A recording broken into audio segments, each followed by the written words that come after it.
patients, with a primary focus on health system strengthening through capacity building initiatives using digital technology and innovative groundbreaking ideas in achieving targeted SDGs. He partnered with more than 20 NHMs to design training programs. He has postgraduate degree in international public health from Lund University, Sweden, and MBA in project management from Indian Institute of Business Management. Currently, he is serving as a Deputy General Manager with Echo India, working towards democratizing knowledge among health workforce for skill upgradation using digital technology. Over to you, sir.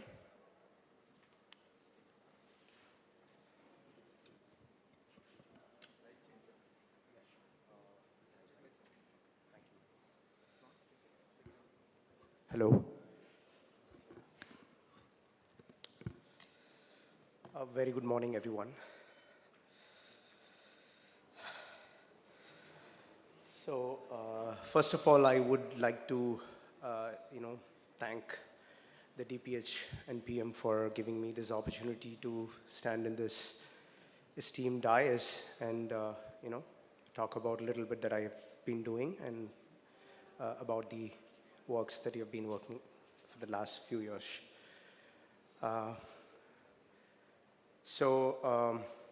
When I was asked to speak about this particular topic, integrating IT platforms for capacity building for healthcare interventions, public health interventions, technology is a buzzword now. It's all over the place. Technology in the last 10 years have evolved so much that no industry is agnostic to technology now, and healthcare, in fact, for that matter, is a little late starter, I would say, especially being a very pertinent domain. And I happen to work in this healthcare technology domain for the last, few years. So I was happy to, take that forward. And when you talk about, integrating technology into the healthcare, there are so many streams. If you talk about healthcare technology, there's like automation of, technology workflows, and then there is M-Health, and then there is E-Health, and then there is artificial intelligence in diagnostic services, and then, clinical diagnosis support. There are so many streams. And of course, comes along with it is the telemedicine part. And I'll be touching base a little bit on the tele-mentoring part of it, which is what we specialize in. And I belong to an organization called Echo India, which is a non-profit organization, and they have been working in the space of supporting Ministry of Health and Family Welfare and state national health missions and other government and non-governmental academic institutions in facilitating and expanding training programs across their state and districts, and even to the extreme of sub-district level, right? So without much ado, I'll just get into the conversation.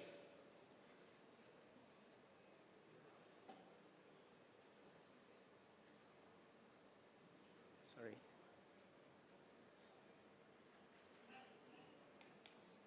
Sometimes.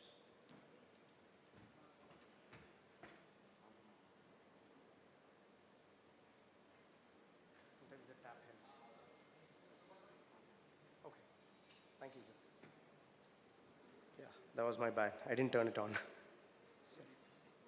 So, I love this quote, the whole is greater than a sum of its parts. Anybody can guess whose quotes were there? All right, so it's a great quote by the Greek philosopher Aristotle. Why I mentioned here is healthcare don't work in silos. So, when you talk about health systems strengthening, it's a multi-dimensional, has multiple blocks of healthcare financing, healthcare delivery, and, medicines and procurements and, technology, human resources, very importantly. And all these factors, had to be looked together, together as a component. And what's happening around is paying attention to one single component and ignoring one leads to, a little bit of left behind situation. And that's why I thought this needs to be a concerted effort of every component of the health system should be overall looked at. So talking about the capacity building, I know all of us here knows about the capacity building definitions. That's not my intent to show here what the definition means.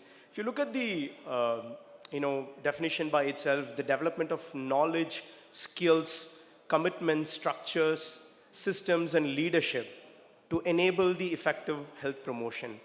So even here, they talk about every single component, skills, which is by the human resources, commitment, which is a shared value, structures. To have a robust healthcare system in place, you need to have good structures. And of course, to lead the structures, you need a system, hierarchical systems and so many. And then most importantly, you need a governance, which comes through a good leadership. So all these components, together is called capacity building.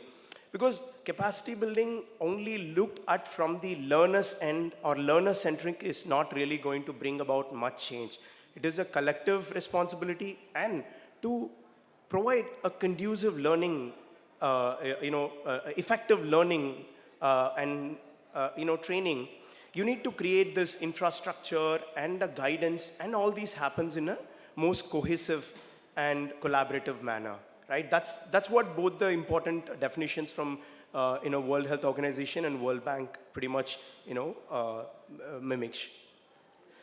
So again, I'm not going to go into all the stats of where are the lacunae. All of us here are learned, and we are not going to go into why there is a need for understanding why there is a need for a skill enhancement.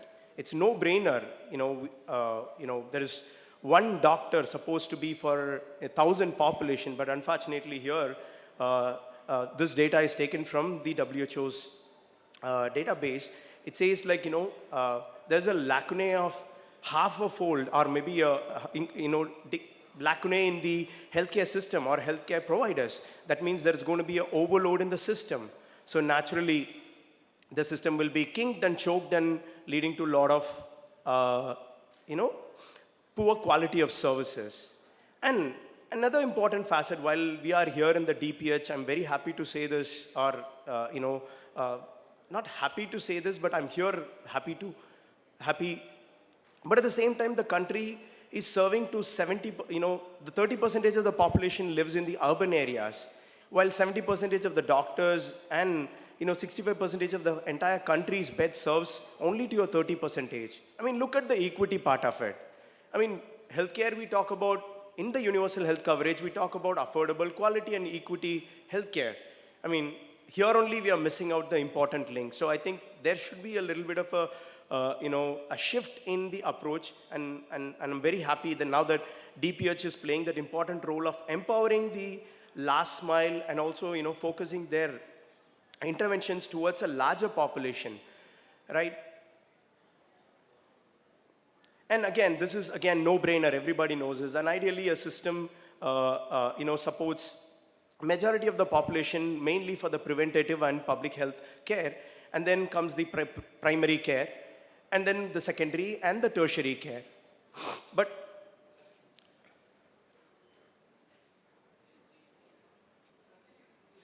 welcome, sir. Welcome to the session.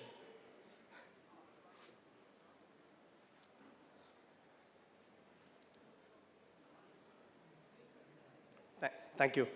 So unfortunately, the system currently is so choked that the primary healthcare centers that needs to act as a community bridge and supposed to take up the filter or sort of take the initial or the basic level of cases is overloaded, that there is a skip in the system and naturally leading to a choke in the tertiary care system. What happens for any minor ailments because of poor understanding of the system or poor utilization of the system, the tertiary and the secondary care gets over congested and leading to, again, the above mentioned issues. Again, before we embark on any training or any capacity building, we'll have to ensure that there is a fair amount of ground research done or understanding of what is the need of the problem. What are the needs? What needs to be done before even we start a training program. So again, this is a very basic steps: identifying the problem area, and then determining a very appropriate design, and collect relevant data for implementing this particular training initiative, and analyze the data. Again, a lot of the speakers in the yesterday's session and day before were speaking about research. Unfortunately, we are a little lagging behind in terms of research and publications. A robust, we have a lot of data, but a robust data is not enough, but the data should speak some language. The data should actually materialize into it should be a meaningful data, that it has to be converted into an intervention, right? And then it has to go into the feedback loop as well. So there is a continuous improvement, happening. And now coming to the, important part of my presentation. So I belong to this organization, as I mentioned, ECO, which stands for Extension for Community Healthcare Outcomes. Simply, it's a movement of change. But before we go into this, I wanted to quickly, play a 1-minute video. If can somebody help me with this video, please? It's a 50 seconds video. Unfortunately, I can't play this here. Sure.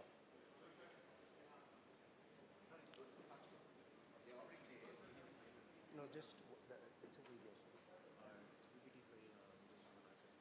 Okay, fair enough. That's all right. That's all right.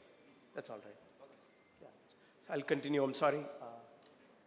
Technical glitch.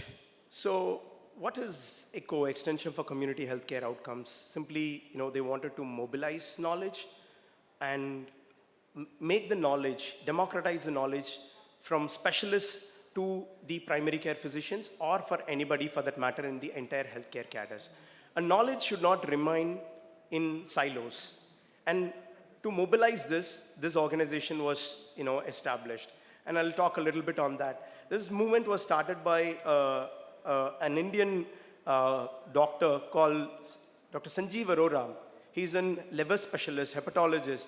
He was trained in Armed Force Medical College in Pune and moved to the US way back in the early 80s and started working with multiple organizations and universities. And then later on, through the support of University of New Mexico, he was able to come up with this very innovative model of training the specialists in the rural areas of New Mexico State. And there is a very small story behind why this movement evolved. And as a specialist, he was the only hepatologist in the entire state of New Mexico. And there was a waiting time of around 8 months to see one single, for him to see a patient. So eventually leading to a lot of life losses because of the larger gaps in the waiting period. And then the thought came in the mind to start something innovative and to empower other doctors in the respective clinical settings so that they can continue to treat the patients under the guidance of the specialist. And today, we are almost in 65 countries, and then, focusing on not only just hepatology, but there are like more than 70 plus focus areas. And our larger mission is to touch 1 billion lives by 2025. So how does this all happen? It's a very simple, model. We call this ECO model. How does it differ from, how are we, different from other platforms, or how does it happen? It is not a rocket science. We have just incorporated 4 major principles, or we can call it a dogma, to carry out the, this movement.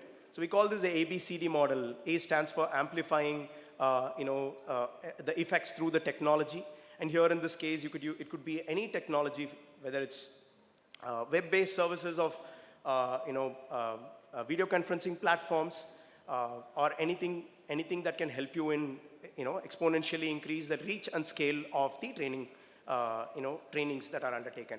Second is sharing the best practices. Here, there is a didactic component or a presentation delivered by a specialist, and and the listeners, pay attention, and it's like it can be in a PowerPoint forms, or it can be in an article, or it can be a publications. It's more of a discussion from the experts and sharing the knowledge. And the third component, C, stands for case presentations.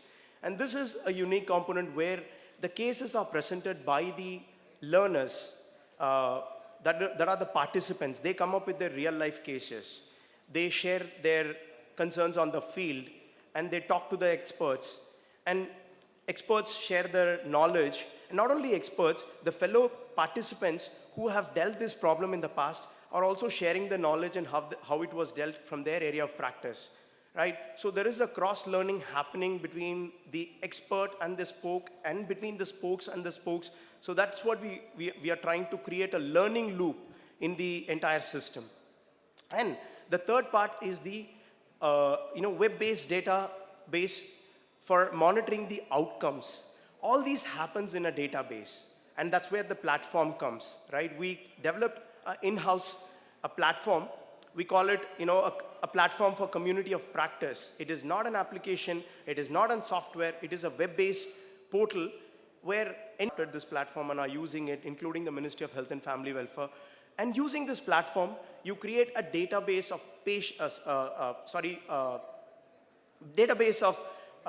entire participants that are need to be trained. For instance, if DPH has 75,000 employees or healthcare workers serving, all of them can be categorized and brought into the system, and they can actually undergo trainings simultaneously without any limitations, right? And I'll talk a little bit on that. And when these iterations happen in an interactive way, there is something called all teach, all learn concept emerges. So it's not an hierarchical system. There is an open learning methodology where we create a feeling or an ambience of conducive learning, because learning obviously happens in a most conducive environment rather than a forced environment.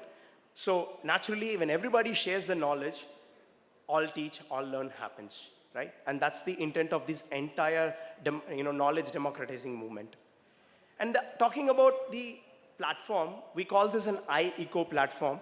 And that platform, I'm not going to go into the platform by itself, but I'll speak a little bit about what all the features it has. It can improve the operational efficiency, basically, how you wanted to train and how you wanted to actually deliver the lectures, so on and so forth. And then, as I said, it's highly scalable infrastructure that it can accommodate any thousands of trainees at one single time and parallelly. And then it also has a component of data analytics integrated into it. That means we are working on artificial intelligence and as well as MI component into it, so that we can actually predict and start analyzing automatically, using the data that has been collected through your every individual sessions. And it includes attendance tracking and feedback mechanisms, and every content can be accessed from the platform itself. Of course, it's highly secure, and otherwise nobody would adapt it. And most importantly, it's user-friendly. And this platform is being utilized by the ASHA workers and VHNs and community health officers that are serving in the last mile. And the very intent of developing a tool is to make it user-friendly, and so that we can actually see that it's, can be used by everyone else. And features, I'm not going to go so much into the features. It supports the program operations overall, and then communications happen through this one single platform that if you wanted to send an email or an invitation, it is done through the same platform. And then these are all automated. You don't need to keep reminding your participants on joining every single time. And then it is also, you will get reminders on your phones, on your emails, and as well as your WhatsApp. And feedback, there is a feedback mechanism, as I mentioned before. All the feedback and reportings are integrated into it. There is no separate links to share it across. And most importantly, if you wanted to generate certificate for any of the programs, it can be done through it. And there is a unique scan barcode for each participant, and they can access it. And it is a digital certificate, and they can use it for lifetime. And again, it helps in governance and structuring the program.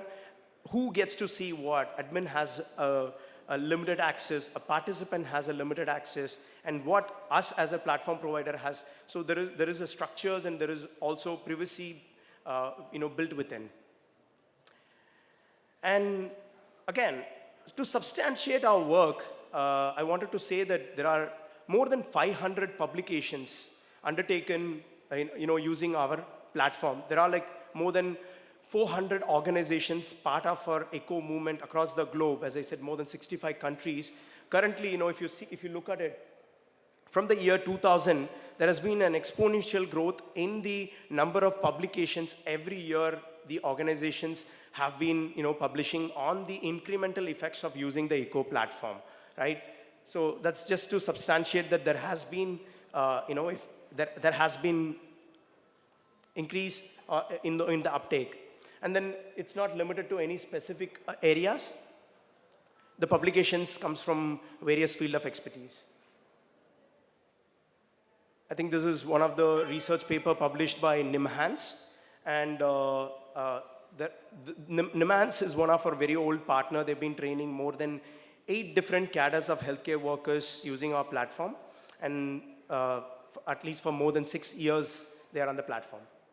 And NICPR, for that matter, National Institute of Cancer Prevention and Research, which is a part of the ICMR units, is also adapted to our platform, and they've been successfully running training programs for cancer screening and prevention training programs for gynecologists, dentists, medical doctors, and all the 3 major cancers: oral, breast, and cervical. And the platform also offers an opportunity to monitor and evaluate the program, based on the data that has been collected. And what are all the major components, or maybe the facets of the evaluation, included? The participation rate, satisfaction rate, and learning, competency, improvement in the competency, and as well as the performance. So these are like some of the indicators that we have chosen to evaluate is that, this platform, and I'm very happy that, we are able to bring in a little bit of equity component there as well. There are some studies conducted by INASIL, which is the Indian National Association for the Study of Liver, by Punjab government, and they adopted this model, and it has been effective, and the study happened in 2016. And it was undertaken by PGIMER Chandigarh, Lucknow. I'm rushing because I'm given last minute. And there has been, this is a model study that we have conducted in Uttar Pradesh, where we incorporated the eco model in the 75 districts of entire Uttar Pradesh, where we were able to, establish 25 hubs across, learning centers across UP. And, and it is a successful model, and we are trying to replicate here in the state as well, right? And the component, we were focusing on comprehensive primary healthcare package for the community health officers. And what we have been doing in Tamil Nadu since 2018, we have been engaged with various partners: NIE, DPH, Government Hospital, Tambram, and then we have been associated with Adyar Cancer Institute, Tamil Nadu Nursing Midwifery Council, and we worked with them in various projects, TB, and supporting the NIE with their epidemiology MPH program and ESI, epidemiological surveillance intelligence program, and so on and so forth. And yeah, I'm not going to go too much into it, but our presence here has been since 2018, and since then we have been trying to work with various focus areas like comprehensive primary healthcare package, COVID, midwifery, and lastly the Makkalai Thedi Maruthuvam program as well. And so far we have been able to bring 3,000 individual participants into the platform, and they've been regularly utilizing the platform. And what is the way forward for Tamil Nadu? I really will take a minute here to finish. So what we are trying to achieve here, similar to the UP model, we tested out UP model because it is a larger state, and if we can work in a state like Uttar Pradesh, we can definitely work in a most progressive state like Tamil Nadu. So we wanted to create, we wanted to map up the aspirational districts of Tamil Nadu. Of course, there has been, so far we have been working in the 3 districts: Kallakurichi, Kadalur, and Krishnagiri district has already been mapped out for our interventions on various programs, and which we have started, and identify learning centers or medical colleges or center of excellence who can act as a hub for trainings, and then establish eco hubs so that learning happens at a more decentralized way at the district levels, And then finally, target on those pressing needs of the specific districts rather than just going on a emergency mode. What happens most of the time is the government priorities on the emergencies, and then the priorities gets lost, the regular activities get lost, and we wanted to create a mechanism where the healthcare workers at the districts are ready and ready proof all the time, and they are resilient to any kind of public health emergencies, and which can happen through a regular training modalities that's happening at the district level, right? And overall, an effective performance management. Certainly, it comes with a lot of communications to different levels, and technical package. Everything that we do here should have an scientific evidence backed with, the right kind of information. And partnerships within the private partnerships, public-private partnerships, and as well as, there are different modes of PPPs, whether it's build, operate, transfer modality, or it's going to be design, build, and operate modality, however, whatever works for the situation. And lastly, very importantly, political commitment for everything. Like yesterday, one of the speakers was talking, public health is politics. Everything at the end of the day is money. And if you don't have it, all that will just become a conversation in this beautiful hall. So with that, I'll conclude my conversation. Thank you so very much for this opportunity. And I love this quote. I really love this quote of, tell me and I forget, teach me and I remember, involve me and I learn. If we don't involve the entire learning community, it'll just become in the healthcare system. Thank you so very much for this opportunity. I'm happy to take any questions if there are any. Sorry if I just gone overboard on my times. Because of time constraint, we'll have 2 questions. Any questions from the audience?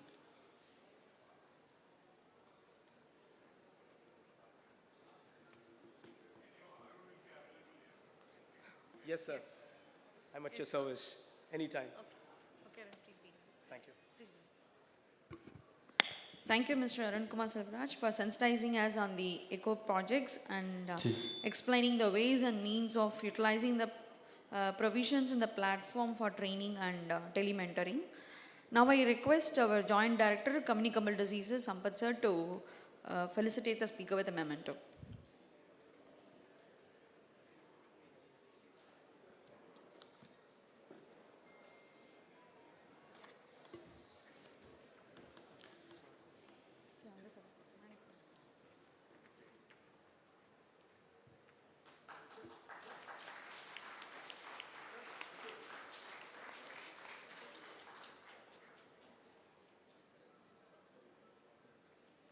Thank you, sir. Thank you. So our next section is again a plenary session on leveraging the learnings from COVID vaccination for routine immunization. Please join me in welcoming Dr. Pradeep Haldar, former expert advisor, Government of India. Welcome you, sir. Dr. Haldar sir is a medical graduate from AIIMS, Delhi. Please. Served in government service for more than 41 years, of which 30 years in public health. He has worked as National Immunization Manager for more than 16 years. Introduced several new vaccines in the National Immunization Program, and he was involved in COVID-19 vaccine distribution and its implementation, PCV, rotavirus vaccine, pentavalent vaccine, hepatitis B, IPV, etc. And also in switched vaccine product like TOPV to BOPV, measles to MR, hepatitis B to DPT to pentavalent, and TT to DD, etc. So he introduced new policy and program like open vial policy for multi-dose vaccine vials, Aedes syringe in National Immunization Program, ASHA involved in immunization program, and Mission Indradhanush to strengthen our routine immunization.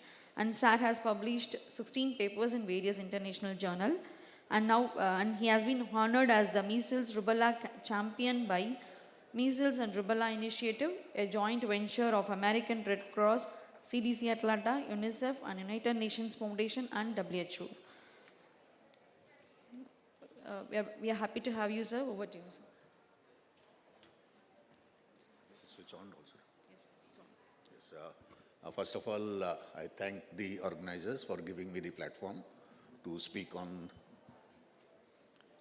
can I have the slide over here also? So, yes. And similarly, the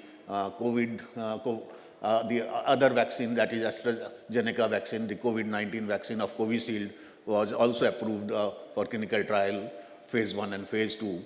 By 29th of November, Government of India announced the third stimulus package, and by 1st January 2020, COVID vaccine was approved, and similarly 2nd January Covaxin was approved for emergency use authorization.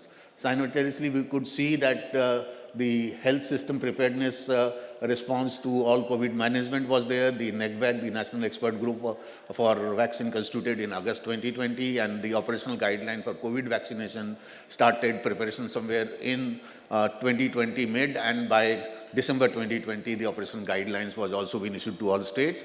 And then the Covaxin platform, there was a trial run for conducting the vaccination as per the use of CoWIN platform. So when we look at this, this is the overall governance mechanism that we see at. So we had NECVAC at the national level, and similarly we had various committees at the state level, district level, and block levels. So if you look at the prioritization of COVID vaccination, you will see that the vaccination started from January 2021, and we started with the healthcare worker, followed by a frontline worker, and then it was 60 plus and 45 to 59 with comorbidity, so on and so forth. And this phases continued till 15 July 2022, when we have opened up for the booster dose for all the people. And that is how the 7 phases of the COVID vaccination happened. But in the initial part, the pregnant mothers and the lactating women were not allowed for vaccination, but that was allowed on 19 May for the lactating mothers, and for pregnant women it was 2nd July of 2021. So that's how the prioritization happened. And when we look at the operation guideline, it covered a host of subjects. And when we look at the people who were trained on the operational guidelines, so these are the numbers of people at different levels who were trained on the operation guideline. We also had COVID-19 communication strategy. So there were 2 documents which was being given to all the states on COVID vaccination, part of it. So when we look at the COVID vaccine supply, so basically it was looking at some of the basic principles, which was equitable distribution, initially on demand, later on the rate of vaccination and the target population which needed to be vaccinated. Daily review with vaccine manufacturer, which used to happen so that we really know that the vaccines which is getting produced every day, we don't want that vaccine to be getting parked, whether even at the manufacturer's level. And so every day the vaccine was being supplied to the state, reducing the dead stock at every level, including the manufacturer's level. And batch-wise supply schedules in advance visibility was given to every state, that this is the batch which is coming up to you, and supplies made to state almost every day. And from December 2021, the supplies were made to the state only on demand. Till December 2021, the states were asking for the supplies, and from December 21, we actually have started saying that state has to demand for the supply. And also we had even where we were looking at the supplies before the COVID program started, we had even only in 24 states, we scaled it up to 36 states. So basically it was giving us 3 basic questions. Where are the vaccines? Are they stored in adequate temperature? And are they also having adequate quantity? So these were the 3 things, and there were dashboards for looking at the supply chain.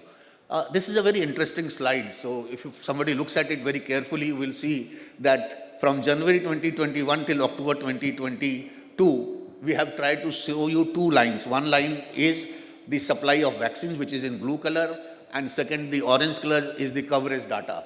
And what we could see that by September 2021, the supply and the consumptions was almost at parallel. In fact, this was the period when we were able to actually supplying to the state as per the demand, and we were not able to supply more to the state government. But you will see that September, October and November, the coverage went down and the blue line was going up. So we started looking at this data and we realized that from the September to November, there was started stockpiling at the state. That would mean that the coverage has coming down, whereas the supply was more. And because of this stockpiling at the state level, what we did it, we started reducing. We issued a circular to all the state governments saying that we will give you supplies only on demand. And that would mean that suddenly you see that the coverage is going down, the coverage was going up and the supplies were coming down. And you can see that the graph. If you see the top line, when in January 2021, there was only 1.25 crore doses of COVID vaccine being manufactured per month. And if you see by the end of, I would say, the last year, that is September, October, the production went up to 25 to 30 crores per month of Covishield and 5 to 6 crore. That means almost 30 to 35 crores doses of COVID vaccine was producing every month. So that's the kind of a supply situation, that's the kind of productions that went up. And this actually, because of this increase in the production, because when we started in the initial part, people said we will take 3 years to vaccinate the entire country. And because of the work also at the production level, that we were able to cover up the entire demand, and we could see that the demand was coming down. So when you look at this particular part, so it gives you that what's happening. We also could see that by the time it was September, we had Har Ghar Dastak. That's where we were starting to say that because we could see that the stockpiling started happening, the supply was more, the consumptions coming down. So, and that's where we said Har Ghar Dastak to boost up the, I would say, the consumption component, but it really didn't matter. And that's where in the November part we said that we will not be push vaccines further, but the state needs to pull vaccine further. So that this situation gives you a very clear cut that what happened in the COVID vaccine, because a lot of people were demanding the COVID vaccine in the initial part, but today a lot of people says we don't need any more COVID vaccines. So if you really look at it, almost I would say that we had covered 100 crores in the first 9 months, and this was the 9 months when the supply was less, demand was more. And in the next 9 months, we have again covered another 100 crores to make it 200 crores on 17 July. And this was the period when the supply was more and the consumption was less. So that's how you can see that 9 months and 9 months to cover almost 200 crores. And in one single day of 2.5 crores administered on 17 September 2021. So learning from the COVID-19 for the routine immunization, so we would say that this is a digital platform for COVID-19 vaccination. And the key attribute for the CoWIN platform is 1, equitable and inclusive. 2, single source of truth. 3, evolutionary and scalability. 4, feedback and analysis of all the data that was coming up. And then it is citizen-centric and open interoperable. So these all is getting leveraged to the routine immunization. It's an open source, multilingual application. That's the background of the software. So that ecosystem allows the administrator to manage and update the vaccine status, and also recipients to book vaccine appointment. It is a citizen-centric, minimal data needed for registration, optimal resource utilization, captures each step of vaccination process, maximize efficiency, and ensures person has access on the COVID-19 platform. The platform is currently in progress for leveraging routine immunization, and it is getting piloted in the various districts across the country.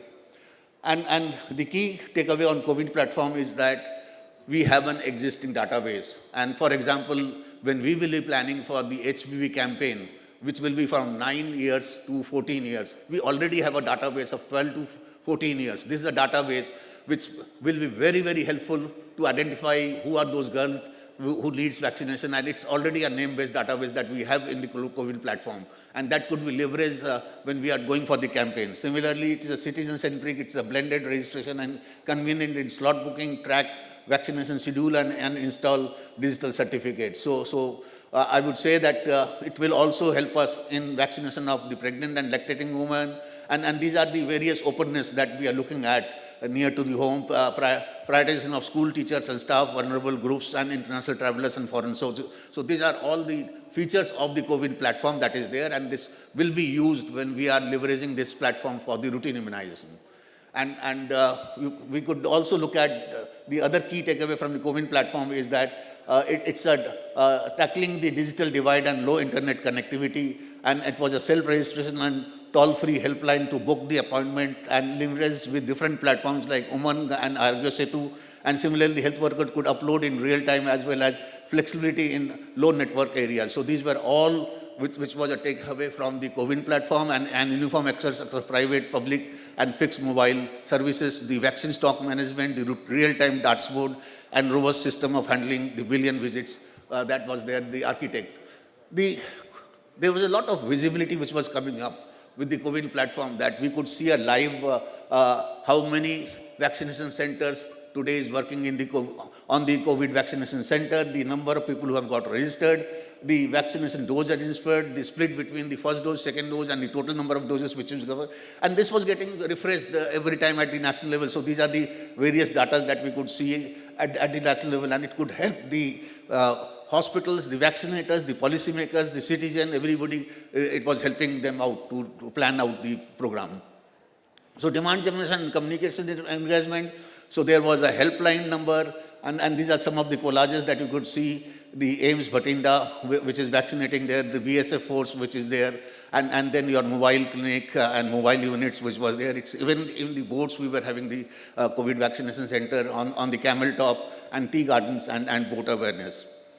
Similarly, demand generation, these are some of the influencers that we are looking at the madrasas, at the volunteers at the ashram, or missionaries who were, including the faith-based healers who were engaged in the vaccination. So engagement of faith-based organizers, religious group and communication and community influencers for mobilization to address vaccine hesitancy and build community trust in COVID vaccinations. And these are the different, I would say, collages which is showing on the community engagement and community-driven activities which was there.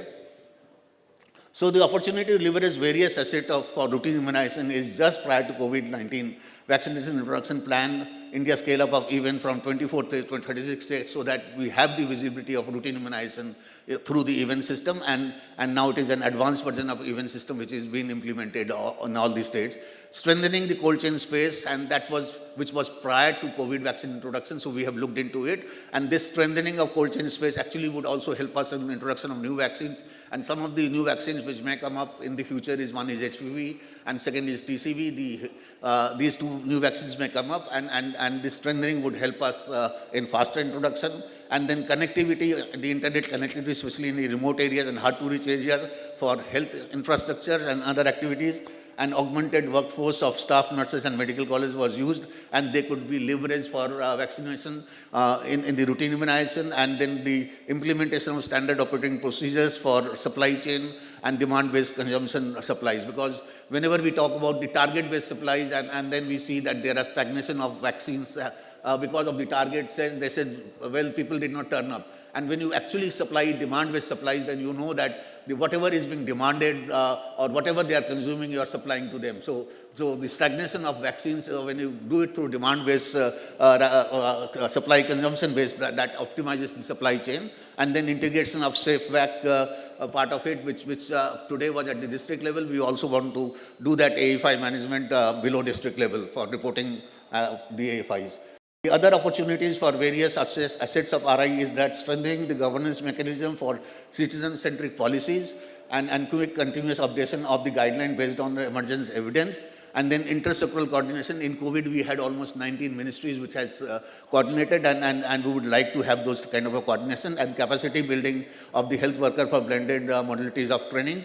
And similarly, alternate vaccine deliveries in hard-to-reach and inaccessible terrains, and better informed communities on importance of vaccination, and then partnership beyond traditional partners. So we had a lot of partnership which has happened because our traditional partners, apart from in COVID vaccination, there were a lot of other partners who were not earlier involved into the routine immunization. So they came forward, so we could leverage on those partners for routine immunization.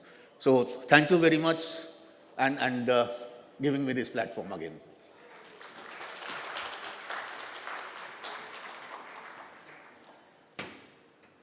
So any questions from the delegates?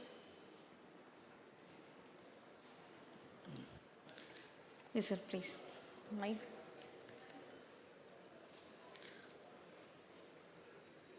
Mike.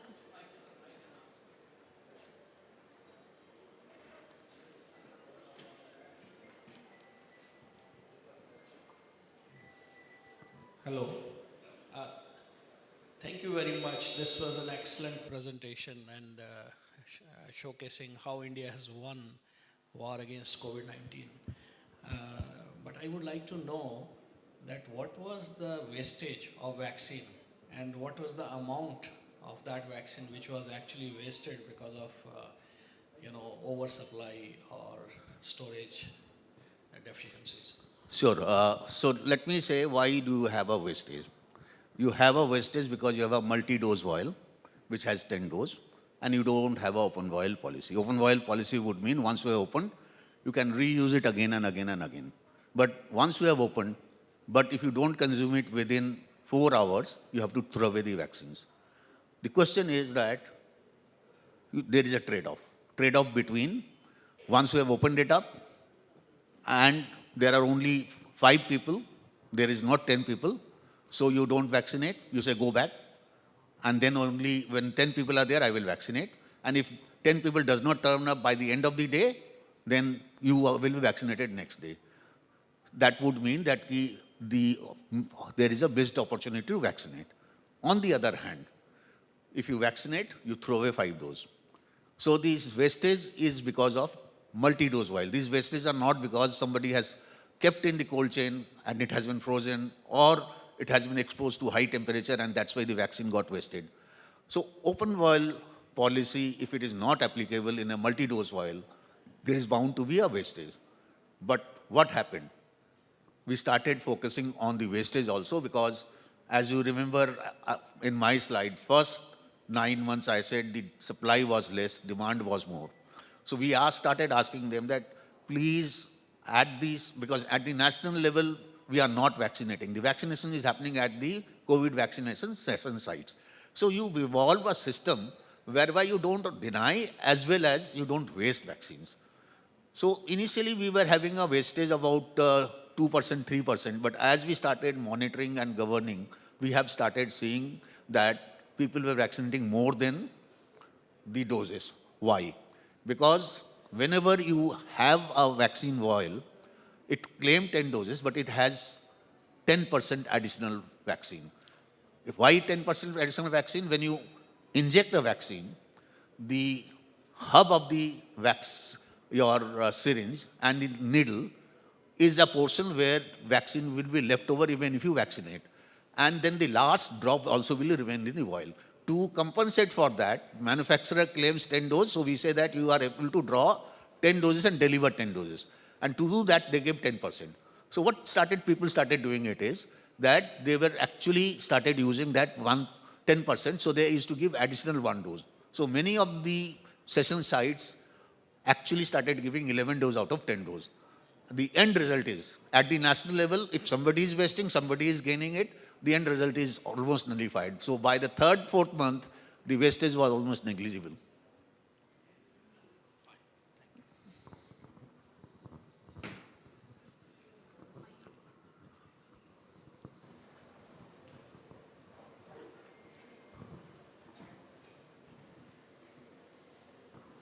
So, good morning, sir. Sir, as a Joint Commissioner, Deputy Commissioner, and Additional Commissioner of Immunization, Government of India, sir, there was a long association with Tamil Nadu, with sir and ourselves in Tamil Nadu is a long way, sir. So, thanks for that, for about 20 years of association with you and Tamil Nadu, sir. Then my question is, that we are going to incorporate the COVID and even with routine immunization. As a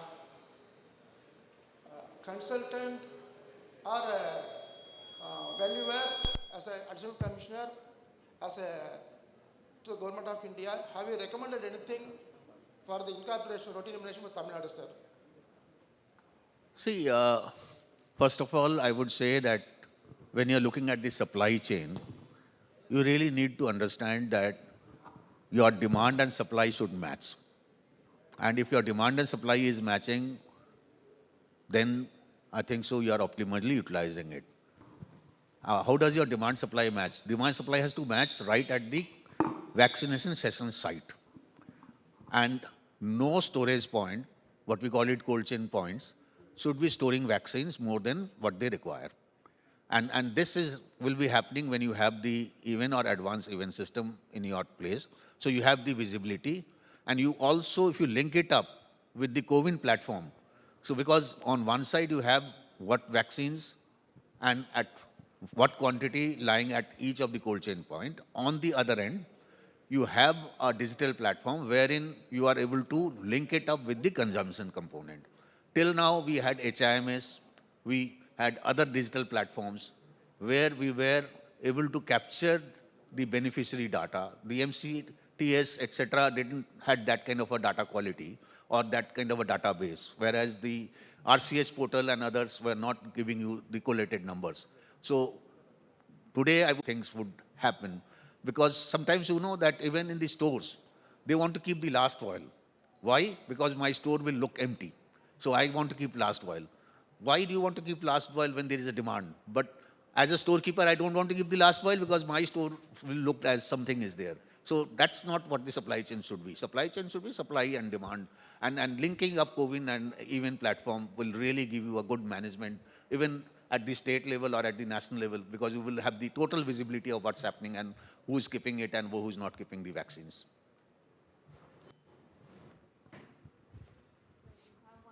Sir.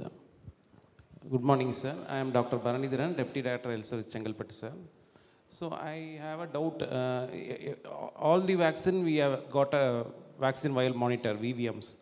But in COVID vaccine, we didn't have. Is there any specific reason? Because we were starting on Argar, the second, and we are using cold chain max, ensuring ice pack change, everything. If VVM was there, we would have been doubly sure about safety of the vaccine. See, when you are talking about the VVM, there are 4 different VVMs. VVM 2, VVM 7, VVM 14 and VVM 30. And that would mean VVM 2 is one where it reaches the endpoint at 37 degree in 2 days' time. For looking at these VVM, all these vaccine actually needs to be tested in different temperature, different period. When you look at the COVID vaccine, the manufacturer started producing this COVID vaccine even before the UL was given. What happened? Manufacturer was saying that we are manufacturing this vaccine at the manufacturer risk. So when we have supplied this COVID vaccine in January 2021, shelf life was 1 month or 2 months because they were manufactured way back in 2020 in the anticipation that they will get the UL. So when we have given to the state, we said, please, you do not have a shelf life of more than a month and a half and don't complain that I'm not getting adequate shelf life. Later on, since they have not seen the endpoint, these vaccines were giving a shelf life of 6-month expiry. So all these people were getting a date expiry of 6 months. As they tested this vaccine for the endpoint, the Covishield later on changed its shelf life to 9 months. The Bharat Biotech vaccine changed the shelf life to 12 months. It is because they tested the endpoint. So whenever you push this vaccine in such a hurry, obviously then you don't know the shelf life of the vaccine. And then how can you have the VVM on a vaccine with a shelf life? That's number one. Number two, we are only talking about the volumes of vaccine. It is also linked to the VVM, manufactured by only one company in the world. That is Lisa Line. So you have, that needs to stick to this. Two, you have to have syringes also in some. So there's a huge amount of logistics getting involved. And therefore, and nobody was willing to wait for these vaccines to process to those logistic requirements. So as the vaccine got ready, we started pushing the vaccine. So I would say that VVM was not there because we were too much in a hurry to get this vaccine. And first 9 months has already shown that part. The demand was so high, the supply was so less. And later on, today, I would say that there is no point of looking at VVM because we really don't know the future of COVID vaccinations. Because right now, more than 90 lakh doses are lying with various state government. And consumption is hardly 10,000, 15,000 per day. That's the rate of vaccination at the national level. So we really don't know whether it's having a natural death of COVID vaccination. The 2 spots that we have seen, first outbreak of COVID and second outbreak, that's where suddenly the demand came up. Again, the demand is nose down. Thank you, sir. Last question because of time Yes, constraints. sure. Sir, I would just like to know that this time the demand and supply didn't match at any point of time. As you have rightly said, when the manufacturing was less, the demand was more, and when the manufacturing rose, the demand was very less. So what are the points that has been taken from this pandemic? Because this is the first pandemic that we have tackled through vaccination. And this must be serving as a learning point to tackle some other pandemic which comes in the future. So I'd like to know the points. See, the question is that for any vaccine production, there's a lead time of production. When you look at Covishield and Covaxin, Covaxin is a traditional way of producing the vaccines. So their harvesting time, finally making the vaccine, is longer than the Covishield. For the Covishield, the harvest, it's a totally different technology. So they can produce larger scale of vaccine. But even to scale it up, you have seen that the Covaxin scaled up from 25 lakh doses to only 25,000 doses to only 5 lakh doses, whereas Covishield from 1 crore to almost 35 crores. Number two, demand and supply. If you look at the demand, it's a real-time demand. Every day people are demanding to it. But nobody is willing to wait for the lead time of production, the regulatory requirements. So that would mean about 3 to 4 months time. By the time they are producing this 3 to 4 months, suddenly you will see that demand is coming down. That's why you could see that in the September to the November period, we started seeing the stockpiling. Then we have to also procure. Procurement is not on the spot. Procurement is always as a process. That process takes 2 to 3 months. So do you want to say that you want to wait for 6 to 7 months for your supplies to be ensured by that time the demand has gone down? So it's a very tricky question. Until or unless you are into a position where you have a 6 months or 7 months period of stability, and then you are able to project the demand. This is one pandemic where the demand was so high. By the time you met the demand, the demand came down. So it's a very difficult situation because you have not given the system to stabilize adequately.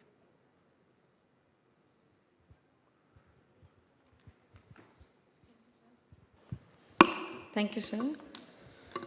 So we are really privileged to have you, sir, here in this prestigious occasion and listen to the plans and efforts taken during the COVID-19 vaccination and the key takeaway from CoWIN platform for our routine immunization. Thank you, sir.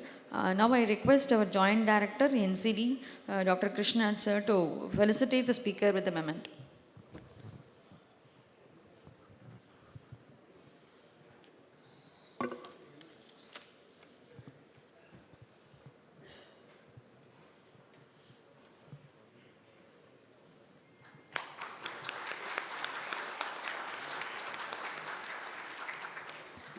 Thank you, sir. Thank you, sir. Now we'll move on to the next session, is a plenary session. Please join me in welcoming our former Health Secretary, sir, Radhakrishnan, sir, the most beloved, charismatic, energetic, who had led our department nearly a decade with his expert guidance, moral support and motivation, which helped us to successfully manage the major public health emergencies we came across like flood, dengue and the recent COVID-19 pandemic. So we are much delighted to have your presence, sir, for this significant event. And we welcome you to deliver the presentation on COVID-19 public health emergency, a learning experience from Tamil Nadu. Over to you, sir.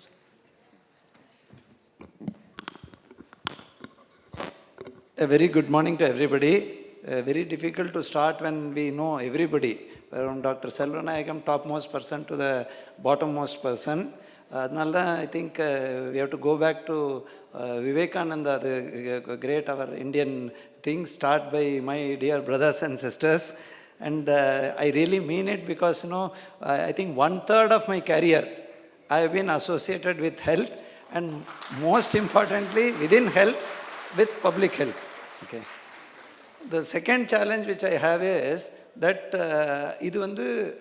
this Kalki, very famous writer, wrote Ponniyin Selvan in 5 volumes. But public health is something which we cannot, and COVID in particular also, and public health in general, you just cannot reduce it in 5 volumes, or neither I am Mani Ratnam to reduce it in 2 volumes. So, very difficult task given to me, but still, it is a pleasure to come and join all of you in this. The third issue which I want to say is that you get a feeling in the 2020 cricket match, if you are an opening batsman, you are sure that you are going to bat. When you are in between, you get a feeling like Dinesh Karthik.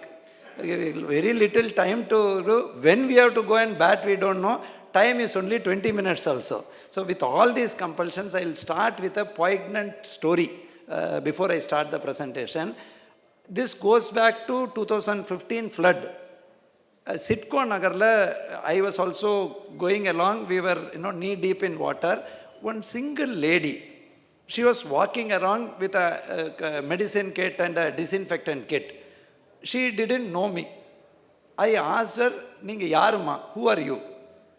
Then she said, "Sir, I am a village health nurse. I am coming from Thiruvannamalai. I have been deputed to handle Chennai floods. My job is to go to unreached houses which are still affected in flood. Elderly people are living there. I have to give her medicine. And I have to supply bleaching powder." அந்த லேடியோட பேர் வந்து Jaya crystal Parimala. Unfortunately, the poignance is, few days back, she passed away. She passed away in Vellore. She is from Thiruvannamalai HOD. So I feel we all need to honor such faceless people. அது மட்டும் இல்லை, I will not tell her like that. She didn't know me. But she afterwards noted my number. We were struggling for vaccination. She will call me and say, "Sir, கரெக்டாக ட்ராக்ல போயிட்டுருக்கேங்க, வீடை நம்ம survey பண்ணோம், we should go house to house." அந்த மாதிரி ஒரு துடிப்போட ஒரு சாதாரண விஹெச்என், ஒரு ஹெல்த் இன்ஸ்பெக்டர், ஒரு multipurpose health worker, they are all the people on which this edifice is built, and we need to salute each one of them. With these poignant words and after paying tribute to her, we'll start this particular presentation. This is just a structure. Mostly I will go quickly with regard to a lot of written material because I will leave it behind for all of you. Basically, we talk about public health in Tamil Nadu and its rich history, and then come back to how we handled COVID and the challenges. Why I am showing this is, public health in Madras Presidency, you will, not of us, இப்போ we are playing with it. We say that, this can do, that can do. But originally, if you look at 1921-22, district health officer, district health service, அதுக்கப்புறம் health inspector category create பண்ணது our Russell, our Colonel Russell. So you should understand, since the days of Colonel King, it is perhaps not too much to say that Madras has always given the lead to rest of India in matters sanitary. This is the background in which you are celebrating 100 years. Again, இது படிக்க முடியாது, நான் உங்களுக்கு அப்புறமா சொல்கிறேன். இது again Colonel King. I will take extracts. இன்னைக்கு whatever problems we are sometimes facing, he has recorded it historically during that time. Sanitary Commission was formed in 1859. From that time he has been telling, and public health services was sought in Madras. First recommendation of Sanitary Commission was to start public health. அதே மாதிரி அப்போவுமே local bodies and of course our dear friends Indian Medical Services, they used to undermine and say that clinically we can treat and get away. Start more colleges and get away. Curative should be the goal. But from that time, tellingly, Colonel King has said that we need to focus on preventive medicine and public health. Those are the people who really work for it. Now I'll tell, pre-independence government itself passed the Quarantine Act, Vaccination Act, Medical Act, Epidemic Disease Act, Indian Factories Act, Poisons Act, Red Cross Act, Dangerous Indian... Why I am giving you is, this is not something which has just come like that. Again, pre-independence, I told you, 1859 Royal Commission potanga, from Plague Commission came, reforms came 1919 and 1935, it was transferred to state. And Mudaliar, Joseph Bore Committee, lot of people do not remember, PHC was a primary health center was started based on recommendation of Dr. Sir Joseph Bore. Plus, Mudaliar Committee came. If we go back, fresh commissions are not required. And the recommendation, if we can follow, we will achieve all our goal. And sorry to say, we are still struggling to convince the overall governance bodies and people at large to go back to what has been a fait accompli. Again, this is the same issue. I'll quickly go, I'll keep it on record. இது எதுக்கு நான் சொல்கிறேன்னா, what all things they had, concept of segregation of sick, infection control was started. Idea of prevention only came later, partly as an observation that diseases are often communicated. Finally, a Mudaliar committee came back to study what changes have been happened. Now, of course, we are now looking at right to health and all, so many changes. This, I need to not go, idallam record, Madras General Hospital, Medical College, like that entire thing. 1922 is what public health was originally started, but much before that, public health was there. Again, since the day, already I have told Oldest Medical College, first woman doctor came from here. When these all became important due to cholera, plague, smallpox, existing were not sufficient or trained or skilled enough to manage these epidemics, and this is the historical background. And public health, it is almost, again, 1922, it was minor collection, the 23, they finished 100 years, and at all levels, the department, this is the change, headed by public health qualified professionals, right from municipal health officer to deputy director of health services, program officers, in the Directorate of Public Health and Preventive Medicine, and dedicated technical this thing. Why I am giving this background is, we forget, and whenever a crisis comes, at all India level, people call and say that Tamil Nadu public health, dedicated public health cadre is there. Lieutenant Colonel King had recorded that Government of India, I think Government of India colleagues may be there or may not be there, is failing in its duty by not starting a public health cadre at all India level in his times. Till today, Tamil Nadu and a few states have. Only in crisis period we acknowledge it. Of course, these are... Now I will come back to Tamil Nadu. We have a dedicated public health cadre, state-of-art infrastructure, we will come to the case study. If you look at every place, I have gone to several places, this kind of facilities will not be there. Again, state-of-art diagnostics, that is the kind of facilities we have. A lot of medical college people will be there. Skilled manpower is there.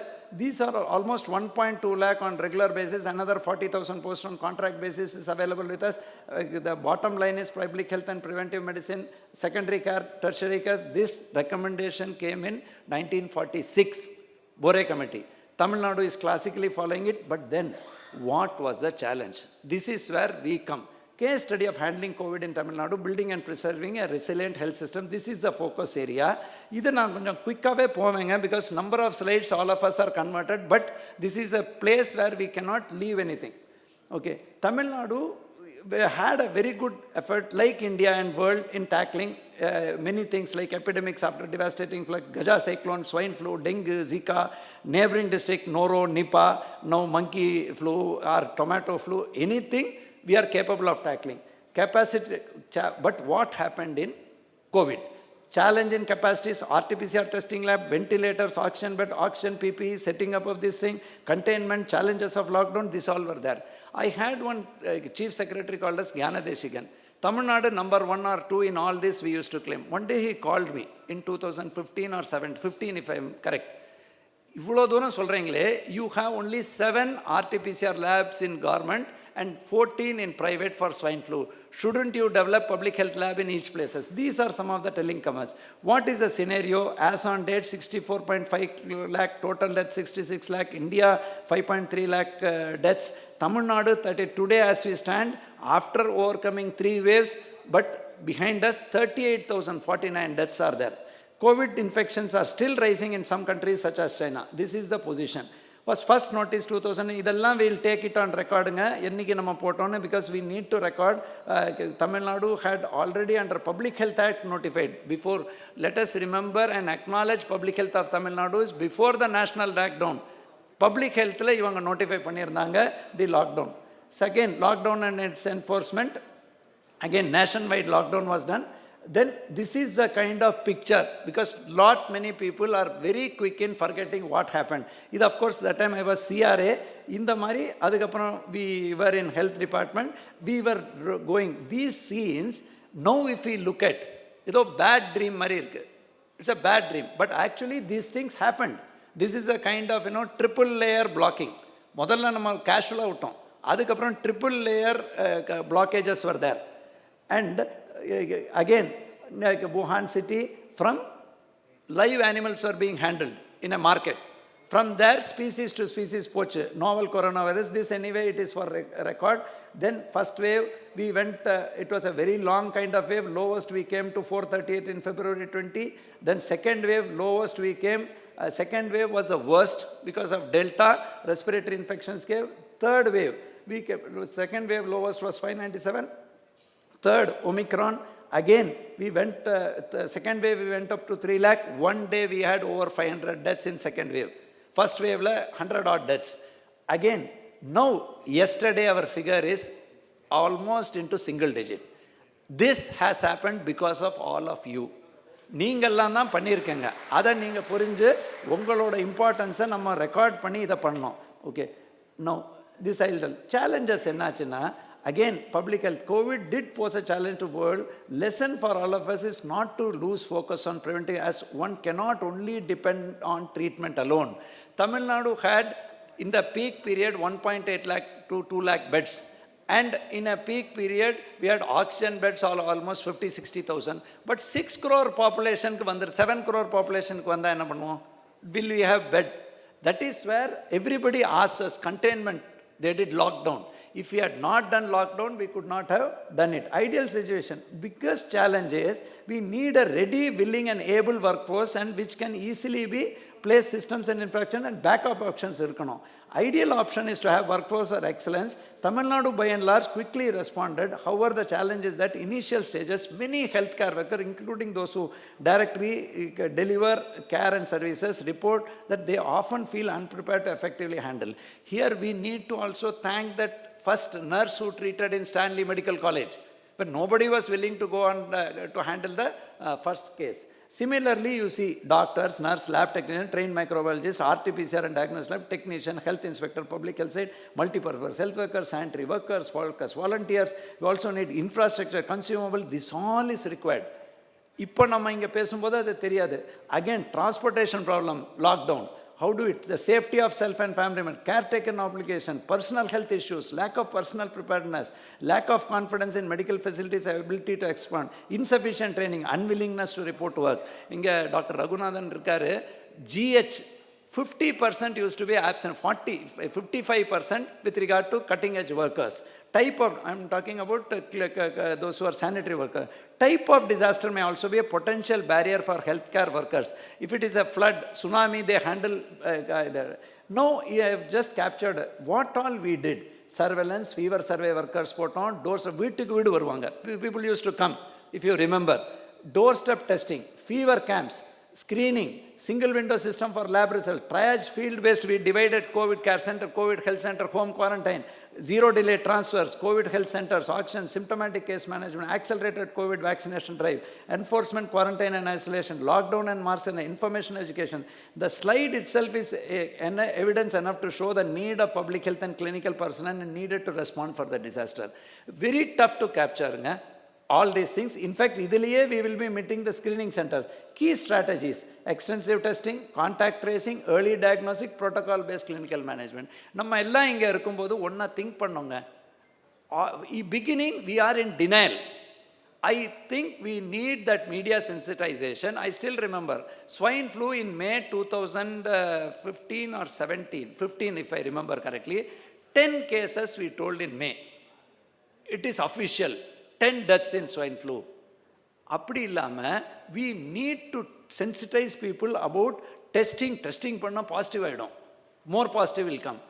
That is not the way to handle a disaster. So we had health committees which helped us. What helped us? We did not depend on only administration. We depended on experts from ICMR, WHO, private health sector. After finishing, we can claim credit. No, we have to give credit to these people who are infectious disease, intensive care, emergency medicine, critical care, general medicine, virologist, epidemiologist, thoracic medicine, pediatrician. Adhe mari video conferencing, we used to guide people, continuous mentoring, case presentation. Adhe mari every COVID death was audited. Case sheet analysis was done. I am just quickly going through risk strategy, how we started hitting at this bed critical care. Idella I'll keep it back for you. Adhe mari, if you remember, optimizing telehealth services was one area which we did. NCD drugs kuduthom, because in such periods, if you look at in May 2021, deaths due to all causes la pathina COVID is much lesser than non-COVID. So இதெல்லாம் நம்ம பண்ணினோம், which we should not forget. அதே மாதிரி of course preventing a COVID appropriate behavior, very easy to create awareness, but changing behavior needed time. Similarly, I am just telling what you all did. It is my duty to remind you, you brought 12 protocols even before Government of India came for this protocol. Kidney disease, cancer, hypertension, diabetes, cardiovascular, maternal health, child health, morbidity, mental health, TB, COPD, HIV, geriatric care, nutrition.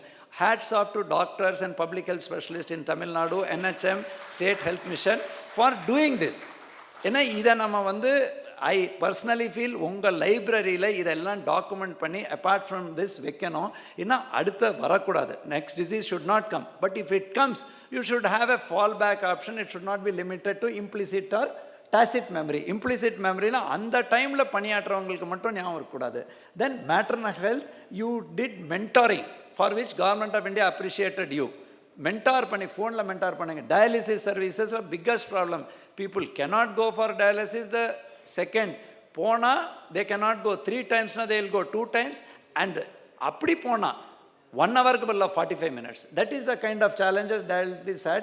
But அதுக்கும் you made 1 or 2 மாதிரி teams போட்டீங்க, இதை பண்ணீங்க. TB-யை case notification அதெல்லாம் you followed up. Vector borne diseases was not forgotten. Many people forget. In the beginning of 2021 we had dengue deaths also. Then migrants, we did a lot of time with 1791 migrant laborers we did. Then again, e-Sanjeevani I have done. Field level best practices, uninterrupted MCH services, NCD tablets for home visits, drug distribution for the people, hand washing facilities were created, including in public health, the DPH office, educating and practicing social distancing, then yoga and breathing benefits in all health care centers, Kabasura Kudineer, நிறைய பேருக்கு different கருத்து இருக்குங்க, but confidence building, somebody willing, we should not do. Special medical camps at containment areas, kiosk for sample collection, distribution of masks, follow up on NCD, again color coding for samples for testing, ILI primary contact red, orange for traveler secondary, green. இதை நம்ம மறந்துடுவோம். ஏன்னா அன்னைக்கு பண்ணவங்க வேறு வேலைக்கு போயிடுவாங்க. இதெல்லாம் நீங்கள் வந்து ஞாபகம் வச்சுக்கணும். Survey by VHNs in containment zone and distribution of zinc and vitamin C. Everybody, எப்படி ராமாயணத்தில் அணில் இருக்காங்களோ, everybody's contribution was relevant. Alcohol withdrawal management during lockdown was very important. Video call by medical officer, COVID they did for this. Future plans, I know everybody knows. Now we are in a better situation, but suppressing the chain of transmission, reducing positivity, fatality medication, deepening of COVID appropriate behavior. Not many people know that 24/7, 108 செயல்படுறது, 104 செயல்படுறது. ஆனால் DPH control room, they started one control room that continues till today. And not only it continues till today, they do the analysis on a daily basis on the positivity of a district, not an overall positivity. So many doctors came, so many people came. Even now, I still, whether it is Parthiban, whether it is Madhumita, whether it is Ramkishore, whether it is Murlidhar, whether it is Yoganand, whether it is நம்ம பிரகாஷ், அந்த மாதிரி team இருக்காங்க, விஜயானந்த் அப்படின்னு நாங்கள் சொல்லிகிட்டே போகலாம். வினோத், அதே மாதிரி சூர்யா, தேவா, அதுக்கப்புறம் Tamil lady who does in the morning, Rupa அப்படின்னு இங்கே போனால் they are there. They are not bothered. Midnight they are there. அதெல்லாம் நீங்கள் மறக்கக்கூடாது. அதே மாதிரி foundation on which direct super, இதெல்லாம் honourable CM, I am just keeping on record. இது உங்கள் எல்லாருக்கும் தெரியும். I don't need to repeat எப்படி ஆனரபிள் சிஎம், சீஃப் செக்ரட்டரி எல்லாம் பண்ணாங்க. Will show it up on these things. Keep looking for இதெல்லாம் வந்து you are doing. Medical service corporation we tend to forget. நமக்கு சப்ளை ஸ்மூத்தாக பண்ணது ரெமடசிவிர், டொசிலிசுமேப், அகெயின் கண்புரை அறுவை சிகிச்சை, கண்புற நோய். அதுக்கப்புறம் so many challenges we were facing. They did that. RT-PCR testing, we started with 1 lab and 10 beds. Today we have 345 labs. Tamil Nadu, after South Korea, has a capacity to do 4 lakh. South Korea, they say 1 million RT-PCR test. In the mari irukku. Then focus on test, treat, tax, vaccinate. I will quickly finish off. Clinical care, we know. It, of course, we the kind of facilities with that. COVID appropriate behavior, anyway, we know. In the slide was very common. These are some of the best practices. I am just leaving it to you. எல்லாருமே நீங்கள் பண்ணியிருக்கீங்க. இதை I am just leaving. அதே மாதிரி honorable present CM, the moment he took over, he also personal நம்ம DPH and present health minister. Again பின்னாடி மேடமும் இருக்காங்க, நிறைய பேர் இருக்கீங்க. அதே மாதிரி இதுவும் everywhere we had to personally motivate people. Key sudden need to upgrade இதெல்லாம் everywhere you have handled it. I just don't want to go back. I'll keep it on record. This again is one saying, CSR. When we started at the end of first wave, when we had rapid requirement for oxygen, we upgraded the facility. And the facility வந்து 440 we have now capacity to have 2067 metric tons. But more importantly, PSA plant 260 and நம்மளோட இது 24,000 oxygen concentrators. But earlier it was not there. இதை நீங்க retain பண்ணோம். I think medical college people and others should retain. Key lessons is, I'll go back to this key lessons, regular updation இதெல்லாம் இருக்கு. Way forward vaccination testing, gene sequencing, vaccination already it has been covered. You have done well, keep it up. But look at China, insufficient vaccination of elderly is posing a challenge. Zero survey, இது மறக்க கூடாதுங்க. Future zero survey and genomic sequencing very important, for which I thank DPH in person because he took the lead. Generally we were asking others to do. But நம்ம public ஹெல்த்தே பண்ணாங்க. Genomic sequencing lab நம்ம honourable CM தொடங்கி வச்சார். இதெல்லாம் I'm just leaving. இதை வச்சே என்ன தெரியுதுன்னா how it is changing no XBB. But we have to keep looking at BA7. அதே மாதிரி எமர்ஜிங் வேரியண்ட் இப்போ நீங்கள் பாருங்கள், ஜான்வரிக்கும் இப்போ பார்த்தீங்கன்னா டோட்டலி இப்போ பார்த்தீங்கன்னா 2020 இவ்வளோ சாம்பிள் பண்ணி what has been the trend it is there. Thank God that Omicron is only going for subvariant. Decentralized mitigation measures are required. Syndromic surveillance is very important. Idella I am leaving it for you for doing all this long term strategies. I am just leaving unga ellarkum theriyum because it's a time based thing. I will end by one health. I always am as a veterinarian genetist, I am always a proponent that transboundary diseases inume irukum. Parvovirus nailende if it starts coming, if it jumps species, bird flu comes to human, does not go on except for rare cases from human to human. If it starts, what we can do? Those things it is there. We need a very healthy collaboration between that. All health intervention. Now I am food secretary, but I am honestly telling free rice and all is very important. Converging other schemes, idellame important. It will there again.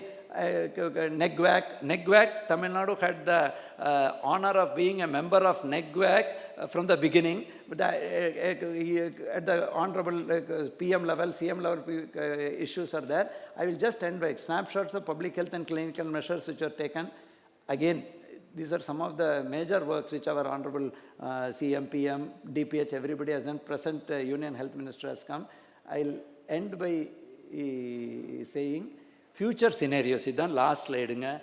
Global health risk is increasing due to new, emerging and re-emerging diseases that will continue to keep us on toes, compounded also by drug-resistant organisms. Transboundary diseases due to increased international trade and travel, and the zoonotic and other diseases, jumping species will make the need to constantly keep surveillance and work on strengthening. Surveillance is very important. IDSP la dayavu seidu gavanam seluthunga. Adhe mari last week Monday I was in Delhi. CDC Madam Meghna Desai was mentioning 36 hours organism can travel from US to India and go back from India to US. So that is the risk which are need to also ensure that we don't lose focus on other communicable and non-communicable thing. Need to keep working on vaccine and repurposing of drugs is very important. Repurposing. Then translational research and knowledge sharing is on. Capacity developed has to be included as part of surge capacity, not to forget their compromise. There is a constant need for trained, interoperable and scalable to deploy HR at all levels. Eppadi Thiruvannamalai inga work pandranga. Mankind cannot take chances as it directly impacts the SDG. Need to have an effective, culturally acceptable, timely, relevant, understandable information and communication focused on change in behavior and not limiting it to creation of awareness only after a crisis has developed. Makkale Thedi Marthuvam, again we are doing. Again, last request would be, peace time is the time where we tend to forget. பரவாயில்லைங்க, last meeting in Monday also, former cabinet secretary was telling very nicely all of us do during crisis, ஏதோ பண்ணுங்க முடியுங்க, பிரச்சனை இல்லாமல் பார்த்துக்கோங்க, இறப்ப குறையுங்க அப்படின்னு சொல்லுவாங்களே தவிர்த்து அதுக்கான with the foundations we have to go back to what Colonel King said, what Russell said. DPH is more relevant now than when it was in 1800s and 1900s. So as we go for this 100 years, strength more to DPH and its staff and strength more to public health in general and involving all of us. Thank you one and all for giving me this opportunity. Thank you.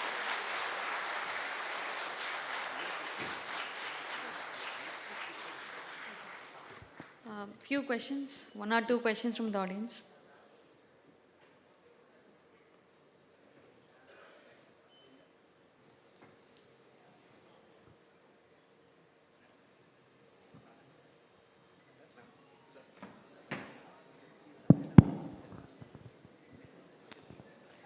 Sir, thank you, sir. No doubt we are the best, and we are very glad to have you lead us for a very long period, and we will be grateful to you all the time. I just have one question, sir.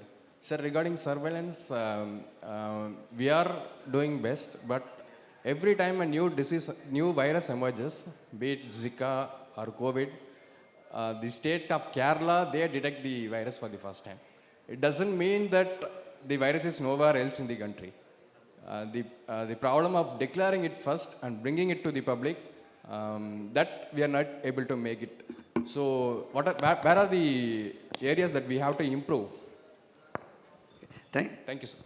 Thank you first அதில் நான் ஒரு small திருத்தம் சொல்கிறேங்க. See minor correction. First is that Tamil Nadu Zika இந்தியாவில் first வந்து அஞ்சட்டின்னு ஒரு பிஹெச்சியில் தெங்கினிக்கோட்டை பக்கத்தில் கண்டுபிடிச்சோம். So it is not that Tamil Nadu is behind.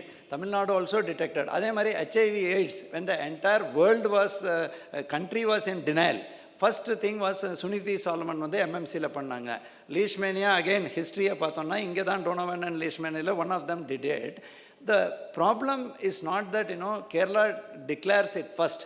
Problem is, the advantage is that anga vandu, see the challenge for Kerala is lot of travel happens in Kerala and a lot of people come. So normally declaration what happens, either it will happen in Kerala or in Mumbai, Maharashtra and Gujarat. I don't think it is a problem with regard to declaring because now no disease can be hidden. You cannot, colloquially everybody says that disease, but disease anyway it comes out in the open. So I am sure that with all these district public health labs being established, and second is we also need to build confidence in media. இப்போ ஒரு case just like you correctly are been telling, we also need to tell that ஒரு case வந்துடுதுன்னா ஏதோ பெரிய it is not shameful. We need to understand that this is there. Last point only I will tell, which again we were discussing in Monday in Delhi. We need to be careful not only about new organism or new strains of existing organism, but also circulating viruses. If you look at US today, respiratory syncytial virus is what is going very high. So circulating virus we tend to, அதனால தான் நம்ம infectious doctor Raghunathan எல்லாம் இருக்காங்க. So all of us are surrounded in all angles. We have to be 360 degree. Again I will come back, we should be like Surya Kumar Yadav. 360 degree you have to be prepared. We cannot rest on our laurels. We have to appreciate DPH and all of you. And I thank you for your very valuable comments also. We need to be always prepared to handle the situation anyway we have to face. Thank you. Thank you, sir. On hearing your presentation, we all got nostalgic a bit, and we'll gracing this occasion with your presence, sir. I request our DPH sir to hand over the memento as a token of gratitude and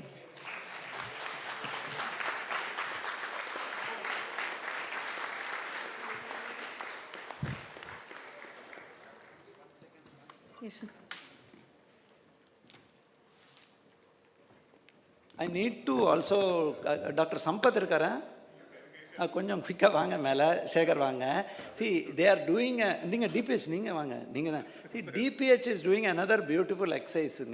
He is documenting all, whether it is a process document on COVID control activities in SCOC and DPH process document on general COVID-19, and of course war room and connected records which is being done by NHM. So on behalf of all of you, the senior deans, the clinical protocol, the draft which they have been working, this is not the final document. அவங்க கிட்டேருந்து வாங்கி அவங்க கிட்டே நான் திருப்பி கொடுக்குறேன்.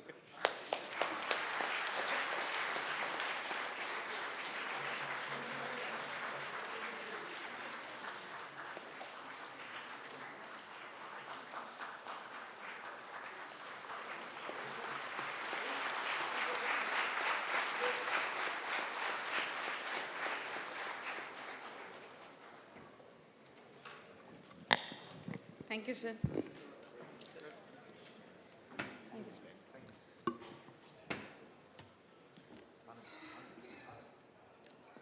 Next is a panel discussion on disease surveillance. And I welcome Dr. Runa Hatti-Gokhale to chair the session.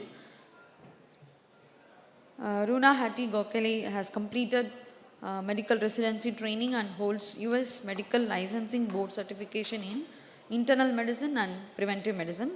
She received her undergraduate degree from Brown University and MD from Jefferson Medical College, Philadelphia, Science and Programs with the Division of Global Health Protection, India Country Office, US Centers for Disease Control and Prevention, overseeing, introduce and invite the panel members.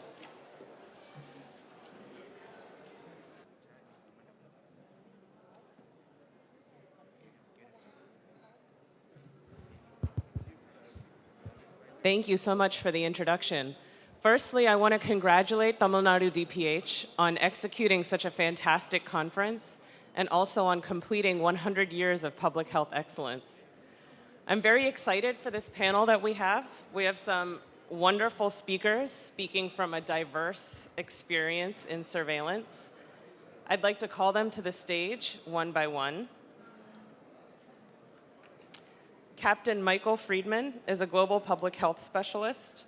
He is a dual board certified physician in pediatrics and internal medicine and has 30 years of experience in the US and globally, 25 as a public health service medical officer. He's held several positions across the world, including the most recent one as the CDC country director in Bangladesh, and led the CDC's response to the Rohingya refugee crisis and the COVID pandemic as advisor to the US ambassador, Bangladesh Military Medical Service, and the Ministry of Health in Bangladesh.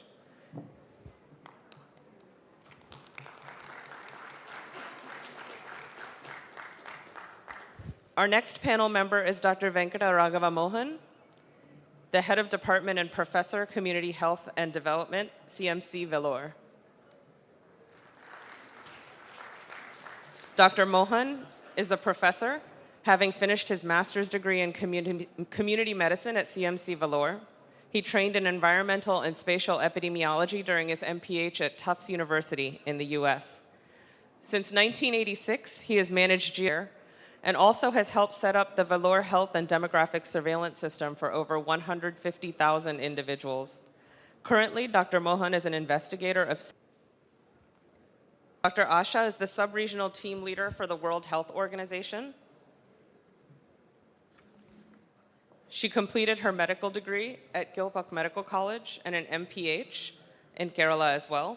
She joined WHO over 17 years ago and has experience as the Kerala State SMO, sub-regional team leader of Varanasi and the Hyderabad region, and now as the Chennai sub-region supporting the Pulse Polio program, introduction of new vaccines, and switch to bivalent OPV, AEFI surveillance, and several other outbreak response activities. She was also a part of the state COVID-19 response core group in Uttar Pradesh, and later in activities and introduction of COVID vaccination, training, and mobilization. Next, we have Dr. Srinivas. Dr. Srinivas is professor and head of Department of Epidemiology at MGR Medical University. He is a medical public health expert. He is certified in management for improved public health from CDC and trained in international monitoring and evaluation in HIV from Curtin University in Australia. He has 27 years of experience in program development, health management, health economics, and health policies, and has worked with many national and international organizations.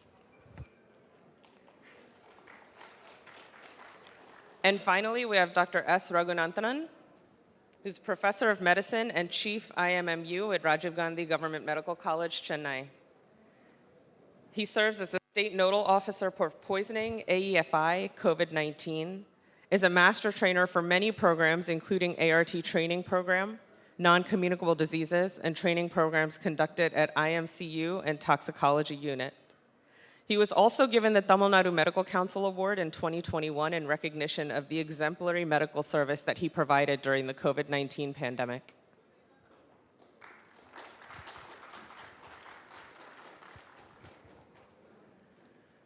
So thank you to these wonderful panelists. I want to start with a brief introduction on surveillance to set the context for the discussion that I hope we have today. And I wanted to start by offering a quote from an Indian American surgeon and author, Atul Gawande, who says that if you want to create positive change in society, count something. He said, regardless of what one ultimately does in medicine, or outside medicine for that matter, one should be a scientist in the world. If you count something you find interesting, you will learn something interesting. And I think this is the basis of surveillance. We count things because we want to know things, because that helps us to do things. It is the what we count and the how we count that becomes difficult, and that's what I hope that we are able to discuss today. So disease surveillance is ongoing systematic collection, analysis, and interpretation of health-related data, essential to the planning, implementation, and evaluation of public health practice, must be closely integrated with timely dissemination of data to those responsible for prevention and control, and is a core pillar of global health security efforts. Now, I am thankful to have been invited here representing the US CDC's country office in New Delhi. Some of the work that CDC does to support global health security and surveillance is through our core capabilities, which include development of a diverse public health workforce, data modernization, lab capacity, rapid response to disease outbreaks, and preparedness around the world. And all of these core capacities have a surveillance element to them and are a core component of the support that we provide to states and central government in supporting global health security. So now we will go through our panelists who will speak for about 5 to 7 minutes each, and then we will take questions from the audience. So let's go ahead and start with Captain Michael Friedman, please.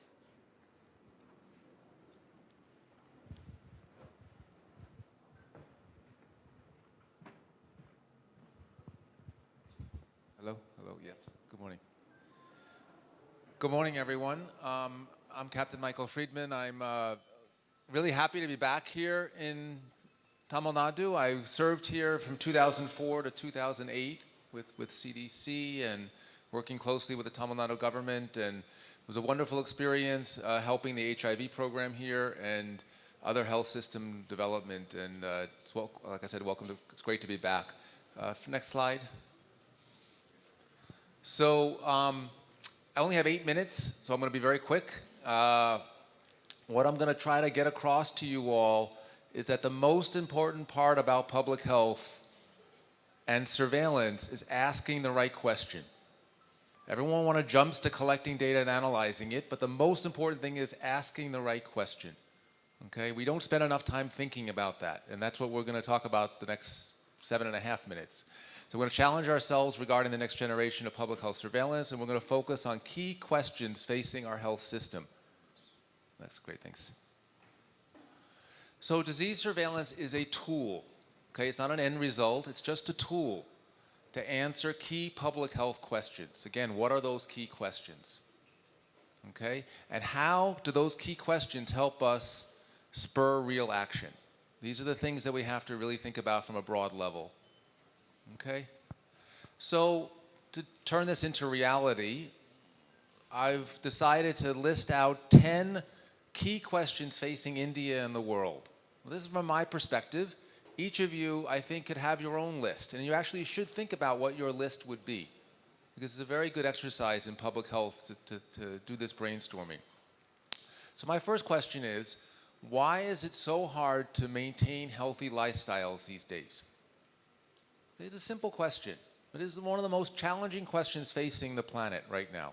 Okay? There is no country in the world that's doing a great job of this.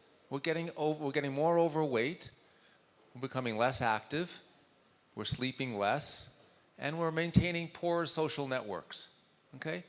What are we doing in public health to answer this question? Okay? We can open more clinical services and more services at the primary care unit, but that's not solving this problem. That's just pushing it to the clinicians to solve it. Okay?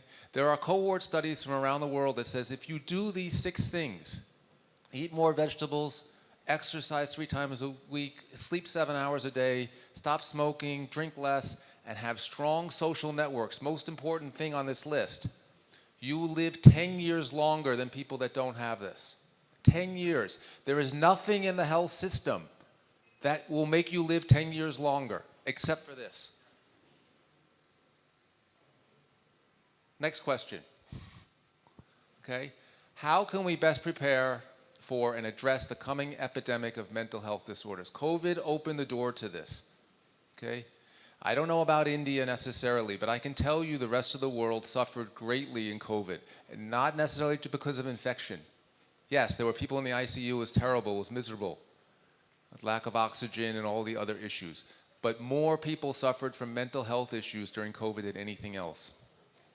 What are we doing to address this? It's only going to get worse as climate change comes and other stresses come into people's life. This is going to be your #1 issue in health and healthcare. And it affects every other health issue that you have. Okay? 3, what is the main driver of premature death? Age under 65, let's say, okay? Because I'm under 65, so I'll still say that. And what are we doing about it? So we can look at data, we can look at mortality data and other data, but really you have to focus in on what do we really want to change. And the biggest thing you want to change in public health is premature death. Okay? Someone who dies at 80 or 85 is still a tragedy for that family, okay? But it's a tragedy for society if someone dies at the age of 30. Okay? So that is the question that we really need to be asking. How much do we know? How many of you out there know what are the 5 leading causes of death of people under the age of 65? And what are we doing about it? That's the question every public health person should know in Tamil Nadu. Okay? 4th question, what is the next great pandemic and how will the world react to it and attempt to deal with it? Okay, we just got through COVID. We actually still have COVID around, but no one wants to admit that or want to deal with that. But we have probably other pandemics in the future. We don't know how long it's going to be between the next one, but it may not be as long as we hope. Okay? What are we doing to prepare for that? What lessons have we really learned? Okay? We had a wonderful talk from the previous health secretary here. Okay? But we have to distill and be honest about those lessons. Okay, what did we really learn? What were the biggest gains that we made during that time period? And what were the biggest mistakes? And are we doomed to make the same mistakes the next time? Or did we actually learn something from this? And what surveillance systems are we putting in place so that we have better information to answer those questions rapidly? If we knew that kids were barely affected, would we have closed schools for 2 years? The global tragedy of not having kids learn for 2 years in much of the world, including the United States, we will be dealing with for the next 10 or 20 years. After people have forgot about COVID, we will still be dealing with that epidemic, the epidemic of poor learning. Number 5, why don't we have more vaccines for more diseases? Okay? Everyone says, oh, we have a lot of vaccines. We don't have nearly as many vaccines as we should. Okay? Almost any disease out there that you can think of, there is a vaccine in development. Okay? This age of biotechnology, mRNA technology, advances in understanding of the immune system, it's all here right now. Okay? But I can guarantee you there will only be 1 or 2 vaccines introduced in each country in the next 5 years. Why is it so slow? What's holding us back? Okay? It's a big public health question. It's easy to focus on supply chain and other issues at the field level. Those are important. But the bigger question is we need more vaccines. We need a better vaccine for tuberculosis and hepatitis C and all the bacteria that are multi-drug resistant, E. coli. We have vaccines in development for these things, but where's the push to bring them to market? Last one I'll talk about, I have 10, but I'm only going to stop at 6, okay, because of time limitations. What can be done to reduce our love affair with antibiotics? Okay, let's be honest. We have a love affair with antibiotics. We love them, okay? But it's not helping society. We have a huge problem with antimicrobial resistance, and we don't need more surveillance data. Okay, I'm involved in a World Bank project in Gujarat, and they want to collect more data. Data is useless. Data we know the data. We know there's a huge problem. What we need is surveillance on doctors and nurses giving out antibiotics, right? What's going on there? Why are so many antibiotics being given. We know 50% of all antibiotic prescriptions are not necessary. Okay, but we're not really addressing that. So that's a huge issue. So there's other ones. These are more provocative questions. I'm not going to go into these because of lack of time. We have issues about AI. The world is changing. Self-driving cars are coming. Planes already fly themselves. But in healthcare, we don't have AI yet. So how is that going to change our society? Our medical training needs to evolve. We have climate change. We had a whole session on climate change. It's going to be a huge impact on public health. And we have issues about how we deal with healthcare as a commodity. And is that really the only way that we can think about healthcare? Because that's really the way the world looks at it, as a commodity. So these are all things that we need to think about. I hope you have your own list. I encourage you to come up with that. And to address these, we need new surveillance systems. I'm not going to go into the details. They're here on this slide. We need comprehensive mortality surveillance, the cause of death. We need hospitalization data that can be used regularly to know what's really happening in terms of morbidity. Demographic surveys done regularly on lifestyle issues, longitudinal cohorts, and we need really high quality health service data. These are all things we're working on, but we don't have them right now very, very robustly. And we also need event-based surveillance platforms, environmental surveillance. It's a huge issue. We talked about air pollution. There's infrastructure issues about livability that we need to be measuring. And there's health worker information systems. We need to be tracking our health workers and how they're developing and how they're expanding and meeting the needs of the 21st century. A lot of things, data to collect, but these are not your traditional surveillance systems. That's my point here. My point is that we need to reframe our surveillance ideas. Okay, remember, surveillance is a tool to answer key public health questions. You get to decide what those key questions are, and then design your surveillance system around those. Okay? Remember, what gets measured gets done. Okay? And if you don't know where you are going, you may end up somewhere unexpected and not even know it. Thank you.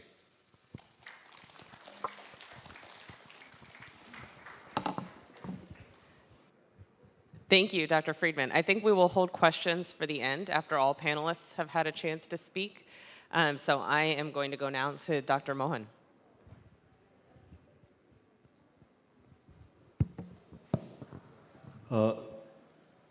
Good morning, everyone. First, I would like to thank the DPH for providing this opportunity to share my experience and views on disease surveillance from an NGO perspective. Can we have the slides, please?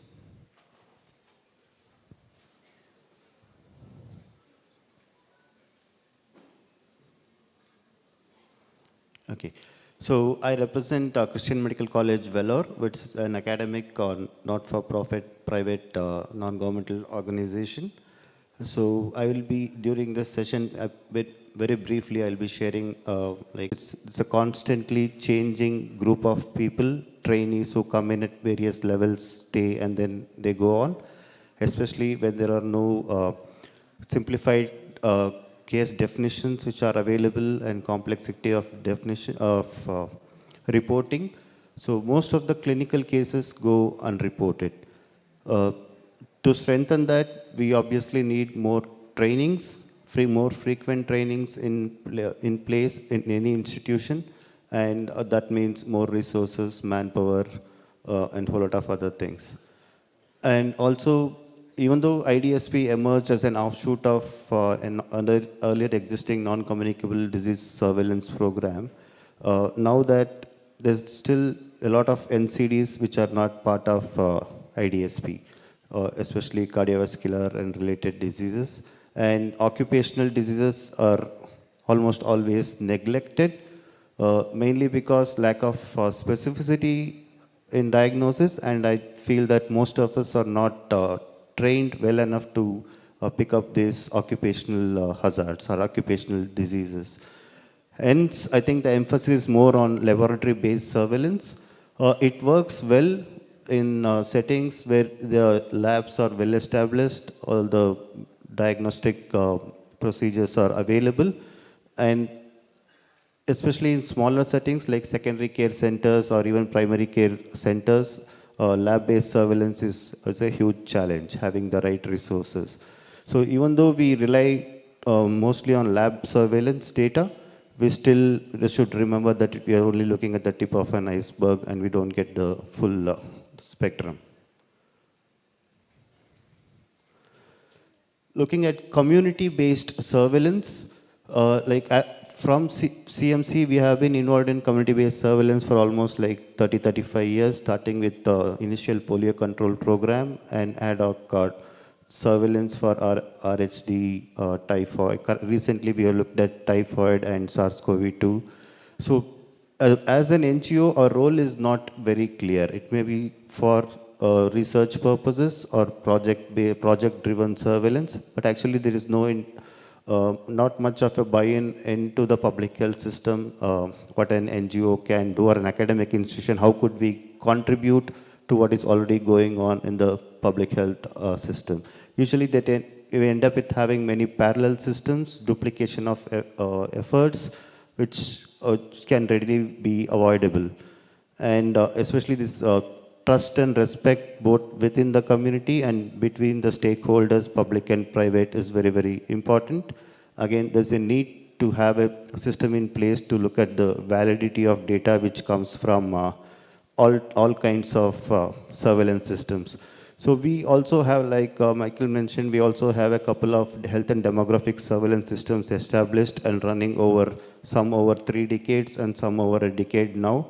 So we understand how important it is and how valuable what information we can gather from this health and demographic surveillance systems. Following up children from birth cohort into adolescence, we are actually looking at pattern of neurodevelopment and also looking at pregnancy and birth cohorts. Now people are in their 30 years, so it's like a mini Framingham cohort that we have been following up. We really have a rich data available, but still not very sure how we can use that to inform policy.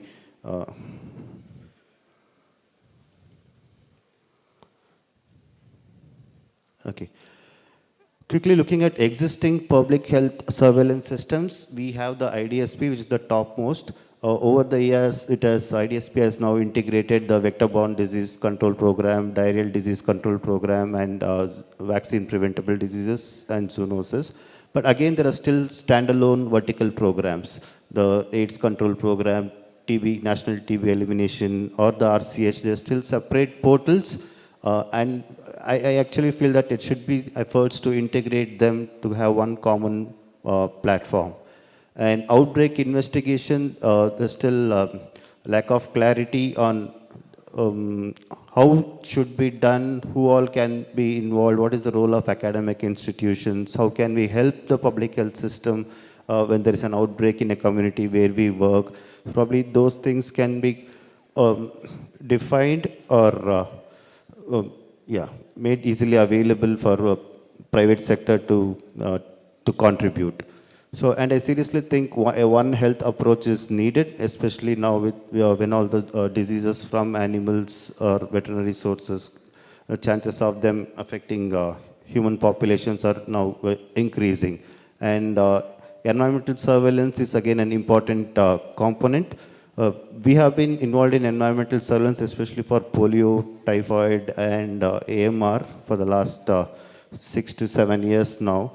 So we sort of seeing a pattern, like detecting Salmonella typhi in wastewater is sort of a surrogate an indicator or an index to tell us which neighborhoods are at higher risk of having typhoid disease. So those activities are ongoing, but clearly in the future, environmental surveillance should be a part of routine disease surveillance in the country. I think the country is moving in the right way with the proposed revamping of the public health infrastructure in India, the Vision 2035. So I think the proposal here is to have a unique health identifier. I think the process has already started.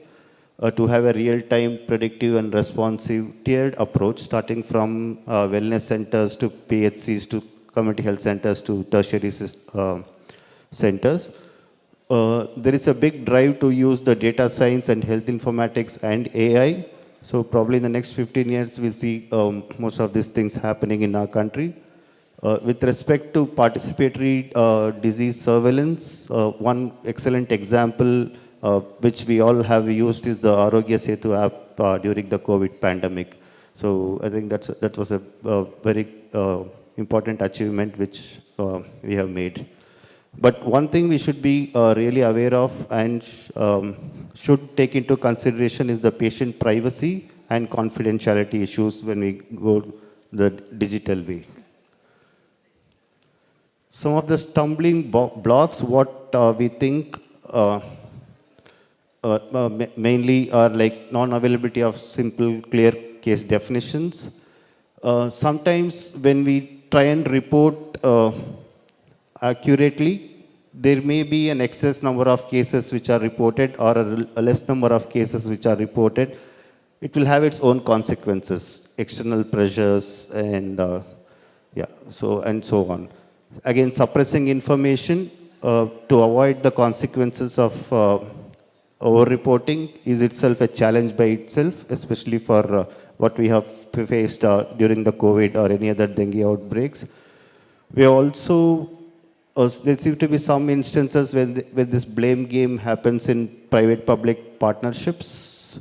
So that's something which we should be aware of, and we should think about measures how to minimize this. Most importantly, I think there is a conflict of interest and conflicts of roles here. Because we are all people, or where our main role is to prevent. But we are the same public health people who have to report. So again, it's like a vicious cycle. If we report more, it could lead on to punitive measures, could probably lead on to, in a good way, we might institute more preventive measures, but it could work the other way also. So probably having a third party or some other academia instituting a surveillance or looking at or validating the surveillance would minimize biases in reporting. Mainly in urban areas, we all know that most people, like more than 50% of the healthcare is through the private sector. Hence, it's very, very important to involve the private sector for any surveillance program. One way to get their buy-in and get transparent, accurate data probably is to gain mutual trust and provide due respect and work together as a team, both the public and the private players.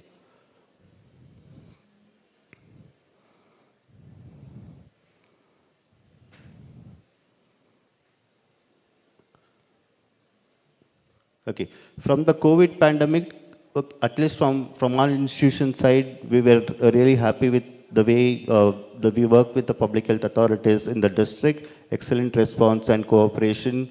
We all know what we have achieved was very effective, both the private and the public healthcare providers working as a team.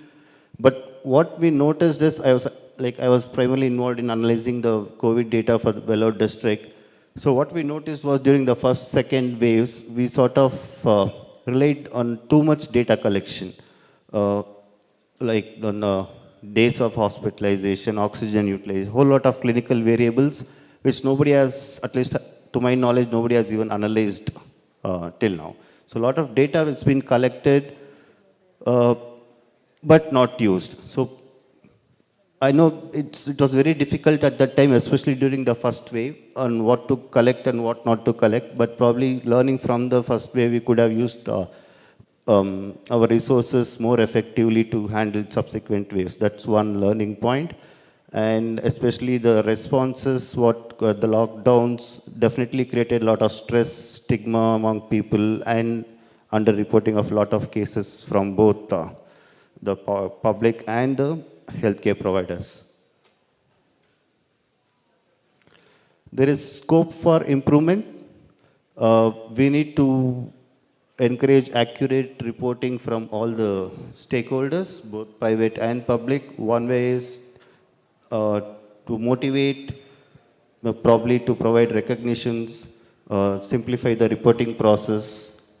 There is no timely feedback is what we feel, like we just keep feeding in data, but what's happening, probably more frequent feedback will help. And probably having academic institutions to validate the public health surveillance will work to minimize some of the biases. I will stop here and thank you. Thank you, Dr. Mohan. I know we have such valuable insights to gain from everybody, and sadly, only 20 to 25 minutes left for this panel. So appreciate everybody's quick delivery. We'll go next to Dr. Raghava.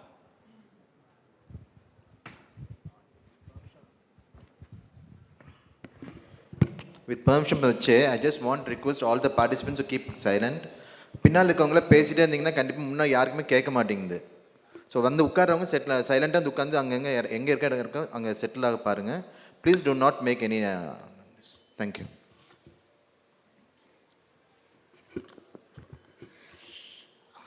Good morning, everybody. First of all, I'd like to congratulate the Directorate of Public Health of Tamil Nadu for successfully completing 100 years of work. The second thing is I would like to thank the DPH and the department for inviting me here as a guest. It's a very happy occasion for me because I am a half Tamil Nadu person, I can say, because I did a good part of my schooling here, and I'm also, whatever I am today in public health and medicine is because I did my medicine also from here, from Kilpauk Medical College, 36 years ago. So I'm extremely proud to be here in front of all of you all. And when I got Chennai, it was like a second homecoming for me. So with that, I will go on to the disease surveillance, which is a huge topic, which is and very vast, and most of the previous speakers have actually spoken about it. My area of work is more in vaccine preventable diseases and mostly field work. So I would be talking more on that. And like we all know, disease surveillance has been going on since years and centuries, like we came to know from what the Secretary has also said. We are definitely building and improving on it, and the experiences from the COVID pandemic has also shown that even though it was very difficult for us in the beginning and we had a lot of constraints, lost a lot of people, but definitely everyone rose to the occasion, and with the support of the community, we were able to make a very good control over the disease. So now we have a lot of, while we have a lot of tools for collecting the data, like Sir was saying, Dr. Tom was saying, too much of data, unless we use it, it's not going to be of much use. But still, that is also needed for us to know where we stand and what is the progress and where we need interventions as far as community surveillance and action points which we need to take. Now, for us, as someone who is, for me, who is someone who has worked in the polio program, we realized from the beginning in India, it was it looked like a dream for us when we said that we are going to eradicate polio. And in spite of having a very good vaccine and a very strong health system, we suddenly realized that it's been going on, dragging for many years because there were many challenges we came across as we started working with the community, which we realized we had not foreseen. And it also made us realize that, the community participation is very, very important. We may have very good rules, we may have the best equipments and drugs and the way to do it, but unless there is acceptance from all levels, it is going to be very difficult for us to achieve our goals. And this has also been a stumbling block for many of us when we work as support systems to the health system to ensure that there is control in communicable diseases and vaccine preventable diseases in the community. Now I will be concentrating on most of the challenges which we have seen when we work in the field. And like Sir said, data, though we collect data, now even if you take just vaccine preventable diseases, there are so many sources of vaccine preventable diseases which get reported into the system. There are medical colleges which report. There is the IDSP which reports. There is a family welfare system which reports.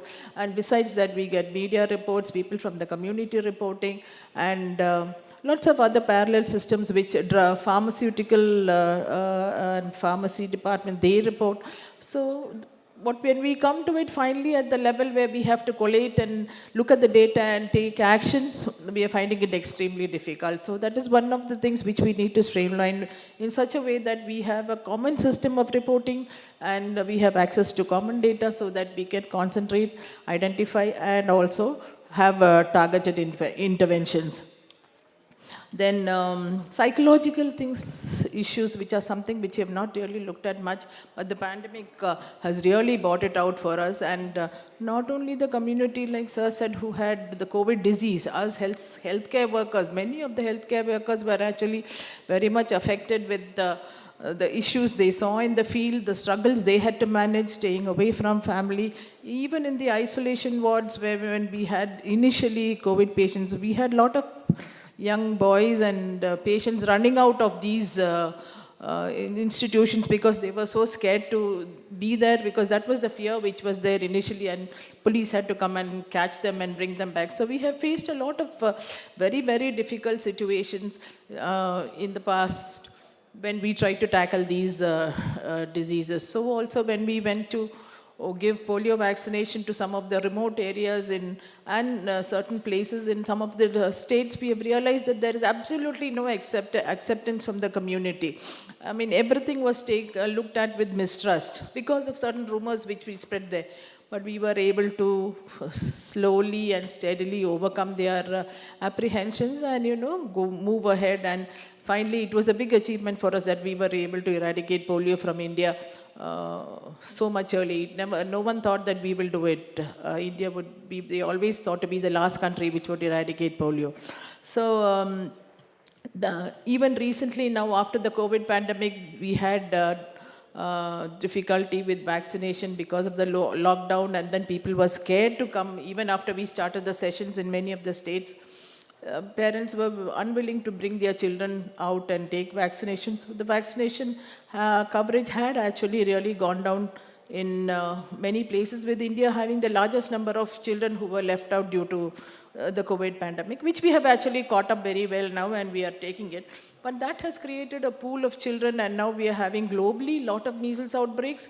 And even in India, I just come back from a big measles outbreak in Malappuram in Kerala, where hundreds of children are now actually getting the measles outbreak because they were not taking the vaccine. And even now, there is some level of mistrust and understanding or misunderstanding or unwillingness to take the vaccine. And it is not because they are uneducated or economically lower socioeconomic thing. Generally, when we say that an acceptance in India, we think about the very poor, uneducated people. So it is not like that. And there are also issues with weak financial resources. Though some of the states are able to manage, we have inequities in our country which we need to look into if we want to have an equitable distribution. And also there are some where there is a different level of health systems in India. In some of the states we find, like Tamil Nadu, they are very well coordinated, the system moves very smoothly, it is very well organized. But there are places in India where it is very poorly managed and we are not able to coordinate properly, the lab capacity is very weak, and overall we find that supervision is also not very good. So the feedback and the feedback which we get, or the data which we get, is also has a lot of errors, and with that it is very difficult for us to take policy decisions. So these are some of the issues we find when we work in the field. And when we go back and try to check on that, we find that, that is not the actual picture which is there in the field. So there is also one thing of the COVID, the other thing is because the focus on training has not been as good as it should be in many of the places. So that has also caused a gap in the empowerment of the healthcare workers, and that is also leading to gap in the performance in the technical guidelines which are given to them so that they can be empowered to do their work properly. So this is generally what we find when we go to the field and we try to work out and support with prevention of disease, identification and prevention of diseases during our surveillance activities. And it is not only with disease. Initially, there was a difficulty in getting the COVID vaccination also in many communities. We had some people running and jumping into the Ganges River when we went with the vaccination kit to vaccinate them for COVID because they were scared. It is a new vaccine. There were a lot of rumors about the vaccine. So the community was not able to accept it. But slowly we overcame all that and we gave them also the vaccination and we have been able to bring down the COVID. So actually, finally, what I'd like to say, it is an all-encompassing and composite commitment is required for us. We need to invest in the surveillance system, not only the infrastructure and data, but also community involvement, the health system involvement, and all the allied technology which we could use to improve the surveillance system. So we need an integrated approach which will help us to find out a system which will work to us. There is no one ball fits all. So it has to be state specific, country specific, and what we need, which we feel is good enough for us to take forward. And definitely research is something which was very less in our country, but we are now going ahead with that. More research is also required for us to find out ways in which we could improve our disease surveillance and management in our country. I think with these small words I will stop. Thank you very much for listening to me, if there's any time. Thank you, Dr. Raghavan, for your valuable perspectives. Next, we'll go to Dr. Srinivas.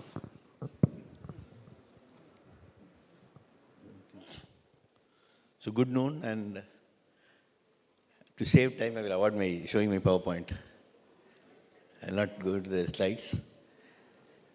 Surveillance, as such, the word means in Tamil, because from DPH point of view, we always want to understand the word in Tamil. கவனமாக கண்காணித்தல் நிறைய words இருக்குது. In fact நாங்கள் in epidemiology அந்த MGR medical university try to get equivalent words for lot of epidemiological terms and for surveillance it is கவனமாக கண்காணித்தல். கவனமாகனா in English you can put it as vigilant attention with vigilance. விஜிலன்ஸ்னால் something looks like corruption, anti corruption மாதிரி போய்டும். So you have to use the word very carefully. Vigilant attention, something like that. And surveillance has different meanings. One important thing is you need to understand you have to be very watchful, careful. At the same time, with suspicion, you have to be authoritative and clear. And as our chairperson was mentioning, there are different surveillance data, different types of data, and different uses of data. What, how much, why we collect. Everything is important. And we collect too many information. In general, there are so much of data, we do not know how to analyze them. And in particular, I would like to say that usually we have 3 or 4 main reasons in surveillance to collect data. One is to estimate the disease burden, which will help us to predict epidemics or diagnose epidemics. So you can talk about outbreaks. Usually it is seen in that context. We also estimate the burden. We also try to plan a lot of intervention programs. We try to plan intervention programs to control diseases, maybe communicable or non-communicable, but very important, we can also evaluate the interventions. There are a lot of things we don't do. And in particular, with regard to the evaluation, we have a personal experience from the Tamil Nadu state when I was working for a HIV project in TANSAX. We did a very interesting surveillance study. There are some centers we try to systematically collect data. Only thing, it has to be properly entered. Timely entry of data. And we had to enter only of ART patients and pre-ART patients for a period of about 3 years. There was a lot of dilemma going on at that time, whether macro supplements should be given to the patients sitting in the medical college. And NACO, Dr. Sujata Rao was the health secretary in the central government at that time. she was against giving macro supplements to ART and PAT patients. Lot of hypothesis was generated whether giving macro will delay the CE4 coming down or not. And we systematically analyzed the data. And interestingly, this will be turning into a slight research mode. This may not look like a program mode or a project mode. If you understand what I'm speaking, it looks like it's slightly tilting towards a research mode. But if you any properly collected data can help you to make it a systematic research. So it was purely a program data from the hospital. What we did was we tried to understand the supplement, the nutrition supplement that was given to the patients. We tried to measure the adherence to the supplements, macro supplements, Sathumavu, Tamil Nadu Sathumavu. So we tried to measure the adherence to the macro supplements and understood once in a month when the patients recall or be making some surprise visits whether the macro supplements are consumed or not. And this gave us an opportunity that without any ethical issues, because research prakaram you should understand the effectiveness of macro supplements among ART patients. Effectiveness of ART supplements, effectiveness of nutrition supplements among ART patients, if you want to understand, you need to do a properly designed studies. In research, we use a word like cohort study, case control study, etc. But if you properly collect the data, we try to understand the adherence, we get a built-in controls. So it's not innovation, it's only you have careful thinking. You do carefully think it, you have built-in controls. Whoever is not adherent to macro supplements, they become the controls. You analyze the data, you are able to prove that this amount of adherence will improve the weight of the patient, will improve the BMI of the patients by so many percentage. So a lot of things are possible. We are undertaking the data, we are having too much of data, so we have to try to explore with a focus. So we need to be very structured and get simplistic data and try to use the data maximum. A lot of negative things are spoken about surveillance, but generally, I think systems improving, and we hope that in the near future to come, India will have a good quality data that will be very helpful for surveillance system. Thank you.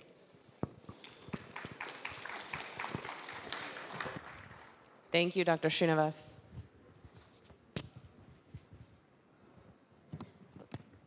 Our last panelist is going to be Dr. Raghunathan.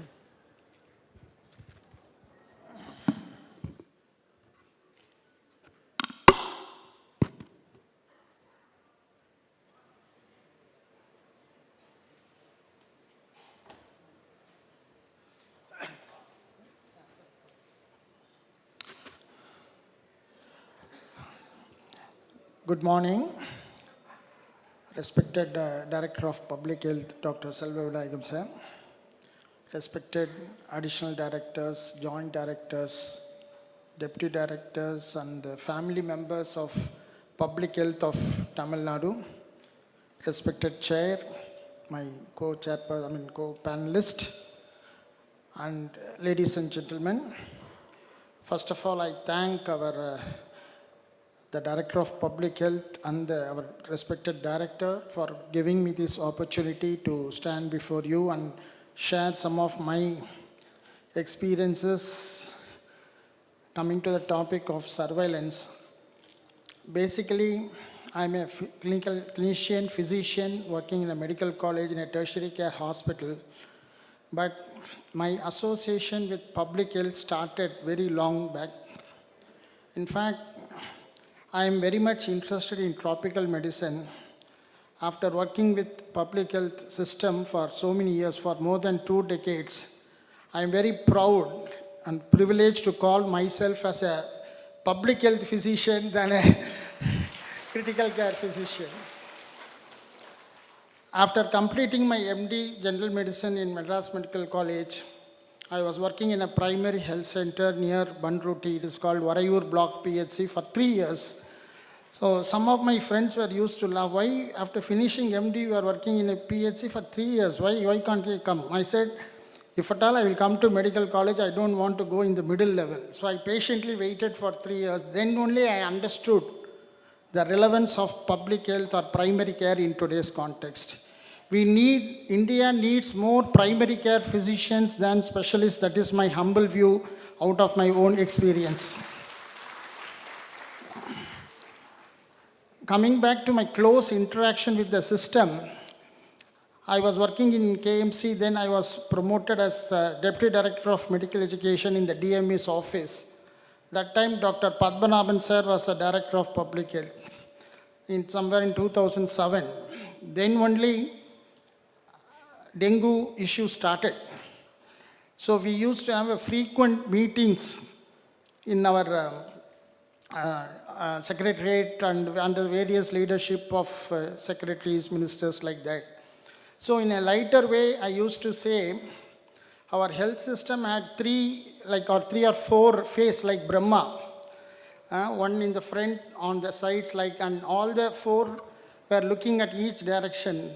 Like our primary, secondary, tertiary care were all looking in their own way and doing excellent work. Thanks to outbreaks like dengue and H1N1 and now thanks to COVID made us to work together in the system of delivering the care to the common public. So in that way, we are now more, as I said, I'm more like in the family of public health. Now I'm going to just narrate in the last 15 years, we have been handling many outbreaks in the city, in the state of Tamil Nadu, starting from dengue, then we had a little bit of H1N1, then came the COVID like that. So I've told already the chair I can stop at any time, but I'll like to share our experience, how this surveillance helps us as a clinician. I think I'm the only person as a clinician in that group. So I'm going to approach this concept of surveillance from the physician's aspect. And I have been traveling across all the districts of Tamil Nadu for various reasons, and I could understand how this surveillance helps us for the treating team. So again, before I even go to dengue, recently I think all of us know we had an outbreak of diphtheria in our state recently. In fact, most of the doctors like me, we have not even seen diphtheria during our college days. We only heard about that. But again, that shows the surveillance or failure to monitor the vaccination program and also the migrant laborers. Most of the cases which we saw were the migrant laborers. So how a constant surveillance is needed to monitor an early pickup or early warning signals, not only for emerging diseases like COVID or Ebola or something like that, but we have to be vigilant. Surveillance is needed for re-emerging of our old diseases. In that way, really we could handle more than 50 cases of diphtheria in our hospital, and we could learn from these experiences. I think the most memorable experience I could share with you is on dengue. So we had few outbreaks somewhere started with Kadayanallur, Tirunelveli, then we had another outbreak at Rajapalayam, Belur in Madurai, then Salem like that. But I still remember a very interesting experience that we had in Rajapalayam. Outbreak is going on, we are developing protocols and other things. When we are working at Rajapalayam GH, in the pediatric ward, there were a clustering of cases from one particular village. And 2 of the children died also. So we are a little bit concerned. The cases are reported from many places, but why that particular village has got more problem and the 2 people were from the same street also. So it made us to do a survey. Why it is happening? As my first speaker was, generate a question, why this is happening like that. So we took the blood samples. Of all the children admitted, and we wanted to know the sero subtypes. Anything is happening, is there any variant or any mutant, something like that. And we sent the sample to King Institute. Friends, all of us know, just to recollect the pathophysiology of dengue, it is nothing but cytokine storm. And all of us know that there are 4 sero subtypes, 1, 2, 3, and 4, and 2 is the most virulent. All of us know that. But when we are talking also about primary dengue and secondary dengue, we know secondary is going to cause more problems. So when we sent these samples to King Institute, to our surprise, when the report came, the blood samples what we have sent contained 3 sero subtypes in the same patient. Even 1 sero subtype is creating a havoc in the system by creating a cytokine storm. But that particular samples which we did from that village had, that means the virulence or the load, antigen load is to the maximum extent. When you say 1 subtype is causing a cytokine storm, I do not know if all the three are operating at the same time in a one child, just imagine. Then that's a lesson. Then again, our intervention started regarding the vector control and in a very big way, and we could control the problem. So that is a very interesting thing where always, see, as somebody said yesterday, I think we should have a strong data and a reliable data. I think the data is very, very important. In fact, yesterday they said, better to have no data than a wrong data. So that is where the surveillance is very, very important. In our system, we have a strong data collection, but previous speaker also said we need analysis and better outcomes for our policy decisions. Next interesting experience, I would say, as far as COVID is, I think all of us have a very good experience in the last 2.5 years. I still remember when we started. In fact, the first case of COVID was identified in our government general hospital. That girl is a medical student who traveled with that other girl to Kerala who traveled with her. So we are just learning for ourselves, and those times we know the discharge criteria. To discharge a patient from a COVID ward, we have to have 2 negative samples. At the end of 14th day, we have to hold them for 14 days and then discharge after we get the 2 negative samples. That was the earlier first protocols I'm talking about. So like that, when we had the experience, when we are doing the data analysis, I used to get call from different districts. Sir, avarukku 2 weeks aano sample negative agala, positive irukku, ana patient nalla irukku, discharge pannalama. To be very frank, we don't know the answer. We said we'll go by the protocol, wait for 1 more week and see. They were keeping the patient for 1 month, still the patient sample is positive. So we don't know what to do like that. So like that, I'm getting the calls from various districts. Then we realized, by the time the world is also learning to go, then we understood, because of constant data analysis from various districts from our own end and correlating with other data which is coming from other countries also, we understood that still RT-PCR is detecting the antigen alone. So sometimes even if the virus is dead, it can continue to excrete. So then we reformulated our discharge policy that no need to retest again. That is how we could evolve our discharge criteria, and we have stopped the criteria of again testing it again. So finally, in last 1 minute, next experience in rabies in Nilgiris districts. I think all of us know that we are going to declare rabies-free district as of Nilgiri district. Constant surveillance is going on for this.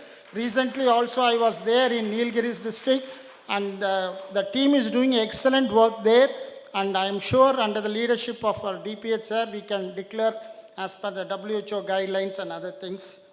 And before I conclude, I'm very happy to say that now the NMC National Medical Council has introduced a very good policy of family adoption for all our undergraduate students. So they will be adopting, each medical student will adopt 5 families. So I'm not sure of the exact number of students who are there in Tamil Nadu. At least I'm sure it should be around 5,000 or something, some number. Just to multiply by that. So at least 25 to 40,000 families will be adopted by first year students. They are going to follow them till final year.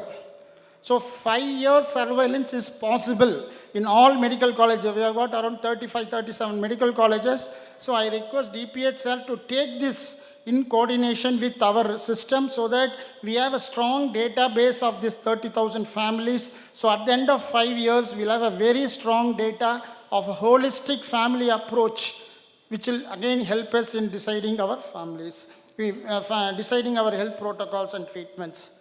So I would like to conclude by saying a Tirukural, which I'm sure all of us know, but I just look at a different perspective. He said, Thiruvalluvar சொன்னார், நோய் நாடி, நோய் முதல் நாடி, அது தணிக்கும் வாய் நாடி, வாய்ப்பச் செயல். What he indirectly means is constant surveillance. நோயை நாடுங்கள். If there's any early outbreak, check. Suppose a AFI is there. Yes, there is a AFI. நம்ம அந்த AFI கண்டுபிடிக்கலைன்னா உடனே மர்ம காய்ச்சல்னு அதுக்கு பேர் வந்துடுது. ஸோ அதனால் நோய் நாடி, நெக்ஸ்ட் இஸ் நோய் முதல் நாடி. So we have to do a strong lab surveillance and identification of the things. Of course, once you know the disease, we can make a treatment or we can control the disease. So thank you very much for the opportunity. Thank you.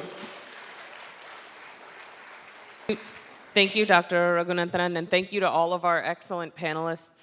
Before taking questions from the audience, I'm just going to take 30 seconds to identify some common themes, I think, across all of the presentations. One, the importance of asking the right question, collecting the right data in the right way to answer those questions. Two, the importance of monitoring your surveillance and at times collating multiple sources in order to inform public health action, which ultimately is what we want our surveillance to be able to do. Three, the importance of galvanizing stakeholders, giving roles and responsibilities, and utilizing the strengths of each partner to try and address the weaknesses that might exist in our surveillance activities. And four, the importance of training data collectors so that the data that arrive within the system are useful and can be used to inform public health action. So I want to give a big thank you to our wonderful panelists, and I'm not sure where we are on time, but hopefully open up to any questions that we might have in the audience.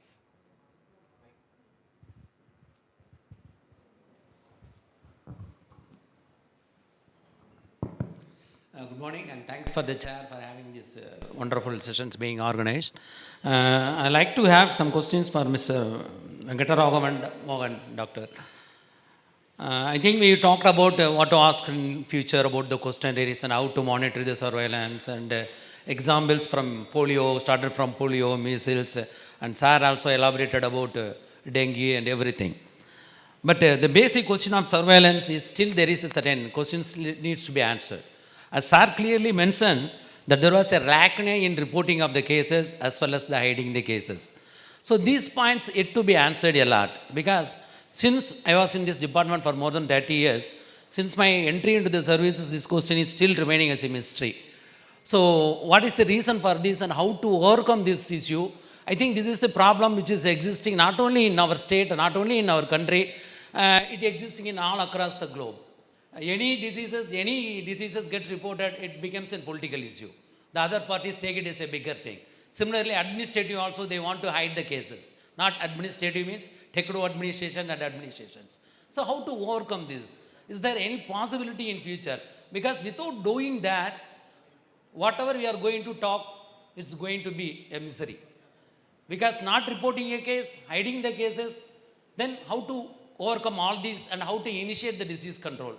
So any possibilities in futures or anything in the WHO in the contest or in the CDC contest, how to overcome these problems? Just I want to have few answers, sir.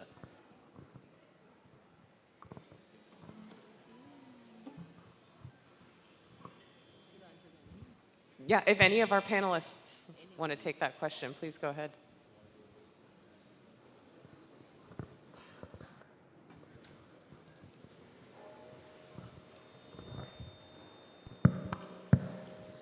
Thank you, Dr. Sarman, for the question.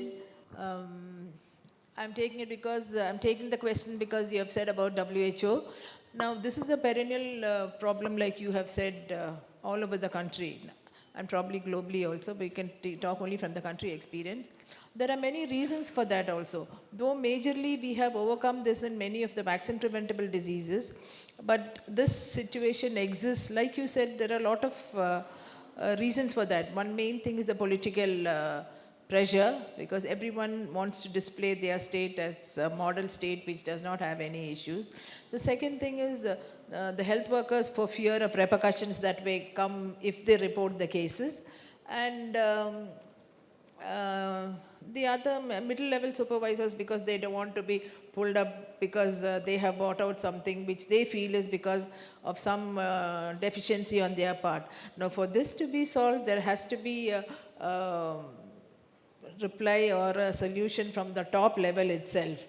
So unless there is a political will to accept and change and also support the lower level health workers, it will be difficult for us to actually move forward. It is evolving a lot now. We are more open to it. At least the lower level field workers, we can at least tell them, don't be scared. Like we are having measles reporting now, even though they were initially scared to report because it reflected poor immunization coverage from their part. So even though it is improving, we still have issues and it is multifactorial. I think we need large measures, different measures to overcome that. If anyone else wants to add to it. Thank you. Hello. I just quickly want to add that public health is political. It is the reality. We are working in the public space with communities, with governments, with institutions, and then there's a political nature to that. How you overcome that is by developing some kind of consensus on what we're striving to achieve. If you can work with your political leadership on a vision of where you want the state or the community or the country to go, then it makes it a lot easier when you start collecting information to try to get there. Then the political leaders are more open-minded to understanding those challenges because they know that that information is going to help them achieve good results. Okay? But you have to frame it the right way. You have to frame it and explain to our political leadership that being honest and open is ultimately going to lead to more success. Okay? That's not easy to do. You can say, oh, that's nice to say, but the reality is it's not always that true. Yeah, of course, we all live in countries and places where that leadership is not always so open-minded, but we have to strive toward that. We have to also advocate and build consensus for the issues that we think the community and the public really care about. Because if we're focusing on things that people really, truly care about, you'll get the backing, you'll get support. So that would be my general sense of this issue. It's a big issue, but we can overcome it.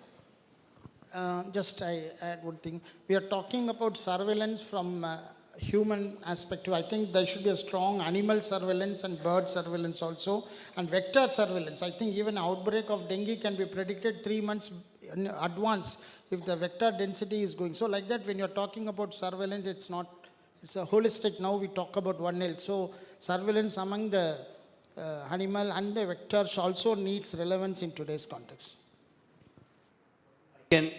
I can respond from a healthcare provider point of view. See, for example, when I see a child with AFP or measles or chickenpox, it immediately strikes a red flag. Oh, this has to be reported. I'll take that extra effort to report that case. But suppose I see somebody with hepatitis, even though that is notifiable, I don't take that extra effort to report that. Probably just having a long list of so many disease conditions probably dilutes the importance. I think maybe we should also look at what actually needs to be reported and what does not need reporting. So why I asked this question is based on the context of, I think before this corona, our Tamil Nadu was facing a huge problem with dengue for 7 to 8 years. So at that time, I think Tamil Nadu is reporting highest number of cases in the country. So we faces the heat, especially in the press. So all other states, especially I don't want to mention the state with the highest population in this country is just having less than 100 cases. Whereas state with very lowest number of population and we are having highest cases. The difference is because of the surveillance and the techniques. What I am requesting is, instead of talking with ourselves, with our health professionals, we can take and go ahead with the politicians, administrators and the press about sensitizing these matters and surveillance about these disease control programs, which will in later on days, which will give a support to us. So that can be also be taken. That is one of the point I humbly request this panel to consider in future. Why can't we take up the sensitization of politicians, sensitization of administrators, especially administrators, as well as the sensitization of press. These three things has to be handled, and in the surveillance, I want to add this point as the first, not going for counting the cases. First point should be sensitization of all these three groups. Then only we can go for counting of cases. That is my humble request. Thank you very much, madam. Thank you for the comment. And I think point well taken, that the need to reframe surveillance as information to inform public health action rather than information to react to is an important one, and that that sensitization needs to happen at multiple levels. Thank you.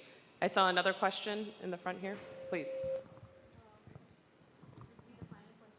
Because of time constraint? Yeah, just to, we know that 70% of people utilize private health facilities, both in terms of OPD care and hospitalization. How does one look at data from the private health sector, which is really missing? We all talk about data from various, either disease control point of view or whatever. But frankly, the data, we don't even know the number of private health facilities and laboratories in many of the states. You know, the regulation is so missing. So I would like to ask the panelists, what data we are really looking at and thrashing our ASHAs and ANMs and saying, give us data, give us data. How does the private health sector, how do we get data from the private sector, either by using the carrot or the stick approach? Forget COVID. COVID was a different thing. But in normal, peaceful times, how do you? Because otherwise, what we are talking of is only 30% or 20% of the data. I would like the panelists to look at this huge elephant in the room and how do we address data from there. Thank you.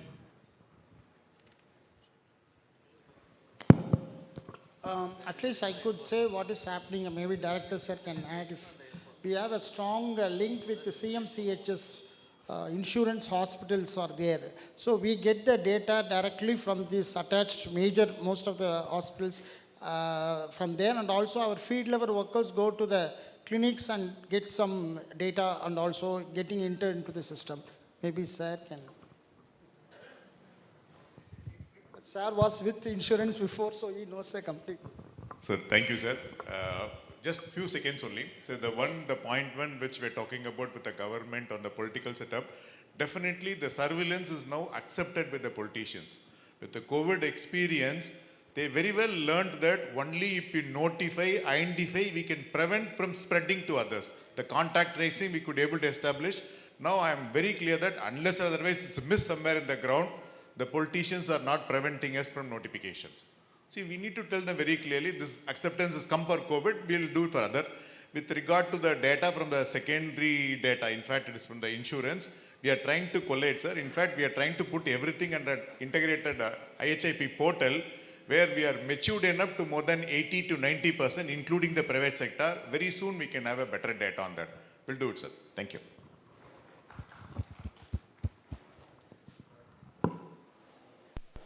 Hello. I just want to make one comment about that, the private sector. It's a huge opportunity to collect private sector data. You're right. This is a big piece of the puzzle, and if we don't include it, our information is going to be very limited.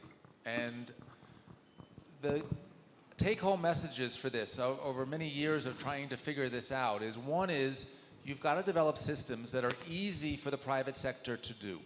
If you make it too complicated, no one's going to do it. So the reporting has to be very simple, and we live in an age of technology. There is no reason why we can't use technology to help with this process. We just have to really innovate. You live in an IT capital of the world, one of them here.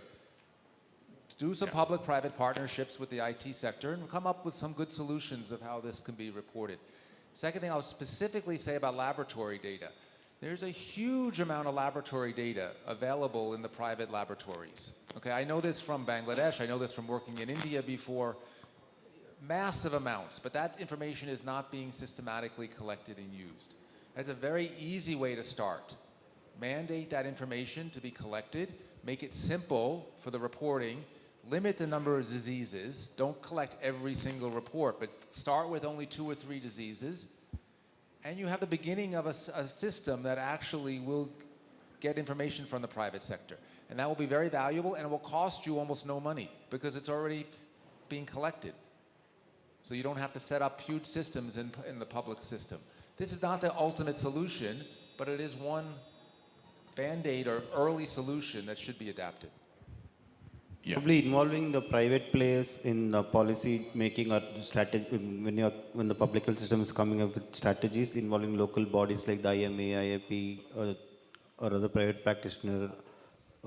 Why in the decision making process will encourage them to report accurate data? Maybe shortage of time, I'll just close the subject. I will get back to you on the details, sir. Immediate answer is that under the Public Health Act, it's being a notified diseases, and many of the labs were even authorized or approved by us. So we have a data from the source itself, we could do it. And because the list is long, we will try to refocus on at the point of need, whatever maybe the disease, will do it. With regard to insurance data, since it's mostly a tertiary care data, it will have an impact only on the chronic disease. We are looking for an additional information.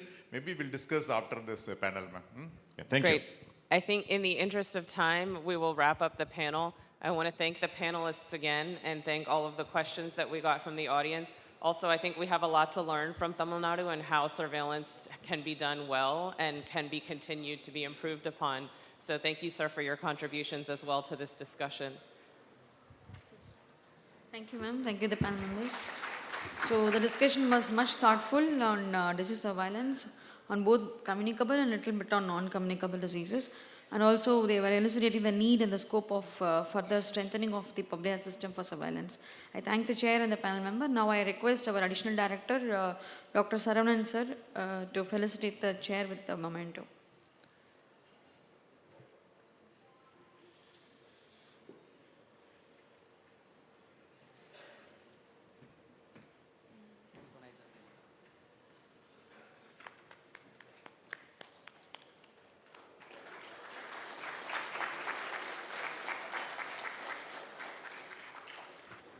Thank you, sir. Now I request our Joint Director, Training, Dr. Sindhil Kumar, sir, to hand over a memento to all the panel members.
Thank you. Now we'll take a short break for tea and we'll get back around 12:40. Sir? So we'll continue with the next session.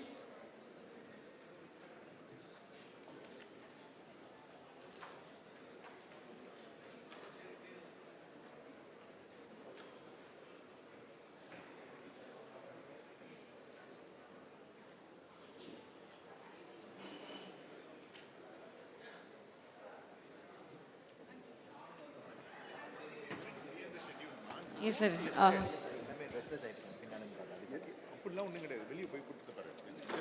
Tea closed. Okay, we'll continue with the next panel discussion. Please be seated.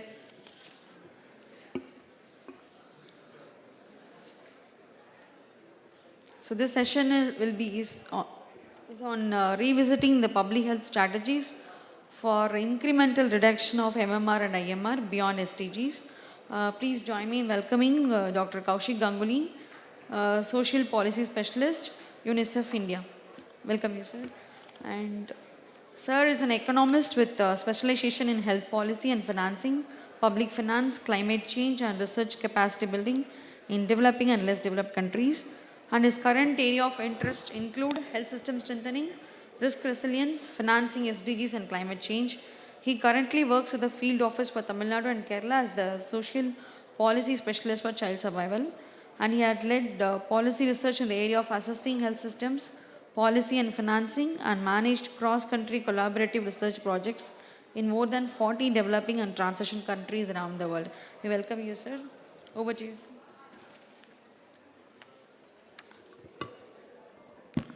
Thank you, Vidya, for the introduction and a warm welcome.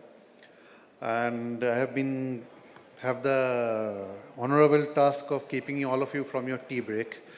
And But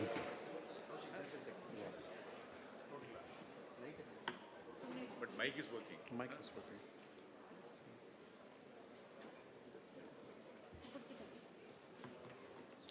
So at the outset, I will start by congratulating the Directorate of Public Health and all its team members who are gathered here for their centenary celebrations and making this grand conference with participation all across the board from across the country and internationally.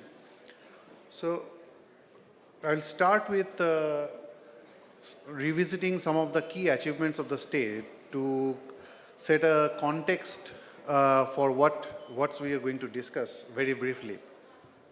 So Tamil Nadu is one of the states in the country which has already achieved the maternal mortality rate and infant mortality rates sustainable development goals as on date.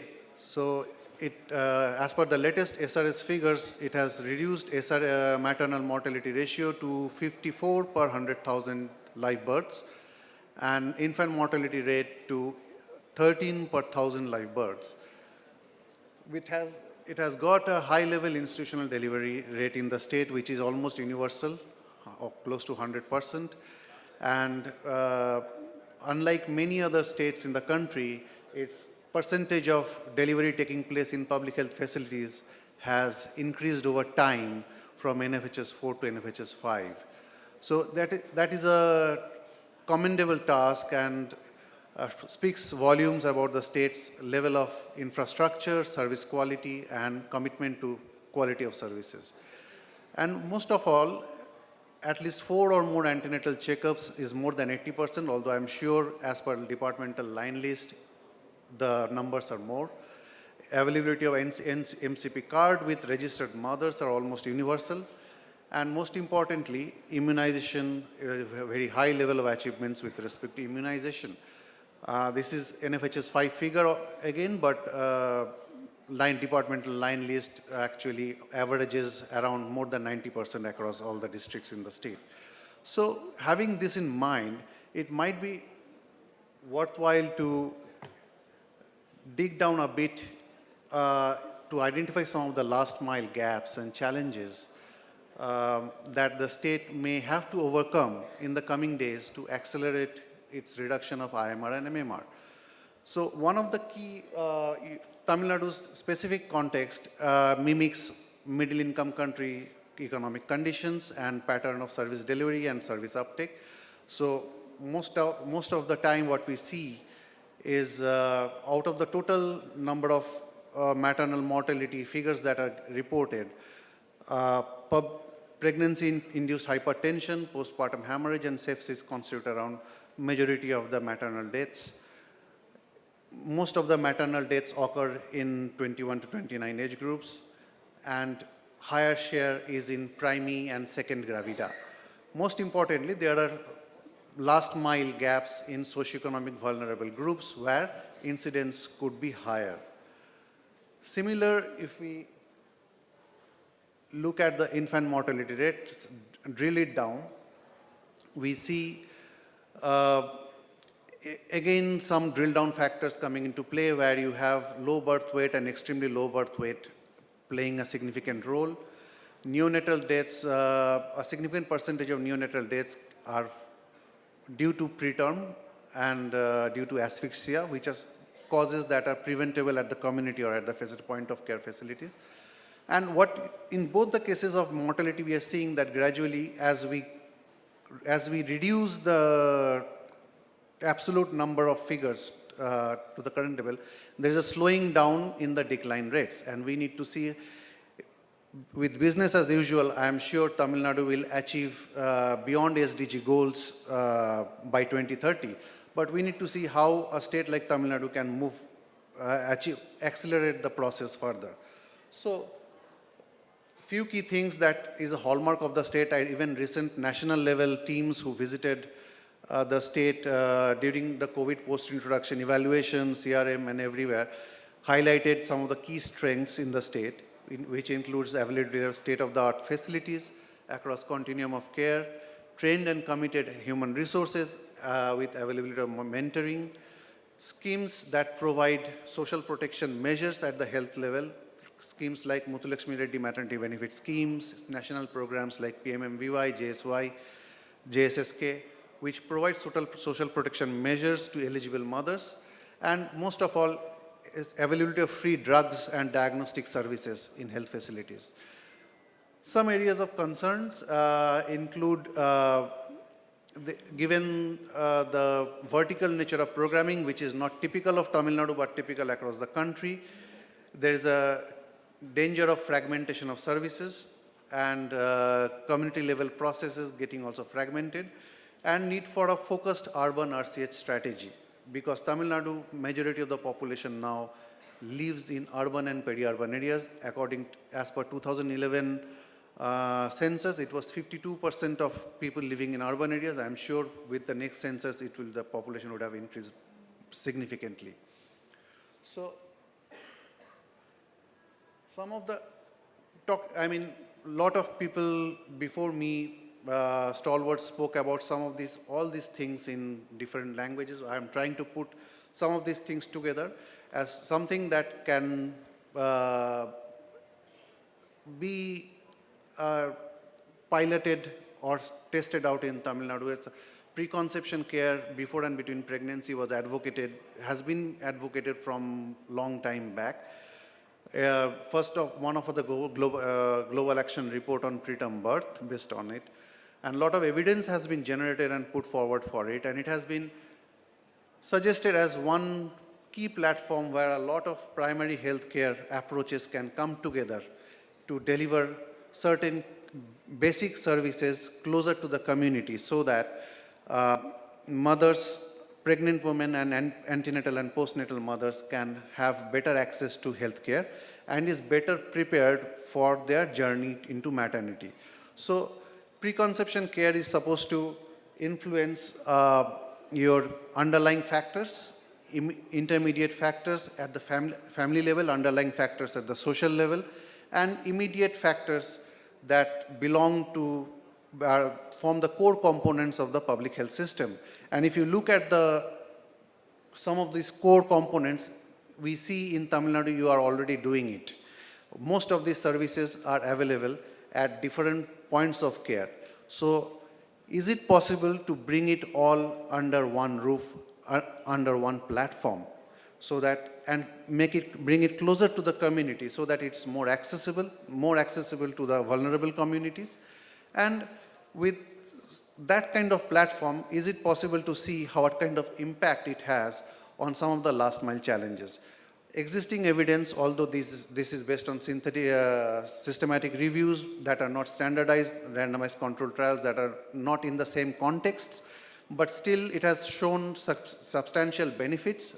A package like this has shown substantial benefits in neonatal mortality reduction, in uptake of more antenatal care services, in promotion of early initiation of breastfeeding and continuation of breastfeeding, and of course other life cycle challenges which a child born with some sickness or disability may face going forward.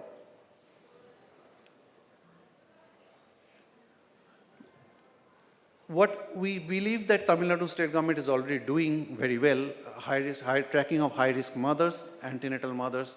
What we need to see is, given that the kind of information that we have from maternal death line lists and other information sources, can the definition of high-risk mothers be expanded from just looking at gestational diabetic or hypertensive, to include mothers who have other chronic conditions, or mothers who have, or primary mothers for sake of the say, because That is one of the areas which see most mortality in the maternal death group. And in terms of continuous tracking across the continuum of care and effective referral management, so there is also a certain percentage of mortality that occurs during transit. So can we reduce those percentages to hasten reduction?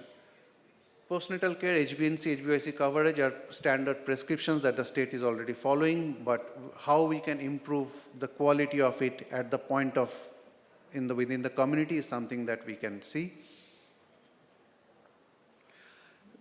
Having a decentralized approach, so a public health system with a decentralized approach that leverages other factors at the community level, other formal and informal institutions at the community level, how they can be leveraged for better outcomes, including in urban areas where mass has been notified or mass is going to be notified, can they be connected, integrated with the urban health nurse and the entire system for better surveillance, monitoring, and getting better results. Finally, I think DPH has shown a lot of intent in generating evidence and putting it forward in a transparent manner. We have seen the Journal of Public Health being launched.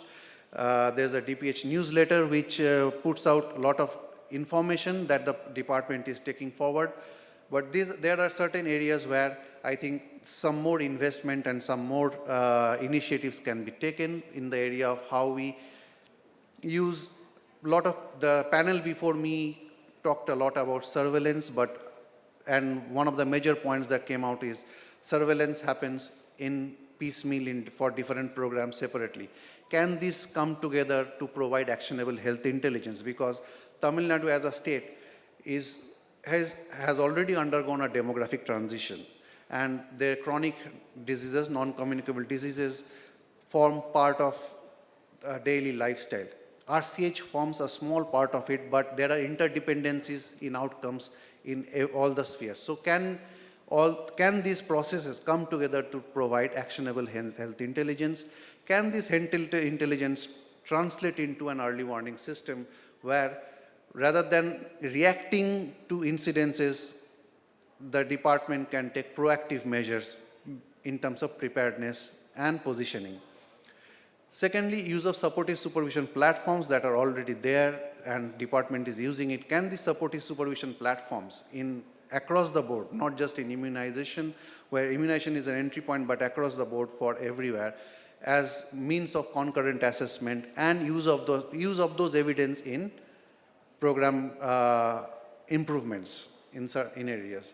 So those are the areas that I thought would be most relevant for the state to look at for accelerating strategies for IMR and MMR.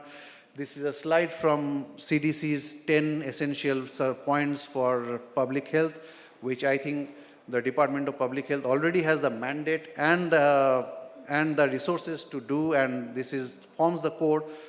But this is something that needs to apply across the board, across all the programs, and this is something that forms heart and soul of public health. Thank you for your time.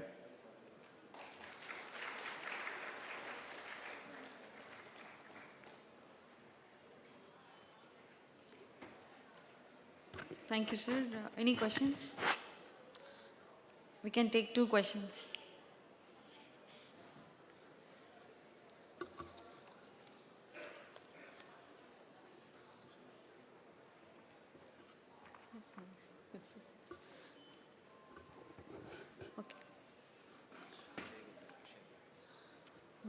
Okay, thank you, sir.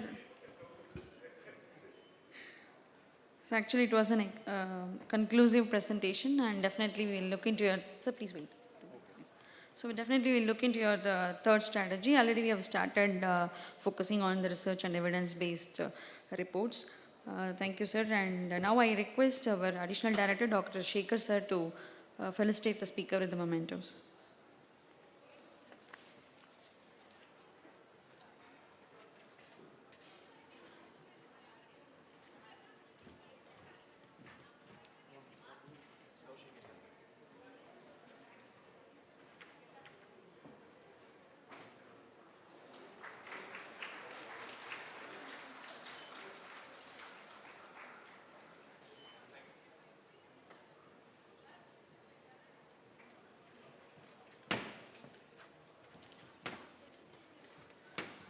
Thank you, sir.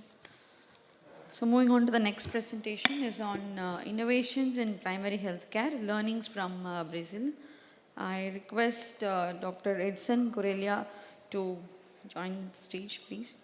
So actually yesterday we had a discussion. Sir was a panel member in that.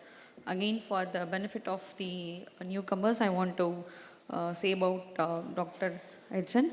He is a senior economist with the health, nutrition, population global practice, and over the last 10 years, he has been leading analytical and operational work in countries like just Mexico, China, Brazil, Costa Rica, and Latvia. Recently, he is with the Latin America and Caribbean region, and he led the preparation and implementation of COVID-19 response projects in the West Africa, LAC regions, including the first vaccines project in the African continent. And he has worked as a health economist on the University College London, UK, and Pan American Health Organization and the Brazilian Ministry of Health. He graduated in economics from the Federal University of Brazil and specialized in health economics on University of York and Queen Margaret University in the United Kingdom. We welcome you, sir. Over to you, sir.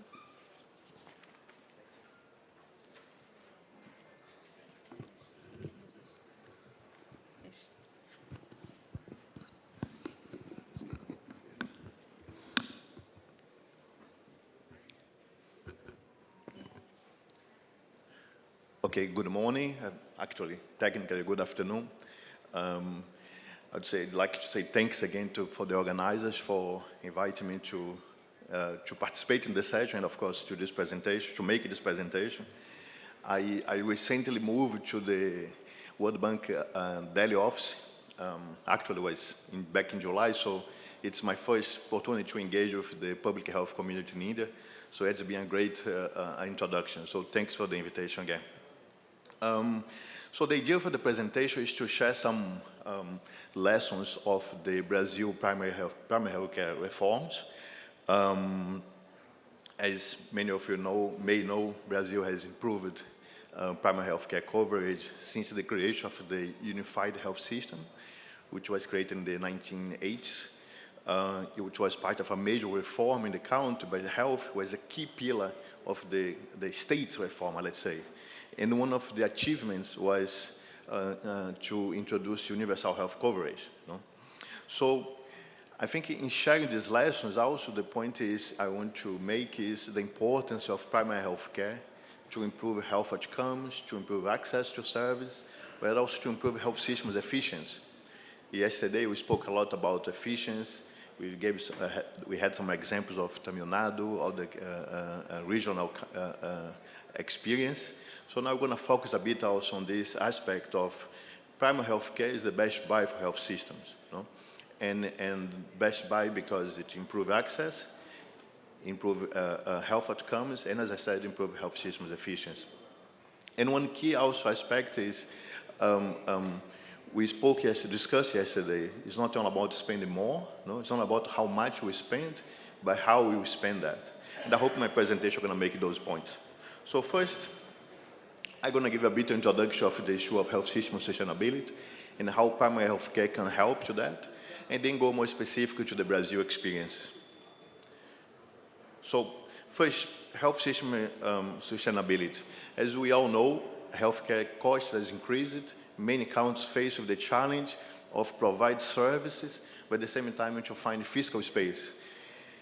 Many countries also face the challenge to provide service within the government, financed by the public sector, and families often spend out of pocket, and some of this spend out of pocket results in impoverishment, what you say catastrophic health expenditures. So the point here is this data is from OECD counts, and you see the estimates for GDP growth, but also for healthcare costs increase.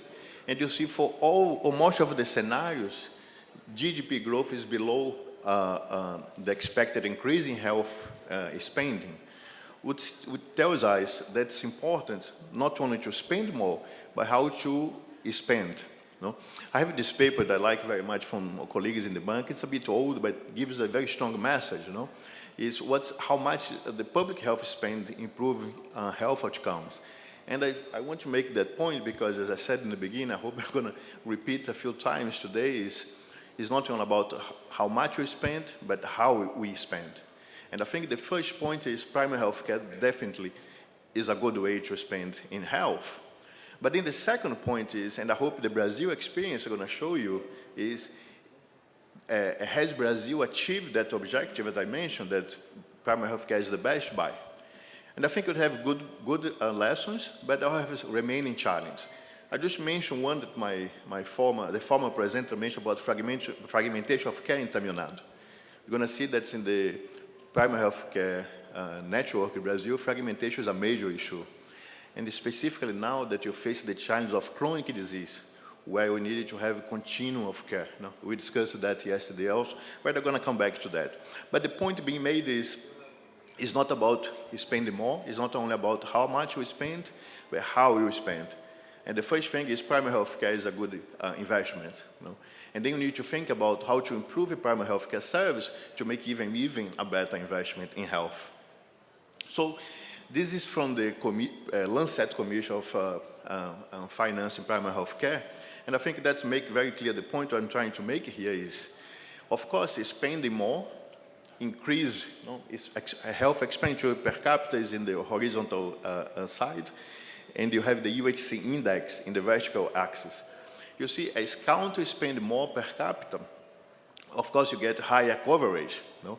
But you see, for some countries, around $50 per capita, you see there's a large variation. Some countries achieve a high UHC index for the same amount that other countries achieve lower UHC index. And again, making the point is, even if you're spending more in primary health care, you need to think how the service is organized, what's the underlying incentives to health workers, to providers, and to the population as well. And then the other thing to think about, sorry, I jumped one, is the need to think about efficiency. No? We know efficiency of healthcare is a global challenge. We have here some evidence of across European Union countries. About 25% of total spending could be saved if healthcare provided in a more efficient way. So find those efficiency gains is a challenge for everyone. I think all policymakers around the world are facing that, those in the private sector as well, and of course families. So the need to think of efficiency is critical. No? And I hope I'm going to show some data here from Brazil, showing that as primary health care became more expanded, it became stronger in the country, health spending became more efficient. So there is economic case for investing in primary health care. And this economic case is not only about primary health care, improve population health, but one thing that's important is avoid unnecessary use. Yesterday we talked about admissions for conditions sensitive to primary health care conditions. No? I mean, there are some estimates that around 15 to 20% of all hospitalization could be avoided if primary health care were more efficient. No? And so this is a way to not only rationalize the demand, but also reduce unnecessary use. The second point to be made is, as primary health care, and the evidence is strong, improve health outcomes, there are secondary effects in terms of productivity, in terms of labor participation, etc., etc., etc. So all these introductions to say, okay, primary health care is a best buy, but let's see now the example of Brazil. You know? Let's see whether everything I said here is actually happening in Brazil, or what are the challenges to achieve that in Brazil. And there are 2 points I want to emphasize in the presentation. The first is how primary health care is organized and financed in the country. And the second point is what the challenges that remain there. No? Even if the reforms has been praised everywhere in the world, what are the challenges and how might those challenges can inform the discussion we are having here in the conference. So a bit of the context. So as I mentioned in the beginning of the presentation, since the 1980s, Brazil has a universal health system. It's like NHS in the UK. We say it's called SUS, the Unified Health System. And it's organized in a decentralized way. So the federal government set the rules, the general rules, but the implementation is at the municipal level. And there are about 500 5,600 municipalities in the country. So those municipalities are responsible to actually to organize, to manage, and to deliver the service. And that includes hiring health workers. One important aspect is free of charge. There is no user fees, there is no co-payment. And there is, of course, the private sector that offers services that are not covered, or not covered in a timely manner that the public sector offers. Basically, it takes longer to get in the public sector. People buy private insurance, they can go and get fast, and that's the same everywhere in the world. So one important aspect I mentioned is the organization of the family health team. So they cover approximately 4,000 people, about 1,000 households, and they have a fixed composition of health workers.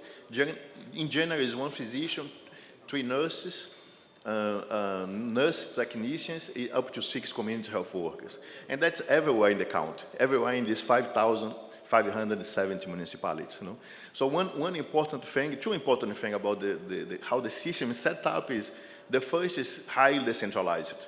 Policymakers at the front level, at the municipal level, they provide service, they're responsible to provide service.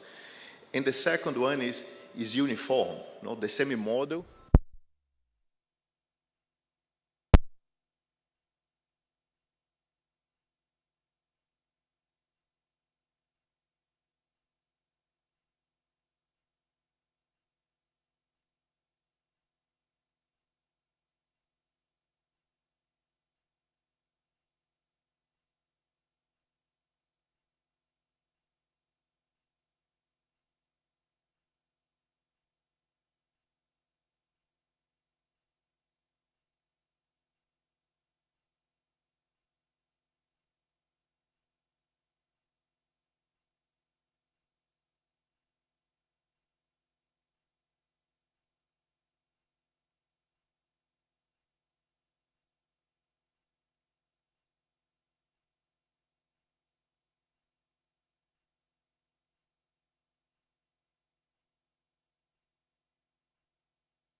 Okay, you're back.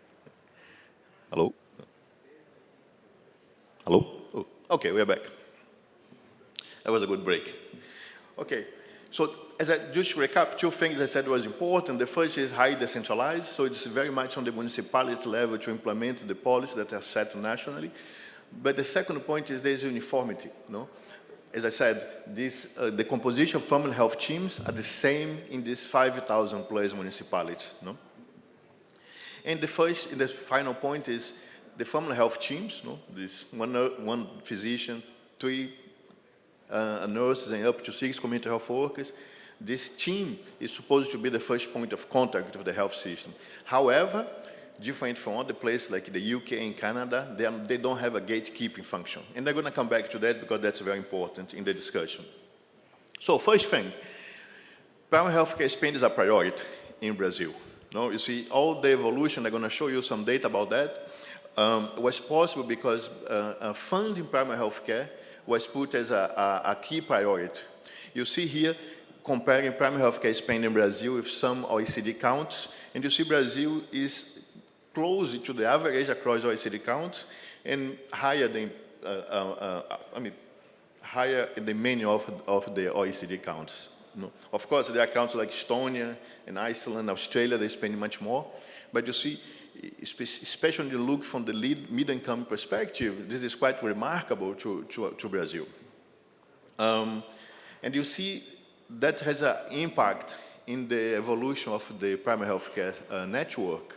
The number of family health teams has increased more than 40% over the last decade. You see there's evolution of the family health teams. This goes until 2019. By 2022, there are over 52,000 community health teams in the country. There are over 250,000 community health workers. They're all part of this system. And also, of course, besides that composition I mentioned of physicians, nurses, and community health workers, there are additional incentives to include all the health professions, like physiotherapists, psychologists, dentists. So you see also the numbers increase over time. So I think the point to be made is there is a clear link between investing more, but also getting expansion of the system. Of course, as I said at the beginning, I'm going to come back to that a few times, is you need to see what's the results of that. What this spending priority has translated into results, right? So here, this graphic is until 2011, it's a bit outdated, but I think it's interesting to see across the country. Now you see from 1998 to 2011, how the number of community health workers increased, and I think increased uniformly across the country. You see in the beginning it was a bit dispersed, but you see from now it's become much more widespread in the country. So the same thing of the number of people registered. By 2020, there were more than about 130 million people registered.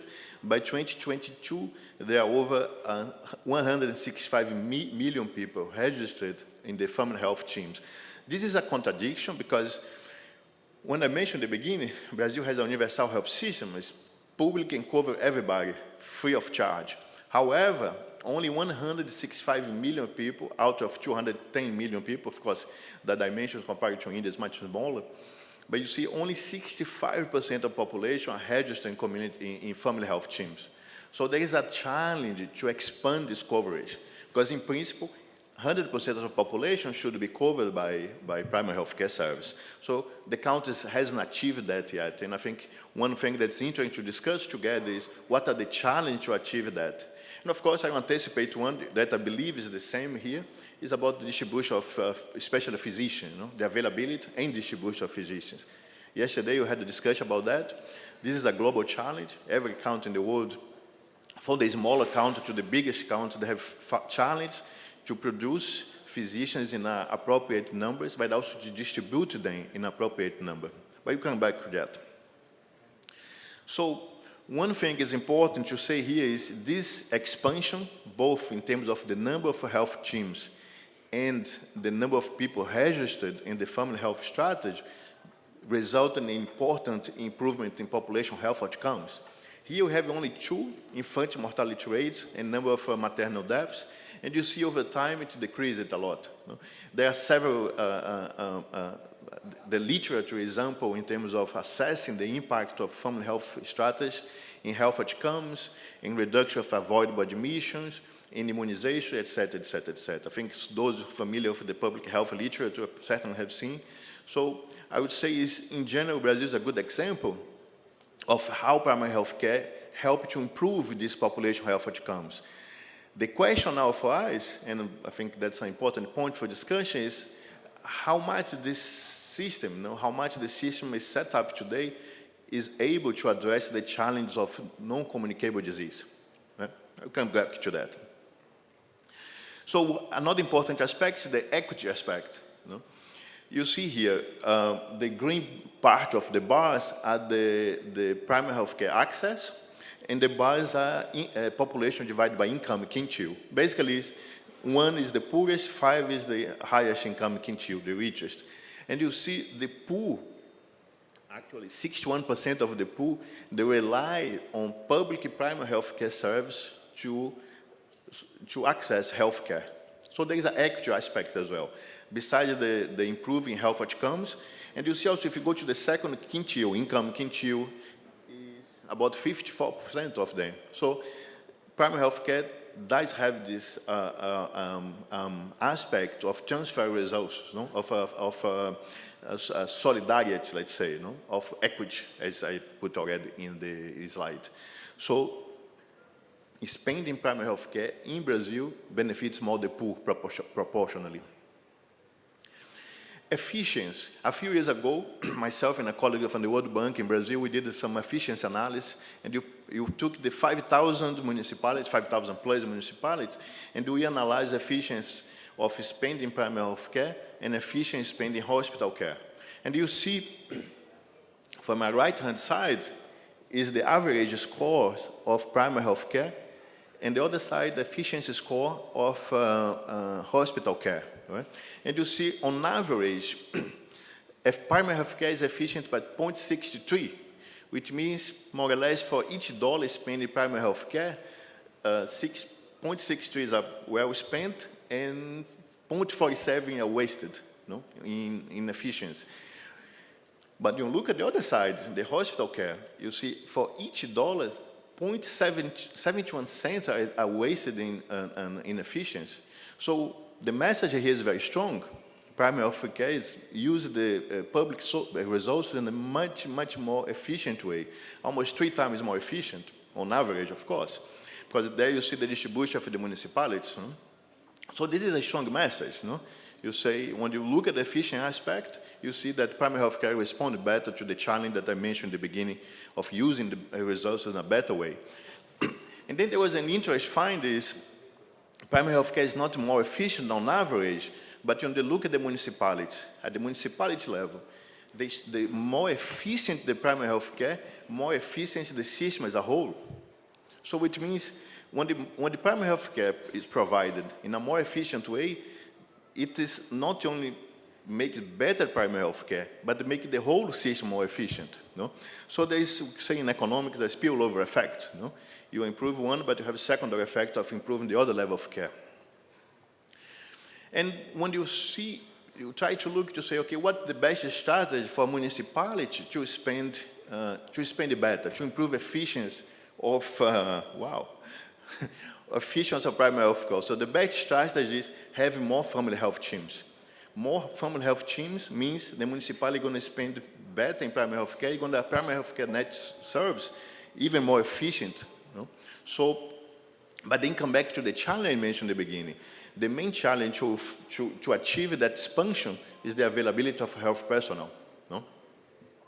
I'm going to move a bit faster because I have not much time left, but I should take the time at the break back, right?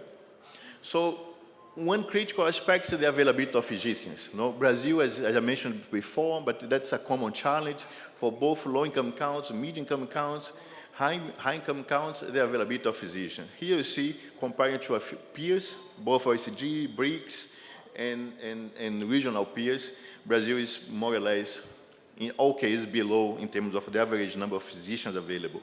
But it's not only about the number of physicians. The second aspect, as you all know well, is the distribution of physicians. No? Health workers, as many other professions, they tend to stay in urban areas, in the more affluent areas. And that's not different in Brazil. Here you see the distribution of physicians across the country. You see the concentration is higher in the south. That's for me, right? And of course, you see in the left-hand side is, as GDP increases, the availability of physicians increases as well. So this is a global challenge, right? So, more recently, Brazil changed the way they finance the system, the primary healthcare system is financed. Basically, the federal government transfer resources to the 5,000 plus municipalities. There was a mechanism to do that in the past, and this mechanism was changed in 2019, and the reform introduced 3 new mechanisms. The first was weighted capitation, basically by individual registered in family health care, in family health care strategy. Second, a pay for performance. And the third, incentives for specific programs. Now, there are 16, so basically that's strategic actions that the government finds important to incentivize. So, very quickly here is first the parameter, which I think is very important because it tells about the uniformity of the policy across the country. You see the number of people registered in each family health team according to the number of hours that the health personnel dedicates to the family health team. It goes from 4,000 in urban areas to 1,500 in more remote municipalities. So there is a geographic adjustment. The second adjustment is for as demographic. The poor, the younger, and the elderly, the municipality receives more. So basically, it's a municipality that's in a rural area receives more than a municipality in urban areas because it's more expensive to provide service there. And more elderly, more the young people or under 5 are registered, they receive more because those people tend to use health service more. And then finally, the P for performance. No? The P4P, I think this is important to look, especially as I mentioned in the beginning. The system has been able to address the needs for maternal and child health care but not as much of non-communicable disease. And the P4 performance introduced some indicators related to the chronic disease. And of course, there's only 2 years, but we are monitoring to see how this affects in the outcomes of those diseases. But basically, those are the P4 performance indicators.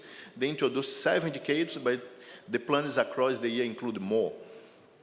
So one critical aspect of the reform, and that's important for policymakers, it became more flexible, the use of results. You see from this side, there were several blocks, several ways of transfer. In the new system, they simplified these transfers in 3 blocks, which gives more autonomy to the policymaker to provide service according to the needs, instead of coming with the fixed actions from the federal government. So one important aspect I think is important to highlight, and we talked about that yesterday, is this reform introduce what you say strategic purchase. No? The idea to say, I transfer the results to a policymaker that's at the front level, the municipal level, and then he can do or she can use these resources according to the needs. But to do that, no, which is basically moving to a capitation system, you need to have several things in place, for information system, for purchasing capacity, etc., etc., etc. What I'm saying is, we need to reform the way we finance primary health care to achieve those objectives that I mentioned in the beginning: expand access, improve health outcomes, and improve health systems efficiency. So, I have more 2 slides. I know there's lunchtime and the time is also short, but the structural challenge remains, right? The first thing is the low population coverage. I thought it's 65%, you cannot say it's low, but it's supposed to cover the whole population. So there are about 60 million people that are not covered by primary health care. The second is disparity in quality. As you see, Brazil, as India, is a large country, and there are large socioeconomic difference, there are large difference in terms of service delivery capacity, and there is also difference in quality across the country. Of course, that relates also what I mentioned a few times, the challenge to have physicians and other health workers where they are needed. There's a weak referral system, no? Care is fragmented. People often go to primary health care. When they go to specialist care, they don't come back. No? There is this counter-referral system, it's very weak. So it is a challenge, again, for the treatment of chronic disease. And there is a limited basket of service, and especially low complexity service. As we mention often, the evolving population needs, you need to offer services that are more complex. So every time you go to a primary health care physician and you need to do exam or test, you need to go to all the providers, it makes it more difficult to stick to the treatment, and of course for the patient to come back. So there's a combination of making service more complex at primary health care, but also to improve the links with the rest of the system. So to address those challenges, what's needed to do? And I think that's a common challenge here, and I think maybe will be good for discussion. The first is strengthen the gatekeep function. You know, primary health care in the count was aiming to be the first point of contact, but also to be the gatekeeper, as it is in other universal health systems. Right? You need someone that not only coordinates the care, but also make the use of service more rational, make the use of medicines more rational. Yesterday we discussed that here. Second, expand the range of service, and I just mentioned that. You need to make service at primary health care, the family health team, more complex in a way that people don't need to go in many places to have what's necessary to have in terms of service. And finally, given the challenge to have enough number of physicians, there's a strong need to expand the practice of nurses and of the health cadres in order to complement or sometimes substitute the service provided by physicians. And I think the message from Brazil is very strong on that. You know? You need a team. It's not 1 or 2 professionals going to be able to deliver the entire package of service. So finally, that's the last slide. What are the lessons from Brazil? No? Brazil has this progress in implementing universal health coverage. As I mentioned, the unified health system guarantees service free of charge to the entire population. The primary health care to the family health teams, or family health strategy, if you want, was key in achieve that UHC, in terms of expand service and expand coverage. There were remarkable achievements in terms of improving population health outcomes, especially those related to maternal and child health care. But as I said, there is still challenge for chronic disease, given the structural challenge the system still faces. One key aspect, and I'm an economist, and you look at this very in detail, is this balance between decentralization, giving to municipality the power of manage, organize, and deliver service, and the ability to achieve scale. One thing that's critical in health, but not only health, but in public service in general, is scale. We talk a lot about this in hospital, right? But also at primary health care. And the challenge here is, in Brazil, there are municipalities of 3,000, 4,000 people. I think that probably doesn't happen in India, but it's often happen there, which means that those municipalities don't have the scale to produce service with quality and efficiency. But the other challenge also is more municipalities have a lower bargaining power in terms of attractive health professionals, and specifically physicians. So the recent primary health care reforms aiming to improve quality and integrated care. Basically, the idea of have capitation, so you transfer resources and you pay primary health care according to the number of people enrolled in these primary health care clinics. It gives an opportunity to say, okay, I give you a certain amount of resources, certain amount of money, and you'll be able to manage the care of that patient, of that population. So there was the introduction of capitation combined with P for performance. So, but this is a step, this is one step towards have a more integrated care approach. So, in summary, that was it. So, just to emphasize two points. I know there's lunchtime, but the first, as I mentioned in the beginning, I think the data and the analysis we have done in Brazil shows that primary health care is a good investment, but it's not only about spending primary health care, we're spending more in primary health care. It's necessary to spend it better. And I think the example of Brazil shows that the lessons are very clear in terms of, yes, primary health care can deliver that, can deliver better investment in health, but challenges are there. So we need to evolve and reform to achieve the better balance in terms of investing and investing better. So thank you.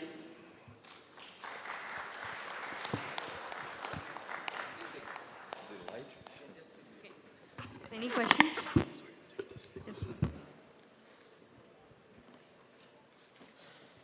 Hi. I do have a question. I understand that Brazil is primarily an urban country with at least 5,000 odd municipalities, 80 to 90% in urban. You said about the family health team, which has a doctor, nurse primarily. I have a brief question, or you could explain what would be, whether these family health team would be only in the primary health care, or do they have any chance to move into secondary, tertiary, or you could throw some light on what is the composition, nature, who will pay them, so that would help us in understanding more.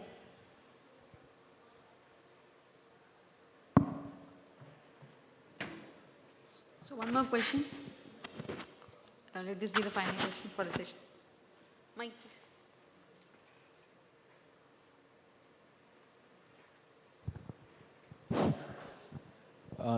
I would like to know the proportion of spending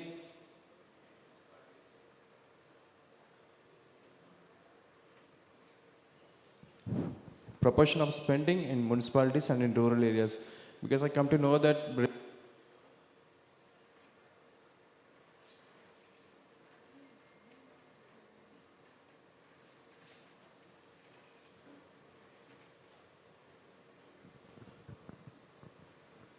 Brazil has more of urban population, right? So we will like to know the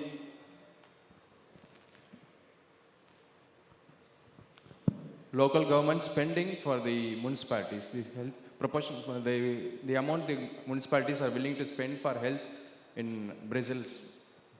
Yes.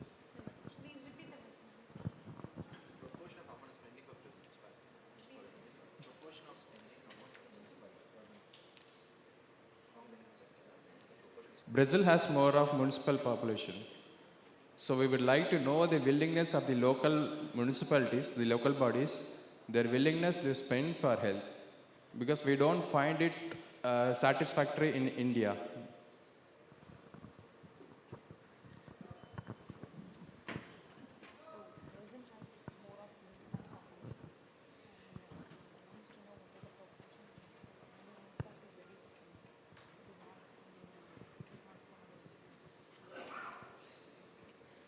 Sir, the family health teams, who do they cater to? Do they cater only to the lower socioeconomic groups, or do they cover the middle and upper middle classes?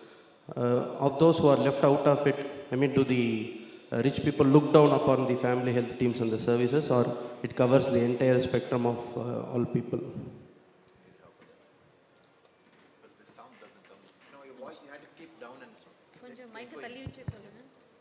The family health team, sir, of the people it covers, does the services of the family health team cater to all socioeconomic strata, or it covers only the poor and those at the lower rungs of the socioeconomic ladder? Or do the rich and the upper middle classes, do they look down upon the free services provided, or do they seek care from the family health team also?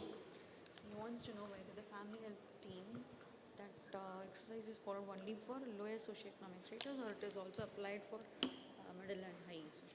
Good question. Any other one? No. Okay, I try to answer those ones and you come back.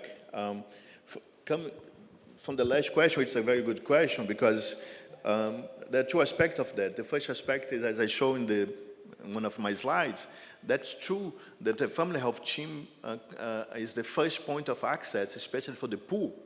You know, the poorest in Brazil, when they access service, they go first to primary health care. So it has a very strong equity aspect, right? So this is a positive side. From the other side, which is not as positive, I would say, is the system is supposed to cover everybody. You know? So when you have an entry point that focuses on the poor, naturally start to focus on the poor, means that the middle class and the higher middle class, they end up in private sector, which basically creates a two-tier health system, no? In terms of they are different in price, different in quality. So there are two angles to see that, right? As an economist, you say the glass is half empty or half full. But I think on both sides, you can see positive aspect of their equity. And the same time, in terms of equities, there are differences in terms of quality for different, it's basically earmarked. Basically, every municipality, they have to spend at least 15% of their own budget in health. And there is no specific earmark for primary health care. However, when you look at the total amount of primary health care spent in the country, it's about a bit less than 20%. Out of that, 60% comes from the municipality side. So municipalities put own resources to fund the primary health care. About 30% comes from the federal level. Federal level transfer those to the municipalities, and the rest, about 10%, probably less than 10%, come at the state level. There are 27 states in the country. So basically, it's a shared responsibility, but the burden, let's say, most of the finance comes from the municipality's own budget. Of course, there is specific of the country, because municipalities in Brazil, they are also able to collect taxes. Right? So that makes a difference in terms of the ability to finance service. And the question about Brazil is urban, if I understood well, if primary health care workers can move to other levels of care. I think there are two aspects. One aspect important of that is we know that everywhere in the world it's difficult to have general practitioners, family health physicians. And one key aspect is if you spend less, we're going to be able to attract less physicians because salaries are going to be competitive when you compare it to more specialized care. This is a point. The way we pay healthcare, if you pay more for high technology services, we're not going to get people to work in primary healthcare. We're going to get people working in high specialized service because the return is much higher. It's not competitive. So one thing that's happening in Brazil, but I think it's common in many countries, there are not enough primary healthcare physicians. So usually the young, when they finish the medical school, they spend a few years in family health teams until they finish the residency, not the specialty. And then as soon as they finish residency, or at least they make some savings, they leave. So the turnover is very high in terms of GPs. And that's a challenge, you know. And that's a challenge, especially when you come back to discuss about chronic disease, the need to have a continuum of care, etc., etc. But there was some data, apparently a physician stay in average 38 months in a family health team, you know? Because usually, as I said, are those who just finish medical school and are waiting for the residents to go for specialist care and then leave primary health care. So this is a challenge. So I think to answer your question, say, yeah, they do go to other settings, but it's not necessarily a good thing. You know? It's a challenge, but again, it's not a challenge specific to Brazil, it's a challenge, I think, for most of countries. Thanks.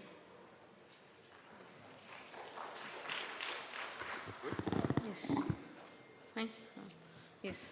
Thank you, sir. Thank you for a vivid presentation on sharing the learnings of Brazil primary healthcare system. Now I request Dr. Satish Raghavan, sir, our Joint Director, to felicitate the speaker at the moment.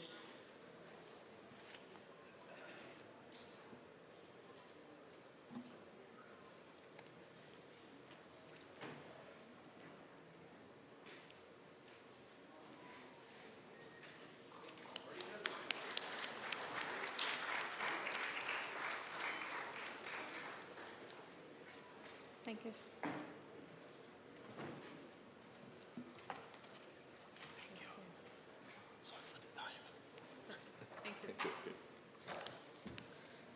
Okay, before moving on to the next session, we have two announcements. One with regard to the CMA credit points. To ensure CMA credit points, I request the delegates and participants to please sign in the attendance kept near the entry doors. Okay, so we'll move on to the next session, which is on is a panel discussion on One Health approach. Please join me in welcoming Major General Professor Atul Kotwal, sir, for chairing the session. And Dr. Atul Kotwal is a medical graduate from AFMC Pune and postdoctoral fellow in epidemiology from AIIMS, who went on to become a public health researcher, administrator, educator, mentor, advisor, and teacher with significant contributions in the field of public health and epidemiology for more than 37 years. He had worked in Armed Forces India, Planning Commission, Government of India, and Government of Botswana. His contribution to the Armed Forces and public health were felicitated by many awards like Sena Medal, Gallantry, and Vishisht Seva Medal by the President of India, commendations by the Chief of Army Staff and Army Cadre, and 8 Best Research Paper Awards and 2 Best Research Project Awards. And Dr. J.E. Park Oration by the Indian Public Health Association. He has more than 145 publications in Index Journal. We welcome you, sir. And now I introduce the panel members. Our first panel member is Dr. Dinesh Nair, Senior Health Specialist from World Bank. So please come on to the dais. Sir is a Senior Health Specialist with Health, Nutrition, Population Global Practice in the World Bank. Currently based in Washington, D.C., he leads World Bank in the South Asia region and India in particular to build resilient health systems. Over 30 years plus career in health services covering several geographical regions, he has progressively moved from frontline service provision to executive leadership at team and institution level. Prior to joining the World Bank, Sir was the health advisor with the UK's Department for International Development and also has rich experience of working with the non-government and the public sector in India. He has a master's degrees in health administration from the Tata Institute of Social Sciences. And next I would like to welcome Dr. Ruben Swamikan, Division Chief, TB and Infectious Diseases, USAID. And he has over 33 years of healthcare experience, 23 years of which he have been enabling advocacy, diagnosis and treatment for tuberculosis efforts across India. And he leads the global health security portfolio into antimicrobial resistant, zoonotic diseases and emerging pandemic diseases. The portfolio encompasses projects that range from community engagement, drug-resistant TB, mental health, digital solutions, and artificial intelligence, among many others. He is a physician by training with expertise in both public health and administration. Our next panel member will be Professor Rahul Narang, Dean and HOD, Microbiology Department, AIIMS, Hyderabad. He has over 25 years of experience in the field of microbiology. He has published more than 60 articles in various reputed national and international journals. And he is a former executive member of IAMM, coordinator of IAMM, working group on One Health, member secretary of the Indian National Working Group on NT. And he has conducted many researches on TB, AMR, and JE. He is a medical doctor with a specialization in microbiology, MBA, and also has completed his PhD. And our next panel member is Dr. P. Manikam, Scientist F, Head Division of Online Course, NIE. Dr. Manikam is a trained physician in Siddha System of Medicine and did Masters and PhD in Epidemiology and Advanced Studies Health District Management. He serves as core faculty member for 2 years Masters Public Health Training Program of ICMR School of Public Health at ICMR NIE since 2001. He guides doctoral program in epidemiology under 2 universities. He teaches in several short-form training courses on biostatistics, clinical trials, research methods, surveillance, epidemic preparedness. He serves as Scientist F at ICMR NIE, and he has published 90 manuscripts in biomedical journals and 3 chapters in books. And he is also a mentor for many of our joint directors and DDs in our system. And our final panel member is Dr. Gerard Maria Selvam, our additional director, NHM.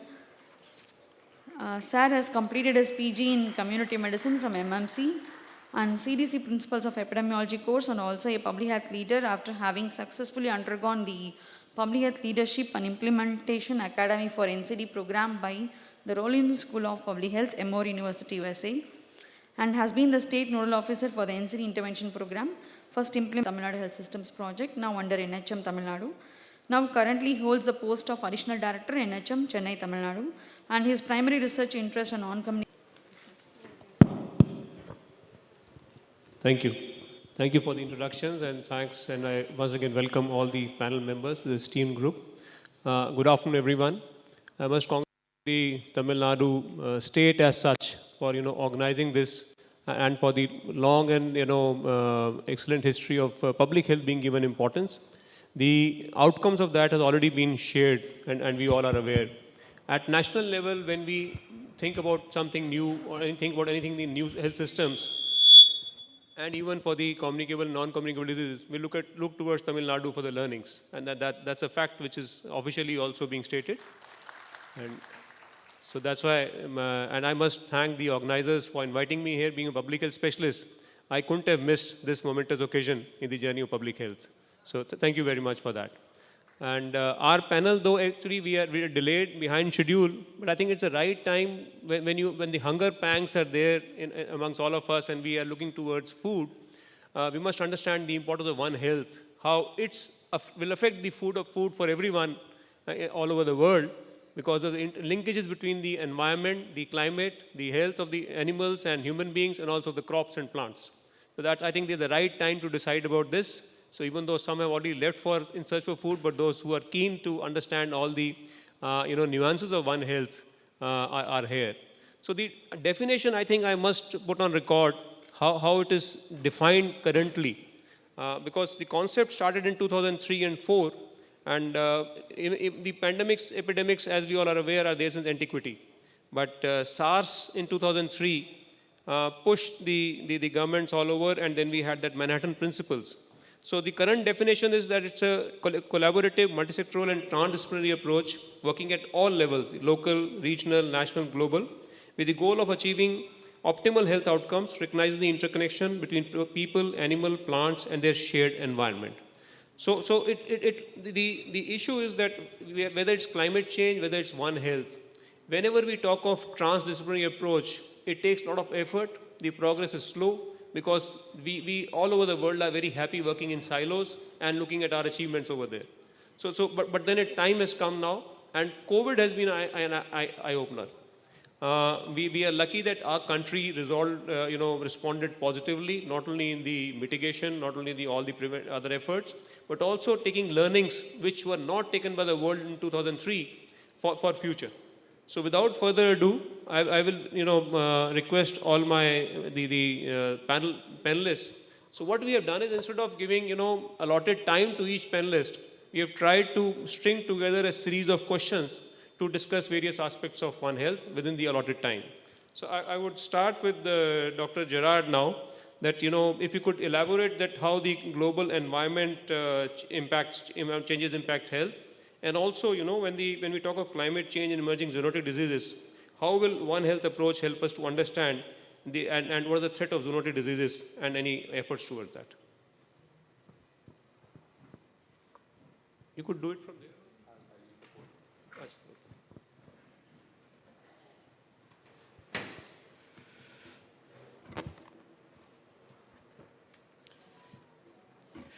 Thank the chair and for the opportunity to talk on this very important topic. Yeah.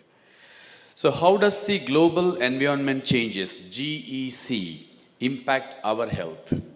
First, let us remember that when we speak of health, we mean health of people, animals, plants, and the ecosystem, which is the wider environment.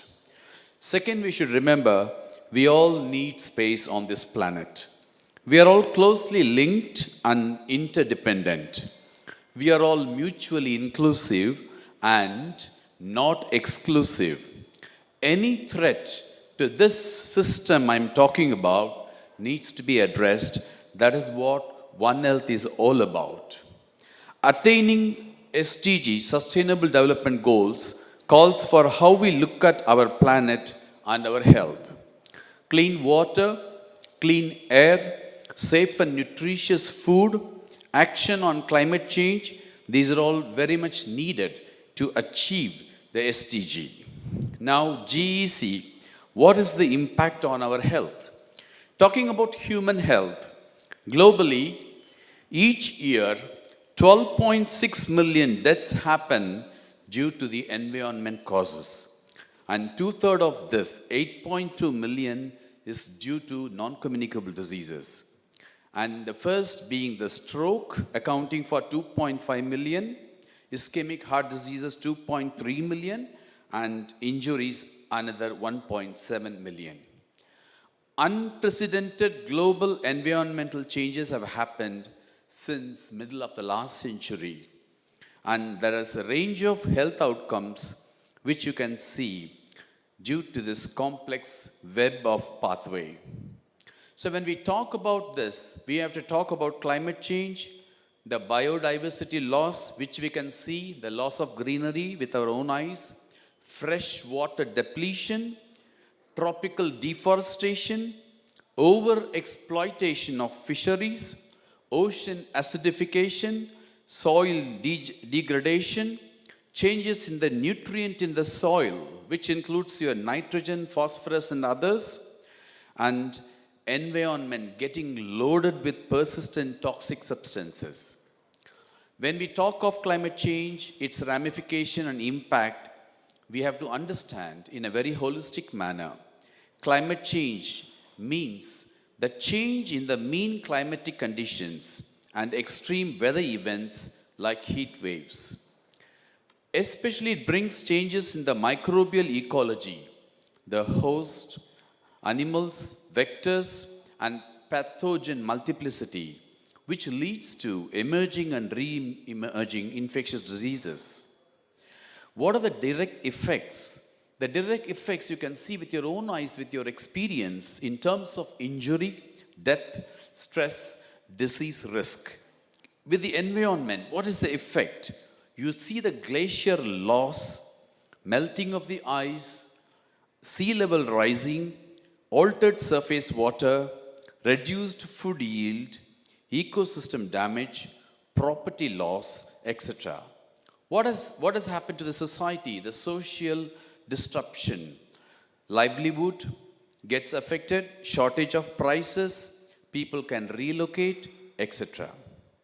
What do we all do? What should we do? We need a framework which is called DPSEEA framework. What is D standing for? driving forces. What drives the old damage? Increased energy use, increased carbon use, increasing population, increasing food demands, increasing use of technology. And what is P? Pressure. The example is the greenhouse gases accumulating. What are the different states we see? Example, climate change is a state we are all in. And your urbanization is another state which you have to witness. And what are the exposures we are all exposed? Air pollution, dietary shift, decreased physical activity.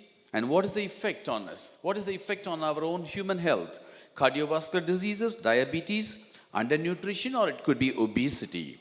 And what is the action in the DPSEEA? It is what we are going to do is the action. So when we come to the next topic, which our chairperson asked me, kindly requested me to cover up today, I would like the PowerPoint to be thing. Yeah. Yes. Zoonosis and One Health. Yeah. What is One Health? I just explained. And what are zoonotic diseases? Why is this important? And what are some future projects which we are going to work on? So it is a worldwide initiative when we talk about One Health. When it comes to our country, it is a country initiative. It involves the human, animal, and environmental health all linked together. What is the goal? It needs cooperation and expand interdisciplinary collaborations between all fields. Of course, health and all other fields, multidisciplinary, to promote health and well-being. So you have three things, three circles here: the human, animal, and environment. And you see, this is how we have to look at. This is our ecosystem, beautifully explained, beautiful to look at, but very badly damaged. Yeah. So, we have to prevent diseases, we have to manage, we have to combat the emerging and re-emerging diseases and zoonosis, animal models key to better health for all species, and how do you apply emerging technologies for identifying, for a better surveillance. Diagnostics and therapeutics developed through animal trials benefit human patients and vice versa. How ethically we are able to do that. So you have the factor, the cause, and the change. So One Health is not a new concept, but it has become important in recent years because many factors have changed the interactions among humans, animals, and the environment. So if you take the human populations, it is growing and expanding everywhere. As a result, more people live in close contact with wild and domestic animals. Close contact provides more opportunities for diseases to pass on from animals to human beings. The earth has experienced changes in climate and land use, like deforestation and intensive farming practices, and which causes the disruption in the environmental conditions and habitats, providing new opportunities for diseases to pass to animals. So from human to animals or animals to humans is the dynamics. International travel and trade have made things much easy these days. As a result, diseases spread very quickly across the globe, and we had the COVID pandemic, which we witnessed across the continents. So One Health, I've shown here how the different disciplines have to come together. Call it environmental health, ecology, veterinary medicine, public health, human medicine, molecular and microbiology, health economics, ecosystem, population health, individual health.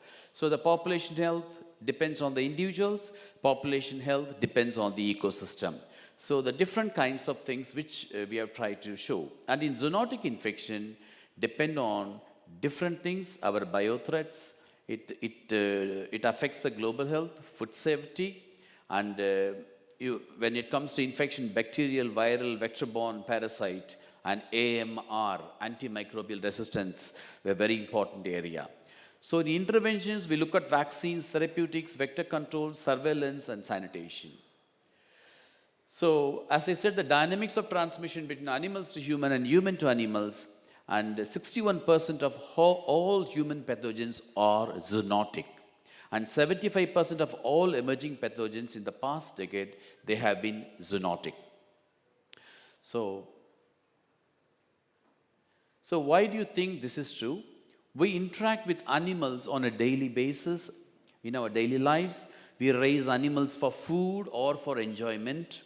We keep them in our homes as pets. We come in close contact with animals at fairs and festivals and zoos. We encounter wildlife when we are outdoors or bugs that transmit disease. So this is how the human beings get close to the flora and fauna. So livestock and zoonosis is another area which we have always witnessed in the form of the swine flu. And the transmission routes are primarily aerosol, oral, direct contact, vector, and fomite.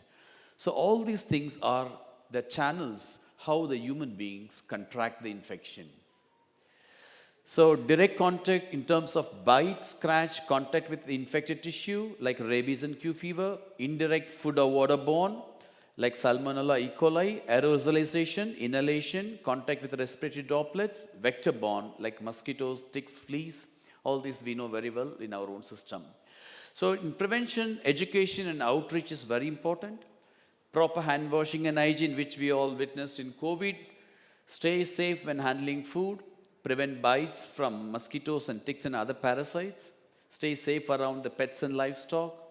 And your veterinary, your association with the veterinarian for keeping the animal health and managing the animal health better.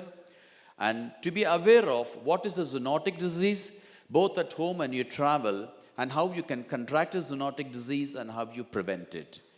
So we need, these are the things commonly associated with livestock and poultry, which I already touched.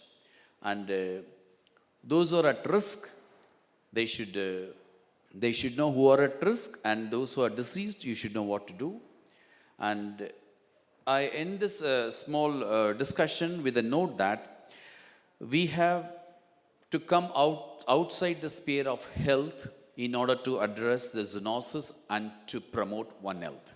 And it is not just restricted to health department, it is multidisciplinary, multi-systems which have come together.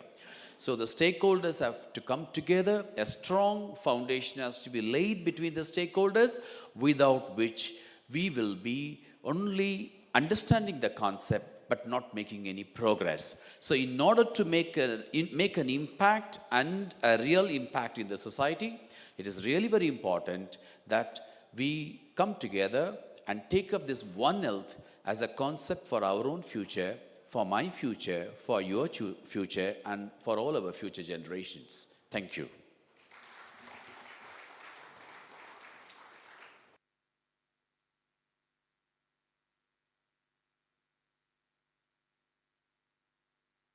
Dr. Gerard for the excellent overview. So Professor Narang, like we all are aware about the One Health, various, the routes of transmission and all the other aspects. We have made tremendous progress all over the world in reducing our mortality, morbidity, life expectancy is increasing. As a planner, I might say that, okay, we are working well. How collaborative approach between animal health, human health, plant health, and environment? How it will further, increase the, prevention and also mitigation opportunities? And also, if you could also, highlight that how is antimicrobial resistance linked with all this? Over to you.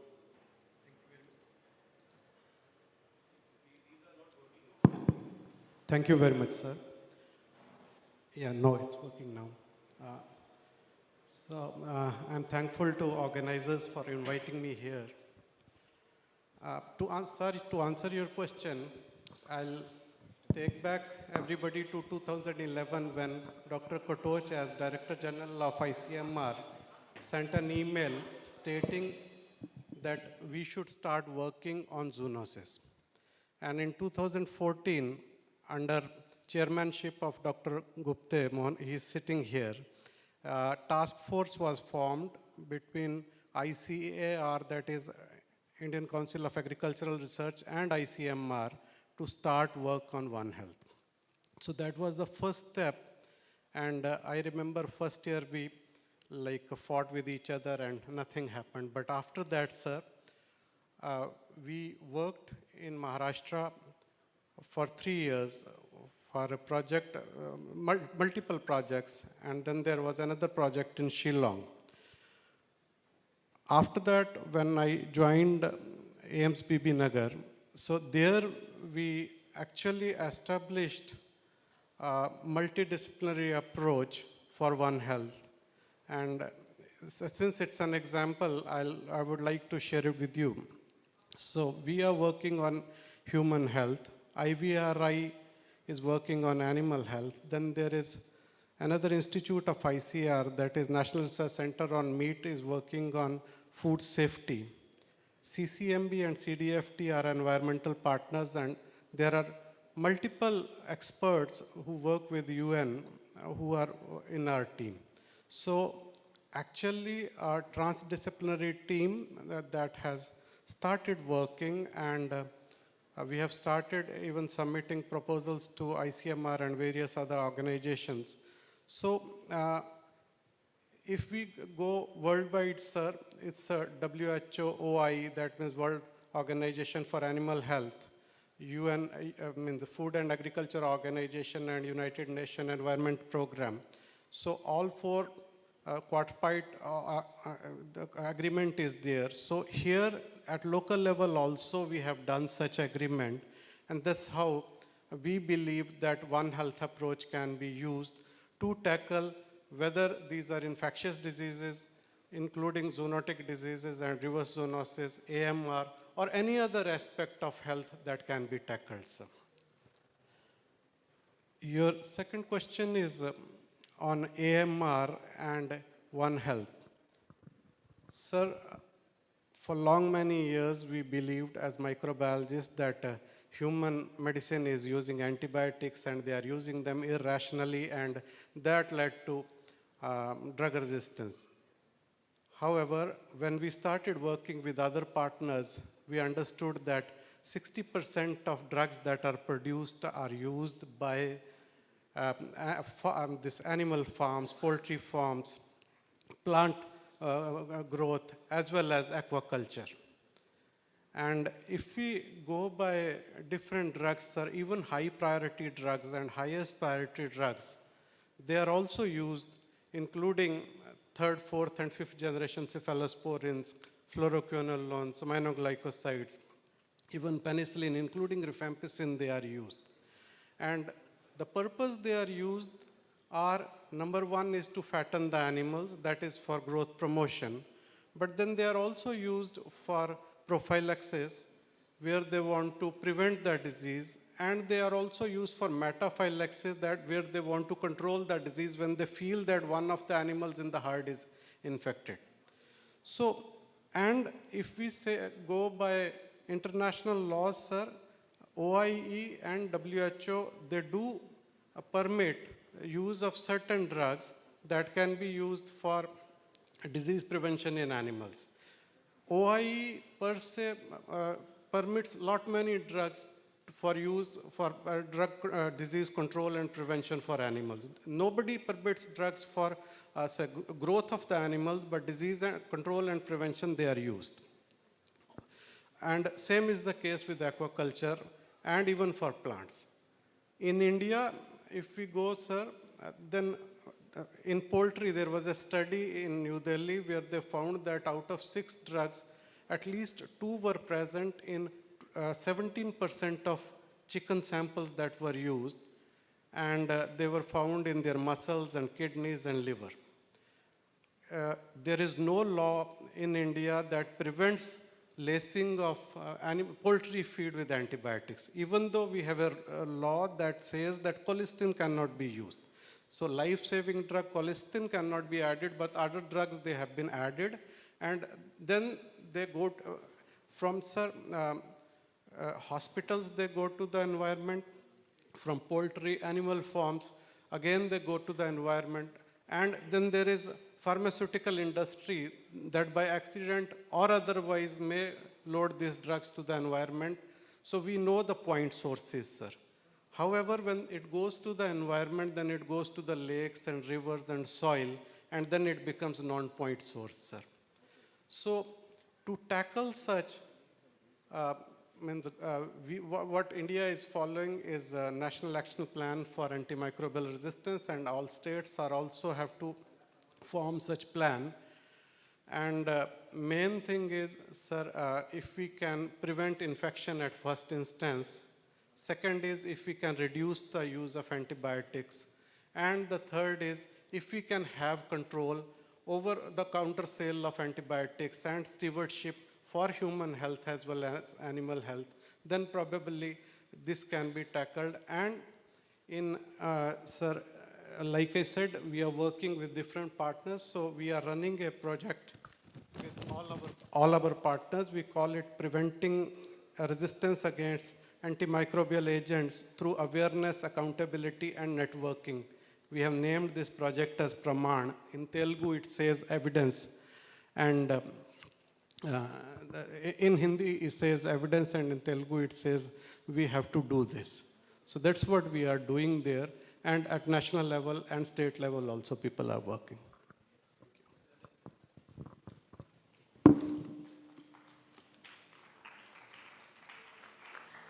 Thank you, Professor Narang. That's great to know about your initiative too on this. So, Dr.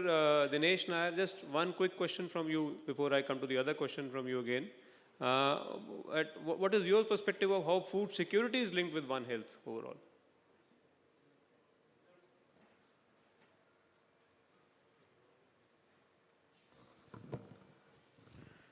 Yeah, thank you for that. Food security again becomes an integral part of this because as we know, the ecosystem that we live in, the connection between humans, animals, and the plants are all interrelated. And just as Dr. Narang pointed out, if you have antibiotics that are used in the poultry industry, or if you have fertilizers that are used for plant upkeep, then they inevitably come into the human systems and which begin to impact the human health. So food security becomes an important part, just like we heard yesterday, that increasingly with climate change, and the increasing number of gene-modified food products that are there, you eventually see that the food nutritive value will also go down, which will also become an important element for food security and how we are able to feed our populations. So clearly, I think that's an important part. Thank you. The next is if you could, before we move further to system strengthening and, what is being done currently and way forward, if you could share a few examples at global level as well as India's level, India's examples, what is being done towards this? Sure. If I may have my slides, then I can just walk through it. But let me just start. Just like Dr. Gerard also clearly highlighted, over 75% of the, if we can move to, I can just keep sitting here.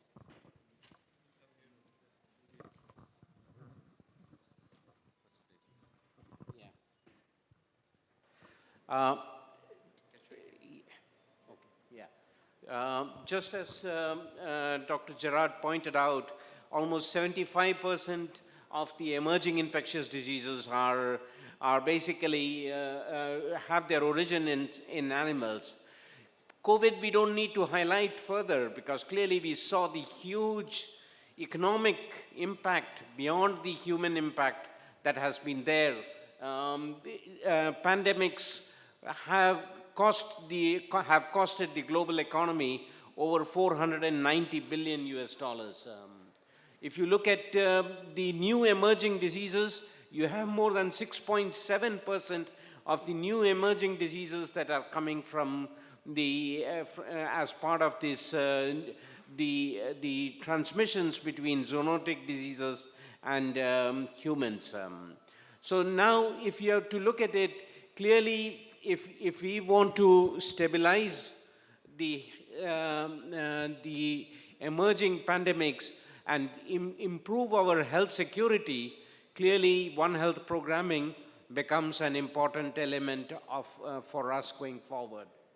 If you look at it working across the globe, while we may say that One Health is a very easy concept, actually implementing it is not so easy, because it requires, just like many other things in our environment, very close coordination. And because we are also used to working in our own silos, actually cutting across and breaking it and actually programming it becomes very difficult. So if I were to say that some of the larger global examples that the World Bank has been working on, while we have over 45 projects, they are always not the best. It's not so easy to implement. For example, we have a program on regional disease surveillance in Africa, which basically brings together the various sectors on various human, animal, forestry onto a single platform of programming, and basically has been trying to bring together at least information exchange. If you were to look at the post-pandemic, there has been an increase in cases, increase in opportunities to do programming for One Health. So most of the COVID-related projects have built-in elements to actually strengthen One Health as a concept. So basically bringing in aspects about information sharing between animal health sector and the human health, but also in terms of engaging, because when a community health worker goes, or when an animal health worker goes to the front lines, they are all, these messages all come together. So you need to have opportunities to basically bring these messages together. Going forward, India has been constantly, at least as our chairperson mentioned, that right from 2003 we had the whole avian flu epidemic that was there, which was an opportunity for actually bringing together many of these One Health aspects into the program. During that program itself, we saw BSL-2 labs being developed. We saw better working with the poultry sector and improved One Health training as part of that. But there were many lessons that came out of that, and some of these included basically bringing together trainings and joint surveillance activities, because if you have an outbreak, you want to create joint surveillance to actually be able to actually take forward the programming. The recent Prime Minister's Ayushman Bharat Health Infrastructure Mission again puts a huge emphasis on One Health. And as part of that program, we have again attempts within this program to strengthen the AMR, as Dr. Narang was talking about AMR, to create that AMR surveillance network and to increase it from what we have now, 35 of them, to over 220 centers, and also to expand the zoonotic disease surveillance elements. Similarly, ICMR is also involved with the risk mapping of zoonotic diseases, which will be an important asset in terms of actually moving forward. I want to highlight one other example of actually One Health programming. In Kerala, in at least 4 districts, they are actually doing a One Health program, which basically works on 3 key elements.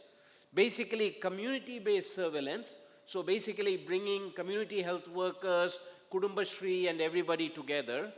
And a second element, basically strengthening coordination through joint working institutional structures. You need panchayats, you need district level officers to come together to actually bring the different sectors together and to actually work together and to use information technology to enable information sharing. I hope this gives you, in this short period, a little bit of a perspective of while it is difficult, we need to make that first step to move forward. Thank you, Dr. Nair. Dr. Manik. So Dr. Manikam, if you could just elaborate on what are the systems thinking in One Health, And also there was a session prior to this about surveillance. So how surveillance would be helpful in this entire approach?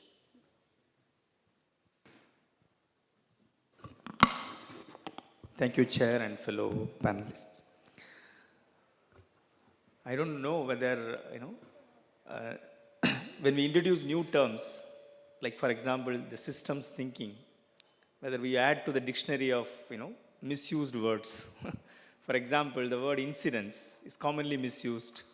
The word significant, which is from the English dictionary, is commonly misused. The proper meaning for which they were developed are forgotten very often. So I don't know whether I'm going to add another word to the dictionary before you go for lunch.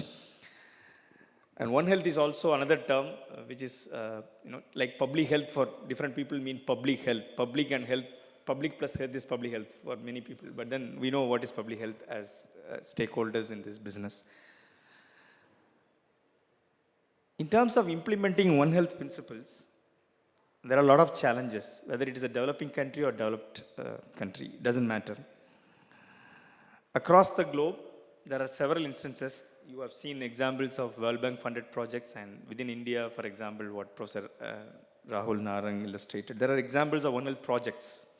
But when it comes to implementing One Health models within a health system, across the globe, there is no one model that is available. That's a fact.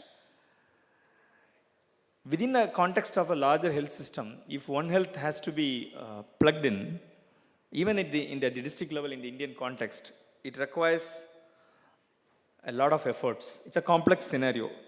The reason is, as mentioned by my fellow panelists, it involves multi-sectors, multiple actors, and diverse kind of people. And then, therefore, one needs to understand there is a complexity in the system. For such understanding, we need to make sure we have one approach that can be applied, and that the prescription is systems thinking. When I say prescription is systems thinking, if the system thinking is not understood, then it rises to the resistance within the stakeholders of the systems. The question is, what is systems thinking?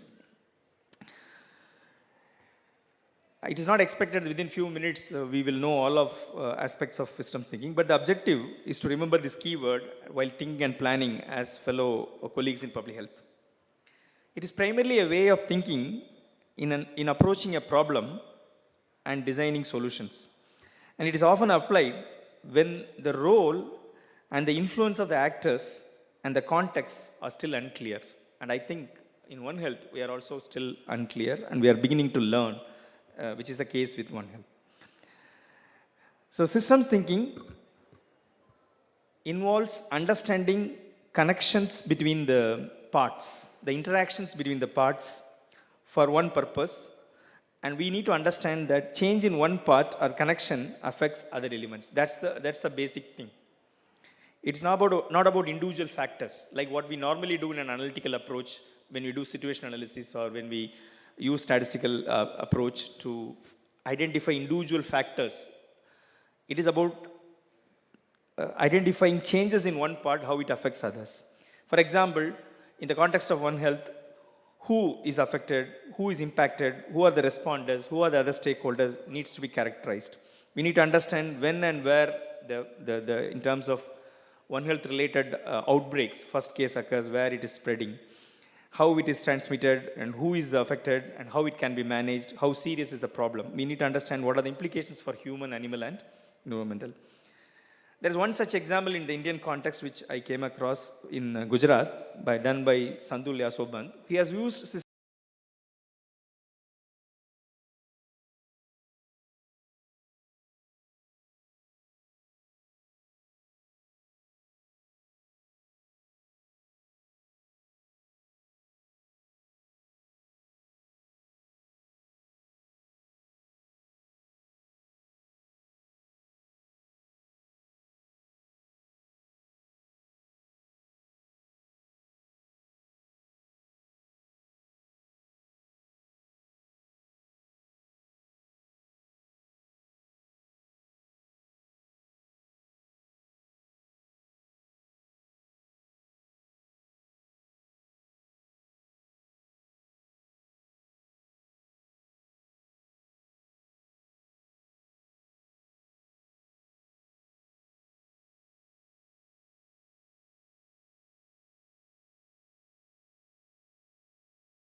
collaborative and investigative.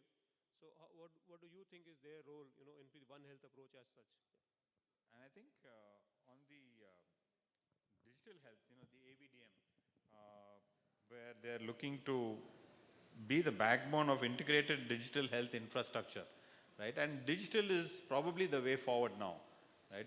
We've gone through multiple cycles, and how are we actually using digital? And I'll use examples in the past that we have actually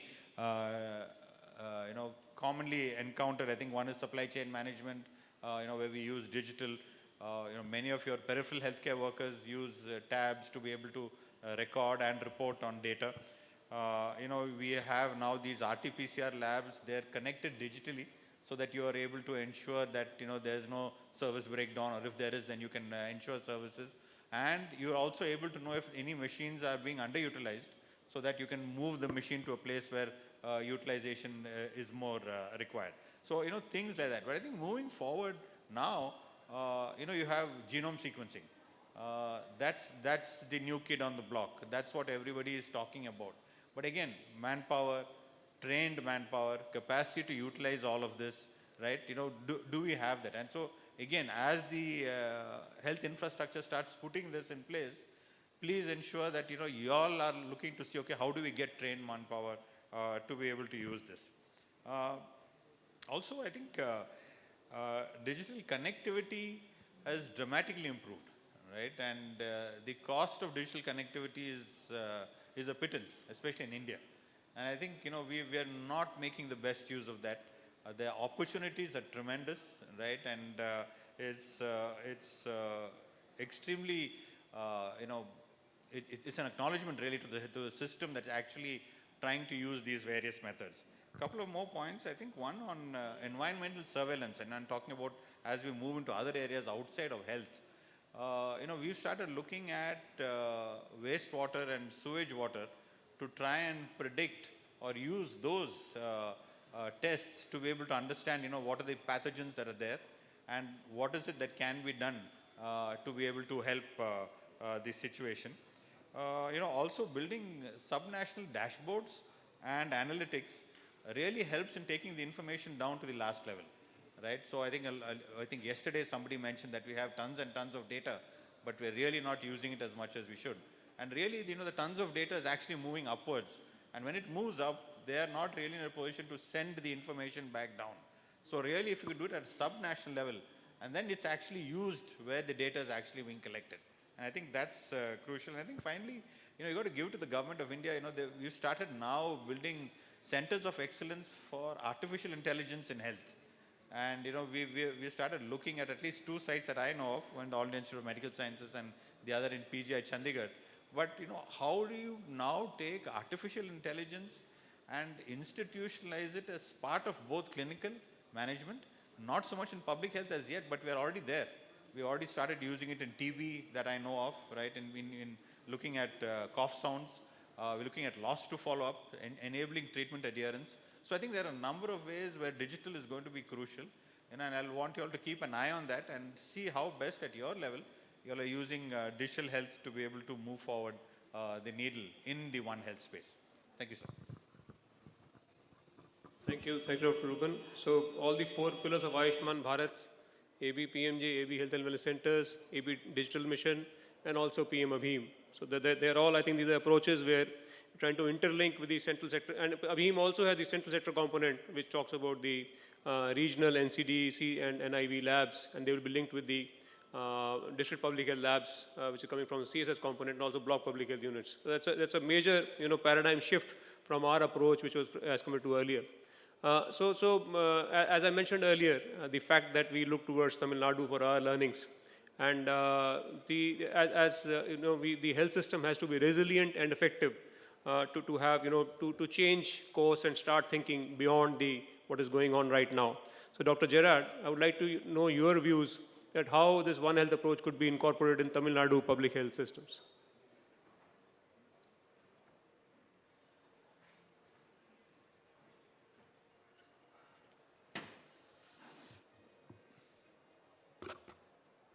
Thank you, sir. So, this is a very important area of the discussion about the country or the state ownership and the resilience. What is resilience in the most difficult situation? How we can handle and face it. That is what the resilience stands for. Few facts we have to remember very well before we go further on this topic. First, the next pandemic may already be on the horizon. That is what we should always keep in the mind. We think like COVID is over, so we wait for another decade or 2 more, 3 more decades for another pandemic. That is not the real case. The next pandemic may already be on the horizon, so we need to go away from the old cycle of panic and neglect. Panic is when you have a pandemic, you panic. You do whatever you want to do. Then you neglect. You think that things will be all right for a long time to come. So this panic and neglect approach we should give up even after experiencing COVID and many other disasters. Very few countries, leaders recognize the critical importance of pandemic prevention. We talk about primary prevention, secondary prevention, tertiary prevention. Now the buzzword should be pandemic prevention, which is nothing but stemming or handling effectively a local outbreak. What happened in Wuhan? It was a kind of a local matter. So when locally when it is handled well, probably all other countries would have been at peace. That did not happen. So how effectively we stem or handle the local outbreak is very important before it goes on to become a pandemic. Next, we often follow a reductionist approach to vaccine and therapeutic development. We know all the things we went through during the COVID, vaccine, this and therapeutic development. Instead of that, we should focus on reducing the drivers of pandemic risk to prevent them from happening. Next important is, why should you invest in One Health? One Health is an investment for humanity's future. That is what is very important for us. It is an investment in humanity's future. The co-benefits, the other benefits you get are plenty. They are very high. But so too is the cost of inaction. As much as the benefits you will get, inaction also will cost huge number of lives. In order to lay foundations for a global health security, you need a framework. Policymakers and technical partners, they should assess the risks for emerging infectious diseases, identify the country or the state vulnerabilities, review the national financing mechanism, explore the resource mobilization, what are the options available across the sectors, including both public and private, and whether we align it with the country's prioritized national action plan. So the approach should be mainstreaming One Health into the development framework, because you will be always having a spillover. So you need a systematic risk assessment for spillovers. You keep watching the spillovers to identify the hotspots. You should incorporate One Health in the investment framework of the government and realign the relevant policies like climate change, forest management, biodiversity conservation. Then what about in-country coordination? You need it at the national level, regional level, and also at state level for One Health. What is the public expenditure management? You bring all One Health related expenditure in your national budget and of course in the state budget. And One Health technical capacity building is very important. Not only technical capacity, also monitoring and evaluation. What about Tamil Nadu? Tamil Nadu, where does Tamil Nadu stand for handling these things? Very few things I would like to highlight. The Government of Tamil Nadu, Department of Health and Family Welfare, the National Health Mission and our Directorate of Public and Private Medicine, we have initiated stakeholders meetings and workshops to deliberate and discuss on One Health. To be more specific, on climate change. So it is at that level, and we have to go on now further to make an action plan and get into action. The other important area Tamil Nadu government has been looking at is the persistent chemicals and pesticides in the community, which remain persistent in the environment. So that is one of the priority area. And we have identified certain metals which are persistent like lead and mercury, which contribute to the neurological neurobehavioral disorder, lead and cadmium for cardiovascular diseases, arsenic and chromium for cancers. And special areas which Tamil Nadu government is focusing is artificial yellow and green cow dung powder. Cow dung powder is available across the shops, petty shops. 5 rupees, 10 rupees, you'll get cow dung powder and you get poisoning due to cow dung powder. So artificial yellow and green cow dung powder, air dye, paraphenylene diamine, dimethoate quinophos, dichromate and pyrethron. These are the things which we are addressing. And major pesticides which are in the soil and in the water. The government of Tamil Nadu has, National Health Mission took a lead in highlighting those important pesticides which we have recommended to the government for banning them. Those include monocrotophos, carbamate, paraquat, chlorpyrifos, zinc phosphide and aluminum phosphide. So these are the few things which I have tried to highlight, some of the things which will contribute for the environmental health in terms of health perspective, but a long way to go. But we are all together and we have got an understanding today through this panel discussion. I'm sure that we carry a better message from here for the times to come to plan things better and do things better. Thank you. Thank you, Dr. Gerard. We got just, I think, 4 or 5 minutes more, and we won't stand between you and lunch.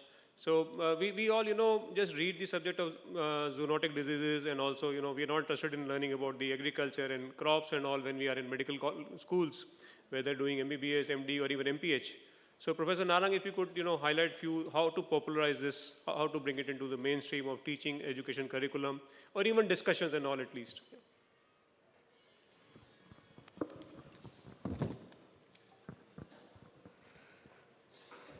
Sir, the veterinary partners, they already have course on One Health. But as far as human health goes and our curriculum goes, except for teaching them zoonotic diseases and AMR, we are actually not into telling our students that there are veterinary partners also and there are environmental partners also, and all these agents are there in the environment. So, sir, what we are trying to do now, along with NCDC, NCDC has recently designated us as regional coordinator, and we are trying to develop a curriculum for undergraduate students and for 2 fellowships, one in One Health and the other one is climate change and One Health. So we are trying to generate some evidence by performing certain experiments in the community where we have developed what we call as One Health demographic surveillance system of 150,000 population. Like I said, we are working with CCMB, and Rockefeller Foundation has given us some grant. So we are trying to introduce our undergraduate students as pilot project to One Health concept, taking them to the villages, taking them to the houses where animals are there and introducing them to various kind of diseases. And at the same time, we have started postgraduate thesis on various aspects of involving One Health, sir. So to start with, we are talking about intestinal diseases, whether parasitic or viral or bacterial diseases. And along our veterinary partners will simultaneously work on animals on these diseases, and CCMB will help us to, like sir was telling, sequencing. So we will go for targeted and untargeted sequencing. And we will demonstrate it to our students, and if they accept it, sir, so we will try and introduce it to our curriculum. We being an autonomous body, we can introduce it, and then we will ask NMC to utilize this curriculum for the national purpose. So that's what we are doing, sir. Thank you.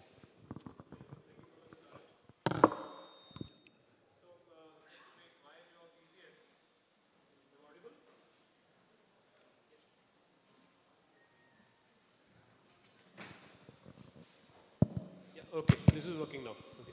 This is to make my job easier. I will just ask Dr. Dinesh Nair to be very specific about, implementation part only. Few important, salient features for implementing. Where policy and all everyone knows. There's only implementation, important salient features for One Yeah, Health. I know we're running out of time. 3 key points very quickly that clearly the importance of One Health, zoonotic diseases is really very important, because even if you look at it, just in this last 1 year, there have been over 20 million dog bites in this country, and over 15,000 deaths have been there in this country. So clearly, and going forward for implementation, I think clearly a lot of focus on institutional arrangements. How do you coordinate different sectors is going to be important. Recently, Government of India appointed the Chief Scientific Advisor as the One Health champion, as the lead for One Health, which essentially brings everybody at equal power. So I thought that was a very important element in actually progressing the coordination that is there. A second key element that I would highlight is the importance of working across, not only in programming, but also in terms of research, in terms of having information systems that basically share information between these different sectors is an important element. And my final point would be about making sure what is happening, because it is not like, if you look at it, the private sector, just as we heard in the previous section, is an important player in healthcare. But it is also an important player. It is possibly the only player in the poultry industry. So if you're not engaging the private sector, we will be missing out a big element that will contribute to One Health activities. I'll stop there. Thank you, Dr. Nayak. Before we end, I must, inform everyone that Indian Journal of Medical Research, published by ICMR, came out with a supplement on One Health in April 2021, under the editorship of Dr. M.D. Gupte sir, who is here amongst us, and I had the honor of contributing one article to that. So before I open it for questions, sir, your comments please on One Health. Sir.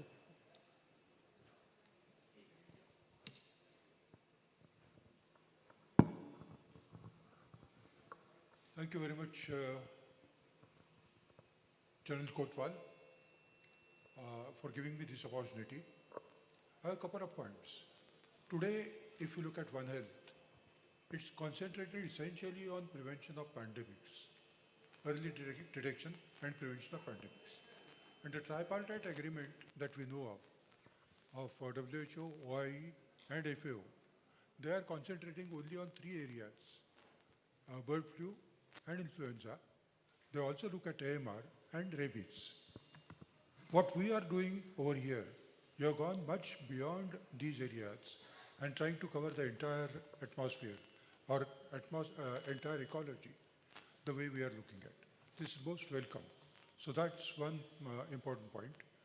The second point I will look at is perhaps the importance of bites, other animals, because when the different kinds of organisms, pathogens, they jump from animal species to human side, there is also always something in between. Like from the birds, it comes to the pigs. From the bird flu, it comes to the pigs. And then it comes to us. The same happens with ZAE also, and same happens with number of other conditions. So this is one area which I don't think anybody highlighted today. But that's one important issue. I don't think I'd like to continue more than that. Thank you very much. Thank you, sir. Thanks for your valuable inputs. So systems are in place, and all the points have been discussed. That's what we need to go beyond only prevention of pandemics and all.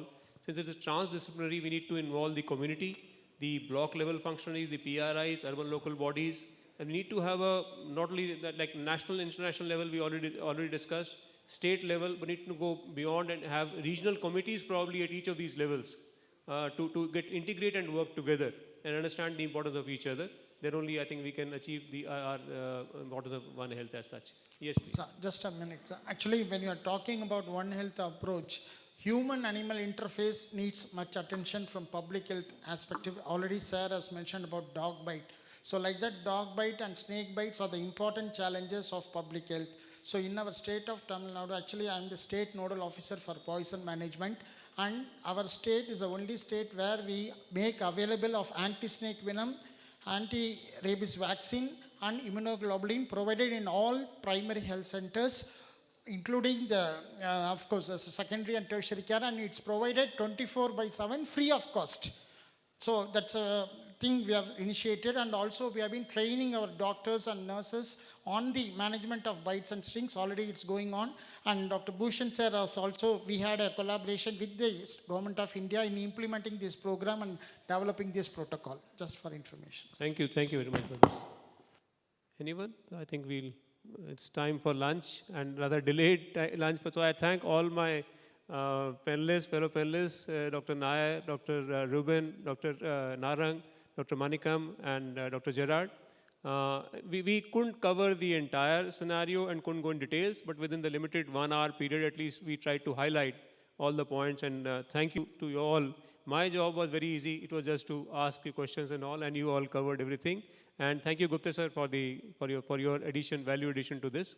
So with that, and big thanks and applause must be there for the participants who have delayed their lunch and attended this session. Thank you very much.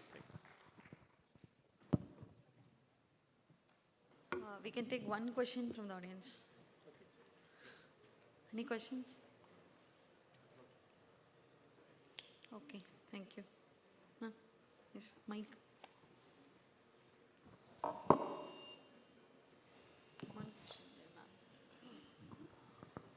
Good afternoon, sir. I'm Dr. Porkodi, Deputy Director of Health Services for Villupuram District. Earlier, I served in Nilgiris District, and under One Health, that district has been declared rabies-free since 2006. We didn't have any indigenous case in Nilgiris District, and we had presented this paper in, and we had the technical support from the Director of Pasture Institute of India in Nilgiris. So since 2006, we never had rabies indigenous cases. That's because there's extensive vaccination of the domestic home-owned dogs as well as the stray dogs. And they are vaccinating, doing the sterilization for the dogs, and then in fact with geotagging and GPS tracking and all, they are tracking the movement of dogs. And as it is a hilly area, it's a defined geographical area, and movement is somewhat restricted, and it's full of forest also. So when we insist on animal vaccination by the Animal Husbandry Department, that will be more effective. Though we have vaccines and anti-rabies immunoglobulin in all the primary health centers, animal vaccination by the Animal Husbandry Department will be more effective. Will there be any steps in that direction? Thank you very much. I must commend you first and your district for achieving this, which is very, very difficult job, because the initial approach for rabies control was killing the dogs. But it has taken us several years now to understand how to coexist. And I think that's one point about animal husbandry, which because of paucity of time, we could not discuss. So not only vaccination, their department should also be looking at sterilization and re-release. So that's why we have all been mentioning that we need to work together with them. Everyone has to work together, understand each one's requirement, and work in synergy. We recently had a rabies consultation at national level last week, only chaired by DGHS. So these points were discussed there.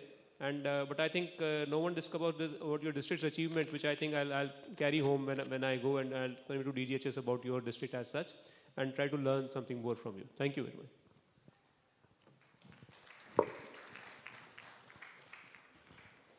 Thank you, ma'am.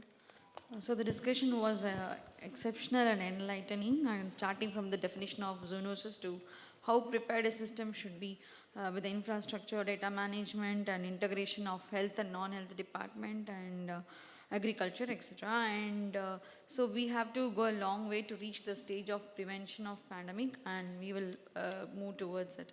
Thank you, sir. I thank the chair and the panel members for a wonderful presentation. Now I request our additional OSD madam, Chitra ma'am, to felicitate our speaker at the memento.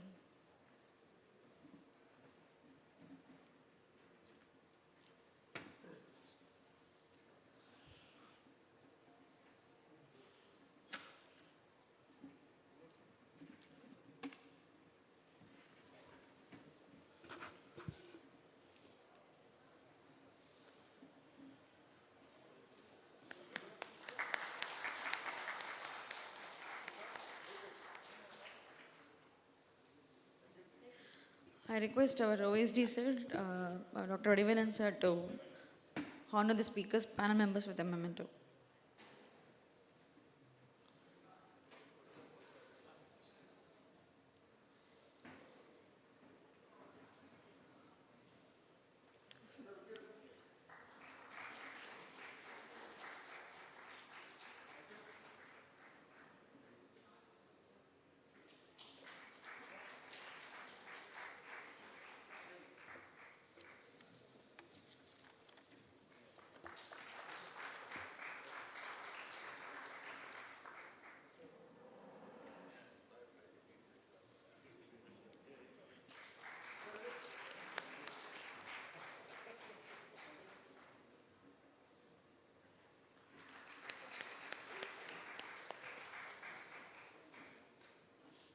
Sir, photo. Group photo. Sir, please, group photo. Photo.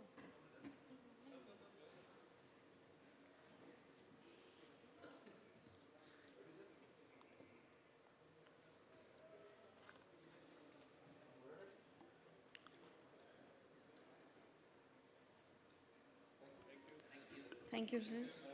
So we'll break for lunch. The session after lunch will be revisiting the need for multitasking, task shifting, and putting into practice the learned skills. Thank you. All are requested to come by 3:10. The next session starts by 3:10. I request all the delegates and participants to come on time. Thank you.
This. This.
This. This.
This.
I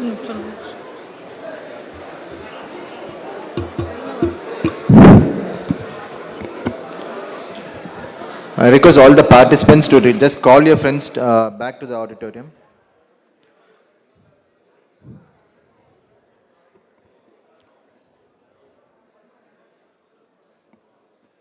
We're just going to start the session in next 5 minutes.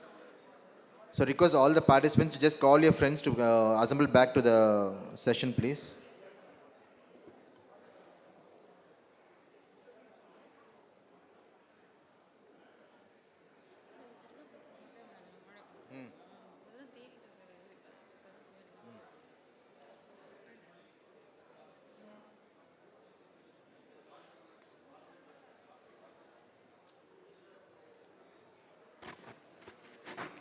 Okay, welcome back. We'll start the post-lunch sessions. I request all the delegates to please be seated.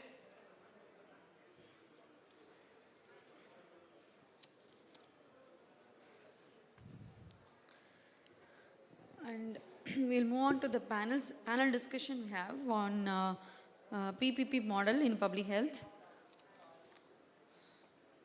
I'd like to welcome Dr. Sai Subhashri Raghavan ma'am, founder, president and managing trustee, Sati, for sharing the session. Okay. And Madam is the founding president of Sati, a non-profit working towards universal access to healthcare, justice and social welfare for marginalized communities. And after her doctoral degree in nutrition from SNDT University in Mumbai, she worked as assistant professor in clinical nutrition at Columbia University in Harlem Hospital. And recently she was awarded a Women Leadership Fellowship by the Harvard School of Public Health, and also served as an elected member of the Governing Council representing the Asia Pacific region of the International AIDS Control Society for 8 years. We welcome you, ma'am. And I'd like to welcome other panel members. Our first panel member is Dr. Vikram Rajan, Senior Health Specialist, World Bank. He has almost 2 decades of experience as a physician, as a manager in the private sector, and as a Senior Health Specialist in the Health, Nutrition and Population Practice of the World Bank. He is presently based in the World Bank in Washington, D.C. and works on countries in the East Asia and Pacific region and Africa region. He has been responsible for providing strategic vision as well as technical and operational insights into the programs. He also leads and works on various knowledge products, including economic sector reports, technical assistance, impact evaluations, and also as faculty on capacity building courses. Our next panel member is Dr. Ramanana Rao, President, GBK EMRI. He is a physician with his specialization in community medicine and has a diploma in public health. He also has certificate courses in geriatric medicine. He has a work experience of 37 years, and he currently serves as a director of EMRI. And he is a chief editor of the Indian Emergency Journal, and he is a member National Ambulance Code, Global Resuscitation Alliance, Global Stroke Alliance, and invited member of Tamil Nadu Accident and Emergency Care Initiative. Our next panel member is Dr. Kumar Varadan, HOD of HR and IOS Indian Oil Corporation, Tamil Nadu and Puducherry. He is in charge of handling postings of 1,000+ employees, including imparting learning and development, represented team for overseas audit of accounts and stellar performance, both finance and audit. He has coordinated the CSR and donated rupees 2.55 crores worth of 400 numbers of various units of cold chain equipment, including one number of fully refrigerated truck for carrying and storing vaccines to the state. And our next panel member is Dr. Chandrasekhar, consultant, IGBC World Bank. Sir has completed his BArch and PG Diploma in Health Facilities Planning. He is a WHO Fellow of Medical Architecture Research Unit, South Bank University, London. He is a recipient of many awards, few of which are the Varahamihar, the Great Planner Award by Academy of Hospital Administration, and first Humanitarian Award for Outstanding Contribution to the People of India, Center for Health System, Texas University. And our another panel member is Dr. Suranjin Prasad, Director, Partnership, Strategies and Programs, JPIGO. He is a public health specialist with over 25 years of experience. and the Director for Strategy and Partnerships in Japago, India, where he provides support for program implementation in family planning, maternal neonatal health, adolescent immunization, digital health, primary health systems, and disease surveillance. His earlier works has largely been on community participation and accountability in health, where he facilitates the community health worker program in Jharkhand through a decentralized village health committees. He has completed his MBBS and MD from CMC Vellore with a specialization in community medicine and was awarded the Leadership Development Mechanism Fellowship for Sexual and Reproductive Health in 2006 by the Packard Foundation. And our final panel member is Dr. Bhavani Uma Devi Madam, Additional Director of our DPH office. And Madam is a medical graduate with a specialization in business administration, HR, and has served the state for 30 years. She started as a health officer in Pudukkottai and went on to become the Training Institute principal. She later served as associate professor in Madurai Medical College, Madras Medical College, and Coimbatore Medical College. Later, she worked as a deputy director of health services, and she led the health services in many districts. She rose to the rank of joint director and led teams in JICA, TANSACS, and also as a JD for inspection, especially in DPH. And currently, she serves as additional director, Tamil Nadu Health System Reforms Project. Her work in NQAS to support the quality of PHCs contributed to the public health of the state. I welcome all the panel members and the chair, and I request the chair to start the session. Thank you, ma'am. Thank you, Dr. Vidya. Thank you very much. Good afternoon, Vanakkam. All of you are awake? Very good, very good, very good. Respected Dr. Selvanayagan, sir, Dr. Gerard, Dr. Vinay, all the respected DDs. I would like to thank each one of you, first and foremost, for safeguarding the health of the state. I have a confession to make. When I came back from the United States in 2004, my first project was in Tamil Nadu, and which inspired me to stay in public health, and I've dedicated my life to public health. And thanks to Tamil Nadu Health System for being inspiration. I think you've heard from everybody that all of you together and your health system, your innovations inspire all over the country and the world, and thank you very much. I have 3 questions because I thought all of you will be sleeping after the lunch, but 3 small questions. How many of you have searched for hospital bed for you or for your family during COVID in the private health sector? Hands. Let us be, how many of you have searched for beds for you, your family, or your friends in the private health sector during COVID? Okay. How many of you are aware who has taken the vaccine in the private health sector during COVID? Your family or friends or anybody or your neighbors in the private health sector during COVID. This is not a review or anything, it's just honest asking this question. Okay, how many of you are on COVID portal? That's a difficult question if you don't raise your hands. So we can't escape the private sector. We all have to work. COVID really taught us that there is a need and an opportunities for engaging in the private sector. We've taken the leadership for G20. We have to demonstrate equitable healthcare and also models of universal health access. Yesterday, you've heard that we have signed on not only SDG goals, but we have signed on the targets for reaching SDG goals. We have to reduce deaths related to not only about the non-communicable diseases, uncommunicable diseases, and also the NCDs.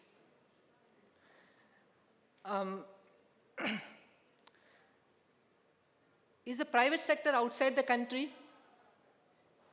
Is it part of the country? It is within part of the country. So that we need to own the private health sector, and we shouldn't be afraid they're different, and we should not have the debate of the divisions. And all of us are aware, in Tamil Nadu and everywhere else also, they account for the 58% of the hospital care and 81% of the doctors. And I think we should be very smart, leverage them so that we use for achieving all our goals, SDG goals, in advance, not only as per the time, but in advance. We're already doing very well. We are doing very well with strategic purchasing. We are purchasing insurance all across the country, specifically at the secondary and tertiary level. And we are also leveraging the technology. CoWIN portal is a very good example. And World Bank and USAID and several other partners have already demonstrated very good technology-based innovations, which we need to also expand extensively. But we are lagging back in few things. One is we don't have evidence. Even though we have demonstrated several models in private health sector, we really do not have evidence on the outcomes of these private sector models on health outcomes and efficiency and cost efficiency. So it's very important for us to gather evidence on health outcomes and other aspects. There are many other issues we need to continue to strengthen, specifically the governance issues, because there are always questions about the governance both from the public health sector and the private health sector in terms. And strengthening the quality, people also have questions about the quality and standards the private sector use, and the trust. As you know that even though we're gaining trust, there's still a lot to be left, the trust to be built, and also the timely payments. I know the private sector always complains about the timely payments. Quite often we leave these discussions without resolutions, and we also don't have ambitions for PPP, and we should stop that, because we always are afraid in our hearts that if we engage private health sector or we allocate resources for our private health sector, maybe we are weakening our public health sector. And I think we should remove this fear, and we come up with role clarity very clearly, and we should stop this fear, and we should make a resolution, and we should also have an ambition for a good public-private partnerships so that we reach our SDG goals much early on. So today's discussion is not about whether we should engage private health sector, but we should, today's discussion about is how and how can we scale these good practices which our panelists will be sharing across the country at a God's speed. And we are very fortunate to have very good panelists today, because it's not very easy to do PPP models. Many times we have failed. I'm sure there are a lot of failed models you would like to share, but we also succeeded. And the success comes after a lot of hardships. Today's panelists, they're not only going to show you the demonstrations, but they're also going to show you how they scaled up despite all the hurdles. With that note, I would like to invite Dr. Vikram Rajan to share the good practices from the World Bank within 5 minutes. Thank you, sir.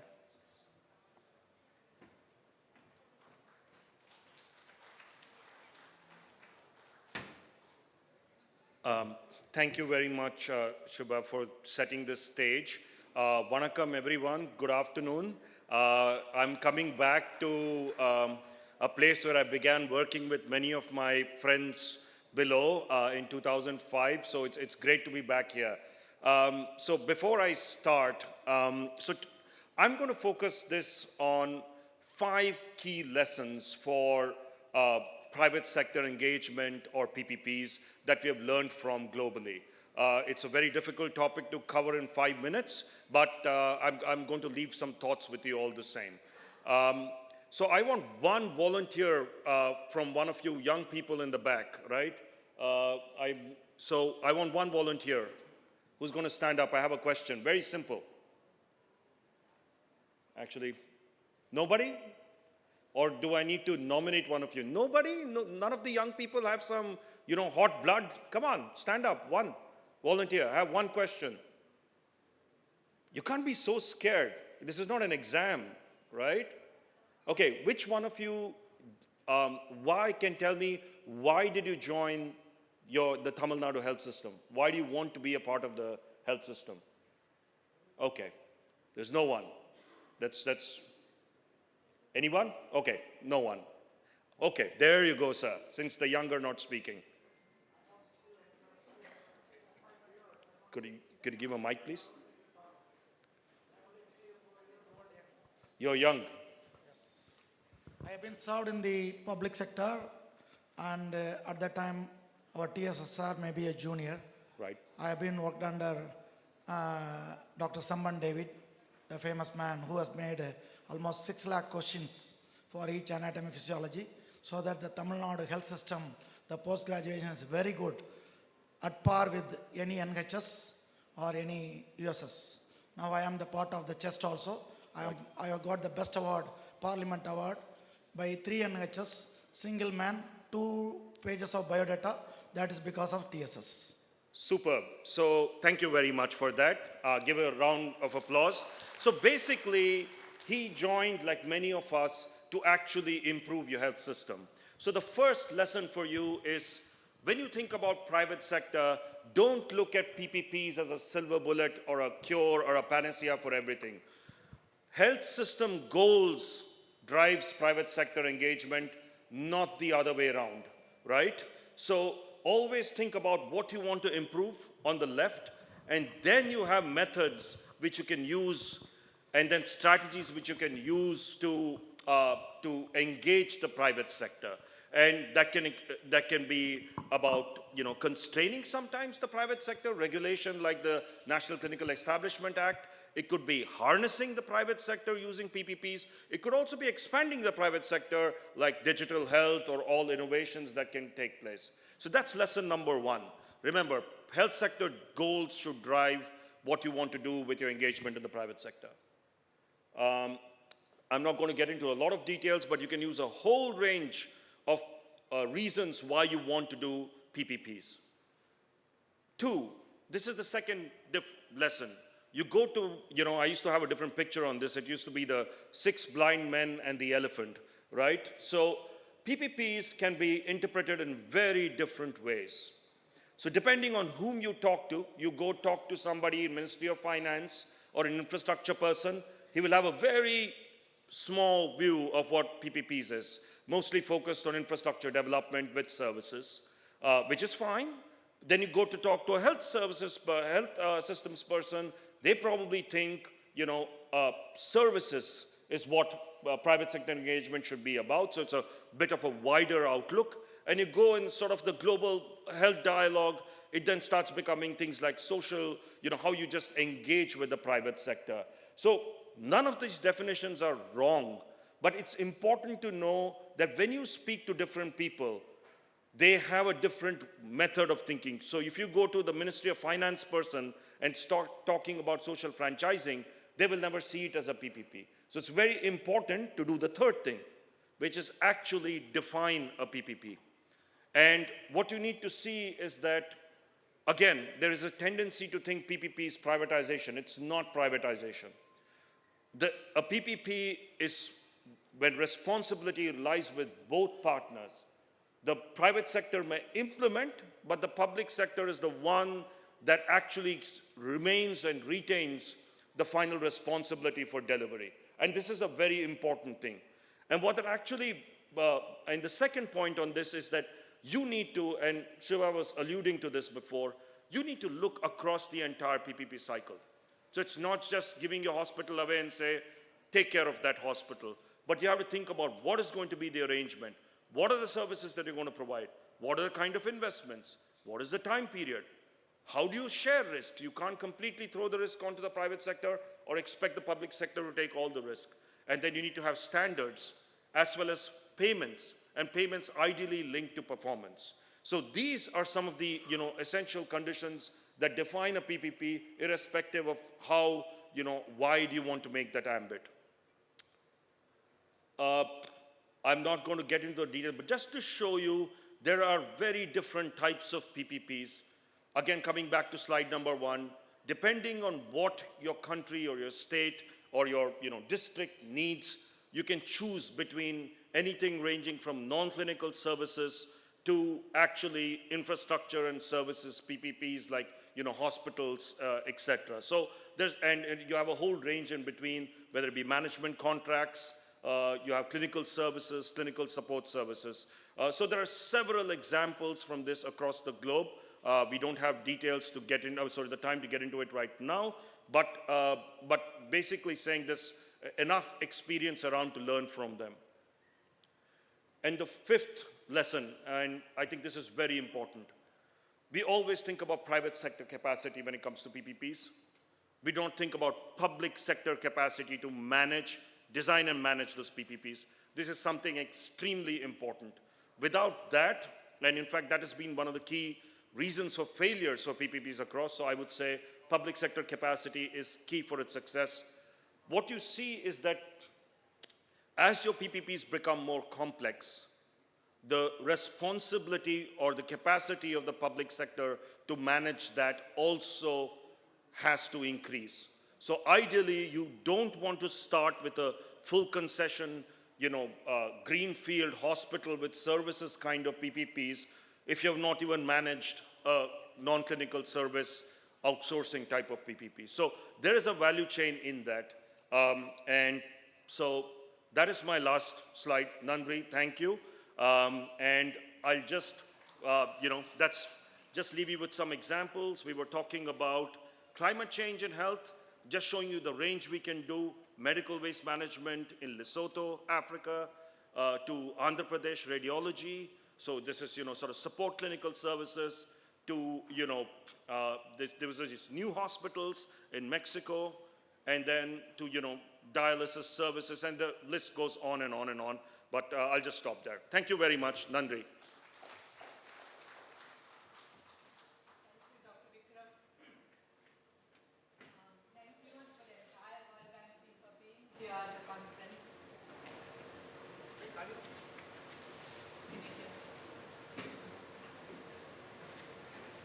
Thank you very much, and thank you for asking us to focus on essential conditions, build our own capacity, and thank you for giving us the menu of options to choose from. We can't say that we don't have successful PPPs anymore. And now I would like to invite Dr. Ramana Rao Garu from EMRI to share on how you're sustaining your success of 108. And thank you very much for expanding across the country. Thank you very much. And also, how are you scaling up trauma and emergency care, which is a very critical need in the public health system? Thank you, sir.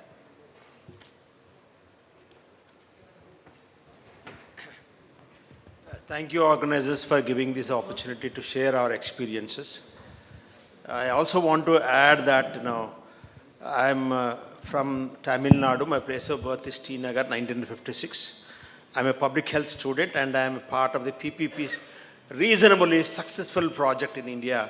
What Vikram has alluded in the framework, I'm trying to share some of the practical experiences and leave some messages for the PPP as well as for the students of public health, because I was also a professor of community medicine for long years. So this is my aim in the next 4 to 5 minutes time. Many of us know about 108, but what we try to do is that in distress, it is the responsibility of the person or the bystander to call.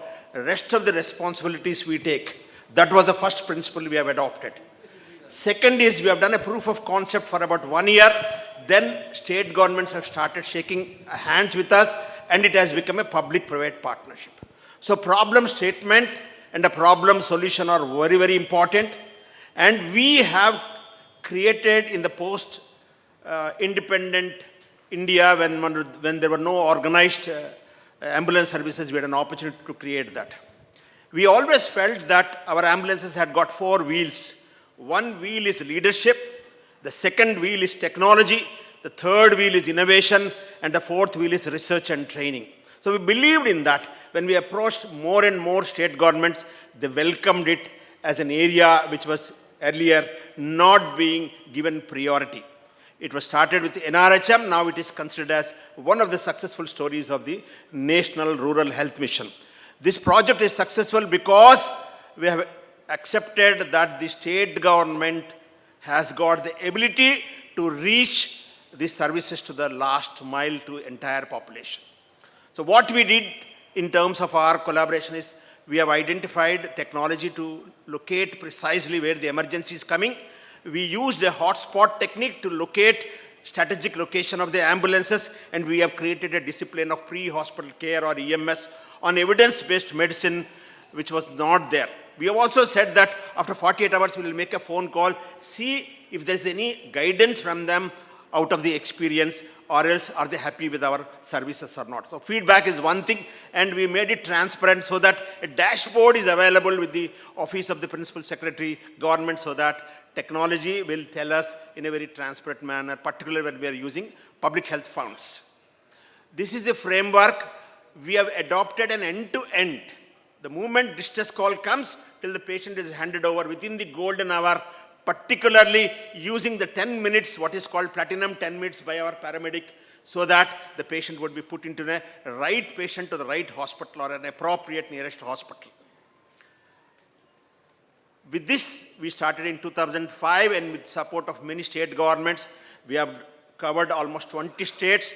We are reaching 830 million population with about 14,500 vehicles. But our model was also replicated in Sri Lanka, and Dr. Kalam, our chairman emeritus, used to say that it can be a developing world solution for the developing world. So these are the numbers. Every day we get an opportunity to touch 60,000. Out of that, 26,000 are emergency cases, and we get an opportunity to save about 700 plus lives. Cumulatively, we have had an opportunity to assist about 600,000 ambulance-based childbirths also. In public-private partnership, the message I wanted to tell you out of experience is, while government provides resources, we provide people, competent people. We educate them and re-educate them. We provide processes, and we provide performance-related visible, measurable outcomes. So metric-driven and process-driven approach is one of the principles we have learned in the PPP model. In Tamil Nadu, we had an opportunity to work certain innovative things. One of the innovative things I want to bring to the audience today is neonatal ambulances. You know that there are 3 levels for the neonatal care, high-risk newborn care. So we have been using this in the interfacility transfers between SNCU and NICU, and vice versa also. It has helped a lot of reduction in the neonatal deaths. You know, the trauma, madam was referring to that. So by and large, across the country, only 28% of the trauma centers are functional, but we thought that the tertiary care centers are far away. Advanced stabilization can really save about 70% of the lives before a definitive care interventions can happen in case of a trauma. So we have established all around the Chennai city, where 35% of the fatal road traffic accident. One of the trauma centers is across the road in Mahabalipuram also. You can go and have a look at it. So before reaching an orthopedician or a neurosurgeon or a cardiothoracic surgeon, there is a tremendous scope that we can save lives, what I call a low-hanging fruits, and Tamil Nadu government has encouraged us, and it's a very good model, and it is worth scaling up to the national level, the emergency stabilization centers. I'm going to end. The non-emergency health care, leveraging the COVID-related things, the 104 helpline is not only providing a regular health helpline, but during COVID and during mental health illness, it has really come out with a very good model in terms of healthcare. In COVID, we had an opportunity. The Ministry of Health and Family Welfare released a book on Sentinels of the Soil as a commemoration to the people who have served as a frontline workers. We had an opportunity to transfer about 25 lakh COVID patients during this. Friends, having said that, my message for the public-private partnership is, we need to be transparent. While the government provides resources, private efficiency can go there. This is what I just wanted to tell you from 108 experiences. And the saga continues. When we started with 108, government has given us many other opportunities. The trust can happen. And last message as a student of public health is, everything under the sun, including the sun, can also be part of the public health.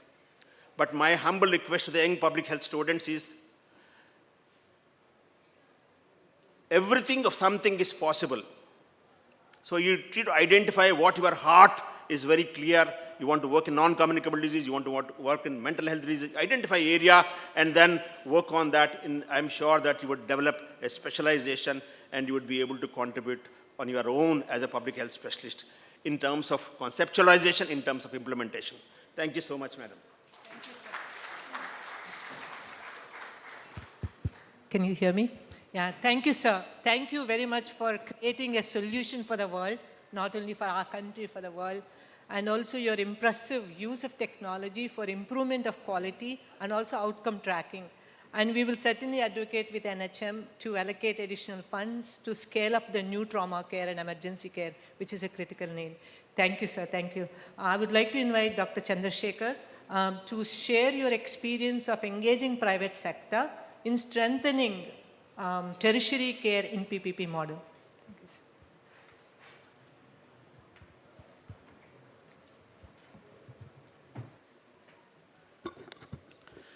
Thank you very much. I, in fact, appreciate the Directorate of Public Health. Centenary, but looking forward, not looking at the history. So that is what we were also discussing, that how futuristic, and this conference was very, very interesting. I could see the kind of participation, the kind of level of people coming and contributing, and definitely I know that the organizer must have worked hard. I, being in the central government for almost 32 years, serving as a chief architect with the Ministry of Health, we had this problem, like just now he mentioned, government has the resources, but it has to be put in real practice where the private partnership should come. We have gone to an extent like that PPP is not only public-private partnership. There are certain areas there is public-private practice. There are certain areas where public-private engagement. There are certain areas where you have a public-private collaboration. It all depends where, what you are choosing. We took up in the tertiary care. You know the Safdarjung Hospital in Delhi is a very big hospital, very well known. You have seen invariably in such kind of a tertiary hospital, lot of diagnostic centers are spreading around in the nearby campus and requesting those doctors to send the patients, etc. We thought, might well take them in. We built sports injury center where we did the public-private partnership, where the entire diagnostic system, we gone into the public-private partnership. While planning, we have made it in such a way so that these people can operate 24/7. We have no issue as far as hospital is concerned. At the same time, even outsiders can come, but they were not even able to manage our own patient because these many patients were given into a platter to them. Therefore, they were very happy. But private paper have one typical problem with the government. They said, sir, we cannot run around for the payments, that every time we have to chase the file to get our payment clearer. So here the private partnership was such that we made 75 or 25%, the 75% to the private player because he is investing in all equipment like CT scan, MRI, or even bone densitometry, etc., all the diagnostic equipment. There was also a laboratory, which was, and our condition is that 24/7 you have to give services. In case there is any problem in the machinery, it is your responsibility how you manage. Otherwise, generally we face this difficulty. And we use the technology even for the payment. We put in the software in which the moment a patient does the payment, say a MRI he is paid 5,000 rupees, the 1,500 will go to the hospital and 3,500 will go to the accounts of the person who is, our partner. And he can always take out an audited statement. One condition we also kept, though in number of cases in a government, we have to give a cashless service to our pensioner or CGHS, Central Government Health Scheme beneficiary. Here we have said, everybody is going to pay. Whoever is eligible, he'll go and get it, reimbursed, rather than getting into the problem. Second problem came in because it is a teaching institute. So in that, the problem is Professor HOD of radiology, he will not be able to take it how a private player who is going to be the boss, whereas it is my department, a very strong, guideline and also the agreement has been drafted so that the sanctity of academics is maintained without even disturbing his commercial aspect. Generally, the PPP has two aspects. One, where a person wants to invest and hope for the return on investment, of course, supporting. Second is, there are a lot of NGO. That kind of an example, we have done it in Nagaland. Nagaland, there were a lot of areas where it was very difficult to reach. And you know the terrain. And there are certain NGOs who are working. There the government and this NGO joined hand and made a PPP, and it is quite successful. Similar thing, because Tamil Nadu has a wonderful setup of healthcare infrastructure, as well as the whole system is very well done. It becomes much easier when even in the government of India we have launched this wellness scheme. In the wellness also, we have just said there can be a separate partner to any of your hospital or this wellness center. You can have a diagnostic setup which can be PPP. You can have an Ayurvedic setup which can be PPP. You can have a physiotherapy unit which can be PPP.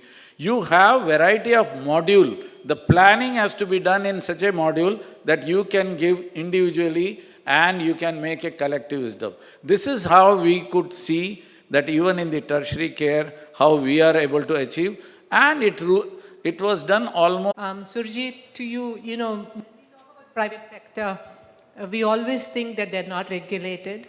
They may not be following government standards. They may not be following quality. So you had an experience, you have not only piloted, but scaled up a model where you have made this possible, both regulation and the quality, to improve maternal and child health care. Please come and share your experience.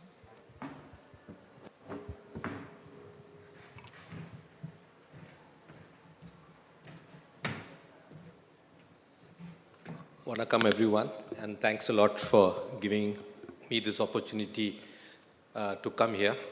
As everybody was talking about their Tamil Nadu connection, I want to say that I did both my MBBS and MD in Tamil Nadu, and I'm very proud of that. So, is my slide there? I've sent a slide deck. I don't think so. Okay, so thank you. So, we were working in the space of maternity health. So if you look at the space of maternity health, what do we have? So a person, a lady's, she recognizes she's pregnant, and then she goes in for antenatal care. Probably some of them would need to go for a high-risk antenatal care clinic. Then you go to a place for delivery, and then maybe back again for postnatal care, right? That's something we already know, and we've been working on this for many years, and Tamil Nadu has done quite well. But if I look at it from a lady's perspective, a woman's perspective, what we see is some of them definitely register with the public health system, and quite a number of register with the public health system, and they get their cards, that we do. But we also know that some of them invariably go to the private healthcare sector. We know that there is a lot of cross flow. Maybe once they're picked up with high risk here in the public health sector, they start going to the high risk clinics in the private health sector. We know that people who come into the public sector hospitals who are referred end up finally getting a cesarean in the private sector. Private sector, people who go there, the private sector says, don't come here, you got eclampsia, you go off from here. They end up in the government hospital. And we see this whole movement between it. And at the end of the day, we need to be, as the government, for universal health care, responsible for the woman at the end of the day. And we know that almost 50% of maternity care happens in the private sector. And that's the thing that we're looking at. Vikram talked about, the whole steps of looking at private-public partnership. And one of the conditions he mentioned was ensuring quality of service. And today we're talking about an experiment that on quality of, where we work with quality of service. With FOXY, and as you probably know, FOXY is the Association of Obstetricians and Gynecologists, we set up trying to ask, can there be standards for clinical standards? I represent an organization called JAPIGO, and JAPIGO had been working with the government of India to set up clinical standards for the public health system. We call it Dakshata. And with Dakshata, with the private health sector, through FOXY, we set up a similar quality standard system called Manyata, which was FOXY endorsed. And then we requested private hospitals to first volunteer themselves to start following these practices, to see whether they were willing to do that. And we got more than 30 to 100 hospitals. As of today, across India, around 1,800 facilities now have voluntarily taken this up and asked to be part of the quality service system. And that's something we wanted to share. The fact that how we were able to get the private sector also to get involved in quality. We then started talking to state governments about this and telling the state governments that here we've got, both the quality services which are there. So with the government of Maharashtra, we helped create a MOU between FOXY, that's the local FOXY in Maharashtra, and the government of Maharashtra Health Services. And there, what the government of Maharashtra said was, we'll call it the Lakshya Manyata standards. We'll do a little bit more. We'll do joint certification. So there's kind of an ownership of the government too. And they said that, why only clinical standards? Let's add few more standards. And so we added 10 more standards there. And there, we started this just before COVID started, and so there was a slight delay. But as of today, around 180 hospitals across Maharashtra have been jointly certified both by the FOXY Society and by the government of Maharashtra's Lakshya assessors, which are there in every district. When we work with FOXY, we do it through peer assessors. When I mean peer assessors, a peer assessor is somebody who's a practicing obstetrician. I mean, we were very clear about them being practicing because, unless you practice, you really are not able to understand what it means to run a setup and what it means. You don't empathize with the clinician there. And this has come out. So now, since we've got this one, what now we are proposing to multiple governments is, is it possible now to have something like a total district approach? Can we have a district where every labor room, irrespective of whether they're private or public, is certified for quality? Is it doable? Is it something that we can dream of, that we can take up?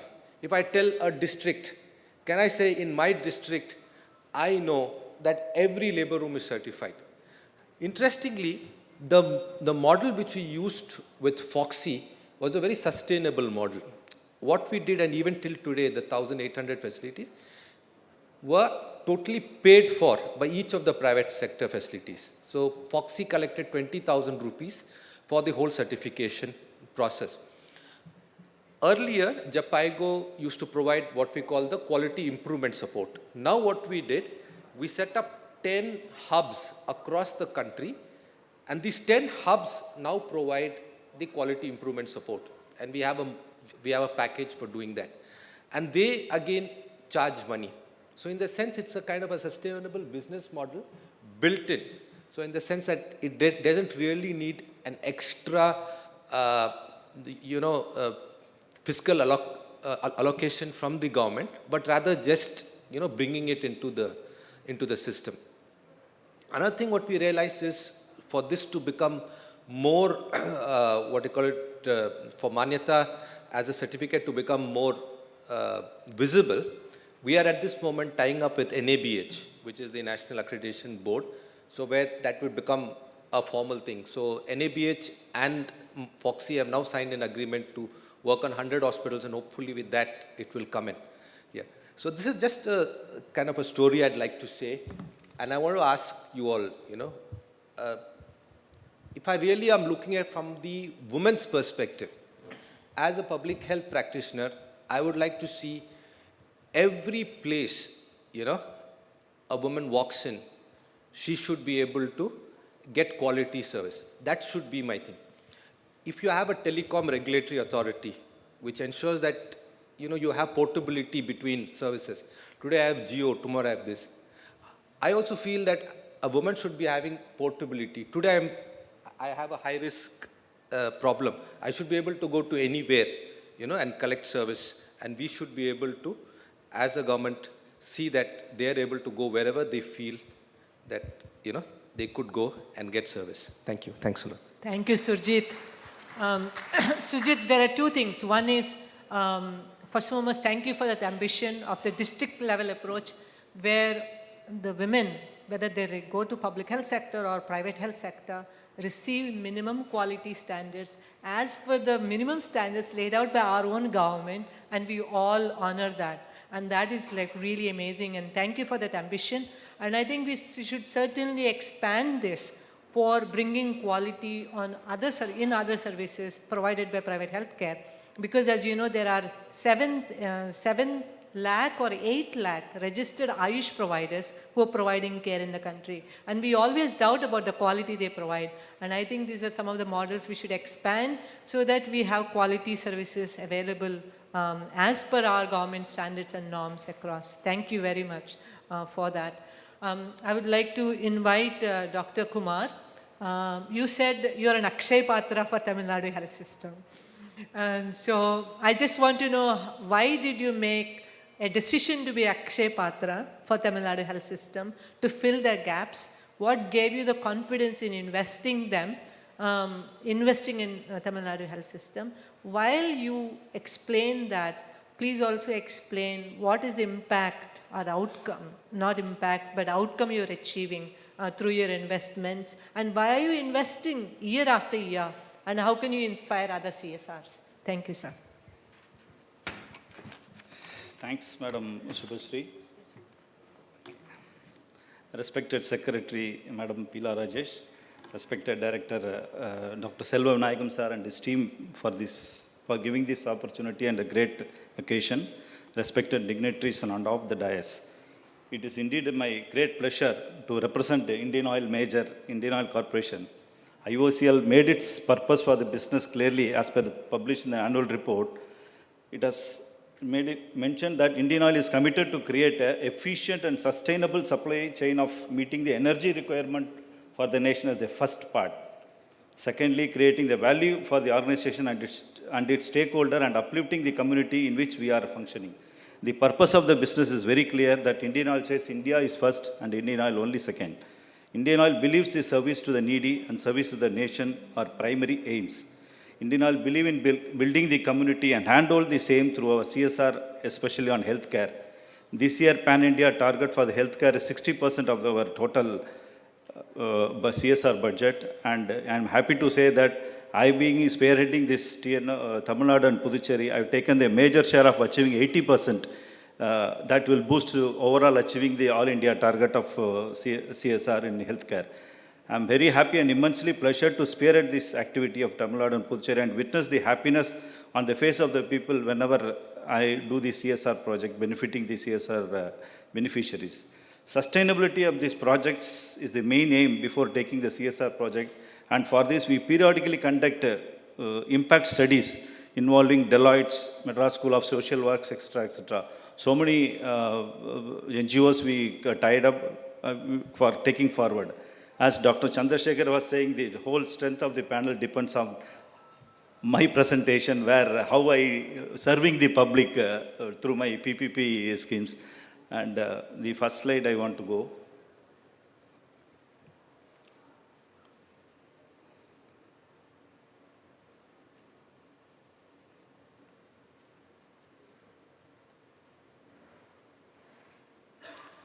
This is a donation of cold chain equipments worth of 2.5 crores to Department of Public Health during the COVID pandemic for carrying and storing the vaccines across Tamil Nadu.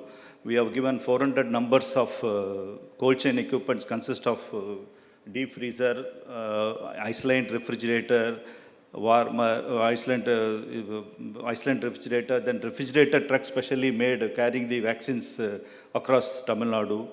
So this is the one biggest project we have done. See, we normally do around 5 crores project in a year. Out of that, 80% goes towards the health care only.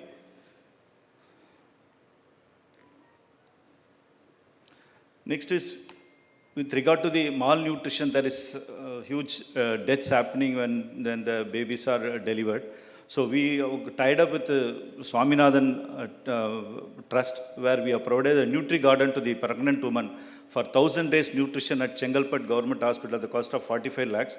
It shows them 5 stages where the 1,000 Natkal Varnal Utachattu Pungavil, Aindu Kurgal Vulana, something like that they gave. And we have totally spearheaded and developed this facility for society. And this is the new one, what we have got, that donation of smart vision glass fitted with artificial intelligence and machine reading learning connected to a mobile. It's connected to a mobile app which can read 62 languages, recognize objects and name the people appearing before them. For nearly 90, first batch of 90 people we are given, where aspirants of so many UPSC competitive exam students were there.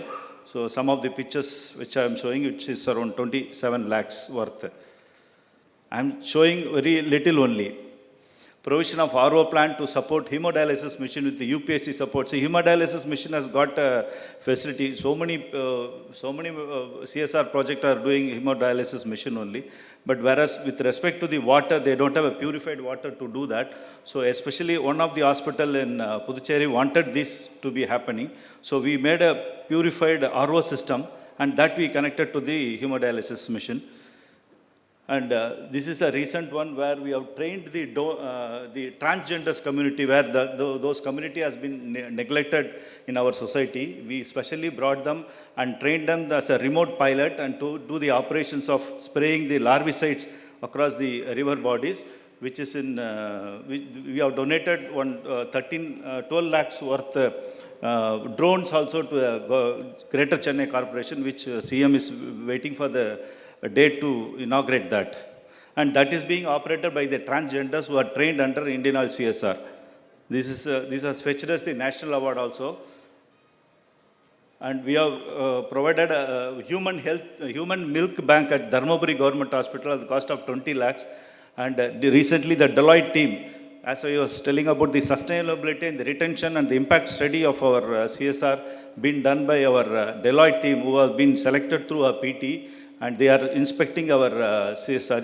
It's not that some of our earlier speaker also was telling that we create some system and leave it. No, we used to maintain that whenever we take up the project, we see its sustainability and there is an impact on the projects which reaching the benefits to the public. And this is very recently happened, last week happened, our health minister of Tamil Nadu, we are given again an RO plant for the patient and their attendants, and donated advanced life support ambulance to the IOG Egmore. I have taken only some important only. There are a lot of events we have done. We have given a mosquito long-lasting insecticide net to the underprivileged people of Bandruti Taluk, Kadalur district at the cost of 5 lakhs. This is a three-time project. This is the first one. Second one, next month we are again doing. It's totally 5,000 numbers we are planning to give. This is to avoid the vector-borne diseases. And recently we have started madam, I will complete, don't worry. Recently we have started the provision of millets for the children. This is again Minister of Health, our Mas Subramaniam sir has requested, when these 10th, 11th and 12th students are having special classes after their school hours. So they are tired. By the time they are becoming very tired and they are not able to take up the further studies in the evening. So they wanted certain amount of protein. So evening then immediately, it was very recently started 10 days back only. We have distributed the white chenna and the red chenna to all the school teachers, where they have the Sattunavu Kudam, where they will prepare the millets in the afternoon and they will give to the students. That's it, sir. Thank you, sir. Thank you very much. First and foremost, thank you very much for funding Tamil Nadu health system year after year, and hopefully you will continue for the next few years also. And you not only funding large initiatives, you're also demonstrating innovations, because many times CSRs don't know what to fund. And you're certainly an inspirational CSR, and hopefully others get inspired with you. Dr. Uma Madam, Dr. Bhavani Madam, if you don't mind, only 2 minutes, because they gave me a slip for 10 minutes, and we really want to entertain a lot of questions for the panel.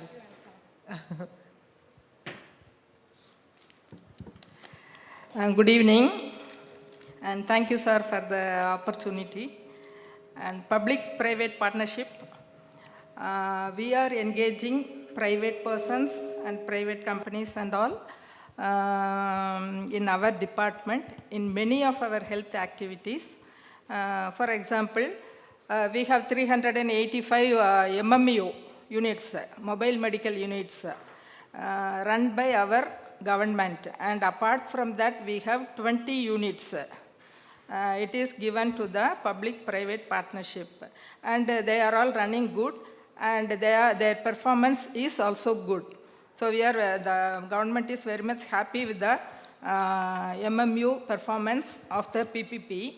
And the next one is, we have 108, already Dr. Ramana Rao told, it's a very big successful model established in Tamil Nadu, and 102 and 104 is also involved in public-private partnership in doing the telemenas, suicide helpline, health helpline and all. And in Chengalpattu, Dr. Didi is having discussion with the private medical college that in a PHC, in a CHC, the private medical college people will be engaging the specialist to the PHC for 1 hour every day for the whole week. That is in discussion, and with our director's permission, that will be implemented after the MOU is signed. And these are all the success models, and we have a failed model also. For laboratory services, we signed on MOU with the private lab in 5 districts, and it went for 3 years, and it did not go well, and it was stopped. So we have experience in private-public partnership for the past 15-20 years, and many of them are successful except 1 or 2. And I request our DPH, sir, the monster standing in front of us is NCD now. So our population is more than 7.9 crores, and out of which more than 18 years is 5.7 crores. And as per our STEP survey, we should have at least 1.4 crores of hypertension positive persons and 42 lakhs of diabetes persons. But we have diagnosed only 38 lakhs of hypertension and 27 lakhs of diabetes. So in diabetes, our gap is 36%, and in hypertension it is 73%. We have to find out. And actually we have engaged women health volunteers in Makkalai Thedi Marthuvam scheme. They are doing good work, but due to time constraint and some other reasons, they are concentrating on the drug delivery. So my request to director, sir, can this gap finding may be done with public-private partnership? That is my request, sir. Thank you. Thank you, ma'am. Thank you. First of all, what I liked about it is you vouch for the performance, because when they got about it. And thank you for the vouching, but also thank you for a few questions, please. We'll take 2 questions because time has Madam. 2 questions. 2 questions, minimum 2 questions. Or probably if you want to share experiences, that will be very important, because it looks like a lot of panelists have shared some of these initiatives that are going on in your districts. If you can share your experiences also, that will be very Thank nice. you for, I'm in the correct moment when my past HS and my Talavar TSS here. Madam has asked for NCD. We have been working from 1997, madam. In the Tamil Nadu, I am from Thirumangalam, nearby to our madam's native. We have done 2,500 villages screened. Almost whole villages has been diabetic hypertension. Completely we have been treated under CMCHS scheme. And I can give a data of 2.5 lakhs which can be worth of equal is I have seen in Russian second university who is having the English as their language. So NCD it is not 25 or 30 lakhs ma'am. Out of 7.5 crores in future, if you take an IGT, it will be 25% to 30% is going to be because we are having all tummies here. We are not working, even including from DPH until the LGS, we don't have now the highest working because you have to walk around 5,000. With due respect, if you can ask the question. That question, ma'am. Yes, sir. I am volunteering for Madurai and Chennai, ma'am. Whole thing I will give free of cost for the DPH. Under this, our eminent madam is there, Radhakrishnan sir is there, TS. I will do free of cost screening because I am having 3,000 voluntary doctors in Chennai. Sir, And around 9,000. So we can do very easily, ma'am. NCDs. Sir, thank you very much. Any other questions from the panel about your apprehension about PPPs, because you have the experts here? Yes, please. If somebody, they can use this.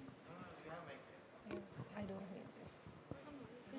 Because I'll come to it. Okay.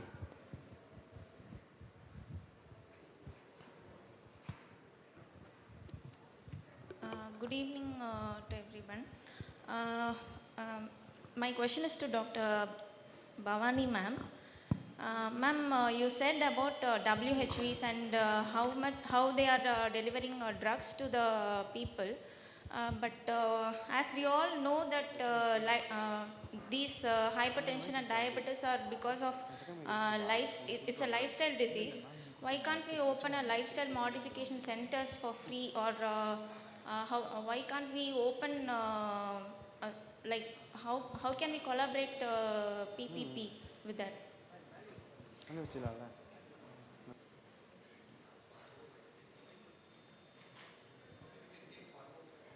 Yeah.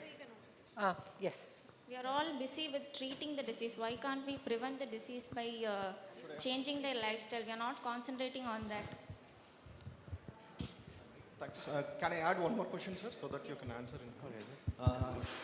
Sir, like what most of you know and mentioned also, in PPP, the major concern for private parties to engage into a PPP project is the payments. So probably there are methods which you will be implementing, trying to address this issue. Because if this issue is addressed, then most of the private parties will definitely engage with the government and ensure that most of the PPPs are also becoming a success. And the latest technology in diagnostics, clinical practices, everything is brought to the common person. So how are we doing this, sir? And in case there is one more small suggestion or submission that way, in case government has got some methods in which the payments can be guaranteed and this capex probably can be brought in by the private parties directly to the PPP projects. Thank you. First two questions and then we'll come back. I know there were, Madam gave me small permission. Okay, so Dr. Uma Madam, if you can focus on that, and Dr. Chandrasekhar and also Rajan, if you have any good models of payments where we have succeeded, if you can share that. And sir, you have said about there is IT platform about the payments. Thank you. Uma Madam.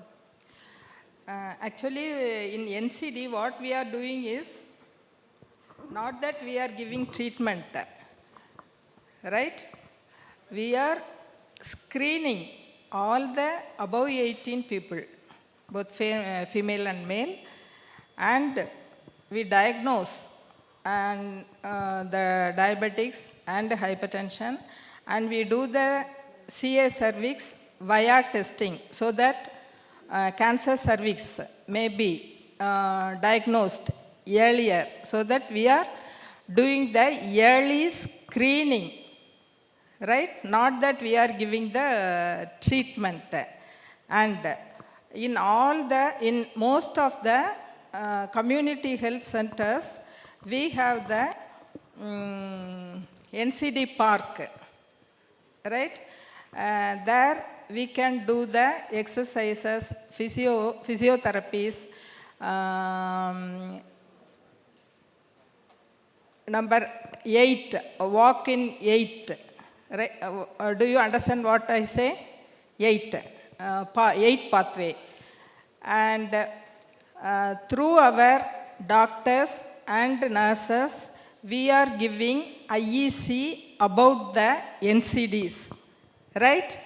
So we are doing prevention, early detection, diagnosis, and treatment, not only the treatment. Madam. Am I right? Thank you, ma'am. Rajan and Chandrasekhar sir, very briefly. Okay, maybe I'll just you can always have payment systems depending on what you're paying for. So if you're paying for services, for example, in India, you have many insurance schemes. So you can actually pay per service over there. But in other places, you can use rotating funds, escrow funds. And I think you just link it with your service level agreement. So there should be a method by which you have, the fact that the service has been delivered and has been done. So these are, examples of how this is being used in many places. We have already done that. What I explained during my talk, the software solves your problem. You don't have to do, only thing is in the initial agreement, there are two things. A person, how much he is investing, he wants to take a guarantee that at least my agreement should stand with you for 3 years or 4 years, so that is also taken care in agreement. And second is the payment method and the share.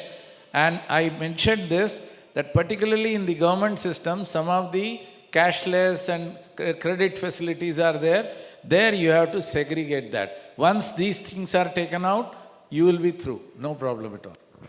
Thank you very much to all the esteemed panelists. Thank you very much. And we don't have time. I know there are questions, but you can ask them this. Just for 1 minute, we need to be very ambitious in reaching SDG goals. Do you think we will reach our SDG goals? Yes? No? Okay, so we should make up our mind whether we want to reach our SDG goals.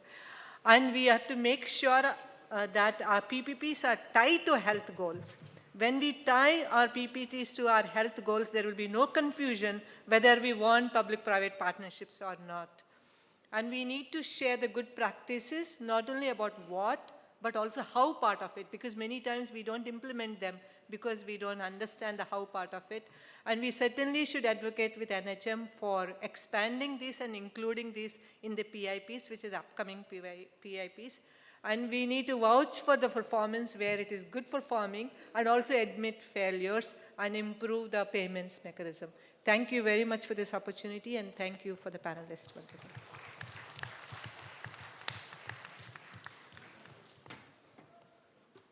Thank you, ma'am. So public-private partnership, ma'am, please. Public-private partnership model is definitely an inevitable one in public health. And it remains unnoticed and mostly not completely understood in its context. So the entire discussion with examples from EMRA and IOC was really much useful and insightful in making us realize the presence of PPP in many of the healthcare services being provided on routine basis. And with regard to SDG, ma'am, we have already reached IMR and MMR. Target has been reached. With regard to communicable disease, we are working on it. But for non-communicable disease and especially RT and all, we need to go a long way. Thank you, ma'am. And I request our Joint Director, Vijay Lakshmi ma'am, to felicitate the chair with the memento.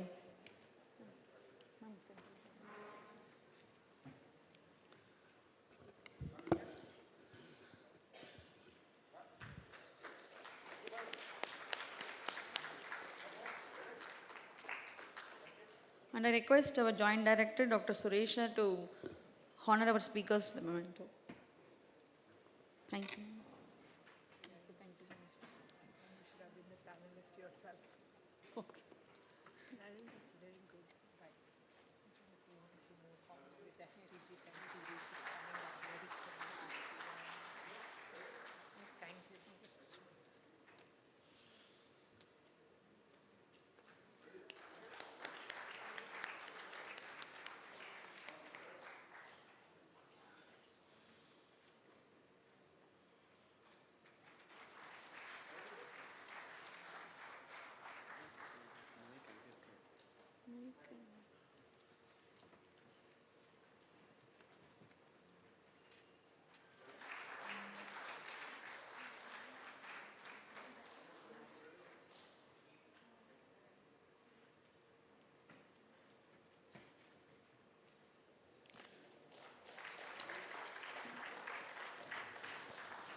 Subha ma'am, please come on stage for the photograph.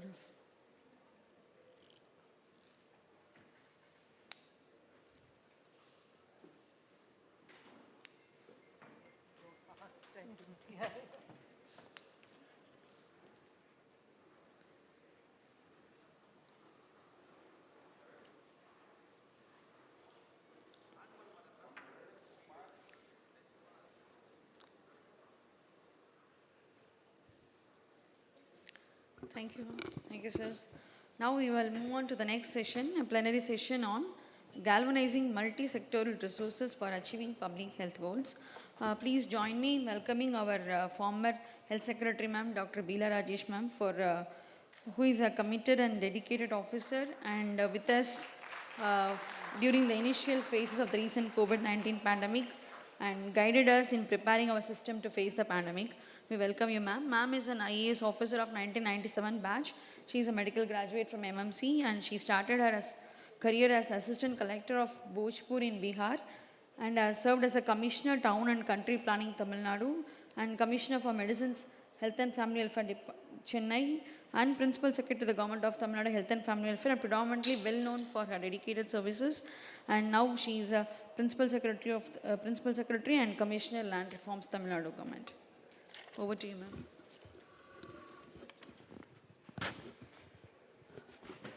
A very good evening to all of you. First of all, let me congratulate the Directorate of Public Health, the DPH, and all.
Hello, it's come back?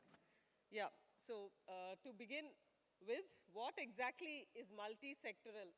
So it involves all the three stakeholders. So this is very important, especially relevant to the previous panel discussion as well, that private sector needs to also look at itself as a stakeholder. not just a, contributor or, looking at it from a commercial point of view as to payments and what will I get from this investment. So this is something where the mindset really needs to change, that we need to look at private sector, civil society and government, that we are all equal stakeholders. It is not that it's only government's responsibility to, achieve the SDGs or the community health goals. So that is the first point I would like to say. And the sectors where the focus needs to be is, of course, health, environment, and the economy, because all three are very, very interrelated, as you all know. And the goal, of course, is that we all have this common policy outcome, which should be the ultimate deciding factor in achievement of our, whatever schemes or whatever programs we are undertaking. So what is the advantage of this? Why do we go for this multi-sectoral? First is that everybody is focused, everybody has common goals, and the main thing is the financial constraint. It is because we don't have enough money in any one particular sector. That is why we need all the sectors to contribute and to ensure that it is the community health which is protected in the long run. So some guiding principles, next. Some guiding principles need to be there when you go for this multi-sectoral approach. And I think these need to be actually in a structured framework, which we really don't have as of now. So we need to have a shared vision and goals. We need to have a commitment towards the public good and ensure that no harm comes out of any of the technology or any of the investments that are made. And we need to also have an identification and clear delineation of the alignment, that everybody is on the same boat. The interests, again, you need to have the financial and non-financial. You need to have a checklist to ensure that targets are met. We need to have the proper operative procedures to ensure that services are delivered as they are supposed to be. And again, the resources, it could be in terms of finance, it could be in terms of technical support, or it could be in terms of in-kind resources. And one more is, of course, the human resource that could also be voluntary or contributional. The governance, it needs to be absolutely transparent, accountable, and fair. And we need to have clear indicators with proper data analysis for course corrections. And, of course, ensure that it runs in the long term. So coming to the public-private partnerships, as you already have a detailed discussion on this. So I will simply say that there are many forms, and right now you do see, say in Chengalpet something is happening in Kanyakumari, but we don't have a proper structured framework where we can actually pool all the resources at the state level and then take it forward, where we can also plan as a vision. Say this is a short-term vision for 1 year, or you want to do it for 5 years, what do you want to do it in 10 years? So these are the kind of thoughts that we need to really put into this and come out with structures for this. So whether we have an implementing exclusively a portion where, say, a private hospital, I would say they are also given some responsibilities where they exclusively implement certain programs or work towards certain goals, or we have sustained partnerships, but ultimately everything needs to be aligned. So we have many successful examples worldwide. So one was the Singapore's Health Promotion Board, which seems very, very promising. I request all of you, especially if the DD Healths are all here, please do read up and see how well they have implemented. Maybe in your 100th year, this is something you could think of for coming out for Tamil Nadu, because you actually need a formal structure who can now put in place all these things, who can interact with the various sectors, the various departments, and take all the goals forward. Other successful examples where you performed excellently is the malaria elimination, where you worked very closely with the municipal administration department, the rural development, and the civil society. Similarly, the HIV/AIDS program was a very successful example of a multi-sectoral approach that was followed. So also for tobacco control. And last but not the least, and the most important, was COVID-19. So here I would like to speak a little more in detail about the COVID-19 experience. So what was most important in tackling this pandemic? Any of you can tell me. I think DPH, you should tell me. What was most important? Actually, the most important job was to convince the leaders, the government, of the importance of the pandemic. about how it could be fatal. So that is something that we need to emulate as far as SDG goals also are concerned. Right now, your SDG goals are just, say, health goals, only health department knows about it. It has become department specific, and there is no knowledge about each other's department, whereas something like COVID-19, when it became life-threatening, then everybody came on the same board. Everybody realized the importance of working towards tackling this pandemic. So that is the kind of mission mode that you need to work for your SDG goals. So some of the departments at that point of time, of course, thanks to lockdown and things like that, we were able to bring everybody on board. But this is something we could work on in a long run also towards achieving your SDG goals. So where we had the revenue department, which was actually giving a lot of information. Right now, see, health is something I think which should be part of the magical word for every department, for every walk of life, every sector. Because ultimately, for anything, you need to first be alive. You need to have a good quality of life. Only then you can, be successful in a career or an industry or any other walk of life. So this health is something that needs to be the magical word, which needs to be there in every sector. So during COVID-19, how we actually managed to involve the various sectors, whether it was finance, whether it was revenue, whether it was the press, the DIPR, social welfare. Of course, you work a little bit more with social welfare than the other departments. But I would say that revenue is another very key department where I am now, where I see no knowledge of health. And I think the DD Healths also do not interact with the Tahsildars, do not interact with the VAOs or any of the revenue administration. But during COVID-19, we did. We used the entire revenue machinery in order to ensure the containment zones worked, in order to ensure that public fever camps were held successfully, in order to ensure that the cleaning was done properly. So this is something, I think, take this experience forward. Try to continue this hand-holding. Do not just stop it at, okay, now COVID is over, now the masks are gone, now all departments are on their own. I think health department should now actually use this as a pivot and use this to further your other goals. So similarly, transport. So there is scope in every department for you to, further your cause. So you need to have a structured think tank which will sit down and say, now this department can take forth these, activities towards SDG this. Each department-wise, you can come out with which are the goals and what is the way that they can help. Similarly, the excise, mines, registration, that's a huge source of revenue that you're not tapping.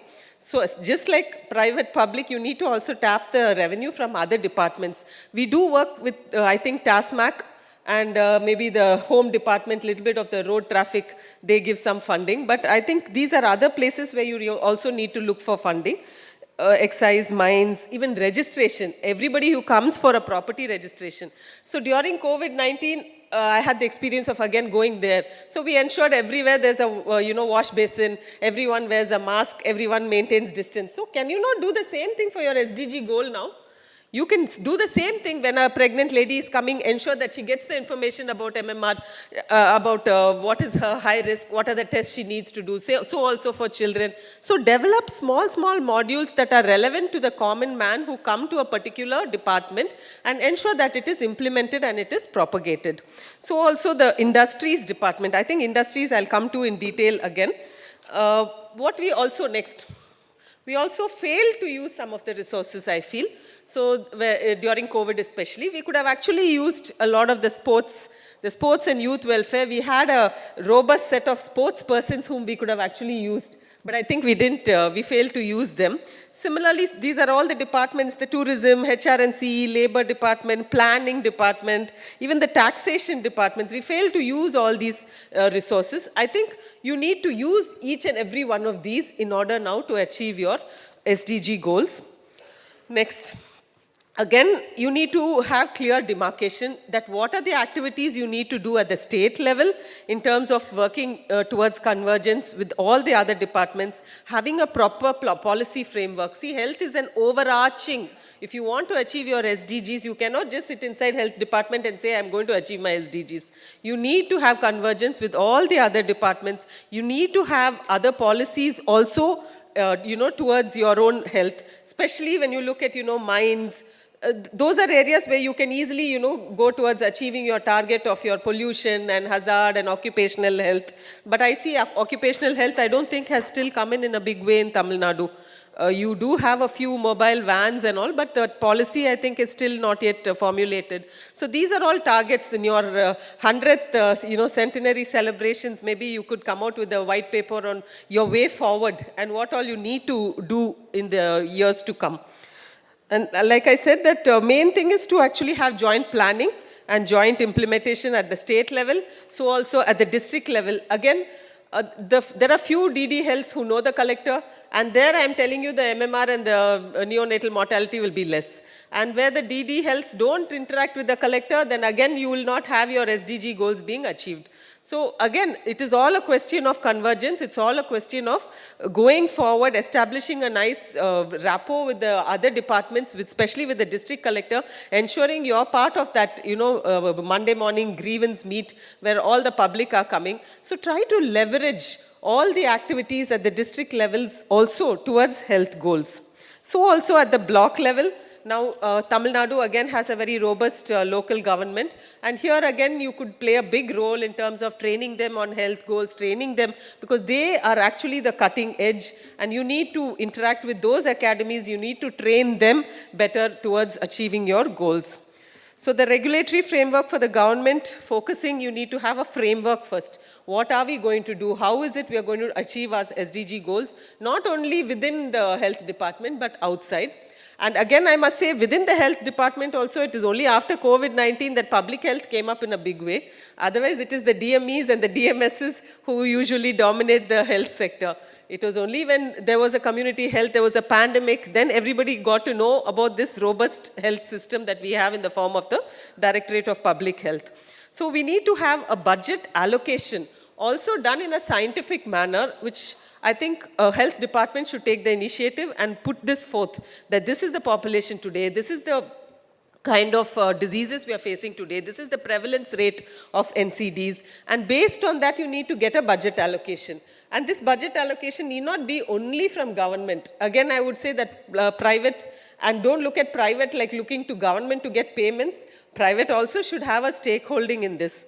It should be part of their other commercial activities where other than CSR, they take up this, and like CSR is of course mandatory, but very often CSR is more skewed towards promoting their own interests. If health could be made compulsory in all the CSRs, I think that will also be a very good thing. So that is something you can look at. Social welfare and school education are, you already have a school health program, you already have an ICDS program, you do interact with them, though I would say that that is also not very systematic from what I see in the districts right now. But one place where you have tremendous scope next is the higher education department. So this is the cutting edge actually for health. Because if you start focusing on the students in the colleges and universities, it will help you in achieving your 1, 2, 3, 4, all your SDG goals. More and more I see, especially with the internet, those who are interested are just Googling left, right for information. Now you don't have, you have a nuclear family now. There is no system of some old person in the house who's going to tell you about antenatal checkups or high-risk pregnancy or how to even feed the child. So in the last meeting, we realized that the number of undernourished, malnourished children is on the increase. So this is again something, because most of the girls, they pass out of colleges, they get married, they don't know how to feed the children. So who's going to teach them all these things? Gone are the days where there was some old person in the house who could teach them all these things. I see more and more youngsters not knowing how to handle children, not knowing what is high risk. So you call it eclampsia, you call it whatever. But these need to be simplified in simple terms and steps and taught at the education during their university level itself. You need to organize some exposure visits. I think health should work in a big way with the higher education department. Have a lot of exposure visits. Let them just go visit some of the antenatal clinics. Let them visit the Anganwadis. Let them, in fact, long before there is to be a college in the city, they used to actually run a creche. So there they used to make it mandatory for the nutrition and dietetic students to go to the creche for half a day for practical work. But why can't we make it mandatory for all the students to go? let both male and female, let them all go, let them understand what exactly, how do you feed a child, what is the nutritional input. The other thing I must say again is all the fads today that you have in the society. Somebody is going on a keto diet, somebody is going on a high protein diet, somebody is going on a high fat diet, and nobody is talking about a balanced diet anymore. Is it out of the syllabus? I think so. Because it's, nobody is there to tell them what is a balanced diet. So this is something you need to, maybe you taught them when they were in, class 6 or 7, but these are basics that again, somebody was asking that why aren't we working on prevention? I think this is where we need to start. In the colleges, in the high school. So give them exposure visits. Have a college health program. It's high time we started a college health program, because if you want to target the maternal mortality and the neonatal mortality and the infant mortality and the undernourished, the place to start would be having a college health program wherein you start teaching them as well as checking them up for anemia and things like that. Similarly, you have clubs in the college, you have hobby clubs, you have photography, you have all these activities. Why not health? Why not health and wellness? Maybe it's time to include that in the syllabus as well as a hobby and activity. As far as industries is concerned, again, I think it should be incentive based. That health should be made mandatory, and they can be given certain incentives based on how much they contribute on their own towards the community health. We maybe need to also do a mapping of how many industries we have in the state or even in the country, and try and attach them to not only the sub-centers and the PHCs, but also to the schools and to the villages, such that they promote certain causes. Only if all of us work together, I think we'll be able to achieve the SDG goals, and it's not going to be something that health department alone will be able to do. Food and Civil Supplies Department again is another place that we can actually do a lot, because that's the place everybody is coming for a long time to regularly also. So if you can have some IEC done in the PDS shops, if you could have doctors or the sub-center or the PHC doctors visiting, that is another place where you can really go.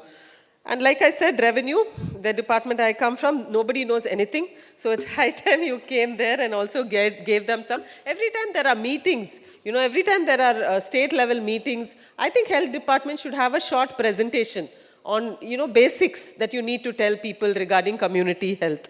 So I think the crux of implementation needs to shift at the micro level to the village, that it needs to come from below, and it can only come if you educate them. So health education in a very simple way at the village level and at the corporation, right down to the individual. That is the kind of person we need to, really address and make them realize health is a way of life.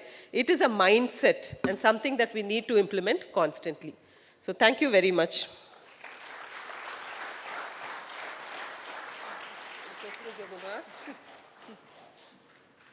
Thank you, ma'am. Any questions?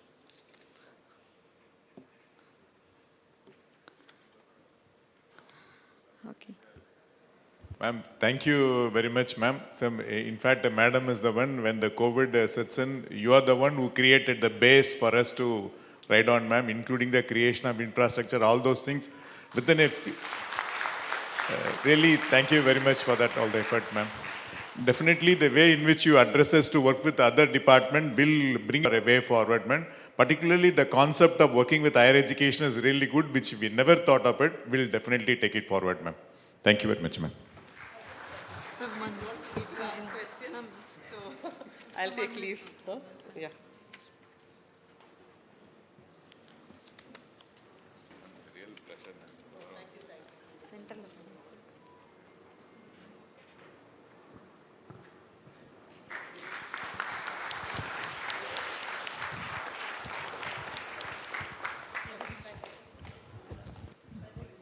Sir, just a minute, one minute, madam. I am DDL Chengalpattu.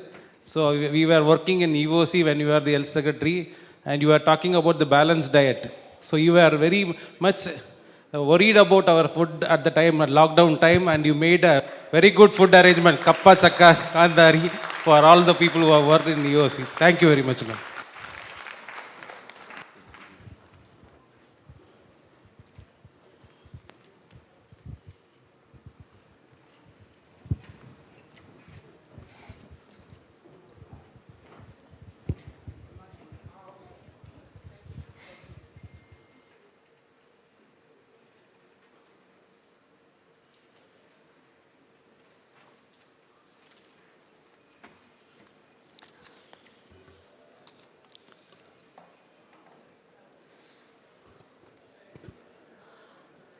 Okay. So next is the plenary session on revisiting the public health strategy. Yes, revisiting the need for multitasking, task shifting, and putting into practice the learned skills. So please join me in welcoming Dr. Himanshu Bhushan sir, Advisor Public Health Administration, NHSRC. Dr. Himanshu Bhushan sir's dream is that every poor women and men accessing government health facility should get a rich treatment by us. He has rich and diverse experience, both as clinician and public health expert, wherein in the past he served remote areas of India as a clinician, and then in the Ministry of Health, Government of India. He is the head of Public Health Administration Division of NHSRC, formerly Deputy Commissioner and head of Maternal Health Division in the Ministry of Health and Family Welfare, Government of India. And he was instrumental in many policy decisions like permitting A&M staff nurses to prescribe and give drugs and injectables, universal supplementation of calcium and deworming during pregnancy. And he was involved in screening and management for GDM, hypothyroidism, and making care during pregnancy and childbirth a free entitlement. And these are all only few of his initiative and efforts. He was instrumental in developing and implementation of nursing roadmap for the country. He is a member secretary for 5 task forces of comprehensive primary health care. We are very proud to have you here, sir.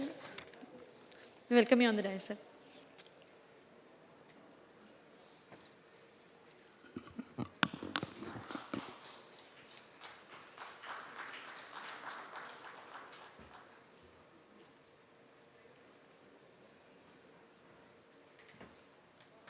So, good afternoon, and the sessions are so interesting that every session is getting delayed, and still the people are here in the hall is a heartwarming thing. At the outset, I would like to thank Director Public Health, Government of Tamil Nadu, EDNHSRC at Delhi for giving me this opportunity. I also thank all the organizing members, and they are the nodal officers who are so closely following up. So this indicates the public health vibes that Tamil Nadu is having. And today we are already celebrating 100th year of the public health. When many of the EAGA states are still struggling in the present, we are now thinking and planning for the next 10 to 15 years and probably what beyond SDG. So congratulations to the state and all the public health people who are involved here in doing so. Now, the theme which has been given is the task shifting, task sharing, and the multi-skilling. So whether the state still needs it. So while preparing the presentation, I must thank my colleagues, Dr. Palak, Dr. Asima, Asu, who are all here, who helped me in preparing this presentation. And this cartoon is also prepared by them, which very clearly says that as we grow up, not necessarily all the tasks we know, but still we are made head. So whether we need multitasking or we need task sharing and shifting is the first slide, which gives little bit hint. We become the heads. We might have, worked throughout only in the rehabilitation. So we have to probably know the multitasking also. Now, all of you know, being the public health experts, that task shifting and task sharing are two little bit different things, where task shifting is more accountable, where the process of delegation whereby tasks are moved where appropriate to less specialized care, whereas task sharing is more collaborative. It's a teamwork. And wherever you have to get the output, it is the team's output, and then you can get better output. But purpose of both is to reduce morbidity, mortality, burden of disease among the population where a shortage of inaccessibility of high professionalized health workers are there. Purpose can be achieved by positioning the providers with less training to deliver effective interventions. Now, the question is, what are the opportunities of the task shifting? Diversify care options. So it can be done in both ways. Diversify the opportunities, widening the access to the services, and widening the access about the service providers, for the service providers. For example, I am just giving nurse practitioners. Here also we have initiated it, but not in that way which USA is practicing. We have the specialists, we have the MBBS doctor, and we have the people who are working in the community, and the first hypertension and diabetes are being treated by them. And when I visited USA long back, I saw more crowd is there with the nurse practitioner rather than the doctors for hypertension and diabetes. So SBA training is another example where we have widened the access, from only limited to the gynecologists and the doctors. It has gone to the nurses and ANMs, and as a result, even in the EAG state, sub-center delivery is improved, the quality improved, and people have the wider access. Redistribute the responsibilities within the health workforce team. Like, should we do all clinicians, should we do all the managerial work also? So these are the questions, and these are the, opportunities. Deliver more care, culturally or contextually appropriate care. Utilizing community health workers for the screening etc. We know ASA involved in the CVAC form and the population-based screening. Permit scale-up of the essential interventions by positioning more providers to deliver those interventions, population-based screening, detecting NCD, and change the conventional hierarchies between the health providers, where highly trained professionals work as partners and mutual respect with providers with less training. So the mutual trust between the whole team develops, and the credit is being shared between the team. And this is the Tamil Nadu's vision and mission, where very clearly you have said that medical facilities of the highest order keeping pace with rapid technology development should be there in the remotest corner of the state. So how would you achieve to the remotest corner of the state is a point to ponder. And Tamil Nadu had always been a pioneer state. I do not need to list out, these are only few, but there are so many other states, and I have started with the Public Health Act, and then this public health cadre, and so many other initiatives. Tamil Nadu Medical Service Corporation, Dr. Rajan was there in the panel discussion from the World Bank. I do remember at that time, the only corporation in the whole country was Tamil Nadu Medical Service Corporation. And there are so many other examples. And as a result, you not only achieved the MDGs, but you crossed the SDG targets, or achieved the SDG target, while many of the states did not even achieve the MDG. You crossed the SDG targets. All for, I am just giving you the example of the maternal health, but this can be applied to so many other areas, maternal, child health, and infant mortality. But you can see even for the IMR, under 5 MR and NMR, the same thing. Tamil Nadu's position versus the SDG target versus the India. So most of the places you see that you have already achieved the SDG target. Now the point to ponder is that should we stop here, or should we go beyond that? That is the point to ponder, and that's why probably this conference is there to give you some limelight on that, or food for thought for that. Now, when you achieved these things, what were the main drivers? And the main drivers were that you were the first state who operationalized 24/7 PSC by the nurse model. And that became the country's policy later on. So our PSCs were conducting delivery, but the quality deliveries were not there. Nobody was staying. So you initiated the round-the-clock nurse model, which became later on the country's policy. You introduced EMOC and LSS training. I still remember Dr. Rajendran being the nodal person, and Dr. Ratna Kumar, and so many thousands of the doctors were trained, and not only the obstetric, but they were utilized also for the family planning services. MBAs at the block level by the medical officers. Then CA cervix and LA breast. So cervix, breast and cervix screening, all by nurses. These are some of the examples which Tamil Nadu started.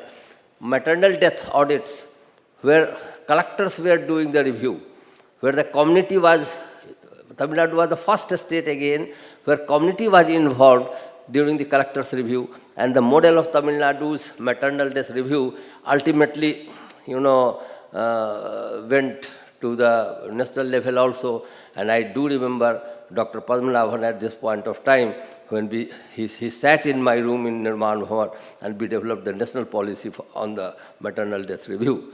So what I am trying to say, there are so many other examples that you utilize the task shifting and task sharing, at that without this.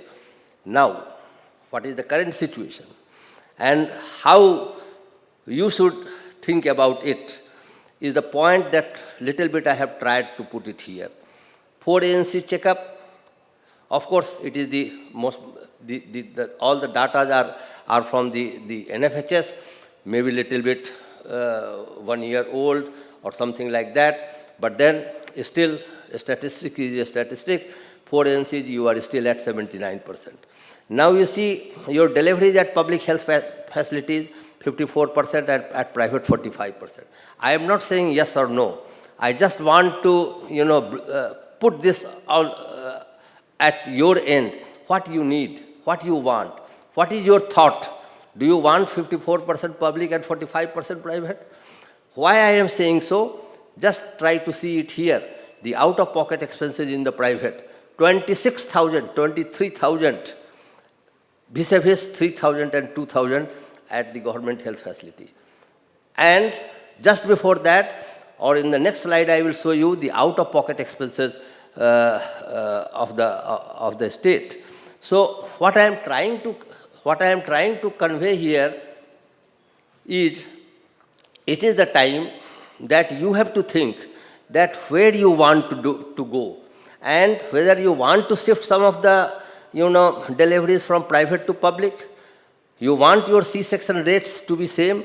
Your C-section rate is 21%, and the private it is the 44% or so. Sorry, in Tamil Nadu it is 44%, and it is India it is 21%. And if you will further bifurcate between public and private, it will be quite more. And despite launch of the JSSK and Suman, people still are incurring expenses on the delivery. So these are some of the points that needs to be decided. And this is just an example I have given for the maternal child health, but this type of analysis needs to be done for all the diseases. Now again, very interesting scenario you have to see, that deliveries at different levels. So you are delivering, say, about 5,41,000 in the public health facilities. Now what this data shows, that PHC, your delivery is less, that's absolutely fine. And CHC and SDH, altogether, out of their share, they are delivering 42%, 35%, and your medical college is delivering 15%. What is interesting is, your complication detection rate is 7%, 3%, 25%, 14%, but your C-section rate is so high. So if you see it in the terms of numbers, the graph when we prepare it in numbers, what you will see that total delivery, district hospital is 15%, complicated pregnancy detected is only 14%, but C-section is 50%. So there are either data discrepancy, or you want to dive deep and see that how these things can be reduced. I will come to the answer also. So these are the things that this type of analysis, because every number counts for Tamil Nadu now. It is not only the percentage. You have achieved a level where further reduction will not be an easy path. And for that reason, unless you count the every number, unless you diversify it to the district and block, and all the previous speakers in the different sessions, they have all did this advocacy that your community level, block level needs to be strengthened. And this is a scenario. I am not saying that adopt this scenario, but your public health experts need to work on it. Maybe the percentage can differ. You have to decide what is your goal. Suppose all the deliveries are in public health facility, which is not possible. I am just giving a scenario. Do you want PSCs to deliver 15% or 10% or 5% is your call. Deliveries at CHC, delivery C-section rate, at what rate you want at CHC, SDH and DH. And still, if this percentage you can get, still then your C-section rate still will be 20%, which is higher than the World Bank norm. And so this type of calculations probably your team, your public health team needs to do in terms of the numbers to come out with the strategy. But then that is just a assumption, because all the deliveries will not come to the public health facilities. Certainly there will be private facilities also, but then you have to decide what percentage you want to go in the private and what percentage you want to be served by the public. And accordingly do the calculations. And if this is just an assumption, and then still it is 21% of the C-section rate. So I am again and again saying that this is the maternal and child health is just an example. This type of analysis is to be done for all the sort of diseases. You have more problems. Anemia, 57%. And today while I was traveling from the airport to this place, I asked one of your public health pediatricians where the solution is. We were just discussing. He said the awareness is needed and the intervention is needed at the community level. So everything is pointing towards that what we need is more orientation towards the community level, more resources towards the community level. You see your stunting problem, wasting problem. I am just highlighting the problems at present. I have already told you about the achievements, but why I am highlighting the problems? Tamil Nadu is the state. I said in the beginning that you were the pioneers, and your policies turned into the Government of India policy. So unless you think in this critical way, the next 20 years you will not be able to achieve with the same surge and the same rate of decline. So don't take it as the negative. I am just trying to put that where you sit. You have a high number of CVD, diabetes, mental disorders, if the burden of disease is concerned. And of course, the SDG targets. And what you are seeing here is out-of-pocket expenses, which National Health Policy says should be 25% by 25, still 44% is there. And you have seen it in the earlier slides, the per delivery expenditure that I have tried to show you, it is 15 times higher in the private and not less in the government also. Despite delivery, why I have taken delivery? Because delivery is, everything is free, supposed to be free. Suman, JSSK, it says so. I am not bothered about your TB rate because probably your detection rate is good. India's TB rate is low and Tamil Nadu is high. Probably your surveillance system is good. But then this is the way that you have to think about it. So in short, till now what I am trying to point out that it is you who has to decide that before taking a decision on task sharing, task shifting or multi-skilling of the doctors, nurses or any of your service provider, you have to first decide your strategy, where you want to work, what is your vision towards the next 20 years, what are the numbers that you would like to get reduced, because Government of India says that India comprehensive primary health care is the answer. And in the successive sessions that I heard here also, most of the people said that community is the answer. Whereas in my opinion, I might be wrong. Still your curative and super specialty care is, having more focus, if not more equal. I was just analyzing your budgetary, allocation. So 40% is in the primary care, 40% in the tertiary care, and 20% to the secondary care. Whereas the secondary care is the backbone for the public health surveillance. So all district hospitals, medical colleges, it has a good side, but it has also a darker side also. So you have to think, you are the leaders in the country. So what should be, you should do for that. Now, these are all so many tertiary care level program. Do we need cath labs? We need certainly cath labs. But how many cath labs we will be able to prepare? How many, center of strokes we will be able to prepare? When the people have any problem, will they be able to understand that I have this problem, I have to go to the stroke lab or the cath lab or this lab? So he should land to the integrated emergency and accident center which should be available, easily accessible, and then of course after 1 hour to a definitive care, where the role of the center of excellences are really good and certainly excellent. But then unless the population-based screenings are initiated, it's not possible. And in one of the presentation during the PPP, people highlighted that how many are still left out, even if we talk about the screening. You see the healthcare needs of the district. Are our district thinking like this? We are doing most of the things at this central level because you are more knowledgeable, you know the program, you know your burden. But are the districts thinking in this direction? That what is their surgical needs? What is their emergency needs?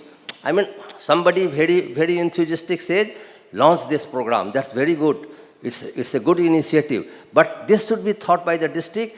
Unless the surgical needs of a district is met, out-of-pocket expenses will happen. And for surgical needs, I am just giving you one example for 20 lakh population. 124 surgeries are needed per day. Even if 50% goes to the private, your 16 OTs should be operational and one shift at least, your 16 OPD in a district of 20 lakhs should be operational. Is it there? It is not. I will show you later on. And then, if you see the dialysis needs, how many dialysis needs are there in the 20 lakh population? And despite giving beds to the SDH and DH, 4 dialysis a day, dialysis units are not doing. And where these patients are going, either suffering, morbidity, mortality, or out-of-pocket expenses. So, in the visionary approach, where you are doing such a good thing for the last 3-4 years that you have planned for this workshop, will give you a vision probably to think about it. Now, this is a interesting slide also again. Of course, this all data is from the rural health statistics that we have given. This might be old, new, but this is your data only. And this shows, first of all, this shows that CHC level, which probably is not true. I don't tend to believe it, but CHC level anesthetists are not there. And if at all, you have 385 CHCs, then 385 posts should be there, and you can see the number, what is there. How many specialists are there? Every year 4,400 specialists, 50% goes to the Government of India quota, remaining 2,000, 50% is in service, so only 1,000 in service specialists are available at present. Rest all is as per their choice. So you don't have enough number of specialists in my opinion. I might be wrong. Because I tried to look in when I was discussing the public health management cadre, and I met a doctor from Krishnagiri today. Since last 8 years, he has not got a promotion. So, your promotional opportunities are good, but not the best. If you compare to the Central Health Service, where it is the time bound, and you get it without your ACRs. Only at the certain level you need it. So, the whole policy probably needs to have a relook that how you will meet. We talk of the MBBS doctor, but see, what we are saying now, we are saying from the district, the community should be the hub. And for the community, the CHC should be the hub. The block headquarters CHC, be it SDH or CHC, should have 50 beds at least, should have 5-6 specialists. And all the indoor cares maximum nearer to the community should be solved, and district hospitals should not be overloaded with all the secondary care, which right now is the example for Tamil Nadu, where district hospitals and medical colleges are overburdened. So what do you need? You have to decide that whether you need your community to come to the district hospitals, medical colleges, or you need your community to get served at the block level. That should be the policy shift probably. And that should be thought by you people only. You are more learned than me. You have 100 years of the public health experience. And then 300-bedded district hospital will need 30 specialists. And this is not only the, this is the requirement of only the specialists. But now you see, if you will see that in the 300-bedded district hospital, we have also said how many medical officers will be required for specific skill sets. Like for the emergency is one thing where simple MBBS doctor without training you cannot post. Either you should have an emergency medicine specialist, which is not available in the country, or a doctor trained in the critical care. In the obstetric HDU and ICU, either there should be a gynecologist available round the clock, which is not possible, then a EMOC trained doctor should be there. Similarly, in the critical care units, other critical care units, NICU, PICU and so on, pediatricians are not, even for Tamil Nadu I am saying, in the country they are certainly not available and we are doing this multi-skilling. But even for Tamil Nadu, it is not there, and that's why in this year's IPHS, we have said that the non-rotational posting of the MBBS doctor should be there in all critical care areas. And these people will take round. The specialists will take round if you do not have the enough number of specialists for round-the-clock managing. In a particular specialty, if you have a requirement of 4 specialty as a physician, in the medicine department you have only 2. Then next 2 can be the medical officer who can serve there as a resident. So these type of flexibilities have been given in the present IPHS, and you can utilize those things there also. So, and your total number of in-position specialists at the Tamil Nadu is not also good enough. Why I am discussing all this? That will give you the answer that whether you need task shifting, task sharing, or skill building, or you don't need. Because this type of analysis you will have to do within your team itself, and then probably you should take a decision. So now I ask that do we need to shift more focus on primary care? Do we need to give more focus on district level health plans? Do we want to strengthen block headquarters CSC as the hub? If these questions are answered, then you will get the answer about the task shifting, task sharing, or multi-skilling. So now, as shortfall observed, the MBBS doctors can be trained or specialized care. Policy decision can be taken whether the specialized services to be delivered at the lower level CSC for a community center approach or higher level only, super specialty centers. Then population-based screening by nurses are very important. We have already introduced the program of the CHO. These are very important program. Why to waste skills of an MBBS doctor which a CHO can do?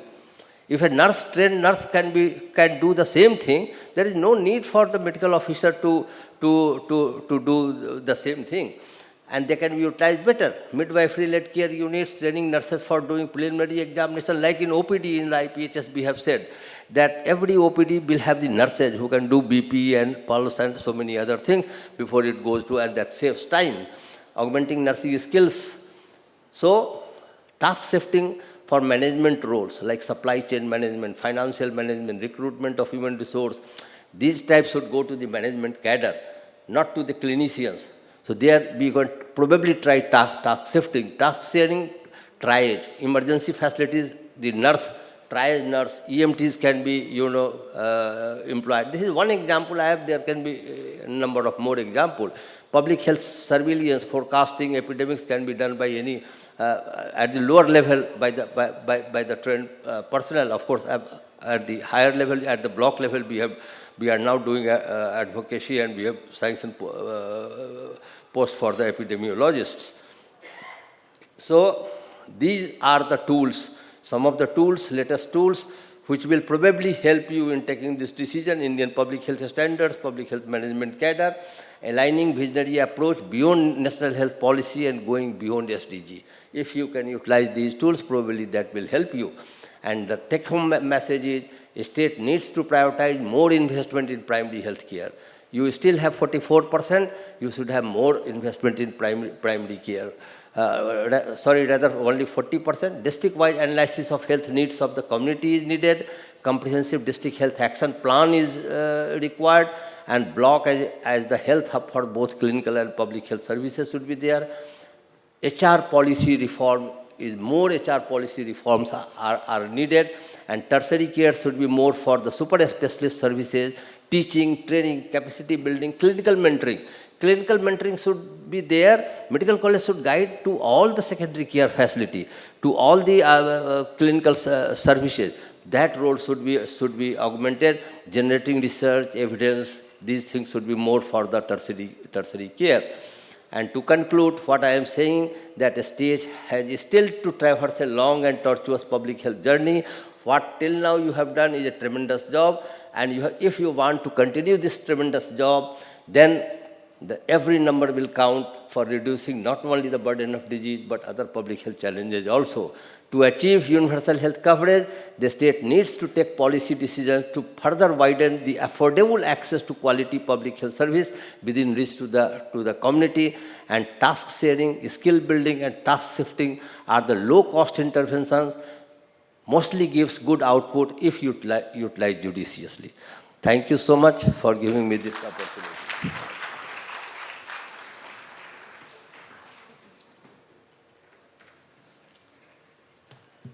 Any questions?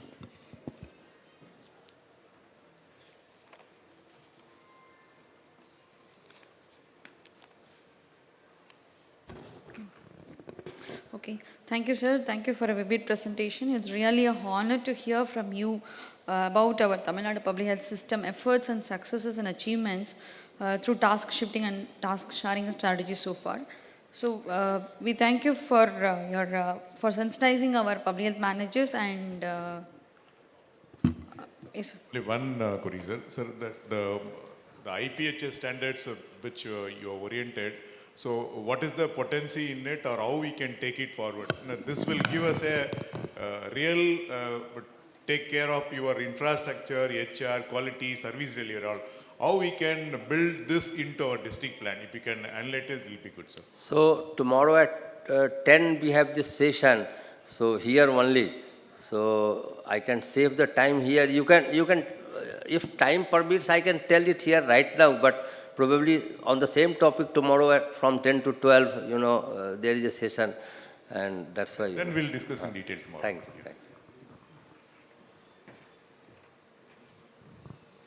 So thank you for sensitizing us, our public health managers and young doctors over here on IPH standards. We will definitely imbibe your suggestions, sir, and we'll work on it to excel further. Thank you, sir. Now I request our additional director, sir, to honor the speaker with the memento, sir.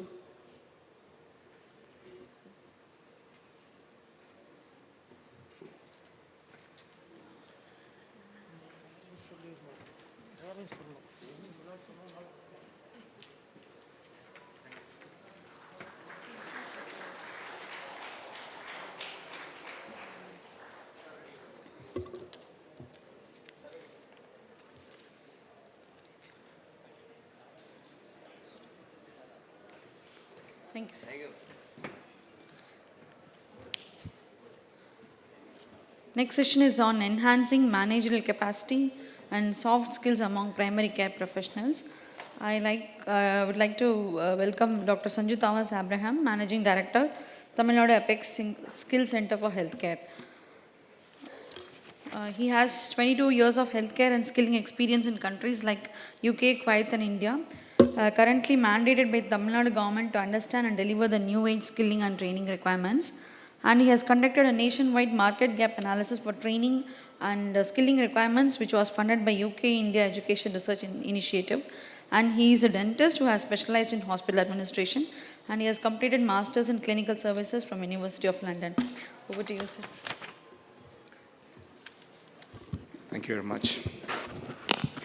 So good evening to you all. Greetings to you all from Tamil Nadu Epic Skill Development Center for Healthcare. Okay. So it's a real honor and privilege to be here for the DPH Icon 2022. So I would like to congratulate the Director of Public Health and the Preventive Medicine for 100 years of their service to the community. My sincere thanks to the Director of Public Health and Preventive Medicine, Dr. Selva Vinayagam. Thank you, sir, for inviting and this opportunity. And also to the academic committee. So before I start, I would like to present about my organization. I'll just take 2 minutes to introduce to you all about my organization. So mine is a Section 8 company. The main initiative is, or mandate is to understand the market gap in healthcare skilling and training, and to formulate the new age skilling and training.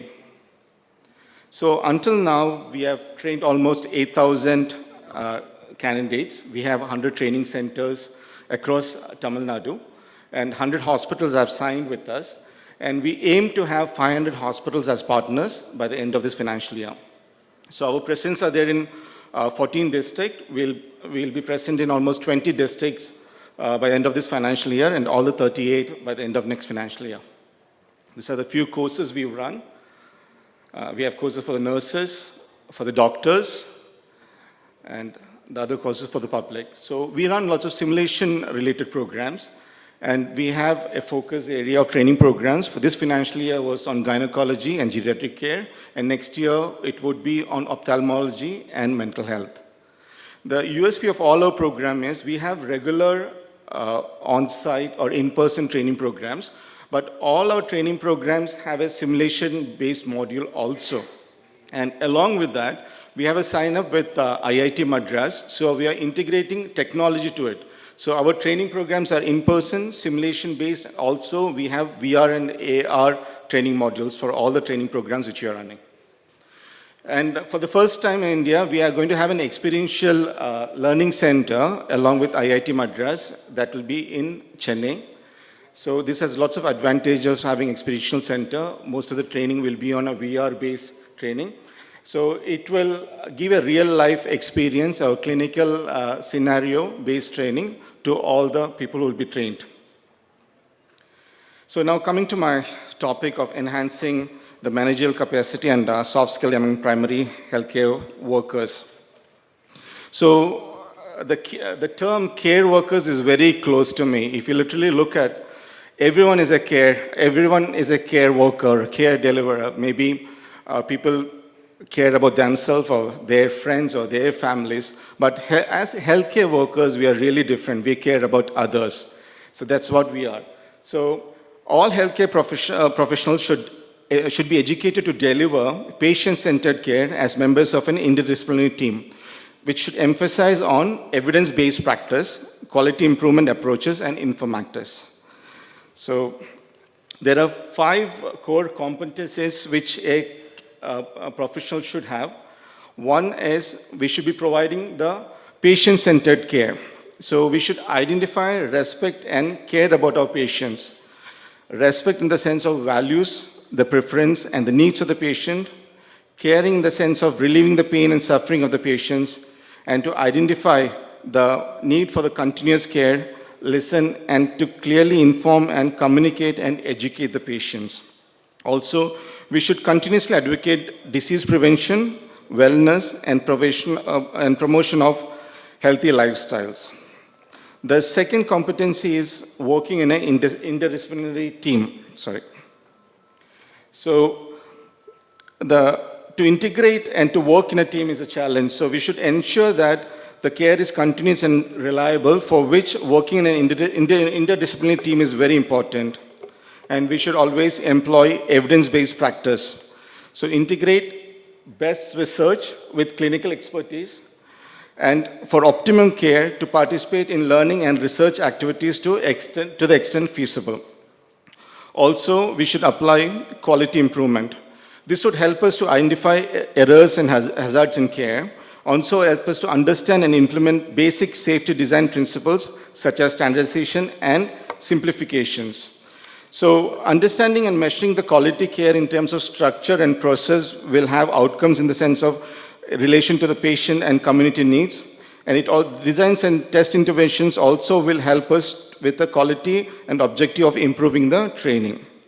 Also, we should utilize informatics wherever is possible. The information technology can be used for communication, managing the knowledge, and to mitigate errors also.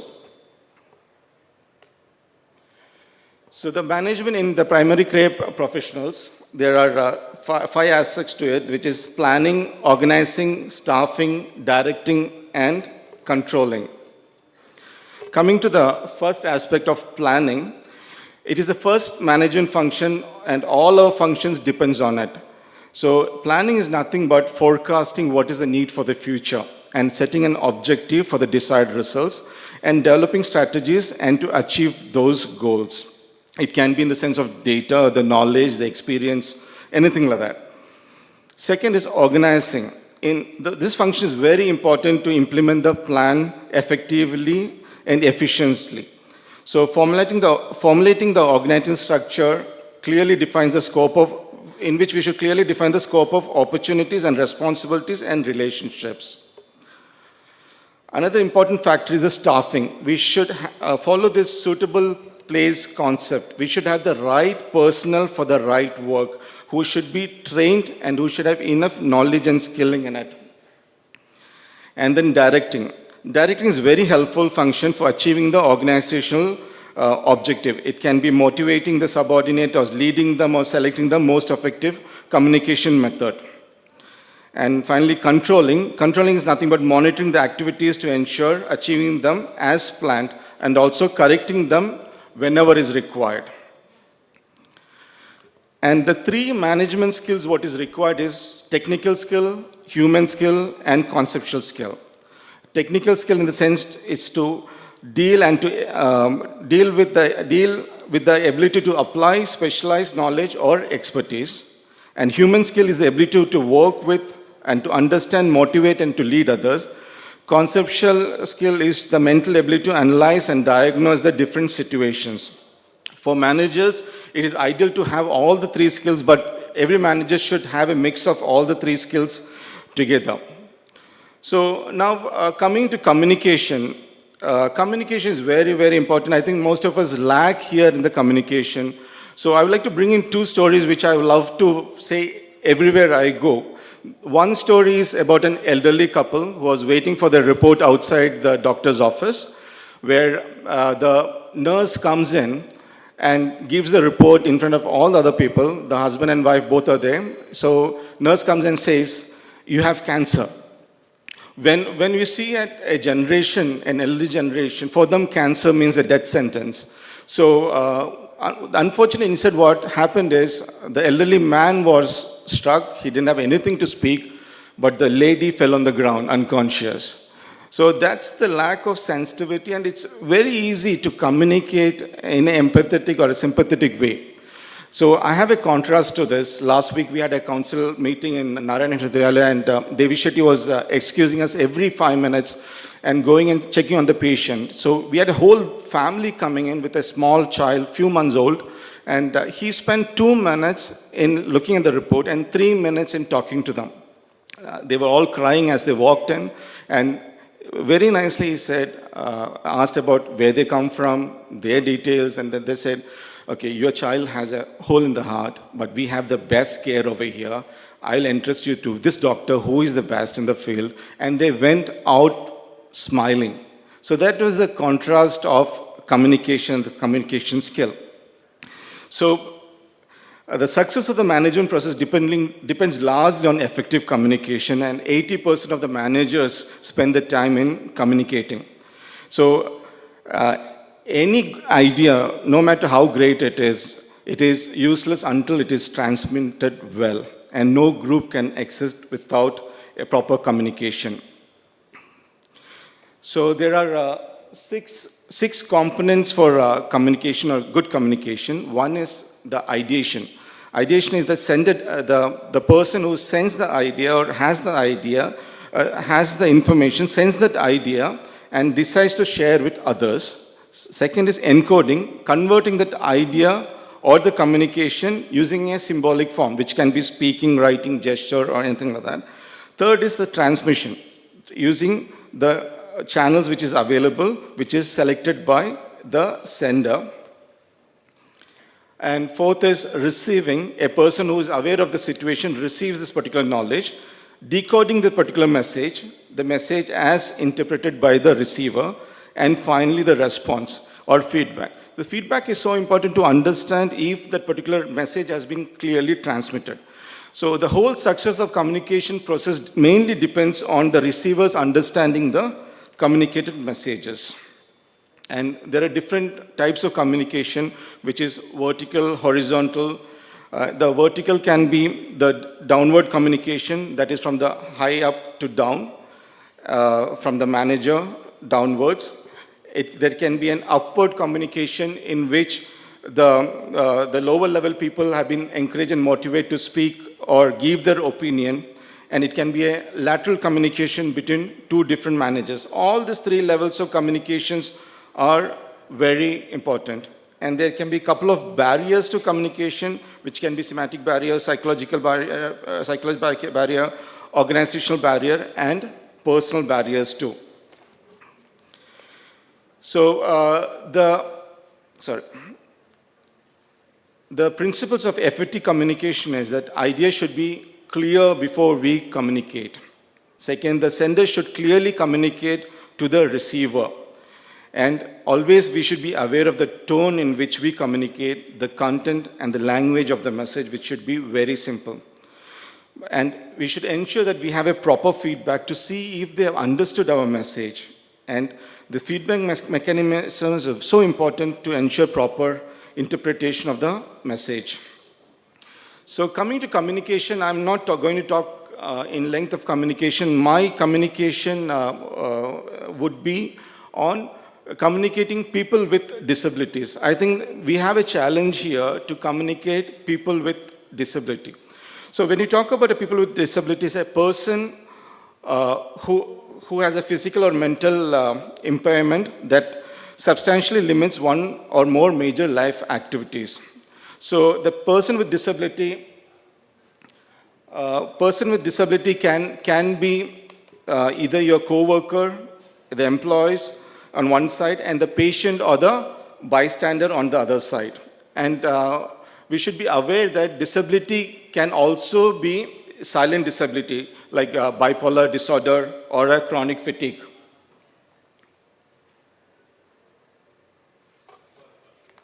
So I think I just... Okay, so I'll just jump to this. So we should always make sure we know the patient. If the patient has come with a disability, we should know the patient. We should capture the information about the patient and the accommodation the patient requires. Record information patient's chart or electronic health record. And if you are making referrals, we should make sure we properly communicate with the other doctor or to the other hospitals, the accommodation which is required. Also, we should try to have flexible policies for the people with disabilities, that is flexible appointment times, longer appointment times, providing assistance in filling out forms, etc. And also, the etiquette, the disability etiquette which you should follow, this is very important. We should speak directly to the disabled people. At times, like we underlook the people with disability and we think that we should talk to the people who have come as a bystander along with that particular person. So we should always try to talk with the people with disability and ask before you help. It is always good to help, but often it can go the other way around. We should ask before we help a person with disability. So we should try avoiding or touching the crutches or wheelchairs or canes that's being used by the people with disability. For them, they consider that as a part of their body. So before we touch that, please do ask them. And we should be very sensitive while we speak to them. We should make sure that we speak about other things than to continuously talk about their disability. And finally, let's not assume what they need or what they can do. So let's understand them better and communicate with them better. So I just acknowledge the citations and thank you all for your patient listening.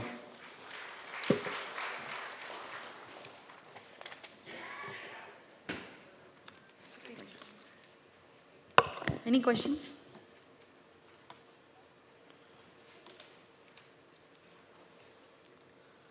Okay. However, we are talented or specialized without communication skills, it will be difficult for us, and nowadays it is It's the most inevitable one.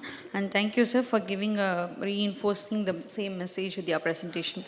Now I request our OSD, sir, Dr. Vadivelan, sir, to honor the speaker with the mementos.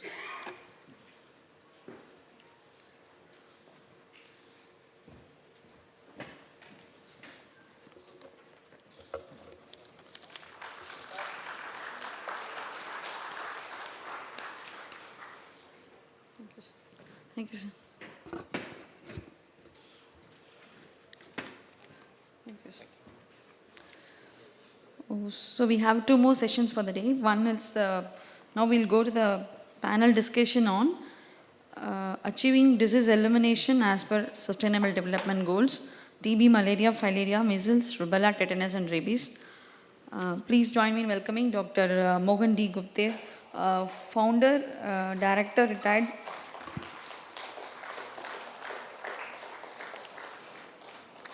From Director Retired NI ICMR School of Public Health.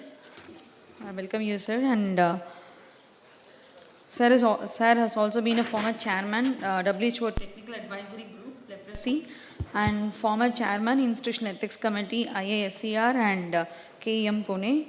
And he is a member in the committee of various committees like NTAGI and chairman, WHO Technical Advisory Group on Elimination of Leprosy. Member Global Accreditation Board, Training Programs in Epidemiology and Public Health Interventions Network, TEFINET Atlanta, and several committees of ICMR, Government of India and TEFINET. Chairman, ICMR iCare Task Force on One Health.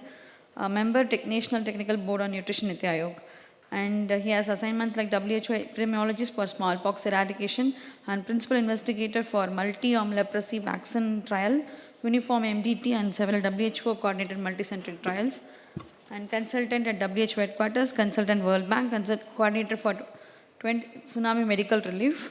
And he has received various awards and recognitions like National Scholar 1964, Medical Assistance to the Drought-Stricken People of Maharashtra 1973, Smallpox Eradication 1977. And he has Outstanding Achievement Award for Exceptional Leadership, Vision and Devoted Service for Improvement of Public Health in India and globally 2007. And Indian Public Health Association Honorary Fellowship, and member Global Accreditation Board Training Programs Definite since 2016, and Lifetime Achievement Award, Indian Association of Leprologists, and International Gandhi Award for Leprosy in 2017.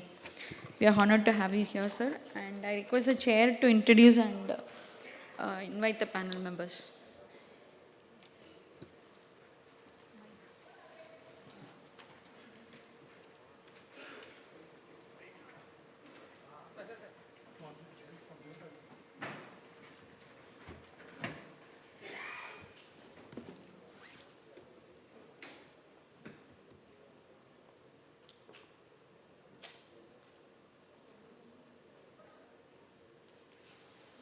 You want me to introduce the other speakers? Yeah.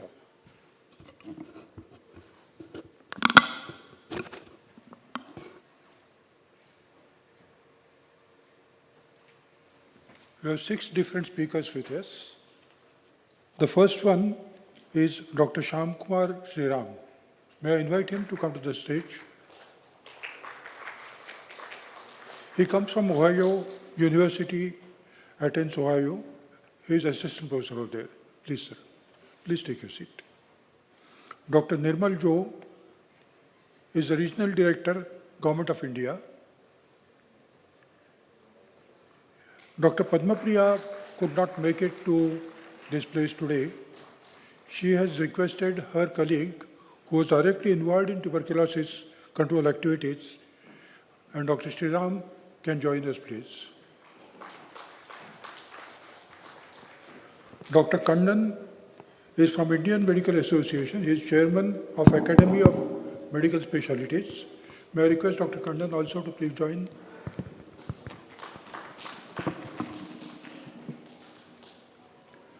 Dr. Amal Raj is also from Indian Academy of Pediatrics.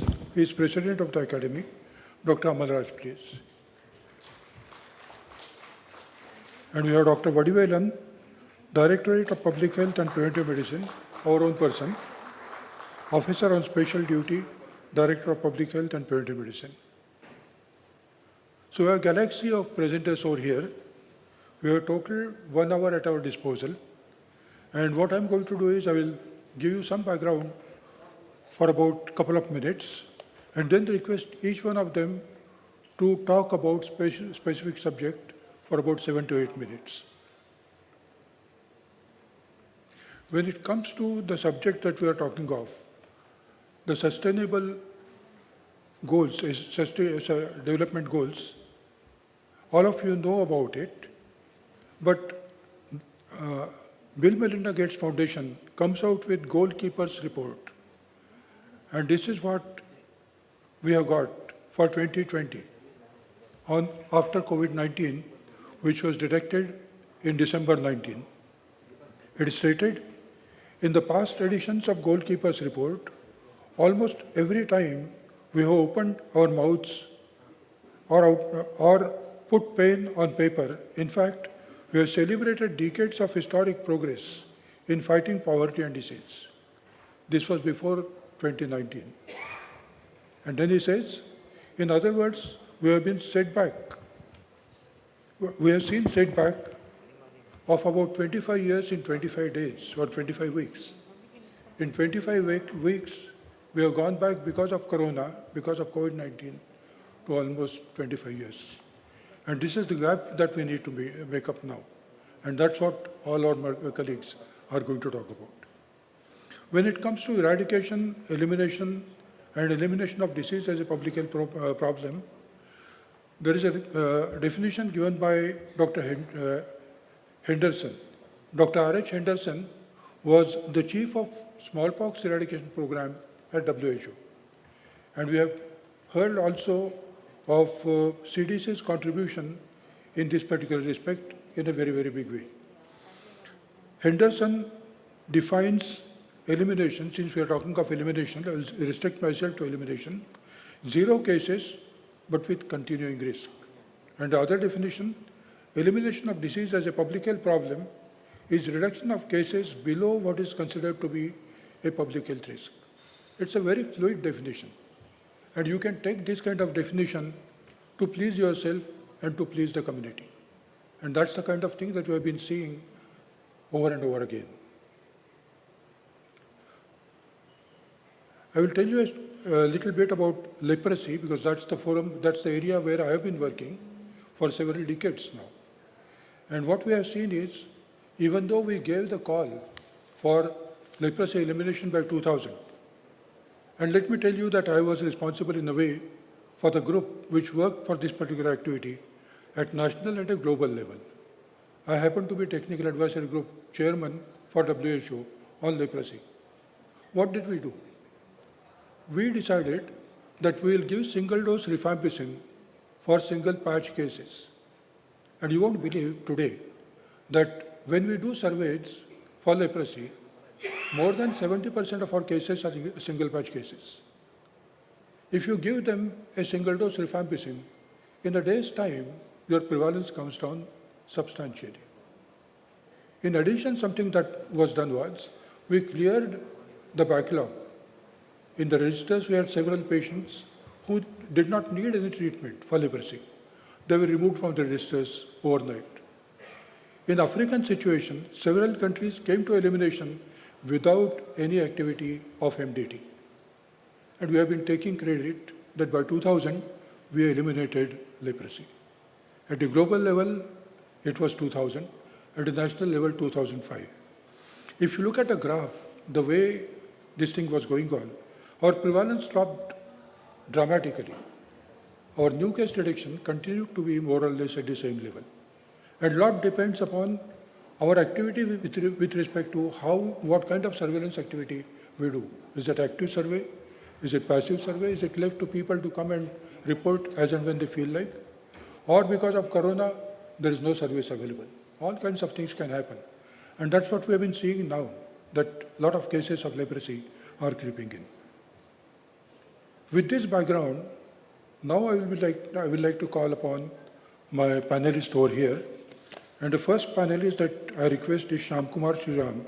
He will tell us about Sustainable Development Goals. Dr. Sriram, please.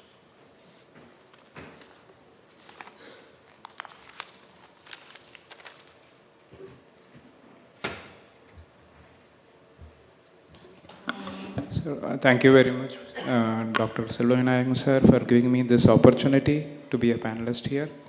And good evening, everyone. So, I'll start my presentation with a basic discussion about sustainable development goals. We all know that the United Nations moved from the MDGs in 2015 to SDGs, which are tend to expire in 2030 with a number of goals at the national and international level. Initially, MDGs were more focused on the developing or poor countries, whereas SDGs are focused on all the countries irrespective of their income or development.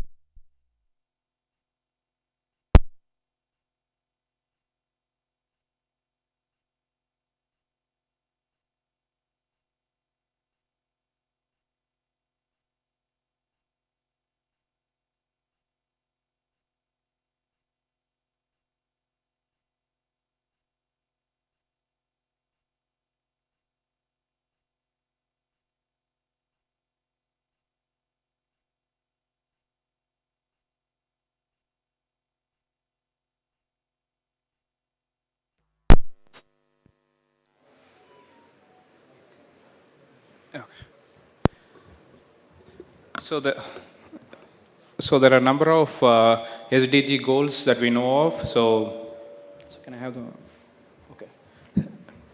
So the main purpose of SDGs is to end poverty and actually to improve the quality of life of the people as a whole. And we know that there are 17 SDG goals, and goal 3 is the one that is majorly focused on health and well-being. But the other goals, that is goal 1 to 17, have some kind of relation with health. For example, eliminating poverty or hunger or reducing inequalities. So these have a direct and indirect effect on some of the indicators in health. So with goal 3, which is completely focused on health, it has 13 targets and 28 indicators. So these are the wide spectrum of diseases that are covered under the goal 3 of SDGs. So this covers from reducing global maternal mortality, reducing newborn mortality, and also reducing non-communicable diseases, communicable diseases, substance abuse, etc. So there are 13 targets. I have just mentioned 6 here. The primary focus of this discussion would be the target 3.3, which is end the epidemic of AIDS, TB, malaria, and other communicable diseases. So this is the specific target 3.3. So this aims by 2030, the epidemic of AIDS, TB, malaria, and neglected tropical diseases are eliminated. So first of all, I will just give you a brief target in the end TB strategy for 2030. So this aims at the epidemiological indicator of 90% reduction in the number of TB deaths and 80% reduction in the new incidence cases. But there is also an important milestone here, which is more on the health financing or the cost aspect. That is, this strategy aims to reduce the catastrophic health expenditures that are faced by the households due to the TB disease. So that's what I'm going to talk a little bit about, rather than more on the epidemiological indicators. So we all know that there is this cube in the WHO Health Systems report. So this has the population that is covered and the services that are covered and the proportion of cost that is covered. So only if these 3 dimensions are completely covered for any disease prevention, so that's a holistic provision of healthcare for that specific disease. So this has been emphasized in the National Health Policy of 2017, where the policy debate has changed from health for all to health for all with financial protection. So since reducing catastrophic health cost for tuberculosis is an important milestone under the Sustainable Development Goals, we'll try to see what is the evidence out there to show that there has been some improvement or reduction in catastrophic health expenditures as a result of the current efforts that are going on. So we all know that TB disproportionately affects the socially and economically weaker sections of the society because it's considered to be a disease of poverty. And many countries actually started providing TB care free of charge, and India is one of the countries where TB care is provided free of charge through its public health facilities. So there are a number of services that are patient-centered services that are provided free of care, as you can see in the slide. So we define catastrophic cost due to TB as the total direct and indirect costs that reach 20% of the TB patient's household annual income. So the main question is that, so we know that there are possible catastrophic costs that can be experienced by the households due to TB, but are the catastrophic costs eliminated now? So this is an important discussion. So there are a number of studies that are done globally and in India which show that the catastrophic costs that are experienced by the people with TB is around 43% globally. This is from a global meta-analysis that was done, which included around 5,000 studies, and 21 specific studies all around the globe were studied, and the pooled catastrophic health expenditure was around 43%. So, and specifically the catastrophic cost for drug-sensitive TB was 32%, and it was very high for drugs-resistant TB, which is 81%, and for the HIV TB co-infection, the catastrophic cost was very high, which is 81%. And another important finding was that catastrophic cost was particularly high when the cases were identified by passive case finding, which is 42%, compared to active case finding, which was only 12%. And since we are here in Tamil Nadu, a community-based cross-sectional study was done by the National TB Institute, ICMR Institute, and which also showed that the catastrophic expenditure from a local population was 31% when a 20% threshold was used. So I would like to wait for the final discussion. So I'll give time for the other panelists to continue this discussion. Thank you. May I now request Dr. Sriram, who will be telling us about tuberculosis in continuation. So Sriram, following Sriram, on the same subject of TB, that's most welcome.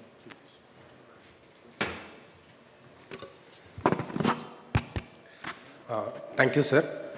First, I would like to thank the organizers for inviting us to this panel discussion. To continue with what the previous panelists spoke, to start with, it is important for any disease to manage to know what is the basic burden. To start with, we should be knowing what is the denominator. So for that, we need to know what is the prevalence or incidence of the disease. So that is where, after 6 decades, we had recently completed a national TB prevalence survey, and we were able to show that the prevalence of pulmonary tuberculosis was 316 per lakh population. And continuing to that, the Tamil Nadu government also requested to see that they wanted to know the district level information. So as a part of the national survey, we were able to understand what is the national level TB prevalence and state level prevalence.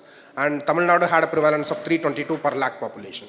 And continuing that, we continue to do the Tamil Nadu district level TB prevalence, which would inform us what is the prevalence of pulmonary tuberculosis at the district level, which will help us in understanding where to invest and how to prioritize our actions for having a better control. So continuing to that, we also found what is the health-seeking behavior. Because in order to understand how the disease transmission happens, we need to understand how the population is seeking care and how is the cascade of care happening in the treatment after it is diagnosed. So we understood that around 36% of people who have symptoms only seek care.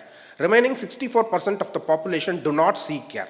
So when those group of people do not seek care, they lead to further transmission, and they also progress in their disease status and go for early mortality or premature mortality. So this is a very important thing which we need to intervene. So that is where in case finding, there are additional strategies apart from passive case finding. We had been including active case finding strategies and intensified case finding strategies. So when people are not seeking care, the system goes to the community to seek care, diagnosis which can be done earlier. So when we are able to do the implementation of active case finding in an effective manner with good coverage and effective and sensitive tools, we would be able to diagnose more cases earlier and prevent transmission and reduce mortality, and also prevent the emergence of drug resistance. So that is very important, which we need to consider when we plan to move towards NTB goals or Sustainable Development Goals. So also, we also found that using more sensitive tools for diagnosis will pick up more cases and early diagnosis will happen. So currently India has around 21,000 plus microscopy centers and 3,000 plus CBNAT sites or TrueNAT sites. So we have to move or replace all the smear microscopy sites with molecular or rapid diagnostic tests, so that the periphery also has access to molecular tests and they can be diagnosed earlier and prevent transmission. And once they are diagnosed earlier, we need to put them on appropriate treatment.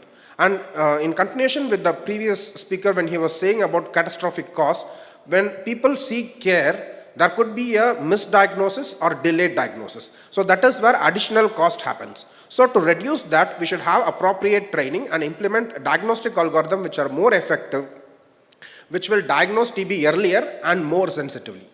So that will reduce the catastrophic cost. And also now India has been providing free diagnosis and treatment, which will also be an opportunity for reducing the out-of-pocket expenditure or catastrophic cost. And also, we should see that the private sector needs to be engaged for early diagnosis and also appropriate diagnosis. So the people, when they seek care, they may go to public sector or private sector. India has a huge private sector, and engaging private sector for early diagnosis and appropriate diagnosis is more important. So that is where the private sector also has the opportunity to use the public sector sites for diagnosis and public sector drugs for free of cost to the patients in the private sector. So that is where the private sector engagement becomes very important for both diagnosis and treatment. And now moving from the diagnosis to the treatment, we have been moving from intermittent regimen to daily regimen, which is an important change, which is an important thing for reducing the recurrence of TB and having more effective treatment outcomes. And we also have been moving from longer and injectable drugs for drug-resistant TB to shorter oral regimens for drug-resistant TB, which is an important change in the treatment regimens, which is going to give improved treatment outcomes for drug-resistant TB and will also reduce the transmission and mortality for drug-resistant TB. And the recent thing which is happening in the country is the expansion of TB preventive therapy. So in the country, we have been working on diagnosis and treatment for long decades, but preventive therapy was taking backseat. Now there is a lot of momentum in TB preventive therapy. Previously, the policy was to give 6 months of isoniazid for children less than 6 years. Now the policy is to give treatment for all the household contacts after ruling out TB disease. And depending upon the state's policy, whether it is treat and test and treat or treat all, depending upon the availability of IGRA or CTB, they can start on chemoprophylaxis after ruling out TB disease. That is an important introduction into the program, which will have more reduction on prevention of disease among the contacts. And also, we need to see that when we move towards elimination, we should focus on the population attributable fraction. What are the risk factors that contribute towards the TB disease in the country? So in that condition, undernutrition is the most important population attributable factor, which contributes to significant amount of tuberculosis in the country.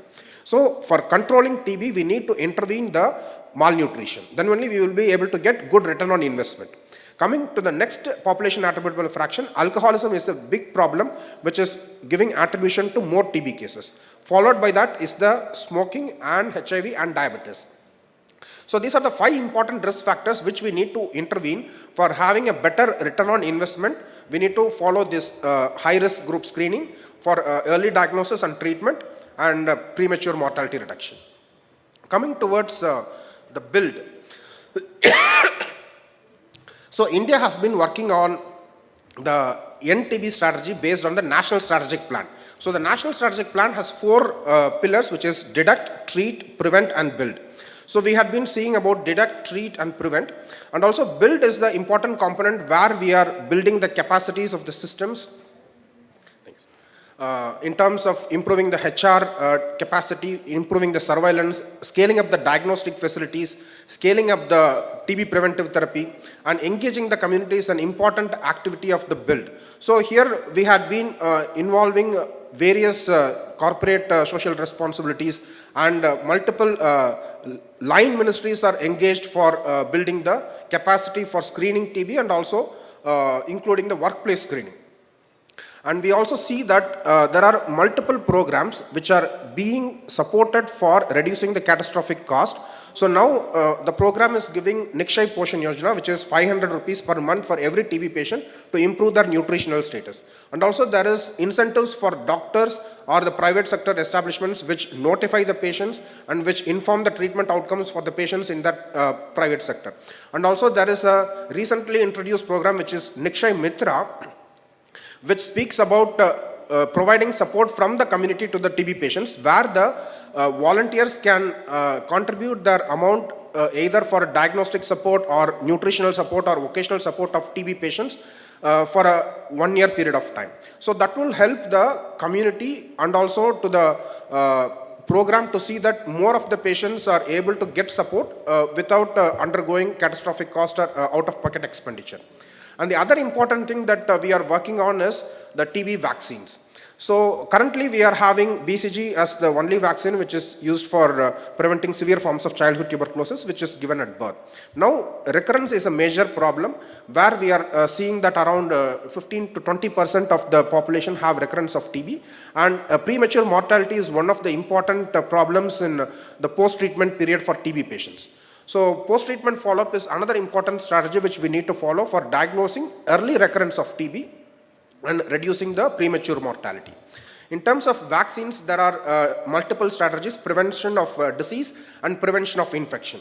So prevention of disease is found to be more useful, where we try to see by giving vaccines to adolescents and adults, we try to see whether we are able to reduce the breakdown of TB in the adulthood. So currently there are two vaccines being evaluated, which is recombinant BCG vaccine and MW vaccine, which are under clinical trials. And there are many promising vaccines which are in the pipeline. Now there is another important vaccine which is being largely discussed, which is the MTB vac. MTB vac is the only vaccine which is developed from the live attenuated Mycobacterium tuberculosis strain, whereas BCG is from Mycobacterium bovis. So that is why it is gaining much importance, and soon we will be working on clinical trials of MTB vac in the country. And apart from this, we should also be focusing on airborne infection control for the prevention of tuberculosis in the hospital setup and in the community setup. So introducing more preventive aspects will help us in getting more return on investments for achieving the NTB goal. So though the path is challenging, we need to see that we expand our coverages of interventions and try to see that we have a targeted approach for the interventions to be implemented, and we should also be strengthening the process of implementation. So here we have more number of projects or more number of activities which needs to be closely monitored. So for that we need to have standard operating procedures which are monitored and evaluated and given feedback for the system to improve, and so that will help us in tracking the progress towards elimination. Thank you.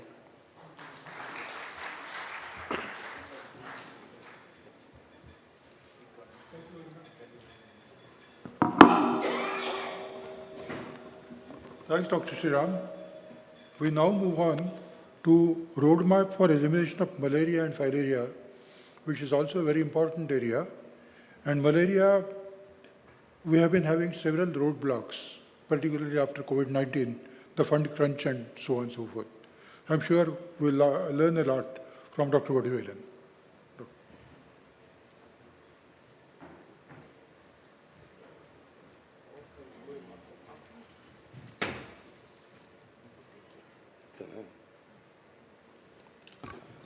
Good evening, all of you.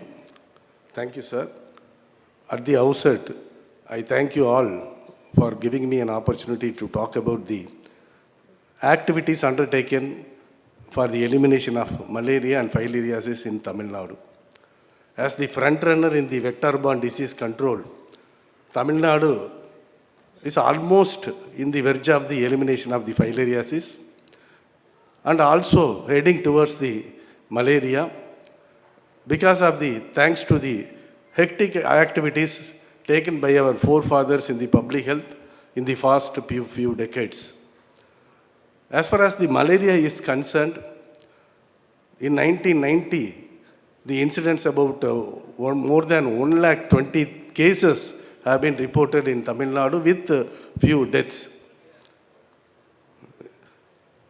And it has come down now below 1,000 since 2020.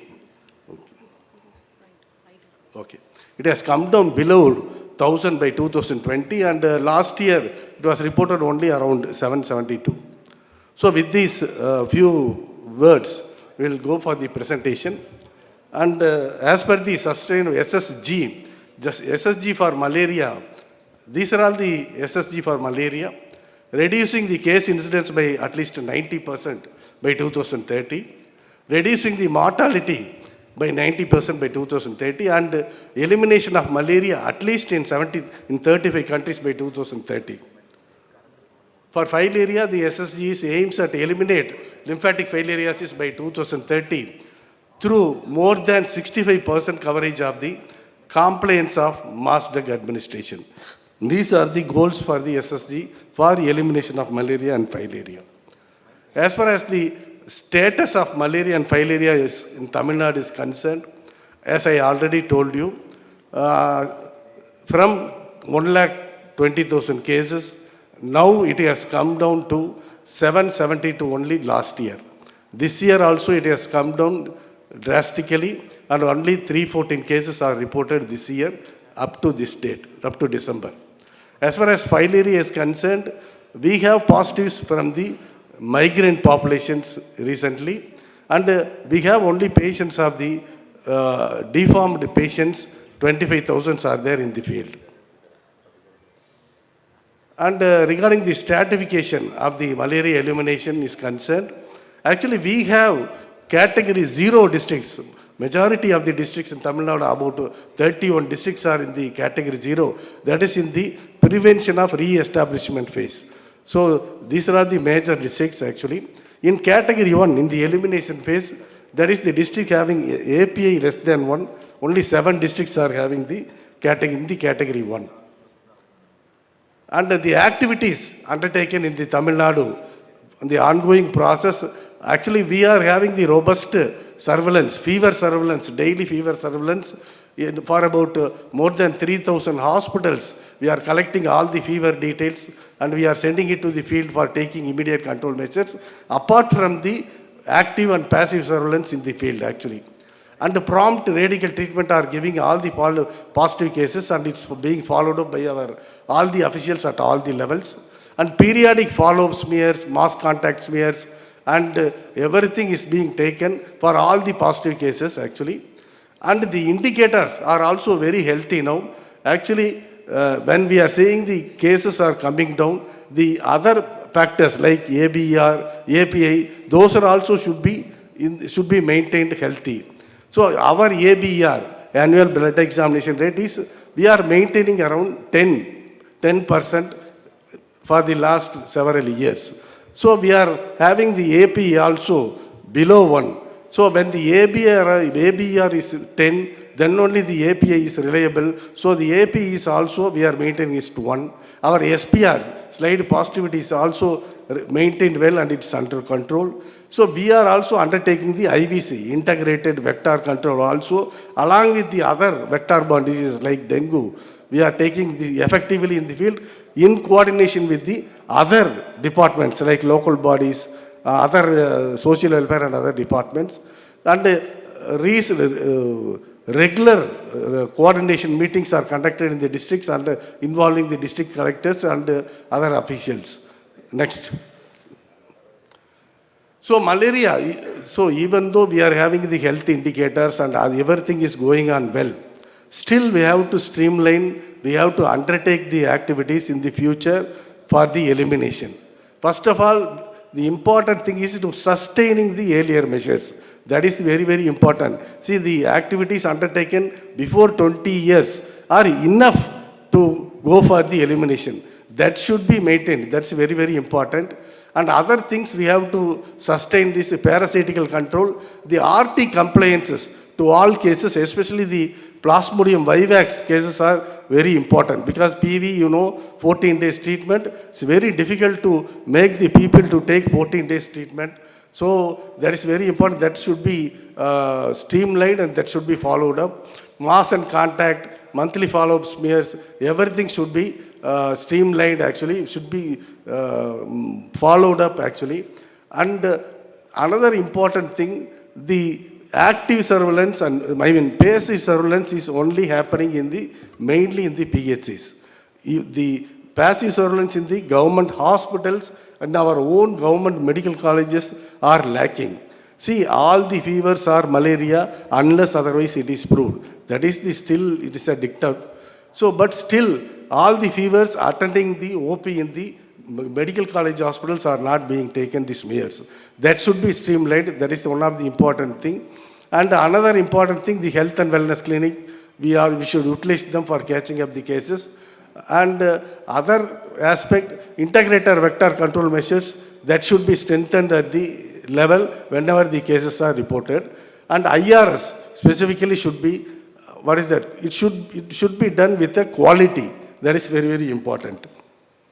So issues are the malaria eliminations, mainly the migrant population. That is the main issue as far as the Tamil Nadu is concerned. See, we are regularly screening the migrant population who are flowing into the state. Regularly we are getting positive cases in this. So special strategy to be focused for the screening of the migrant population. And another important thing, we have to regulate the buildings, which are the main sources of mosquito breedings. So it is the time to implement the Public Health Act to eradicate the mosquito breeding sources. These are all the main issues as far as the malaria is concerned. That's all about the malaria.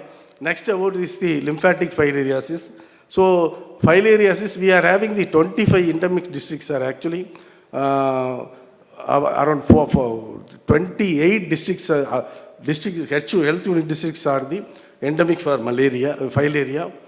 And we are having the filaria control units, 25 control units and 45 night clinics are there. See, these are all the status of the elimination of filaria in Tamil Nadu. Actually, way back in 1994, a pilot rapid assessment survey was started in the Kadalur districts. Because of the results of that, we started mass drug administration first in 1996 in the Kadalur districts. Following the success of the MDA in the districts, we conducted the regular MDA from 1996 to 2012 in all the 26 districts. Followed that, we conducted additional microfilaria survey in 2010. So in that, actually, we got the microfilaria, low microfilaria rate below 1. So there is a decision to stop the MDA, and we have started the elimination activities to conduct the TAS, Transmission Assessment Survey. 3 TAS completed. This year we have completed all the districts in the TAS surveillance actually. These are all this one. Another, actually these are all the MDAs are actually because of the time constraint. And the elimination activities, the ongoing process in Tamil Nadu is, even though we have completed the task, as per the Government of India instructions, we are conducting the one-time block level microfilaria mapping in all the endemic as well as the non-endemic districts. It's going on now. It will be completed in another 3 to 4 months. And also, we have undertaken the routine screening of the migratory populations. And we are also going for the morbidity management, hydrocoelectomy, and everything is there. And Tamil Nadu is having a unique thing. Actually, we are giving the financial assistance of ₹1,000 to all the fourth grade filaria patients every month for their nutrition support and other things. So that's all about the filaria elimination, malaria elimination. Thank you, sir. Rest with the discussions. Thank you, sir.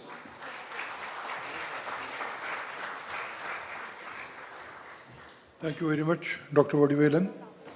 As usual, Tamil Nadu is a success story in malaria and filariasis also. My only caution is, when you are coming to a last mile, there is every possibility, as we have learned in malaria earlier, malaria eradication that we have been talking about. Integration took place and malaria resurgence was seen again. So those issues, I'm sure, Director of Public Health will certainly look into and take care of all that. Thank you very much. We move on next to the current status of rabies occurrence and challenges in the efforts towards elimination. Dr. Nirmal Jog.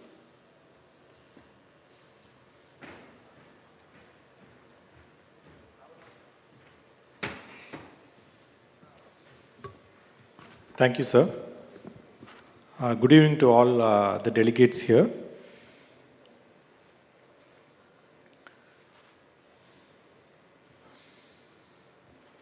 I think a lot of discussion had gone in the morning regarding One Health policy and regarding multi-sectoral coordination. I think all that is very, very essential for rabies elimination.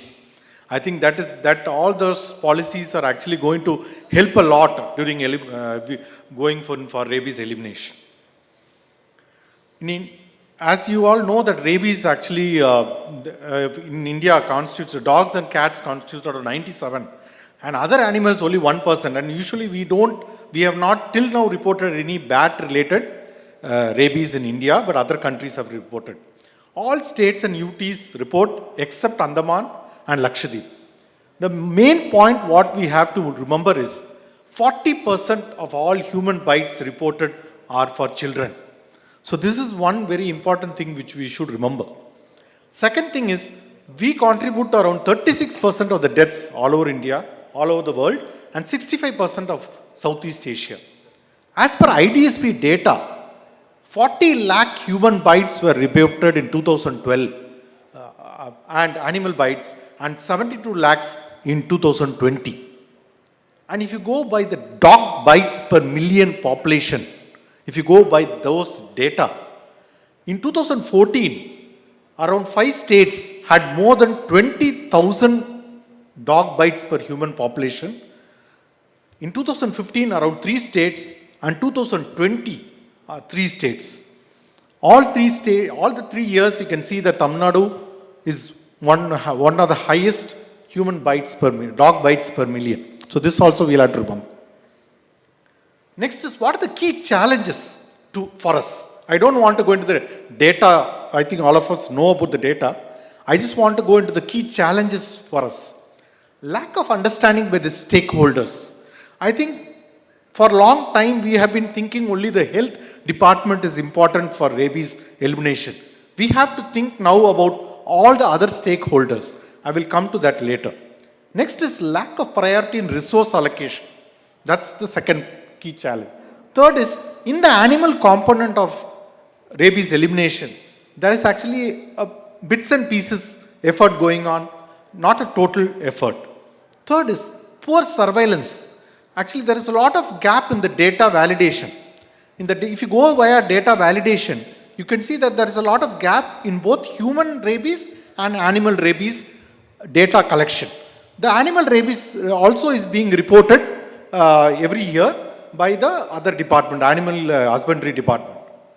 Large stray dog population. We have a huge stray dog population. Both community dogs, that is separate, and then stray dogs separate, and then pet dogs separate. Then we have a biodiversity and wildlife, where there is a lot of peri-forest occupation by farmers and a lot of other people. There is always this forest population. Next is logistic and supply chain management. I think that will not be for states like Tamil Nadu, but other states still this is the issue. And the lack of awareness of legal provisions. There are a lot of legal provisions by the Government of India. Animal birth control, there is a separate provision for that. There is a separate provision for also reporting canine rabies. There is also a legal provision for it, but still there is not much of awareness regarding that. Last is the lack of administration and political will. So this is why the National Action Plan for Dog-Mediated Rabies Elimination 2030 guidelines were brought out in 2021 by the Government of India, where no human rabies, deaths due to rabies was the target, and the other target was 70% coverage of rabies vaccination of dogs every year for 3 years. So this is the 2 targets which we have to attain by 2030. I think only 2 states have put in the action plan for state action plan for this rabies elimination, and Tamil Nadu has yet to do it. Okay, so we have to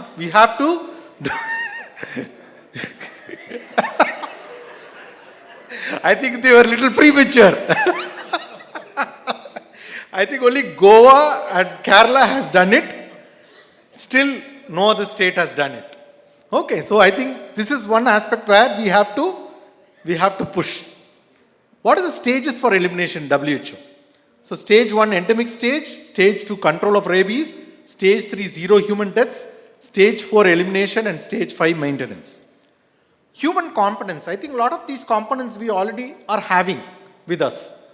ARV, ARS in all health facilities, capacity building we are doing. This is what another aspect which we have to think of. Pre-exposure prophylaxis for high-risk groups, including the optional vaccine for children under the IAP. Because as we saw, more than 40% of all human dog bites are for children. So this is one aspect we also have to think of. Surveillance of animal bites and rabies cases, diagnostic capacity at regional, state and district level. Also we have to think of ELISA at the district level. Operational research into how much of compliances with the ARVs, how much of dropouts are there with the ARVs, how much of human bites we are getting. So all these research has to go on.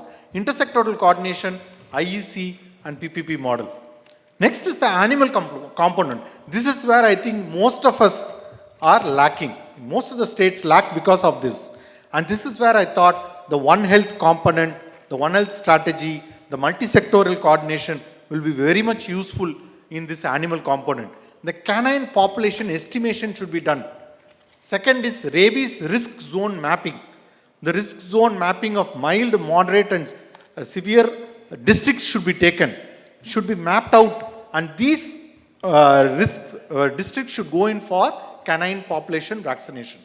Next is mass dog vaccination programs, then is post-vaccine coverage assessment, then dog population management as per the animal birth control bills, responsible dog ownership, solid waste management has been found a very major effect in lot of residential colonies. Because of poor solid waste management, the stray dog population increases. Community involvement, confinement and containment of rabid animals and research. Thank you.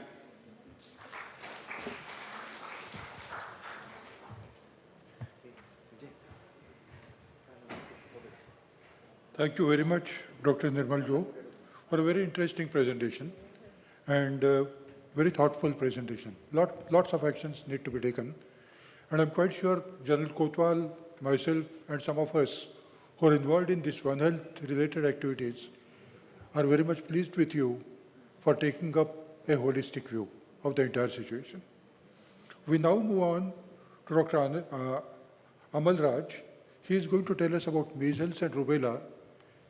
After polio eradication levels achieved in India, measles and rubella are now identified for eradication purposes. So may I request now Dr. Amal Raj.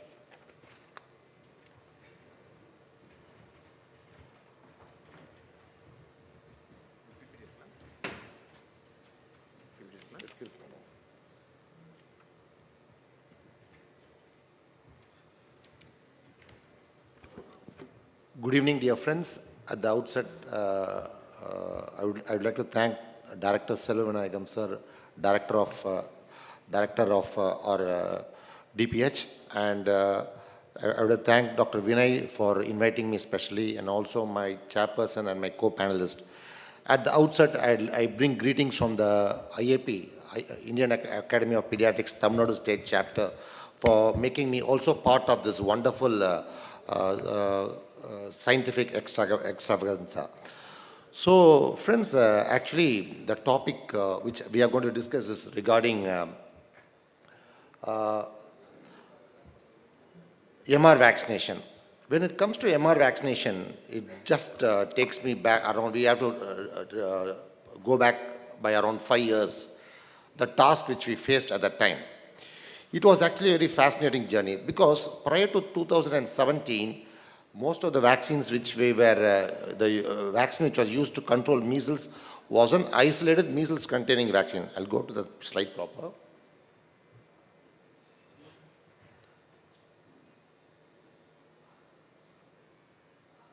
Yes. So we had only measles vaccine at that time in the public sector. So what happened was we started because of the surge of measles cases and also because of the poor coverage of measles vaccine, the government came with the action plan to mass vaccinate children between 9 months to 15 years of age with your MR vaccine. So this was totally unrelated whether they had taken the measles vaccine or MMR vaccine, private or in the government sector, whatever it is. All children who were between 9 months to 15 years were asked to give the vaccine. It was a single dose. So this vaccine was, as we all know, the earlier one was only measles vaccine, but here we had the measles and the rubella vaccine together. And what happened was, following the introduction of the vaccine, due to the very short period of priming, the acceptance among the public was very low. There were a lot of negative campaigning which was going on, and because of that, the government had a very stiff challenge in going ahead with the vaccination. In fact, during the early part, the vaccination rate was very low. In fact, during the early phase of the MR vaccination, 5 states were chosen, and one among the 5 states was Tamil Nadu, and Pondicherry, Lakshadweep, Goa, and Karnataka. So it was these 5 states, they had to prove their might actually, because then only the program can be rolled out to the other states of our country. At that time, the government of Tamil Nadu, as well as from the DPH side, they came in contact with the IAP Tamil Nadu state chapter to look to the way forward, and we were able to bring out the results in a very fascinating way. Because of the joint efforts of both the IAP Tamil Nadu state chapter as well as the Directorate of Public Health, we were able to do the story very successfully. But the thing is, there were a lot of barriers. There are a lot of barriers to the story. First of all, because of the negative campaigning which occurred in the media, then there was a lot of talk whether this is a sort of a depopulation agenda. Lot of things were just propagated in the social media. So we had to clear it. For example, there were a lot of roles which we took actually from the IAP. We had 3 places where the vaccination could be done. One is in the school. Then we had the community centers. Then we had even in the hospitals. Both the private as well as the government people were taken into consideration here, because even in the private sector, MMR vaccine was given. We were ready to go for that also. So what happened was, it was like we had, for example, this is what we did in Chennai. We had to organize in such a way like any political party will organize for any election. We just split the Chennai district into 15 different segments, and each of us were assigned with a particular task, and those people were in charge of the particular vaccination strategy to be adopted. And these are the various places. Once we started the practice, everything went on very smoothly actually. The vaccination was very successful. This is our president of IAP Chennai City branch at that time. Then we covered various institutions, not only in the government side, but also in the private schools also. So just sharing a few places where we did all the campaign activities at that time.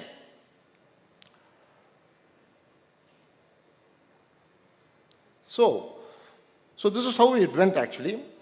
And what is very, very important is that post-MR vaccination, post-2018, this vaccine is going to be incorporated in the schedule, the regular schedule. That is what we are following from 2019 onwards. Right now, MR vaccine is given both at 9 months as well as in 15 months. But what is very, very important is, friends, 9 months is the vaccine that we are giving only because of the epidemiological compulsion.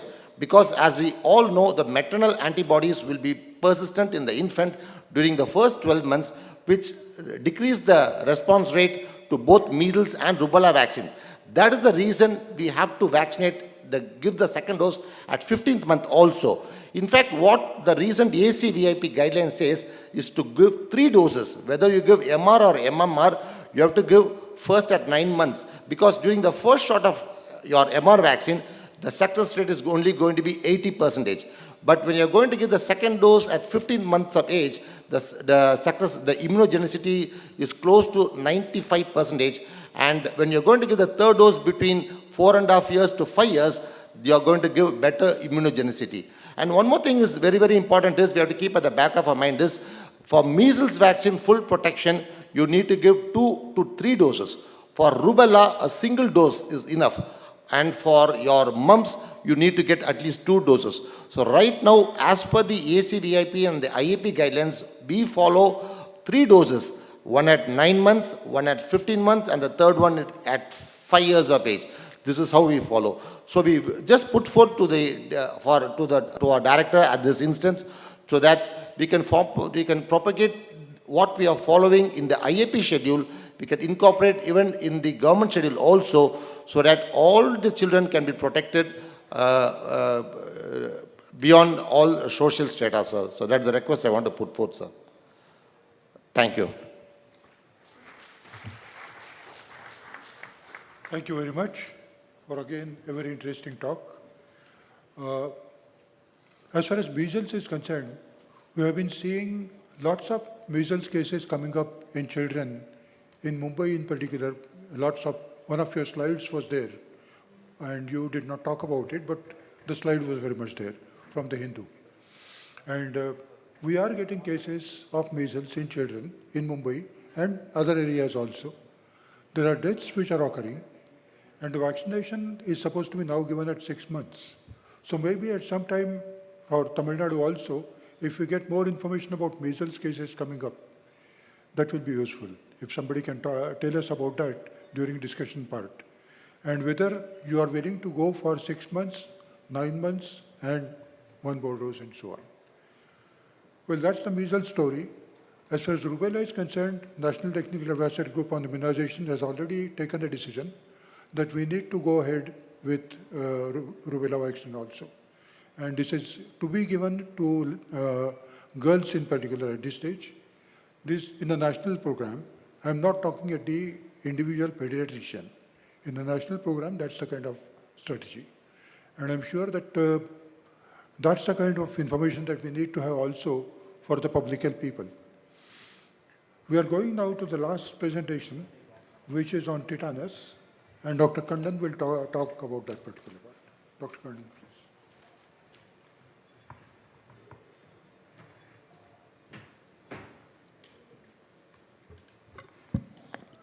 Vanakkam, this is Dr. Kannan, and I represent the Indian Medical Association Tamil Nadu State Branch. I would like to thank the Directorate of Public Health for involving and including the Indian Medical Association at all their initiatives. Their association with IMA goes way ahead, and I'm sure a lot of activities can still walk ahead. So mine will be a very brief presentation about how the maternal and the neonatal tetanus elimination. And a little story to tell for like 30 seconds. Somewhere near Delhi, near Ghaziabad, you have this Anganwadi center. And I'm sure during summer holidays, it's very hot. And I'm sure Anganwadi, either in north or in south, there's going to be a lot of people around. And you go into this Anganwadi, you will see lots of mothers, lots of babies, a lot of people waiting. And then on one particular day, there's this immunization which happens. And you have expectant mothers, you have newborns and children within 5 years of age. And you have an experienced health worker who will say, don't worry, as long as the temperature inside this gray box is maintained, we would be able to do it. This keeps the life-saving vaccines at the right temperature using ice packs.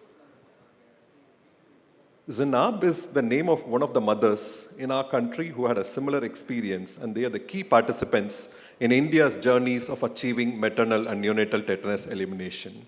Tetanus, everybody knows Clostridium tetani. It contributes to 5 to 7% of the neonatal mortality worldwide. And the cases are clustered in poor, remote communities due to unhygienic obstetrics and postnatal practices. 80s, you had 1 million deaths every year, As the years pass by, the deaths have been coming down. And I'm sure all of us know in 2016, there was a lot of, all over the India, there were a lot of activities happening around, and we had said that tetanus has been completely wiped out. WHO has also said that same thing. But there's no immunity against tetanus, but it is preventable through immunization. Maternal immunization with tetanus toxoid contains vaccines which can protect both mother and the newborn. There are certain factors which all of us know, the hand washing techniques, the delivery practices, the good old practice of application of cow dung over umbilical stump, and predominant livestock raising reasons. These could be the factors which can increase the incidence of tetanus. But how do we prevent it? Unsafe delivery, unsafe abortion, unsafe umbilical cord care practices, promotion of maternal tetanus immunization, and hygiene of peripheral and umbilical stump has a significant impact on the prevention of neonatal tetanus. There are multiple strategies have been coordinated, that is the tetanus toxoid vaccination of the pregnant woman has been there in our immunization program for ages. Even before I was born, it was there. And it has helped us a lot where we have reached a goal where there is a case of less than 1 case per 1,000 live births in every district. And this initiative, maternal and neonatal tetanus elimination initiative in high-risk districts with routine immunization schemes has been, along with supplemental immunization activities to vaccinate more than 80% of women of childbearing age. And I'm sure this is the smile which we would be seeing after amazing activity, amazing work that has been done by various centers all over India and in particular in Tamil Nadu. Sustaining this, how do you sustain? Routine tetanus toxoid coverage for pregnant women, routine DPT coverage for the children, and women's access to use clean delivery services. This was being practiced earlier. Their presence, the skilled birth attendants had helped them to improve the maternal and newborn survival. It helped the mother to understand the importance of clean cord care as it is important to avoid unclean practice. Clean deliveries, there were a lot of these kind of clean delivery kits were also being promoted through WHO and then to the government of India. But immunization of women during pregnancy, administration of properly spaced doses of vaccine during the antenatal had always reduced the incidence by a greater extent. And these are the tetanus schedule which all of us know. And immunization of women with reproductive age group with the tetanus vaccines, that is high-risk districts with the maternal and neonatal tetanus had to be identified where the basic facilities were not available, and they were added to give 3 doses of TTCV were given to women of age group 15 to 45 years. And this helped in providing vaccination districts where women were limited or no access to routine vaccination. And neonatal tetanus surveillance is very important. That is, it is estimated that 10% of neonatal tetanus cases deaths are actually only reported. So it is very, very important to integrate the neonatal tetanus surveillance into the existing active surveillance, measles surveillance, which have active integrated disease surveillance. And how do we do that? There is continued strengthening of the routine immunization activities for both pregnant women and children, maintaining and increasing access to clean deliveries, that is to the institutional activities, reliable neonatal tetanus surveillance, and introduction of the school-based immunization. What do? We have a lot of things which we are doing under the program, under NHM program, starting from trained birth attendants, health, good political commitment, village level registration, tetanus toxoid vaccination to the pregnant mothers, training of auxiliary nurse, availability of delivery kits, etc. What is the way forward? Make sure that all the pregnant women are immunized against tetanus, ensure high coverage with tetanus toxoid contained vaccines in the infancy, and consider introducing these child booster doses, which is also being done. School-based vaccination is being done at a major level now. Ensure access to clean delivery practices. Maintain and improve the maternal neonatal tetanus surveillance to monitor continued elimination, identify areas where it is still occurring. So that is all from my end. As a part of Indian Medical Association, and as a part of private practitioners, I'm sure there are a lot of things which when I sat down at that particular end, I could make a lot of notes. I'm sure we will be able to escalate it to the higher level at the Tamil Nadu state branch and to the national level also, and a lot of good coordination could happen. I could actually state a story when the NTTC, when this RNTCP program was happening, when there were also a program, when I was sitting on the lunch, I met one of our senior person, and he was telling us that lakhs of rupees was invested in training small nursing homes where they wanted to have safe child safe or safe child nursing homes. But unfortunately, at the last mile connectivity, I'm talking about the tier 2 and tier 3 cities did have those kind of coordination camps, but it was not very effective. That was what one of the senior person was telling me, which means that a lot of money which was invested through the government of Tamil Nadu, through DPH, did not reach. Probably these are the things we should have a lot of brainstorming sessions, very important brainstorming sessions. I'm sure a lot of things can be taken forward. Thank you. Thank you very much, Dr. Kandan, for very interesting information, interesting stories that you told us. And I'm quite sure that you all must have enjoyed this particular session. We now make it open for discussion and for your comments and questions. Yes, sir.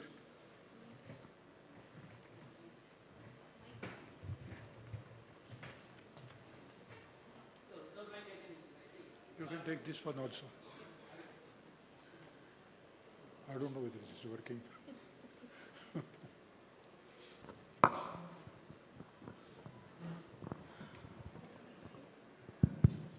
So good evening. Thank you, Chaplain and other members for this opportunity. So just I want to give a small briefing before going on asking questions. I think one of our audiences had given an applause when our Regional Director Nirmal Jo mentioned about Tamil Nadu. Before that, I think before he ends up his words, there was an applause from our side. I think you have to accept that applause, because when you are mentioning about rabies, in 2011 and 12, Public Health Foundation of India studied the rabies control program in Tamil Nadu. That program was replicated taken up by the government of India, and it was implemented throughout the country. So that applause is for copying Tamil Nadu model for government of India.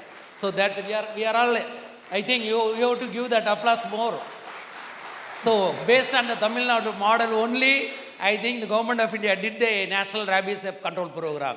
So that was the innovative program. Still now we are doing that, even though there are various lacunae in that. So especially my query is this Animal Welfare Board with Blue Cross. So because when we are talking about the human component and animal component and the human component vaccination, and again another point you mentioned is more than 20,000 cases per lakh population, something like that. So this was our surveillance and those our data collection activities, etc. So whatever we are doing with the human component is taken away by the animal component. So especially the animal birth control measures. So even though there was a lot of instructions being given by Government of India, Government of Tamil Nadu, in various high courts also passed various judgments related to these animal catching activities, but it still needs to be somewhat more clear, because everywhere, even in municipalities, urban bodies, even the doctors level, everywhere, if you are seeing the dog, even if you are going, I think, when I was in Coimbatore airport for one of the Zika virus oriented meeting, the airport director had a small, he wants to have put up a small request. Sir, when the plane is on the runway, there was a dog crossing in the runway. We are having CRPF personnel posted everywhere. If there is a human being in this land, we are ready to shoot the human being. But being a dog, I can't do anything. So do you have any suggestions, sir? 2001 bill, there are a few guidelines given where there should be animal welfare organizations or boards, and these will actually select a few people, and this all should be represented to that board, and through that board it should be done. All these municipalities have to have separate, for those dog catching thing also, there are a few guidelines given. Yes. 2 handlers should be there, what type of noose to use. You can't use any lasso. You have to use specific nooses. So many guidelines are given. problem is most of the times when these people try to do on their own without following these guidelines, Protocols, that's then the it thing. gets caught up in the court. But if you go through those guidelines and as per the guidelines, if the corporation, it's actually the municipalities, local or bodies. the local bodies who have to implement it. And if they go through those guidelines and do it as per those guidelines, then I think there will be no issues. Definitely, sir. We will take up that thing. So anyhow, thank you very much, sir. Any other issues? Any other questions? Yeah. So one more submission, one more related point, sir. Sir, actually, as per Animal Welfare Board of India's guidelines, 50% of amount that has been spent by the urban local bodies for animal birth control should be given by Government of India, sir. But the point is, sir, say, actually I am working as a Corporation Health Officer of Salem. Government of India has not given the 50% share of the animal birth control, the spent amount for the past 5 years. Majority of the urban local bodies in Tamil Nadu, they have audit objection on this regard. So, because of this, the urban local bodies are not able to concentrate on the same. We have a technical hitch in this, sir. Even all urban local bodies are following the rules given by AWBA.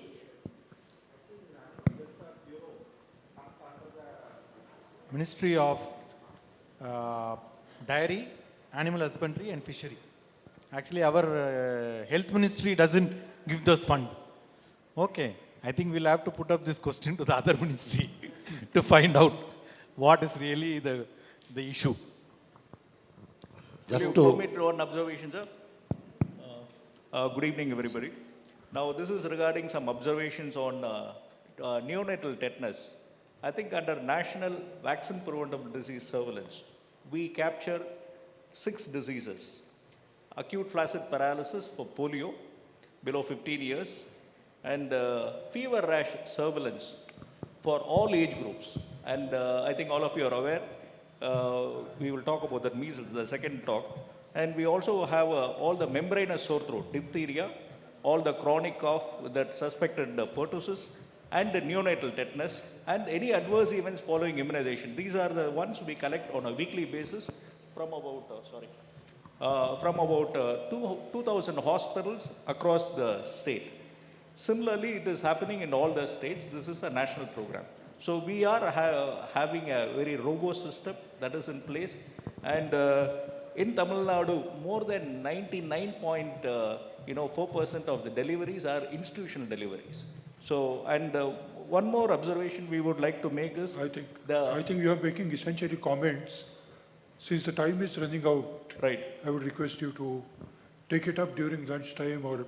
Okay, the IMA and IAP, I think I have a small request. End of the sessions, I would like to talk in person. Thank you. Well, before I close the session, I would like to tell a few things to all of you. I spent 25 years in Tamil Nadu. We started ICMR School of Public Health. And I'm sure that several of you have enjoyed training at our institute. I can tell you one secret. We are extremely lucky to initiate this activity in Tamil Nadu. The kind of support that we get over here is nowhere else I can see would have come. So I consider myself more a Tamilian than a Maharashtrian. And I'm really grateful that you called me over here and gave me this opportunity. Thank you very much. Close the session.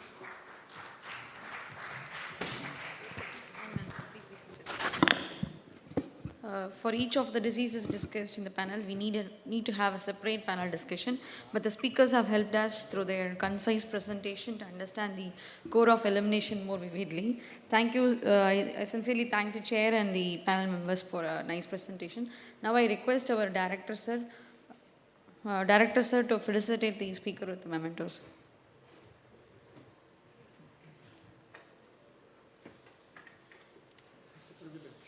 Yes, sir.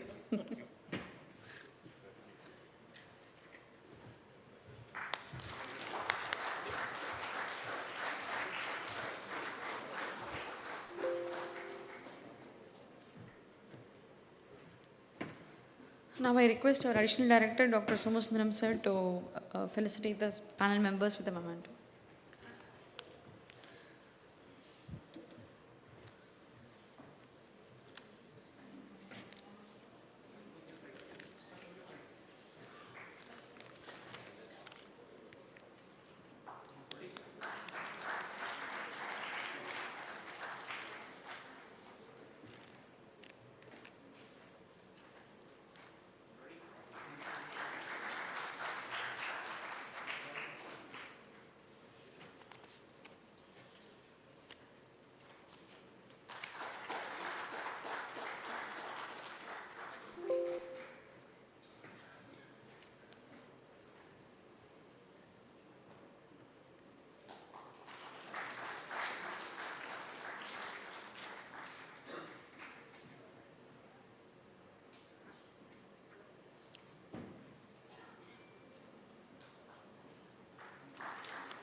Thank you, sir. Thank you, sir.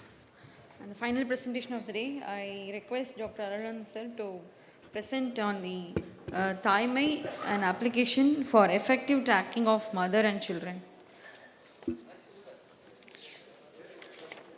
Dr. Arulanand has 5 years of experience in Department of Public Health, currently serving as State RMNCHA Consultant, UNICEF Tamil Nadu.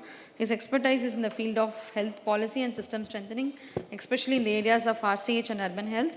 And he was the recipient of Cuddalore District Collectors Award, 2008 Republic Day Award and Best Performing Medical Officer Award. A certified national level external assessor by NQAS by NHSRC in 2015. He has assessed more than 100 facilities across India. He is a master trainer for IMNCI and cold chain maintenance for vaccines under UIP. Over to you, sir. Thank you, Vidya. So it's my last day, so I do not want to keep everybody waiting. So I'll finish it as quick as possible. So on set, this is the biggest opportunity for me to be presenting before the department in its centenary celebration. And I thank our director and the department for this opportunity. And this is Thaimai, the tracking the health information of mothers and infants. And this is to make a further reduction in MMR and IMR. Next.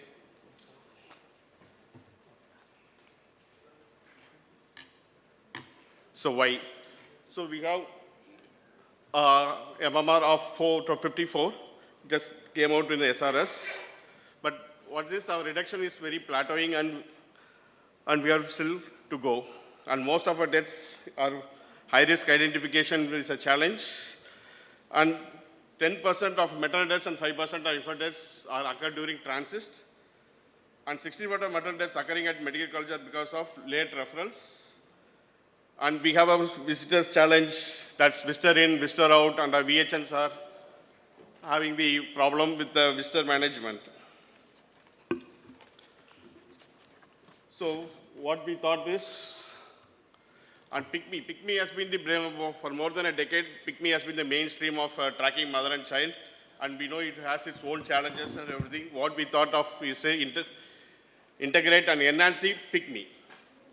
Following 3 approaches. One is the real-time tracking, basically the high-risk pregnancies, service deliveries, and sick newborns and emergency services. And therefore also improving referral time and to reduce the referral response time. We try to work on this from community facility and within facility to facility. Then at the most important things, data access to all the persons, stakeholders concerned from the state, from the level of the PHC up to the state so that they have data access to effectively implement. So this is the actually Thaimai platform. It's nothing but a 1,000 days approach, right from the AN registration to 2 years of child. So we take over the period, we can track the mothers. It contains 2 applications. One is a mother application and another is a service provider app that is basically a VHN app or it can be used by any service provider. And we have 2 dashboards, one for emergency services and another for management and decision making. So what is the mother application here in the left side?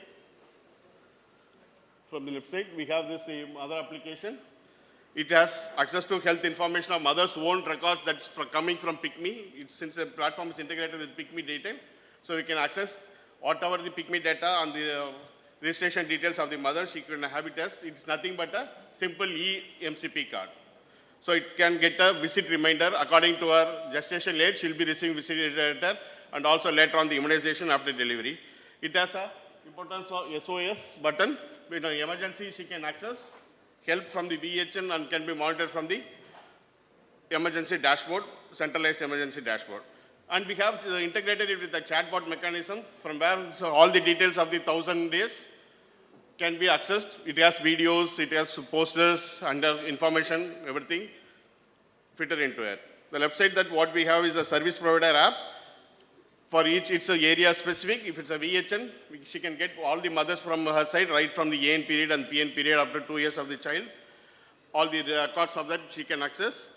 She can make a line list of it. She can receive SOS from the periphery from the mother, and she can download the due list as per session type and everything reminders you also get. Right to, we have the management dashboard, 108 dashboard to monitor the emergency services. So we piloted. Based on the decision we had taken with the key stakeholders, it was decided to pilot the timing system in two places. One in Yellabram, which is in the Thiruvallur district, basically a backward rural district, and another is Kolli Hills, which is a hilly and hard to reach area, just to check the internet activity, whether the app can have this function as possible. So the piloting is in Yellabram, little favorable conditions. 80% of the mothers had smartphones, and the emergency SOS functional notification, everything we were able to get it in real time. In Kolli Hills, it's the last years because of 65% of mothers had only access to a smartphone, and 68 out of the 76 ICDS centers were in network dark areas. So this was a little challenge for us, but successful testing for SOS function low setting, and even low setting, the SOS can be done. So broadcasting of customer notification also tested successfully.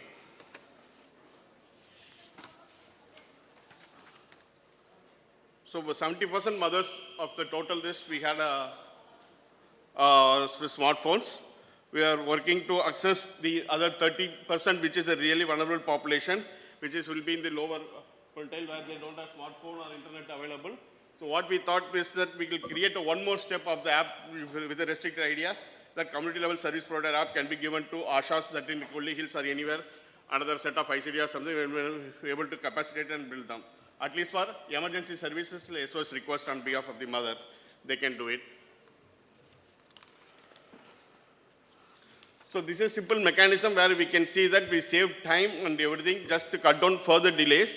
This is the existing, left side is the existing permission where BHN or any ASHA worker has to communicate to several other stakeholders to get the help done in referring the mothers or any other provision. But this real-time monitoring system, once a BHN or the beneficiary herself can initiate emergency service, this thing, or immediately all the stakeholders will get activated. They'll receive the SOS, so they can monitor the system and intervene wherever required.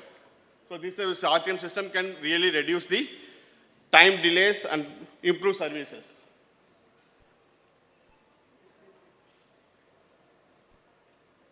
So we have a little demo of the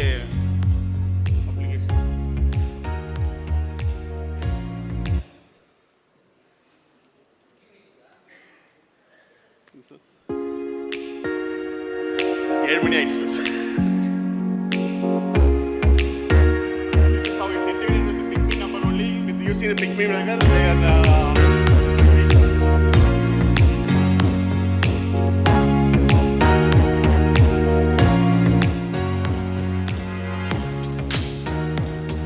for security reason, we give a OTP to the concerned VHN.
It's not in.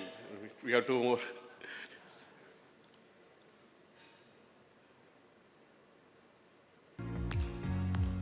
This is a VHN part. It can be used to.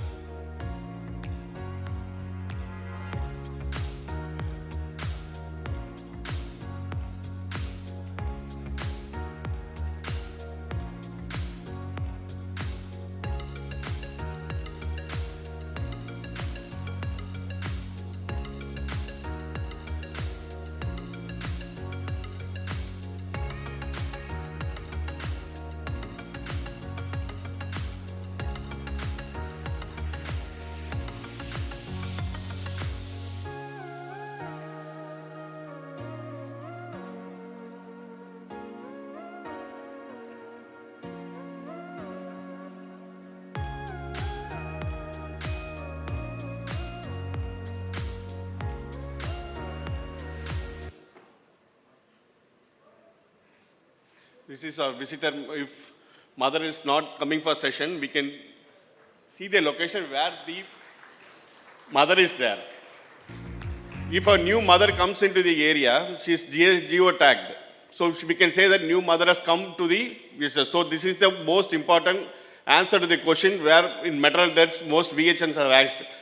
எங்கம்மா உங்க அம்மா கடைசியா பார்த்தேன்னு கேட்பாங்க. அந்த கேள்விக்கு உண்டான answer கொடுத்துருக்கோம். Just support the VHN from your side.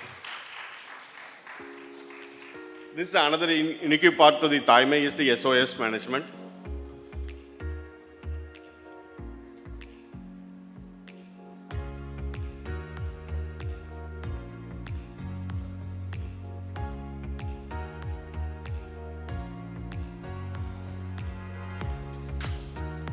இது VHN ஆப்ல பார்க்கலாம். It comes into the VHN app. Alarm அடிக்கும். Until action is taken, the alert will not close.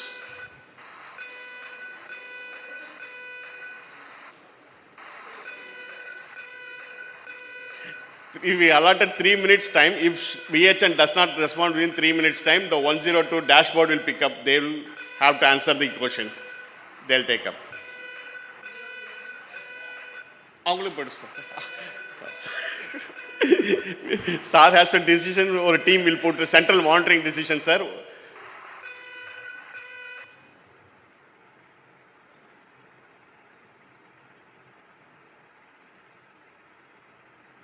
If they take a decision to refer, here, the reasons will be given only 4 reasons. Either fever, bleeding PV, labor pain, this. In others, we want to cut down the shot.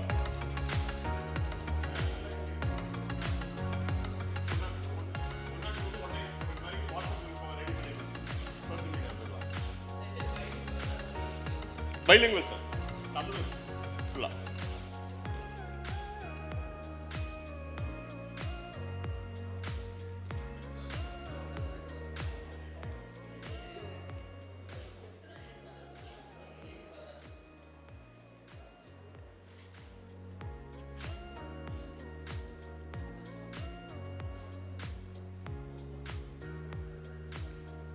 So from 10 dashboard itself, we can see where the mother's location is there. So if we transfer to 108, it goes as a GS tagged area, so time saves. We can locate the mother directly.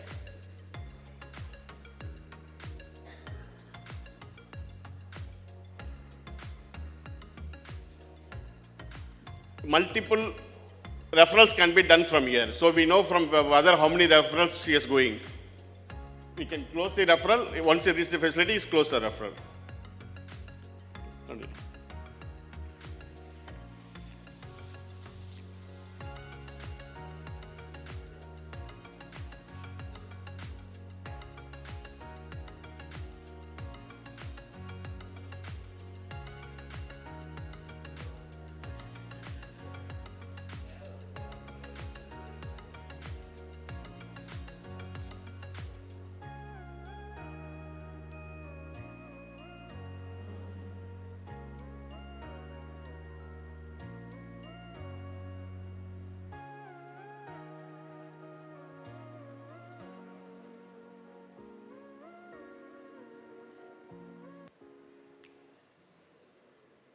Okay.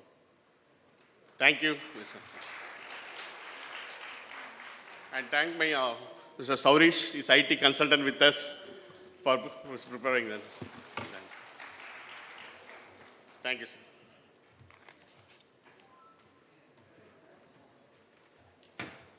Sir, one nimisham. Sir. Thank you, sir. Thank you. Oh. Amma. Thank you for a wonderful presentation, sir. I request our director, sir, to felicitate the speaker of the mentor, sir. Yes, sir.